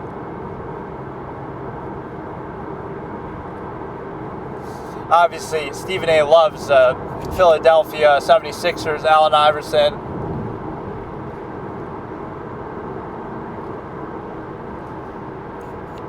Yeah, what's funny with this stat, too, is like Tebow won a playoff game as a starter, which is something that many good quarterbacks who are considered good at least haven't done or takes them a long time to do. And he played really well in this game. He was actually making good passes. 316, some biblical reference.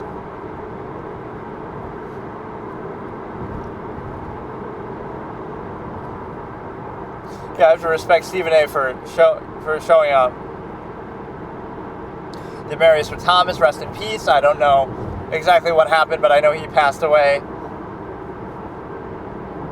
And I guess in a manner of speaking, Tim Tebow's career passed him by too. But I mean, rest in peace, Tim Tebow's career, as well as actually for real Demarius Thomas's life, which I don't know, again, what exactly happened, but that's very surprising. Somebody so young.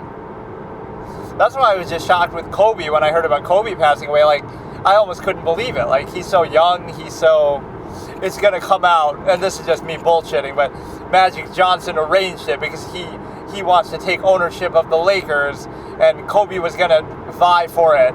So he did that in some conspiracy to stop him from taking over the Lakers, right, for ownership, and it'll be some behind closed doors conspiracy, which obviously isn't true, but that'd be sort of a good fictional story. I could make something similar, like Amadeus, isn't accurate, Salieri and stuff, but there was this excellent thing called idea I had with that Casey Anthony. See, this is how you write a great story.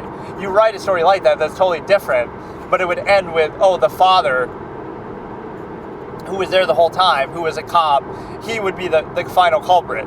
So I could make a story like that doesn't have anything to do with Casey Anthony, but it would be that satisfying end thing where everybody thinks the daughter did it. And then the same thing here, like Magic Johnson. Magic Johnson with the Kobe conspiracy. Again, it's not real, but see, I don't mind saying stuff like that. People might get offended, but like, I'm just coming up with a hypothetical thing. I'm glad. That makes me feel better, Skip. Skip Bayless, more like Skip Sadist.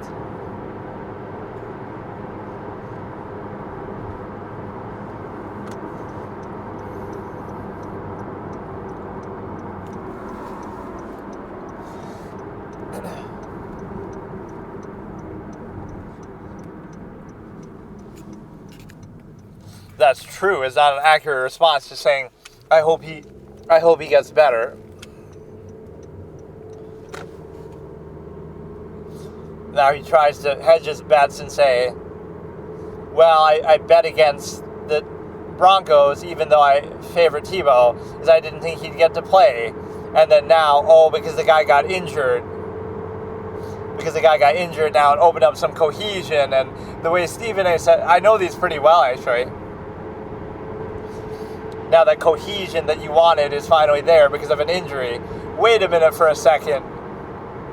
I know these by heart before he even says it. This one is very memorable.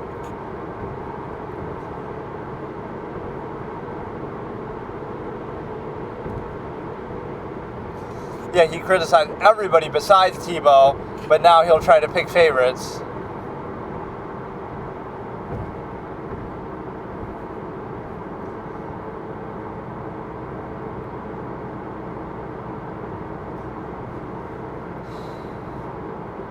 You picked the Steelers to win this particular game. Even I underestimated Tebow. It's like he can never be wrong.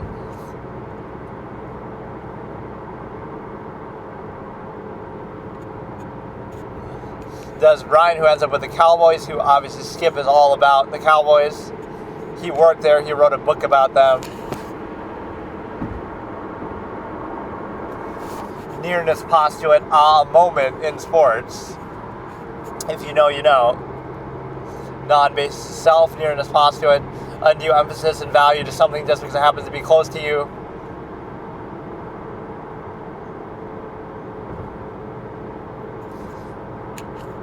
Do you lose at all?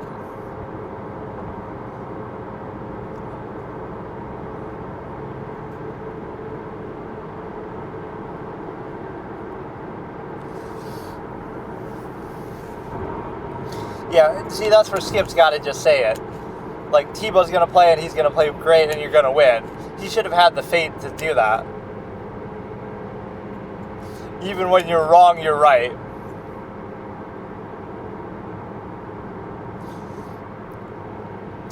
Give you 48 hours. Sometimes I'm saying ahead of what he's saying, so don't get confused by that. I'm guessing what he's going to say because I remember this one so well. No. Nobody else gets that leeway.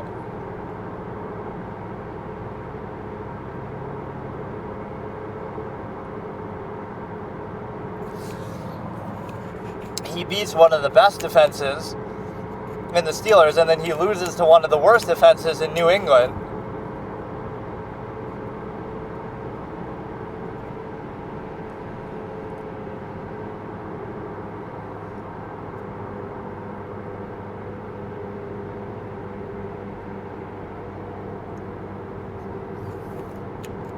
I won't say the defense was that good. They had Von Miller, I'm pretty sure, at this point, but it's like...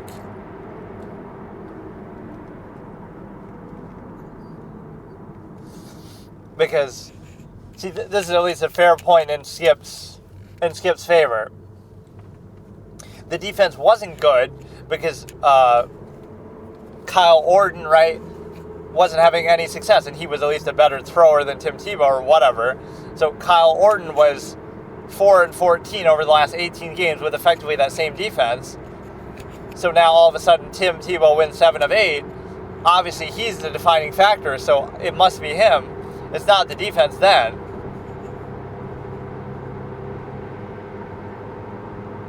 And then it took 4 years before you finally win the Super Bowl. So I'm not going to say that, oh, look, insert Peyton Manning, and now you win a Super Bowl. That's how good the defense was. I won't say that because the building blocks were there, but it still took years before you did it.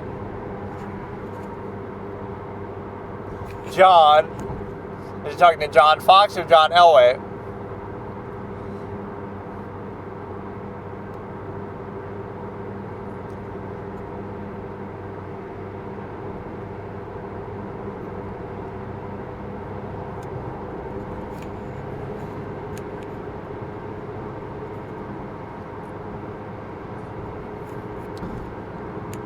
Skype/Zoom was real shitty back in the day. RIP Skype, it's going to go offline soon. Beyond astronomical proportions.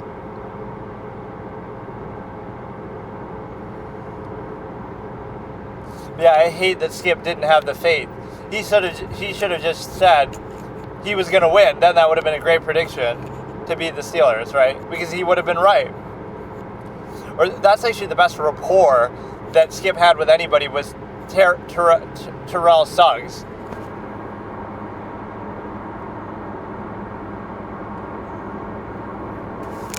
Those are some of the funniest clips, and some of them you can't find anymore, but look up Skip Bayless versus Terrell Suggs and T Sizzle, and he's the best. Like, the way they talk banter back and forth is really funny because Suggs doesn't get offended, but he talks shit to Skip, but he's still respectful and funny and kind of, they have a good banter. Like, they both talk shit to each other, but it doesn't feel mean-spirited or lowbrow. It feels like they're both making good points, they're both funny, they're both articulate, they kind of vibe with each other, right? They're kind of similar. So I always said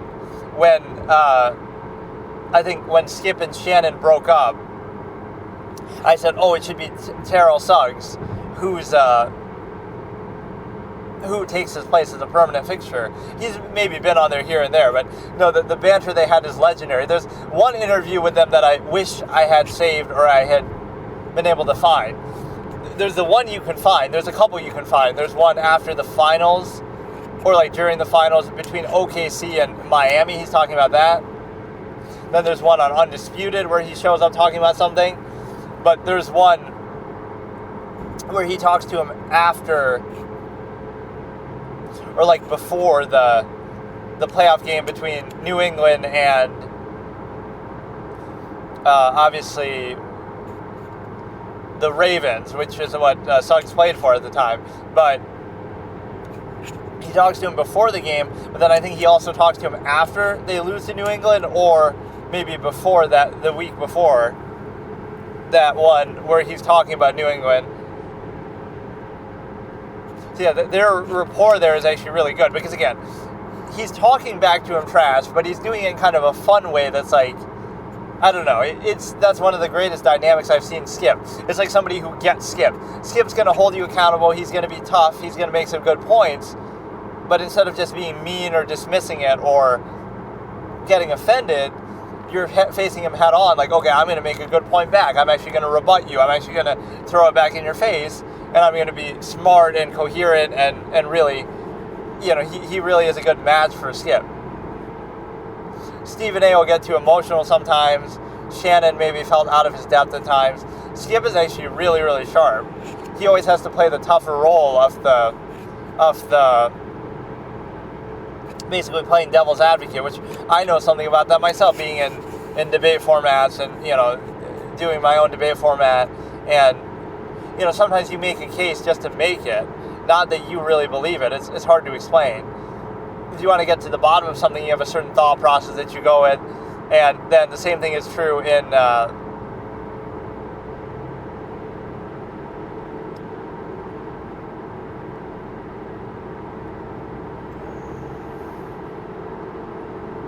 the same thing is true when it comes to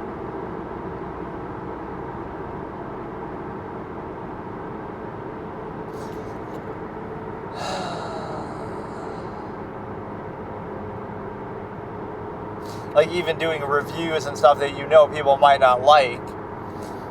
This movie's really popular, but I'm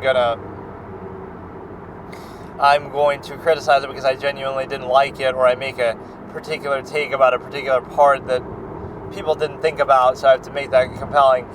So sometimes you're not doing it to be a contrarian or something like that, but you're not afraid to express it, and you have to be very nuanced and detailed with how you express it, because otherwise people don't get it. So it's like,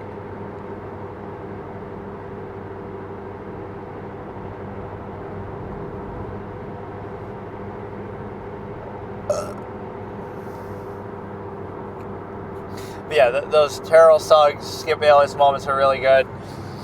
See, contrast to like Richard Sherman, who's ended up on his show over time, but the way he was talking to him was kind of cringeworthy. Right in the original interview, he's like, "I'm better at life than you."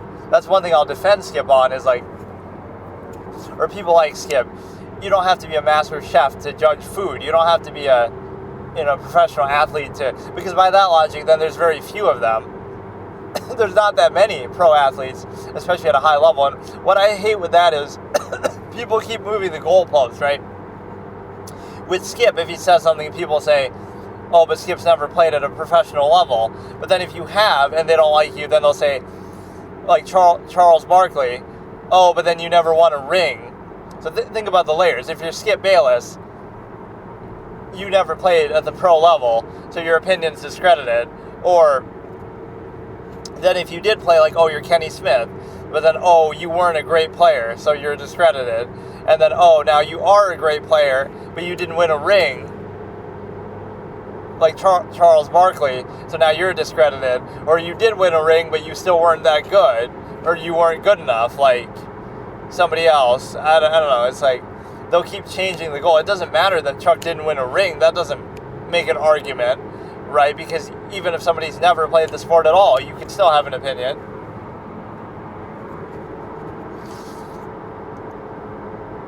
But yeah, like with Skip, I would never use that against him. Because he's not arguing that he's better than somebody else. He's saying that, oh, some player is better than somebody else. Or he's criticizing a particular instance, which you can debate that. So now you get into...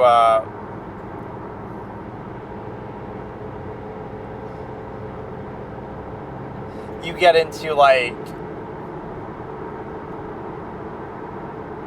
There's a fallacy that he uses, though, too. Like when he says... Shannon Sharpe is jealous of Tom Brady or something like that, that's why he's criticizing him. That doesn't make sense, because see, that's exactly the kind of argument that would be made against Skip, because by that logic, oh, you know, you've never played a sport at a high level, so that discredits you, which again, I would defend him against that and say that's not right. But to say somebody's jealous doesn't make sense, because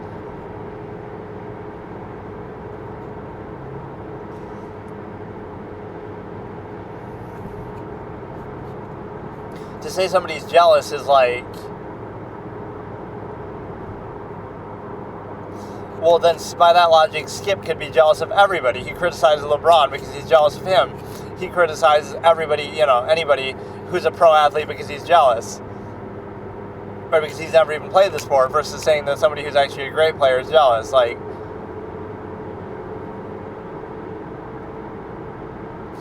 and of course, let's look at the absolutist tendency of like being offended. You wouldn't be offended by something for one of two reasons. This is my whole thing that I've talked about before, like a logical razor within my absolutist philosophy. It's called, I'm going to try streaming these on YouTube now too,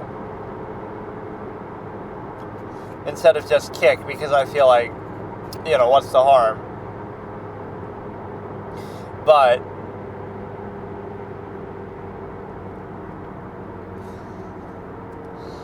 I had to wait 24 hours, though. I guess they do that, so like if some real-life event's happening, you can't just go on there and just stream. But if you had the account set up, I guess you could. So you can't just, oh, so I'm witnessing some crazy event in real life, and I'll just start streaming it. Right, so you can't just do it on a whim like that.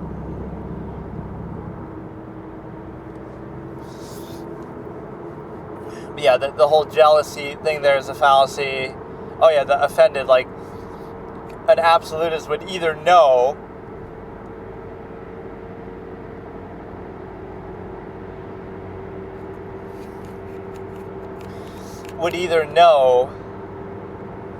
that it's true, so it would be redundant at most, or they would know it's not true, so it would be deserving of no more thought or consideration or reaction than was put into it. So they didn't put any thought into it. So why should I think anything about it or care? It's just some random thing that they said that they could have said anything. Like, it's like saying random things like, oh, your mother was born on Venus and she's an alien. Like, you know it's not true, so it doesn't matter. Or you know it is true and it's redundant, so you already knew that. So either way you wouldn't be offended because you'd already be aware of it. So at worst it's redundant. Or it's false and you know it's not true, so you don't care. So, but no, I can't wait to do some goofy clickbait on YouTube now. Or what I love actually is that this is one of my favorite phrases of late, is like goofy prognostications. I'm debunking people's goofy prognostications of the modern time. You got to play into the mindless LCD of the modern era, even though what it tells you at a deeper level is that people are mindless trash because they're not thinking.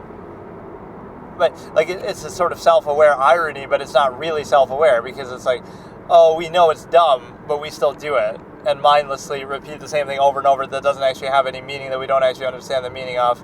Kind of like traditions, you kind of just do them. If I was to establish, like, oh, the January the 14th is this holiday where you do all these crazy things, and you'd ridicule that and say, oh, well, why? You would question it and hold it accountable. But you don't do that with the ones that are already established, that you don't know the true origin of them in true depth, or even to the extent that you hold some value to it, you adapt it to the modern machination process, consumerism, commercializing, or even to the extent that, to do with the origin, it has nothing to do with your practice of it. You just kind of blindly, mindlessly accept it.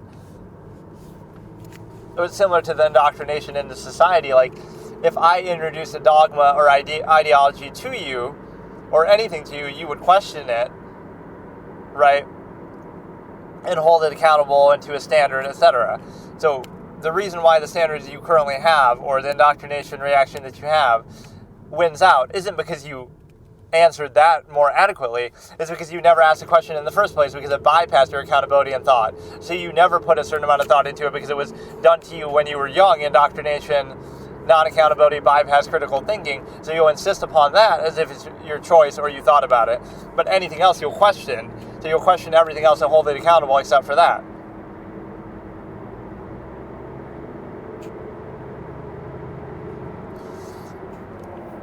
So that was the first one that we saw, the Skip Bayless, Stephen A. after the first. So these ones are kind of going semi in order for now, but it'll be all over the place. Skip Bayless and Stephen A. Smith react to Tim Tebow's loss to New England.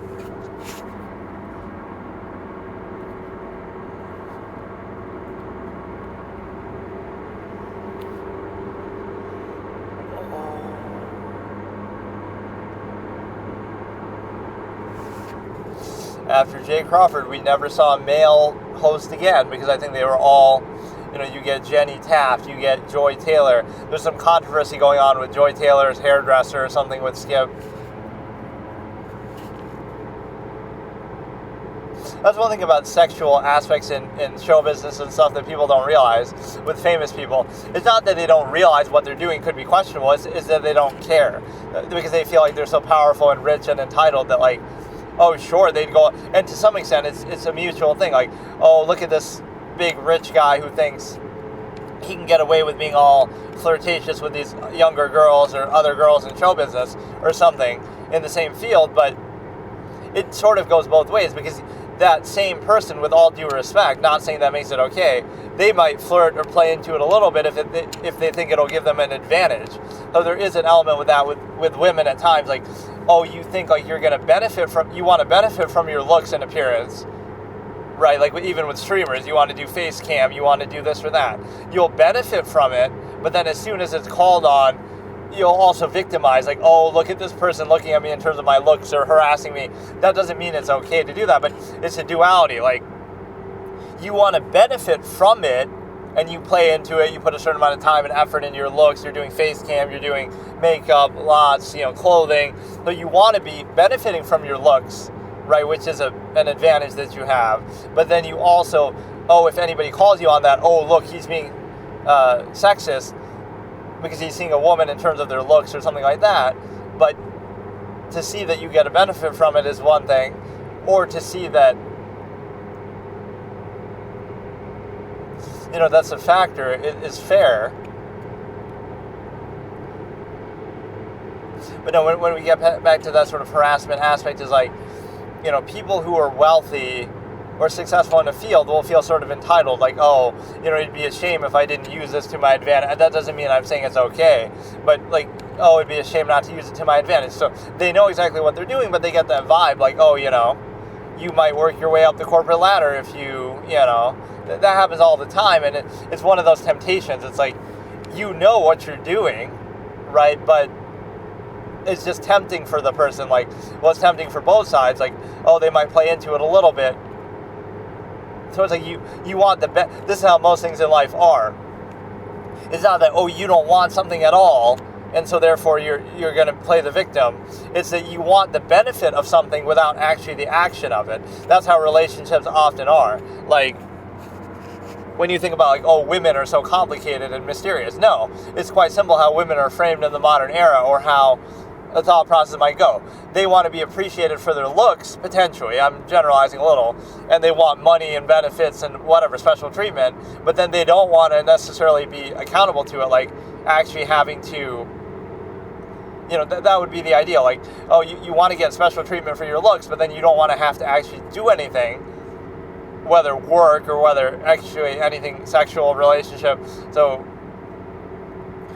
hypothetically, that would be a perspective. So it's not like, oh, it's so mysterious. It's more like you want some benefit without the accountability to go along with it. And with women and their looks, this hypothetically is shown to be like very achievable, because again, it's men's fault too for giving people what they want for that benefit. But like, you don't have to do that. You could just say, okay, let's keep our finances separate. But you're down bad for the looks to the point that, oh, if you're willing to make that trade-off, then that's your choice. But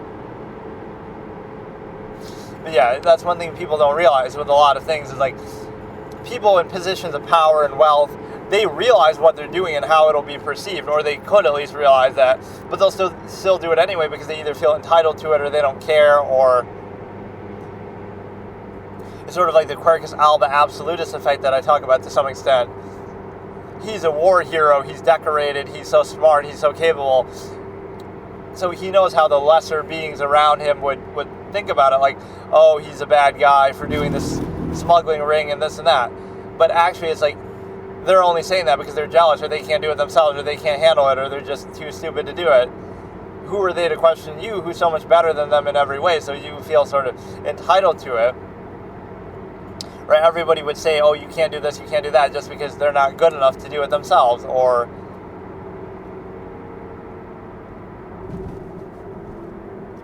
something of the sort like that. So you can't separate it, because who are they to tell you not to do something when you're better than them in every way? They wish they were you, they wish they could do it, they can't handle it. And also, like,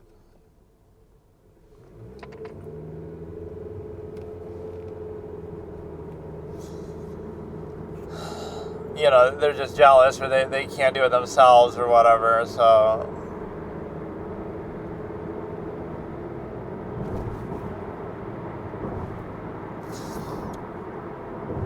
the amalgam topical basis is always a good tell of a half-mass contrivance state. The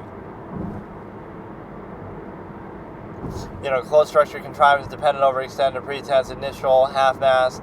So, and that's one of the telltale aspects too, is like, if simply being aware or thinking about a process is enough to invalidate the process, the issue isn't the thinking or the accountability, it's the process itself. You're just kind of revealing that. So you have to, any process that requires unquestioning loyalty to it or not thinking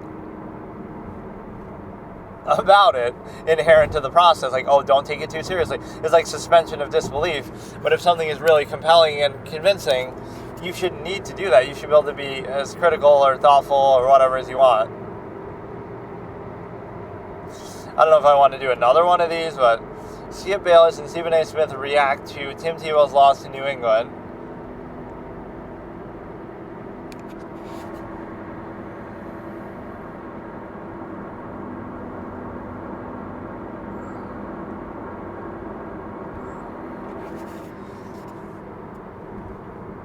It's sort of hard to start some of these because I'm holding the recorder, which I shouldn't be doing. I haven't used a microphone in a while. I just keep doing these sessions on a whim where I'm almost not expecting to do them.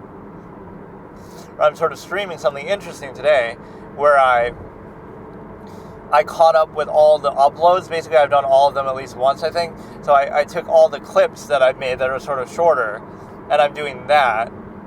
Like,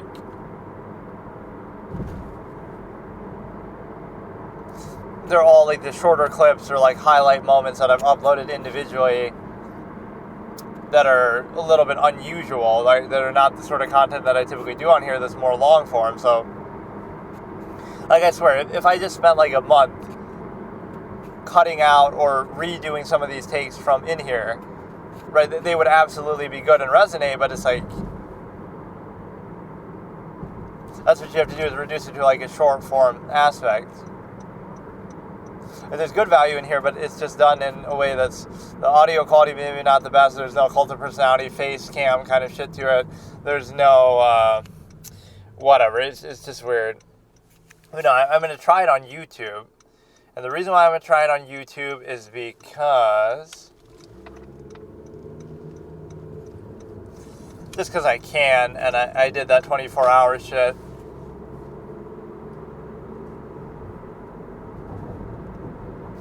And the reason why I did that 24-hour shit is because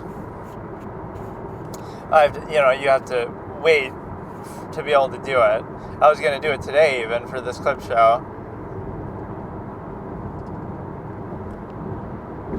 But no, the kind of content I'm doing would go over very well if you were already established in some way, or at least it'd go over better, period, because, you just...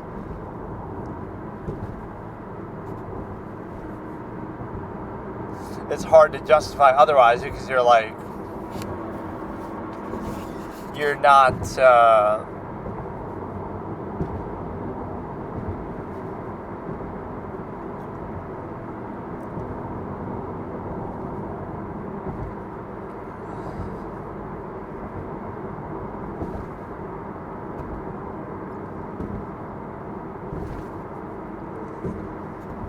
I don't know. I could try to do another part of this. I should really do this more comfortably where I set up the mic. Then I don't have to hold it. That just kind of bothers me. And it makes it especially hard to start these videos. But no, I've enjoyed watching these in the past, and they are pretty fun. And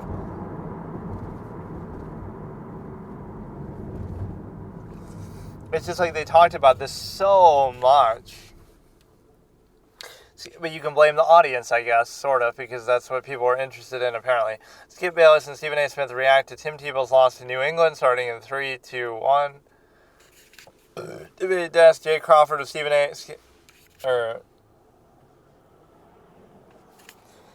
8 seconds, 9,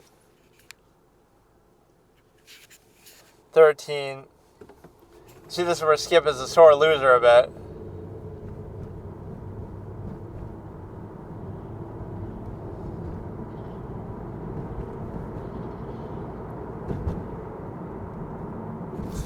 But see, what if Skip said that, he was going to lose to New England, so...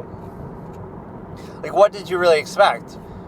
You thought Tim Tebow was just going to beat everybody and win a Super Bowl? Like, you didn't... I like when they do this. It's like...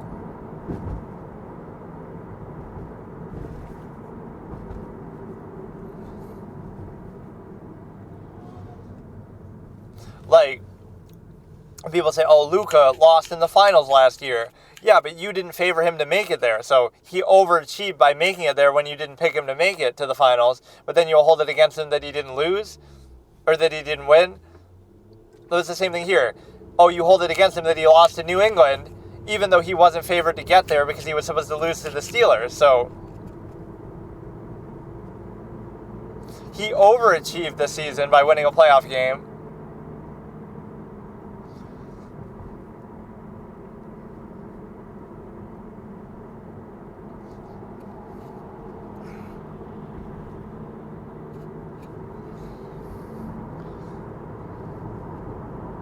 Totally your fault, no doubt about it. But see, what was he supposed to do? So he beats New England too, and he beats everybody, and he wins the Super Bowl. Like, that wasn't what he was supposed to do.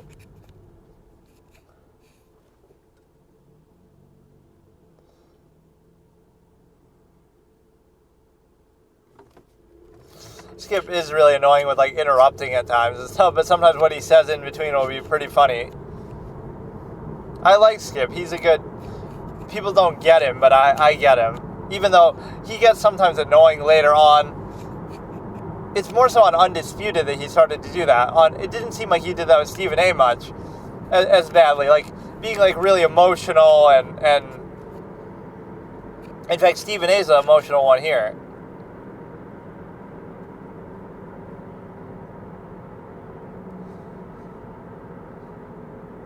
But see, like, what if he said, Tebow was going to lose here because he can't win the Super Bowl. Lost 4 of the last 5, but they won a fucking playoff game. Assuming that, like, if you don't win 100% of games, that disproves your whole value. Like, he couldn't do it against New England, but, like, was he supposed to? He was supposed to just win every game forever, and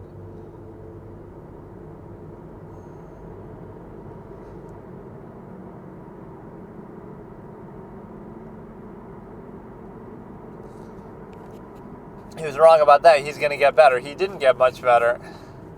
Sometimes it's the attention that hurts that too, is you get so much attention and credit and get on a magazine and all these shows talking about you.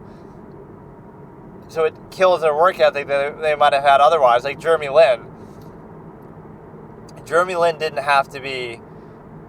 He turned a bit lazy, I feel like, because he had actual all-star potential, and he turned into just a role player. He could have actually been really good, but he didn't put in the work.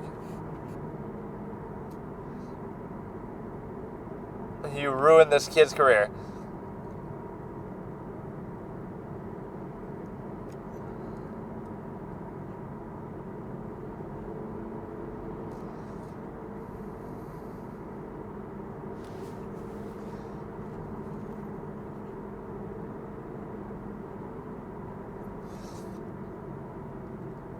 He's garbage, he's a bust, and he can't play. Me, he's very happy waving.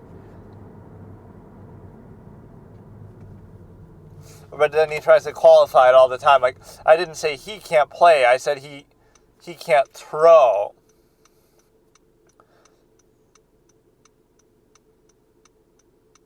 It was a good prediction. Oh yeah, he asked, like, say it's the best prediction ever in the history of the show, which it was really good.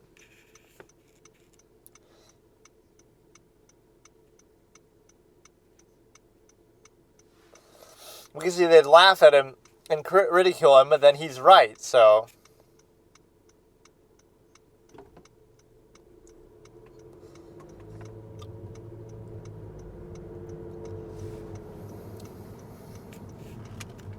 incomplete, but it's like he accounted for the fact that Tebow couldn't throw, or he accounted for the fact that he would make mistakes, but it doesn't matter how badly he played because the result is the result. And the best crutch there is the 4-14 record before that. All he does is win. We don't acknowledge kickers. He had some pretty funny quips in between here.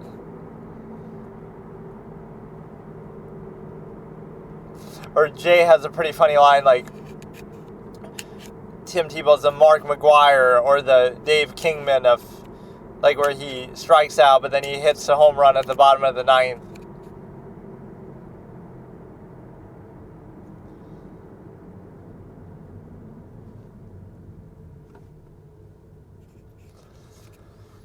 To be fair, Skip's pretty consistent with that. Like, he always judges people by clutchness. So how can you hate LeBron but love Tebow? Because actually that's why. Because Tebow is clutch, even if he's bad the rest of the game. And LeBron wasn't clutch at that point, even if he's good the rest of the game. So that's like the only thing he cares about.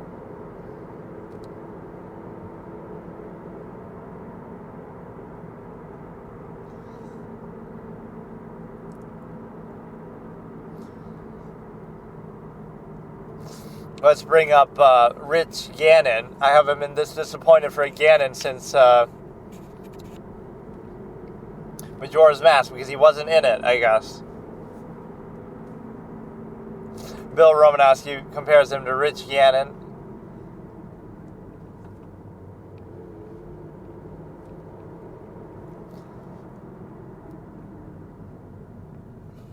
I'm sure he would have questioned the record. Or are you saying, like, maybe retroactively? You wouldn't have predicted that.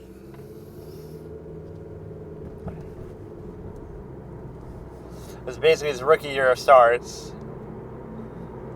See, this is the best point. This is a 5-star. He was 4-14. That defense was 4-14. So how come? How come it's not Tebow's credit?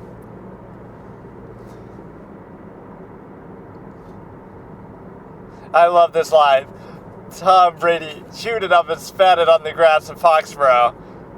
Even when you're talking about something totally different, Tom Brady, the mystique. This was like 13 years ago.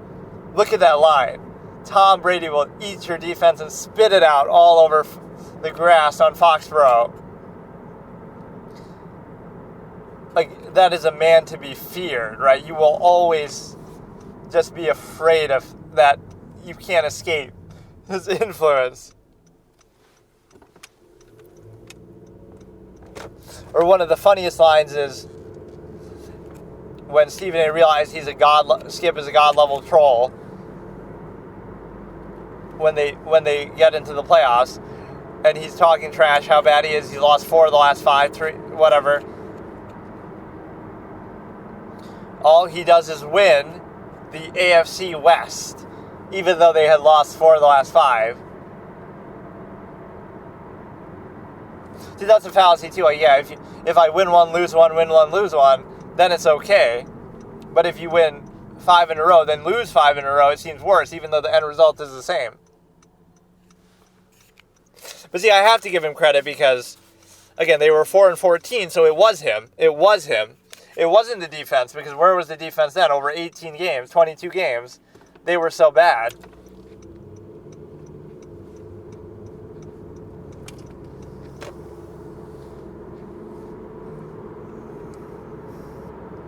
Yeah, this is the difference. So I give Stephen A. credit. He accepted it, but Skip is trying to talk around it. But then again, the point is kind of different. For Tebow to win a playoff game was a big deal, an accomplishment, so you should respect it. But for Tebow to lose a playoff game now to New England isn't that big of a deal, because Skip never said he was going to win a Super Bowl this year. Although he does say he could win a Super Bowl later to like Bill Polian. Stephen A. said that a lot during this time, though. Stop clock is right twice a day.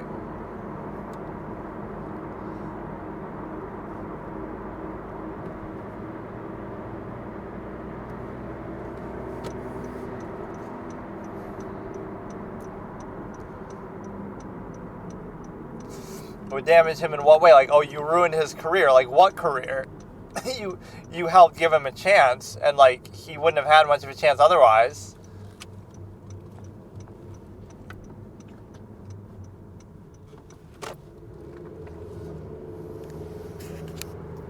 Ran your mouth ad nauseum.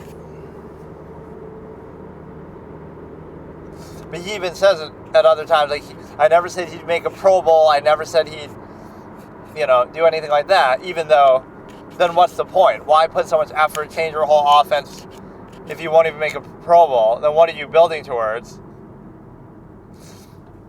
You get away with it a little bit because you didn't have anybody better.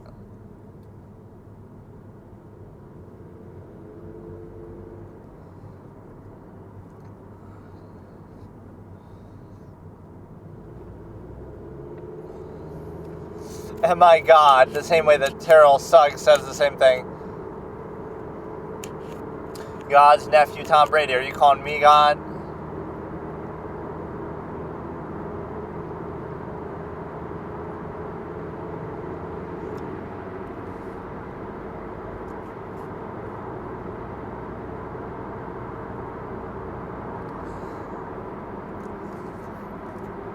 I think Stephen A. misunderstands this point, too. He brings up a different game.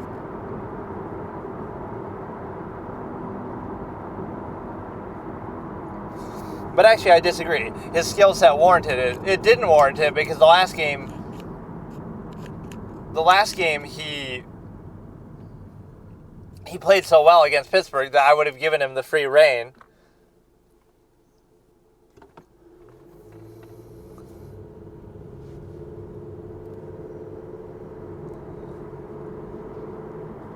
See, now Stephen A. makes an invalid point here. I know these so well, that shows you. Maybe some of them I've watched recently. He's talking about a previous game that they played in Denver. So how can you complain about deferring if they were moving the ball? But they're two different games.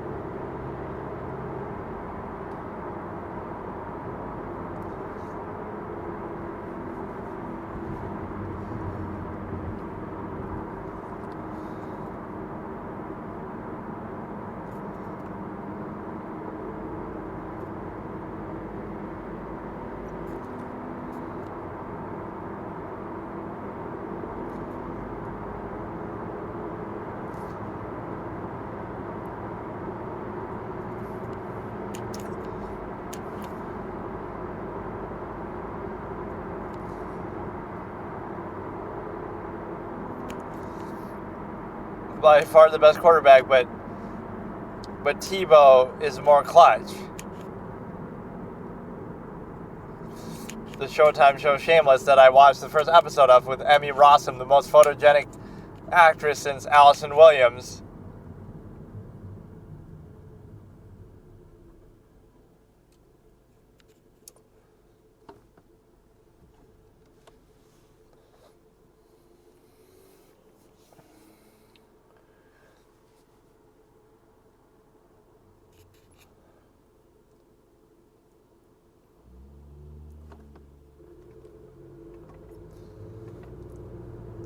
He's a football player, as long as he's in the NFL. He can't throw. That's all he says. He can't throw.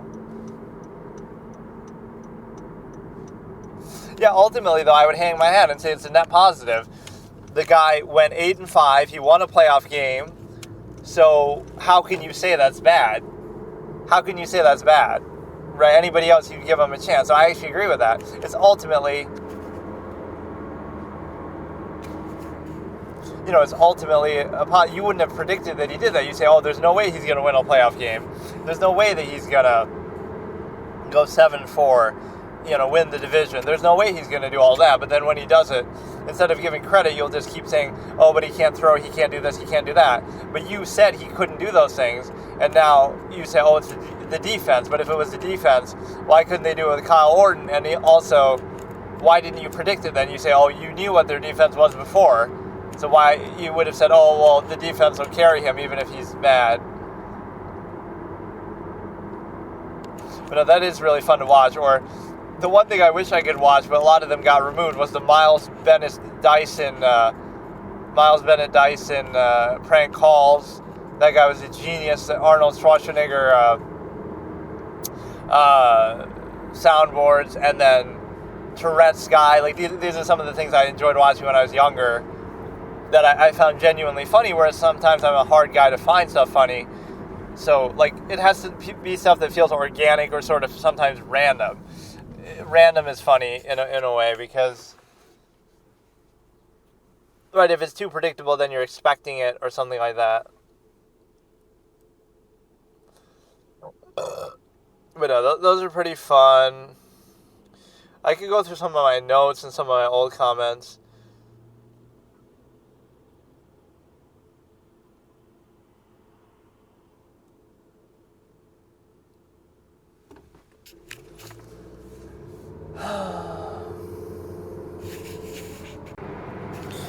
Okay, let's look at this idea here. It's like a monologue of a character that I had written. Basically, like, it's after some big revelation, so it's like, I don't oppose contrivance, I observe contrivance. So it's a state that's vouched for. It's actively, outwardly upheld. So if you do that, nobody can stop you from doing that. So it's more about the awareness. That's the point. To be aware of it is not to be above it. So this is the principle at work, is like,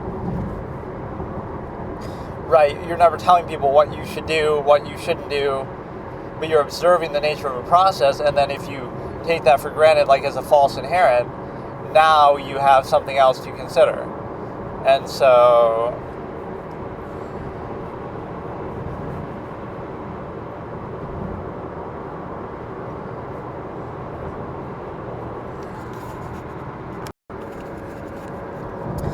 let's look at a concept here, like take the essence of contrivance.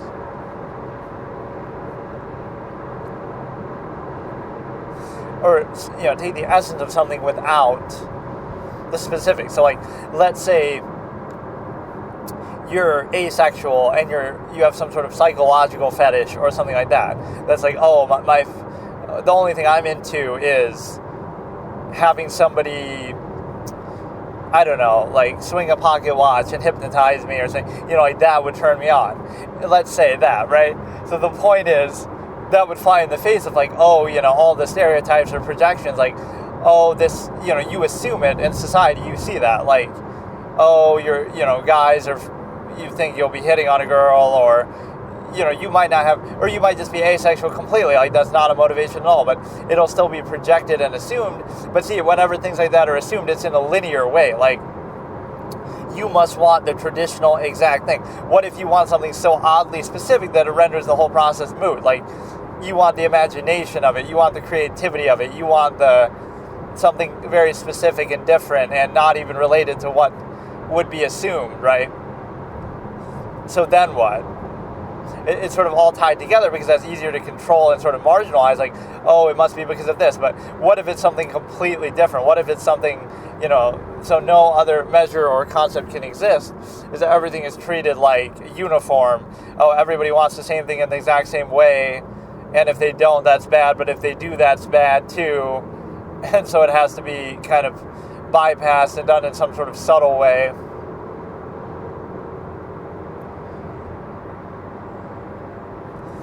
I hate doing like these short sessions, but I do it as like a one-off voice note, like just, I just want to get this one topic done, but then it ends up making it annoying to edit because then there's too many parts of it.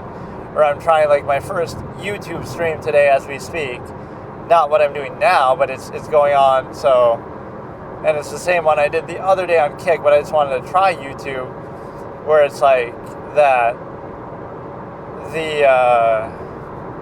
I guess I could look at it too and see how it's doing, but maybe YouTube is better, maybe I'll get subscribers on there as a result.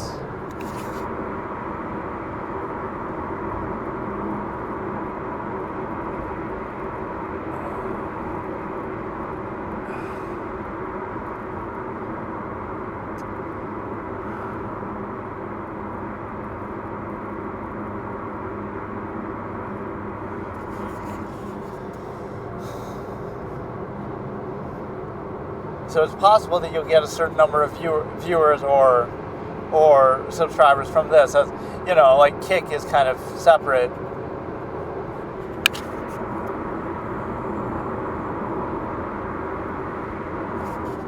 I did get a second subscriber though, finally. That was the other day though, not from this. But no, I don't see the harm in doing it on YouTube, I guess. It's always so hard to find YouTube live streams. Like, I always look up you have to like go out of your way to look for them. It's kind of like the YouTube gaming category. So we've done this, like I'm doing my best clips and takes of all time, like all the things that are in short form. So that's like the thing. I'm doing the Monk character point review right in one of these.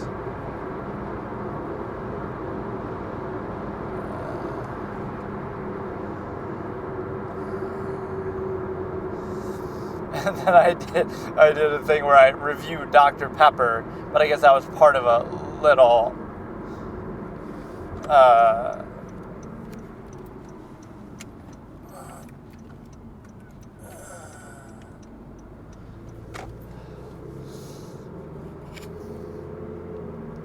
yeah, Monk had some wild cases at the beginning, too. I was expecting it to actually be a bit more serious in terms of the cases and a bit more goofy in terms of the tone.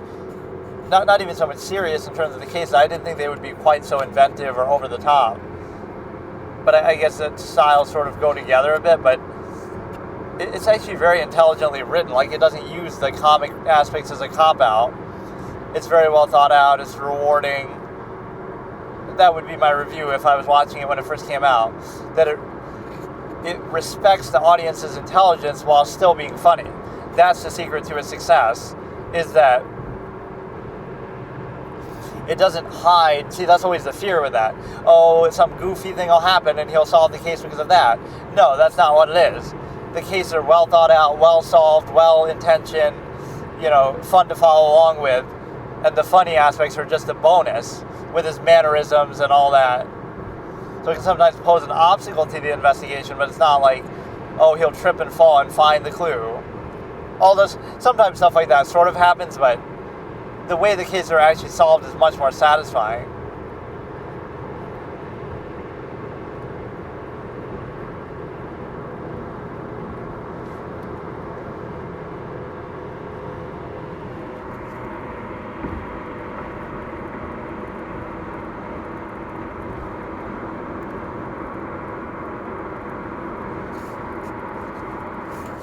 these are all out of order too, so there's not even any like structure to it.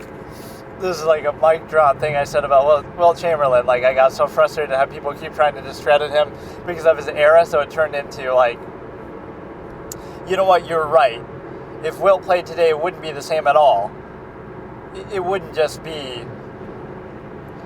It wouldn't be that he was averaging 50 points and scored 100 in a game and 25 rebounds. It wouldn't be that at all. It would be worse. Instead of destruction, it would be devastation, where you don't realize, like, you got Draymond Green guarding bigs, and like, see, people overrate the size thing. We've seen players who were tall, George Marathon and, you know, Yao Ming. I always use those. Like, they were good, you know, at least Yao Ming was a good player, so you could discredit him. You know, Wemby's only good because he's 7'5", so he has a couple inches over the league. Like, George Marathon, Manute Bol, like, they're not always immediately great because of that, and even when they are, you don't discredit them completely, so I don't get it. He only had a couple inches height advantage, really, on average, right? A couple inches. It's not like, you know, that big of a deal, and it doesn't matter, right? Like, I don't care why. Like, oh, Shaq was big and strong, so, you know, he's big and muscular, and, you know, nobody could guard him because of that. But we shouldn't discredit him because of that and say, oh, well, it doesn't count. He was just big and strong. But in an athletic sport, that's a legitimate thing. But Wilt was so much more athletic in a positive, meaningful way that people don't realize. It's not that he's 7 feet tall. There were other 7 foot tall players actually at that time too, but you never hear about them because they weren't good. I made a whole list of them actually, and there are a lot of obscure, unknown players. They barely got playing time. They were barely in the league. Like, so there were other players like that, but they weren't very good. They weren't very skilled. Right, Wilt had tremendous skill, a variety of shots, layups, the Big Dipper shot, you know, around the rim. He could do an unbelievable amount of things, right? Rebounding, blocking, positioning. He was smart. He was way, you know, a great passer. People don't realize who the guy really is. They try to discredit him. But the end result is I don't even care. Like, you say, oh, he only has one move and he's just big and taller than everybody. Even if that's true, he's playing at the professional level. He's playing at the highest level available at the time.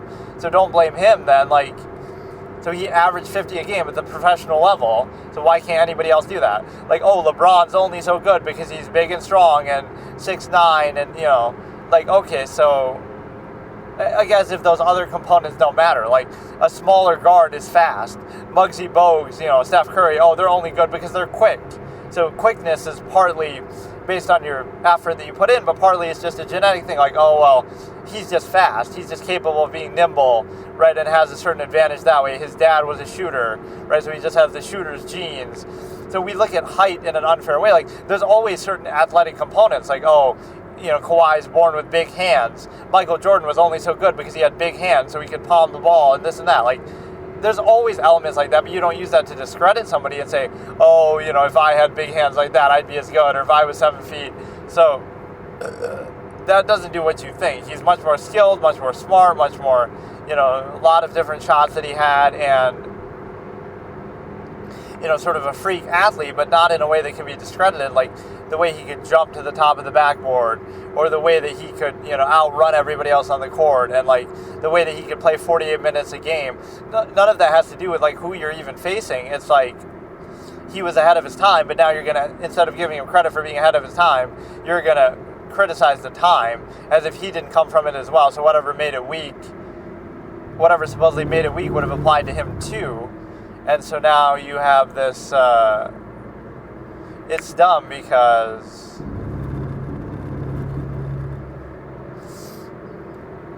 you know, again, that's a fallacy too. Like, oh, defense is never going to stop great players. Like, oh, so let me get this straight. You're facing a Giannis or a Kawhi every night in terms of great defenders. Like, who is LeBron made his career against in terms of, like, tough matchups defensively? Like, oh, LeBron's going to score 30 against some average player, and then he's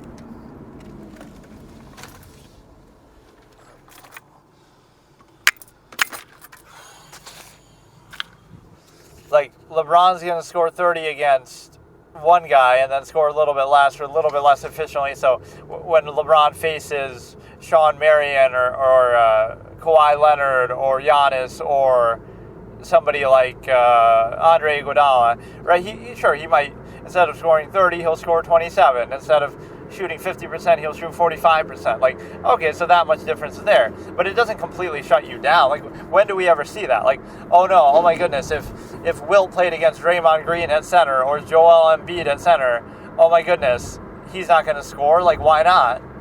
Like, what's going to stop him? They can't stop anybody else. You got, all kind of players. It favors offenses now more than anything. So I don't understand what you're thinking is going to stop people all of a sudden that you have that. So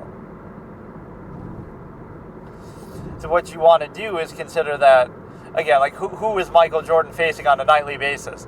Is he facing Gary Payton every night? Is he facing Sidney Moncrief every night?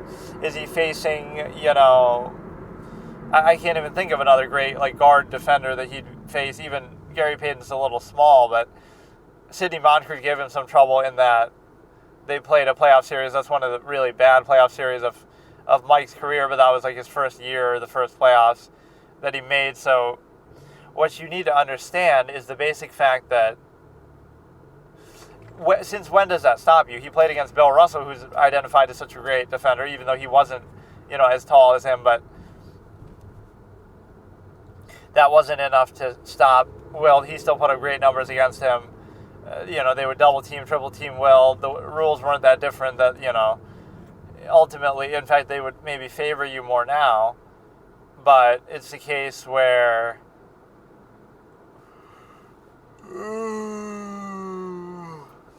he's like the original Shaq, but actually even better in many, many ways. Better passer, better rebounder, better scorer, just in every way better. And, it's a situation where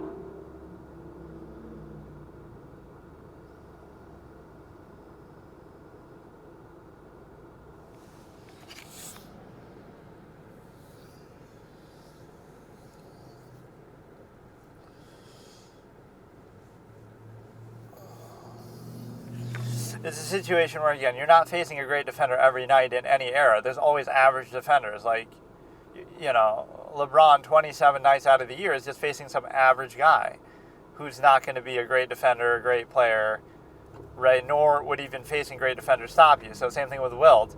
When Wilt played Bill Russell, who's the greatest defender ever, great defender, he still put up numbers. When he played everybody else, he still put up numbers. Like, it didn't matter who he was playing. Right, it might affect you a little bit. Okay, instead of scoring 50, I'll score 45.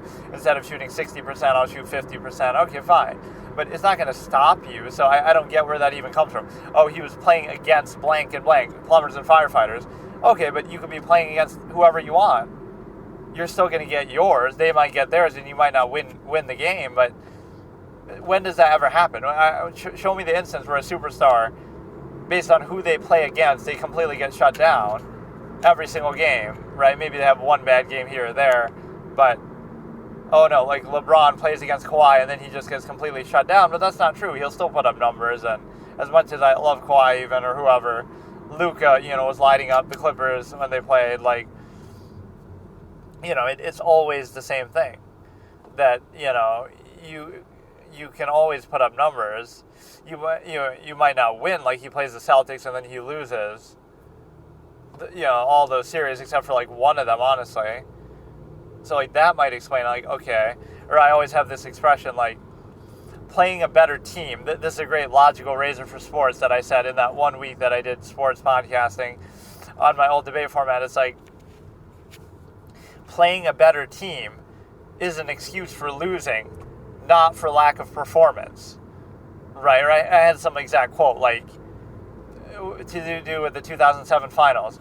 It's a sweep, but all the games were close, within 5 points or less than 10. the Spurs and the Cavs. So even you were saying, oh, it's one-sided, this and that. LeBron averaged a mere 22 points a game on like 36% shooting or some really bad percentage shooting. So if he had just played a little bit better, he would have been the difference in the series. You could say they're focusing on him, defending him, but that's part of the point, is like a difference of playing a little better could have been the difference in the whole series when every game was so close and everything like that. And so it's the case, and he played bad and worse than his regular season. Whereas again, Jordan against the Celtics, Larry Bird calls him God. He averages 43, and he gets swept. So that's the difference. Is you're looking at two eventual champions that particular year. Obviously, the Spurs are in the finals there, about to win, but the Celtics go on to win the finals that year. So even though it's a first-round matchup and you get swept. So my point is that Michael Jordan averages 43 a game on 50% shooting against the champion Celtics that year, and LeBron averages 22 on like 36% shooting or some really bad percentage against the champion Spurs. So it's not a question of whether you win or lose. They both lose. They both get swept by the eventual champion that year. The question is, for one of them, it's an excuse that, oh, I was facing the better team. For the other, it's motivation. Like, oh, I'm going to play the best that I can. Even if I go out, I'll go out swinging. So that's my point, is like, playing a better team is an excuse for losing as a better player or as a great player. Like, okay, I'm a great player, but I lost because they have a better team, right? That's acceptable. What's not acceptable is to say, oh, they have a better team, that's why I played badly. Like, oh, I shot a poor percentage, or I didn't score, or they shut me down. That's not, you still put up numbers, but then you say, okay, my team's not good enough, so we lose, right? That's always how it should be looked at. So facing a better team is an excuse for losing, not for playing badly. You should play just as great as ever. They can't stop you, but they'll stop everybody else, or, you won't have enough help. That I can always accept, but never in any sport generally, like, don't give me that. So facing a better team should be motivation, not an excuse to say, okay, fine, that's why we lost, but that's not why I played badly. But you should still put up great numbers to show that you're great. Right, that should never be the reason, like, oh, because we're facing a better team. Because we're facing a better team now, I'm just going to give up, or I'm going to play badly, or they're going to shut me down. No, you're still going to do great. You're going to do what you do, but you're never going to win, but you'll still play well. Right, so show that you're great in the victory or defeat. And the perfect example is that Jordan thing, like where, he averages 43 on 50% shooting. So what more do you want? He did the best he could, but you still lost because it's a better team. The same thing goes for anybody else. Like, don't give me that, oh, I'm facing a better team, that's why I played badly. No, I'm facing a better team, so I played my heart out, I played really well, but then I just happened to lose. I just happened to lose because I didn't have enough help. Then I can accept it. But don't use it as an excuse for poor performance.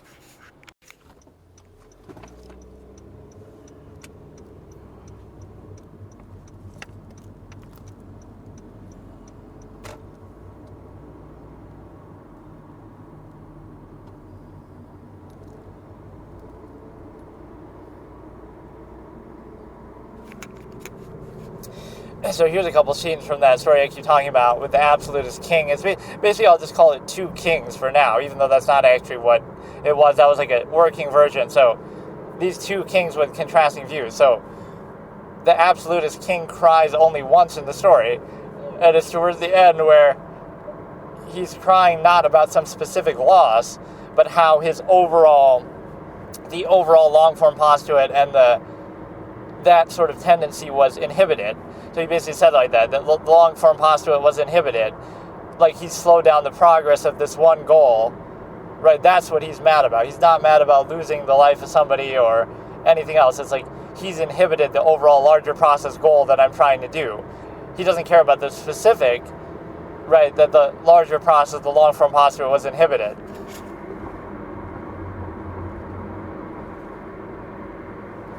And then the other instance, noteworthy scene is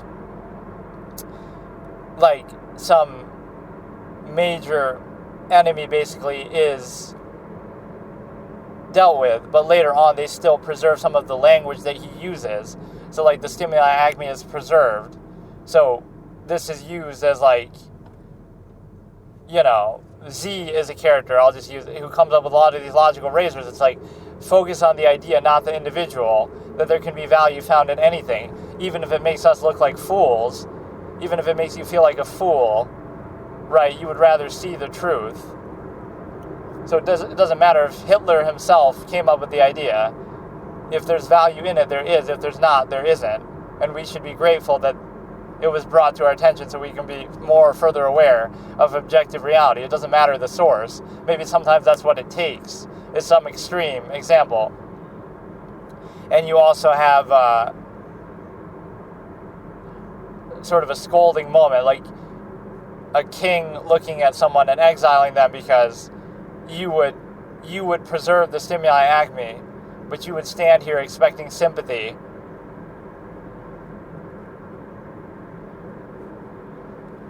That you would do this thing that we've learned is the ultimate weakness of our species. You would preserve the stimuli acme, but you would still show your face here and expect sympathy and expect mercy and expect to still be part of this when you would dare to preserve that. So that's a major point of falling out. And again, the character who originally said this is gone, but it's a realization that happens that it's sort of hard to explain, but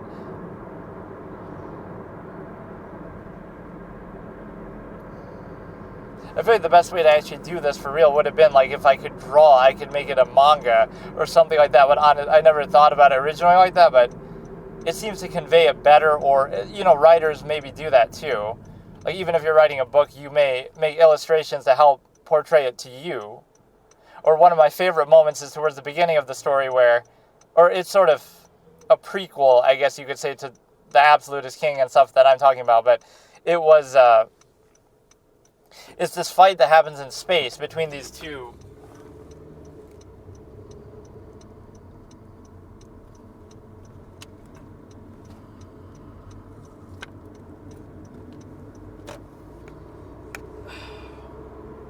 It's this fight that happens in space between these two godlike beings that I don't know if this sort of portrayal has ever happened in fiction, or very rarely. Like, even with all these superhero movies and everything, this is an instance where these beings are so powerful that they're literally throwing planets at each other.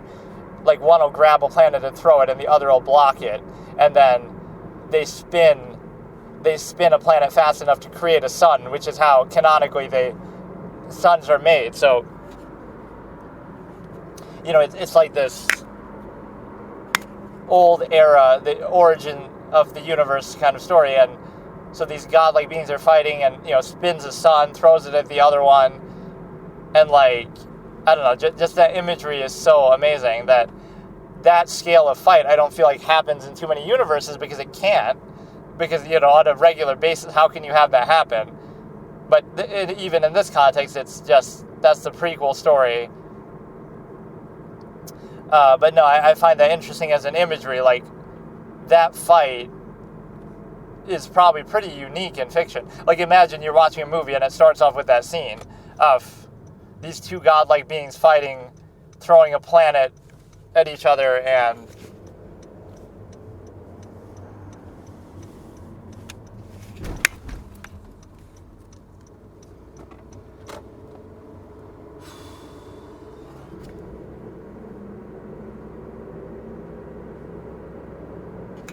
you know, that makes the intro, and then you move on to explain the origins and how everything played out there, and then you end up dealing with a particular planet and a particular smaller scale story, but that's just to show how everything started off and the scale of power that you were dealing with there.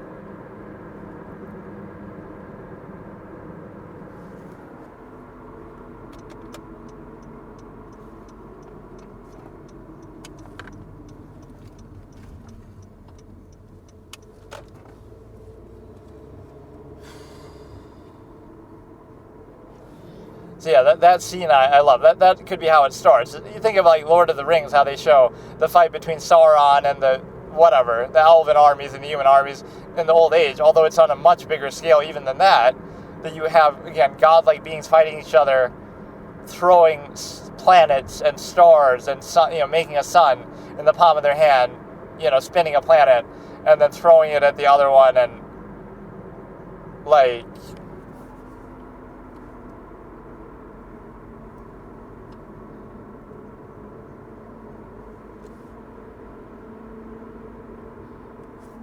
and I guess I'll give it away. The way the fight ends is the one sort of, I won't say one is good or bad, but like basically one of them is getting sort of pinned by the other. I can't remember exactly how I wrote it,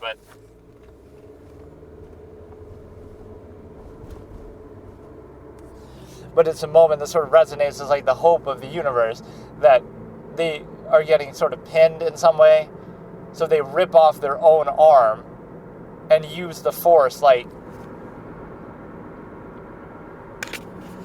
the other god, like being, is about to basically tear their arm off. So rather than resist the force of it, they help it along. So that catches the other one off guard. So it's like, okay, they're gonna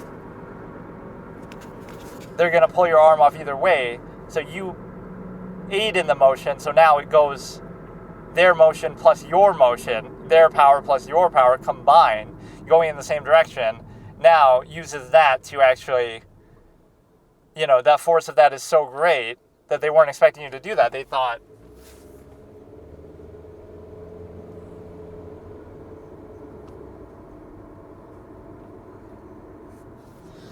they weren't expecting that, so now it goes through them and pierces them in a way that it couldn't do with your power alone wasn't enough. So you use their power and your power together, even if it obviously takes off one of your limbs in the process. So that's like a heroic moment of hope that, resonates with the universe, that will to do that, right, will always live on.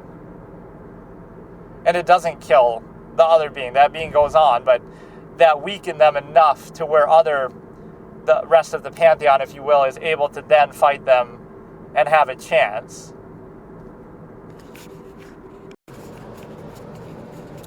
Okay, let's look at another line here of some significance, like the specification and initial physical state the mind is reduced to, right, versus the infinite objective mind. And it's a case where, you see contrivance, but they see you. So you see the larger process, but they see the particular thing called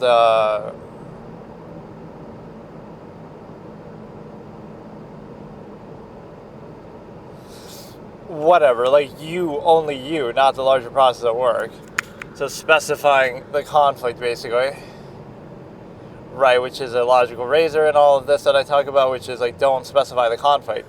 Always look for the larger process and try to address that instead of endlessly struggling against a sort of half-mass state.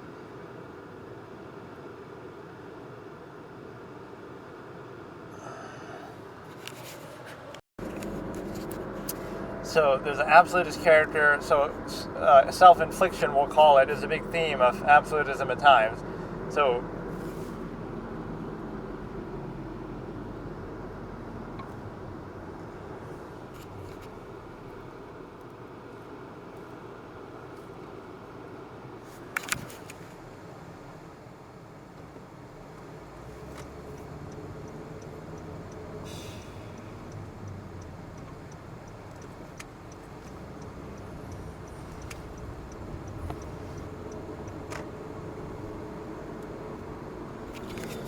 So what happens is, there's a previous encounter where somebody almost made an opponent basically self-inflict. It's like, you almost self-inflicted because of this person. Now you're going to wish that you had. So now you're in a situation where you're dealing with them again, but now they won't give you the chance to do it. So now you're going to wish you had done it then. Right, because it's some existential issue that they're having, like it's something more than just...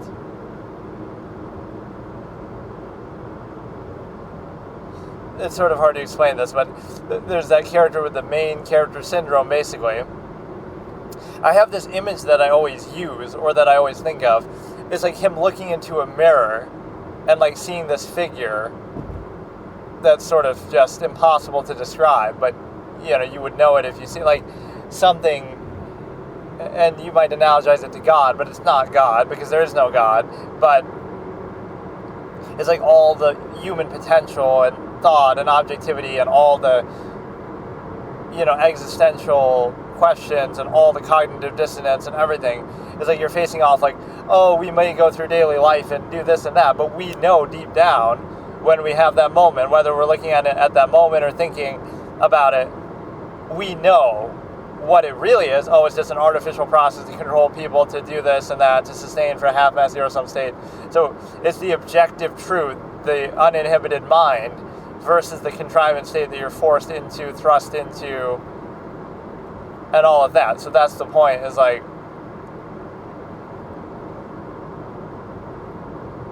you always have that reminder of it, so it becomes so easy then by that to break everything down, because it's not that you're making a claim, it's that you're actually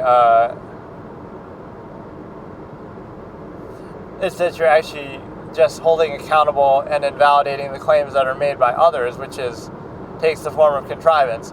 So just imagine that character that's like always has that in their mind. It's really a difficult, I think of characters like Salieri from Amadeus, right? No matter what's happening, that's what's going through his head. Like, this is a duel between me and God, where it's an affront that somebody lazy or whatever vulgar like Mozart is better than me in music, right? Even though that has nothing to do with necessarily what's happening. Or I guess it partly could just be like, okay, he's offended by that period, but he brings like God into it, and he's having like this duel with God. So in the sense that you're always going back to this thing that is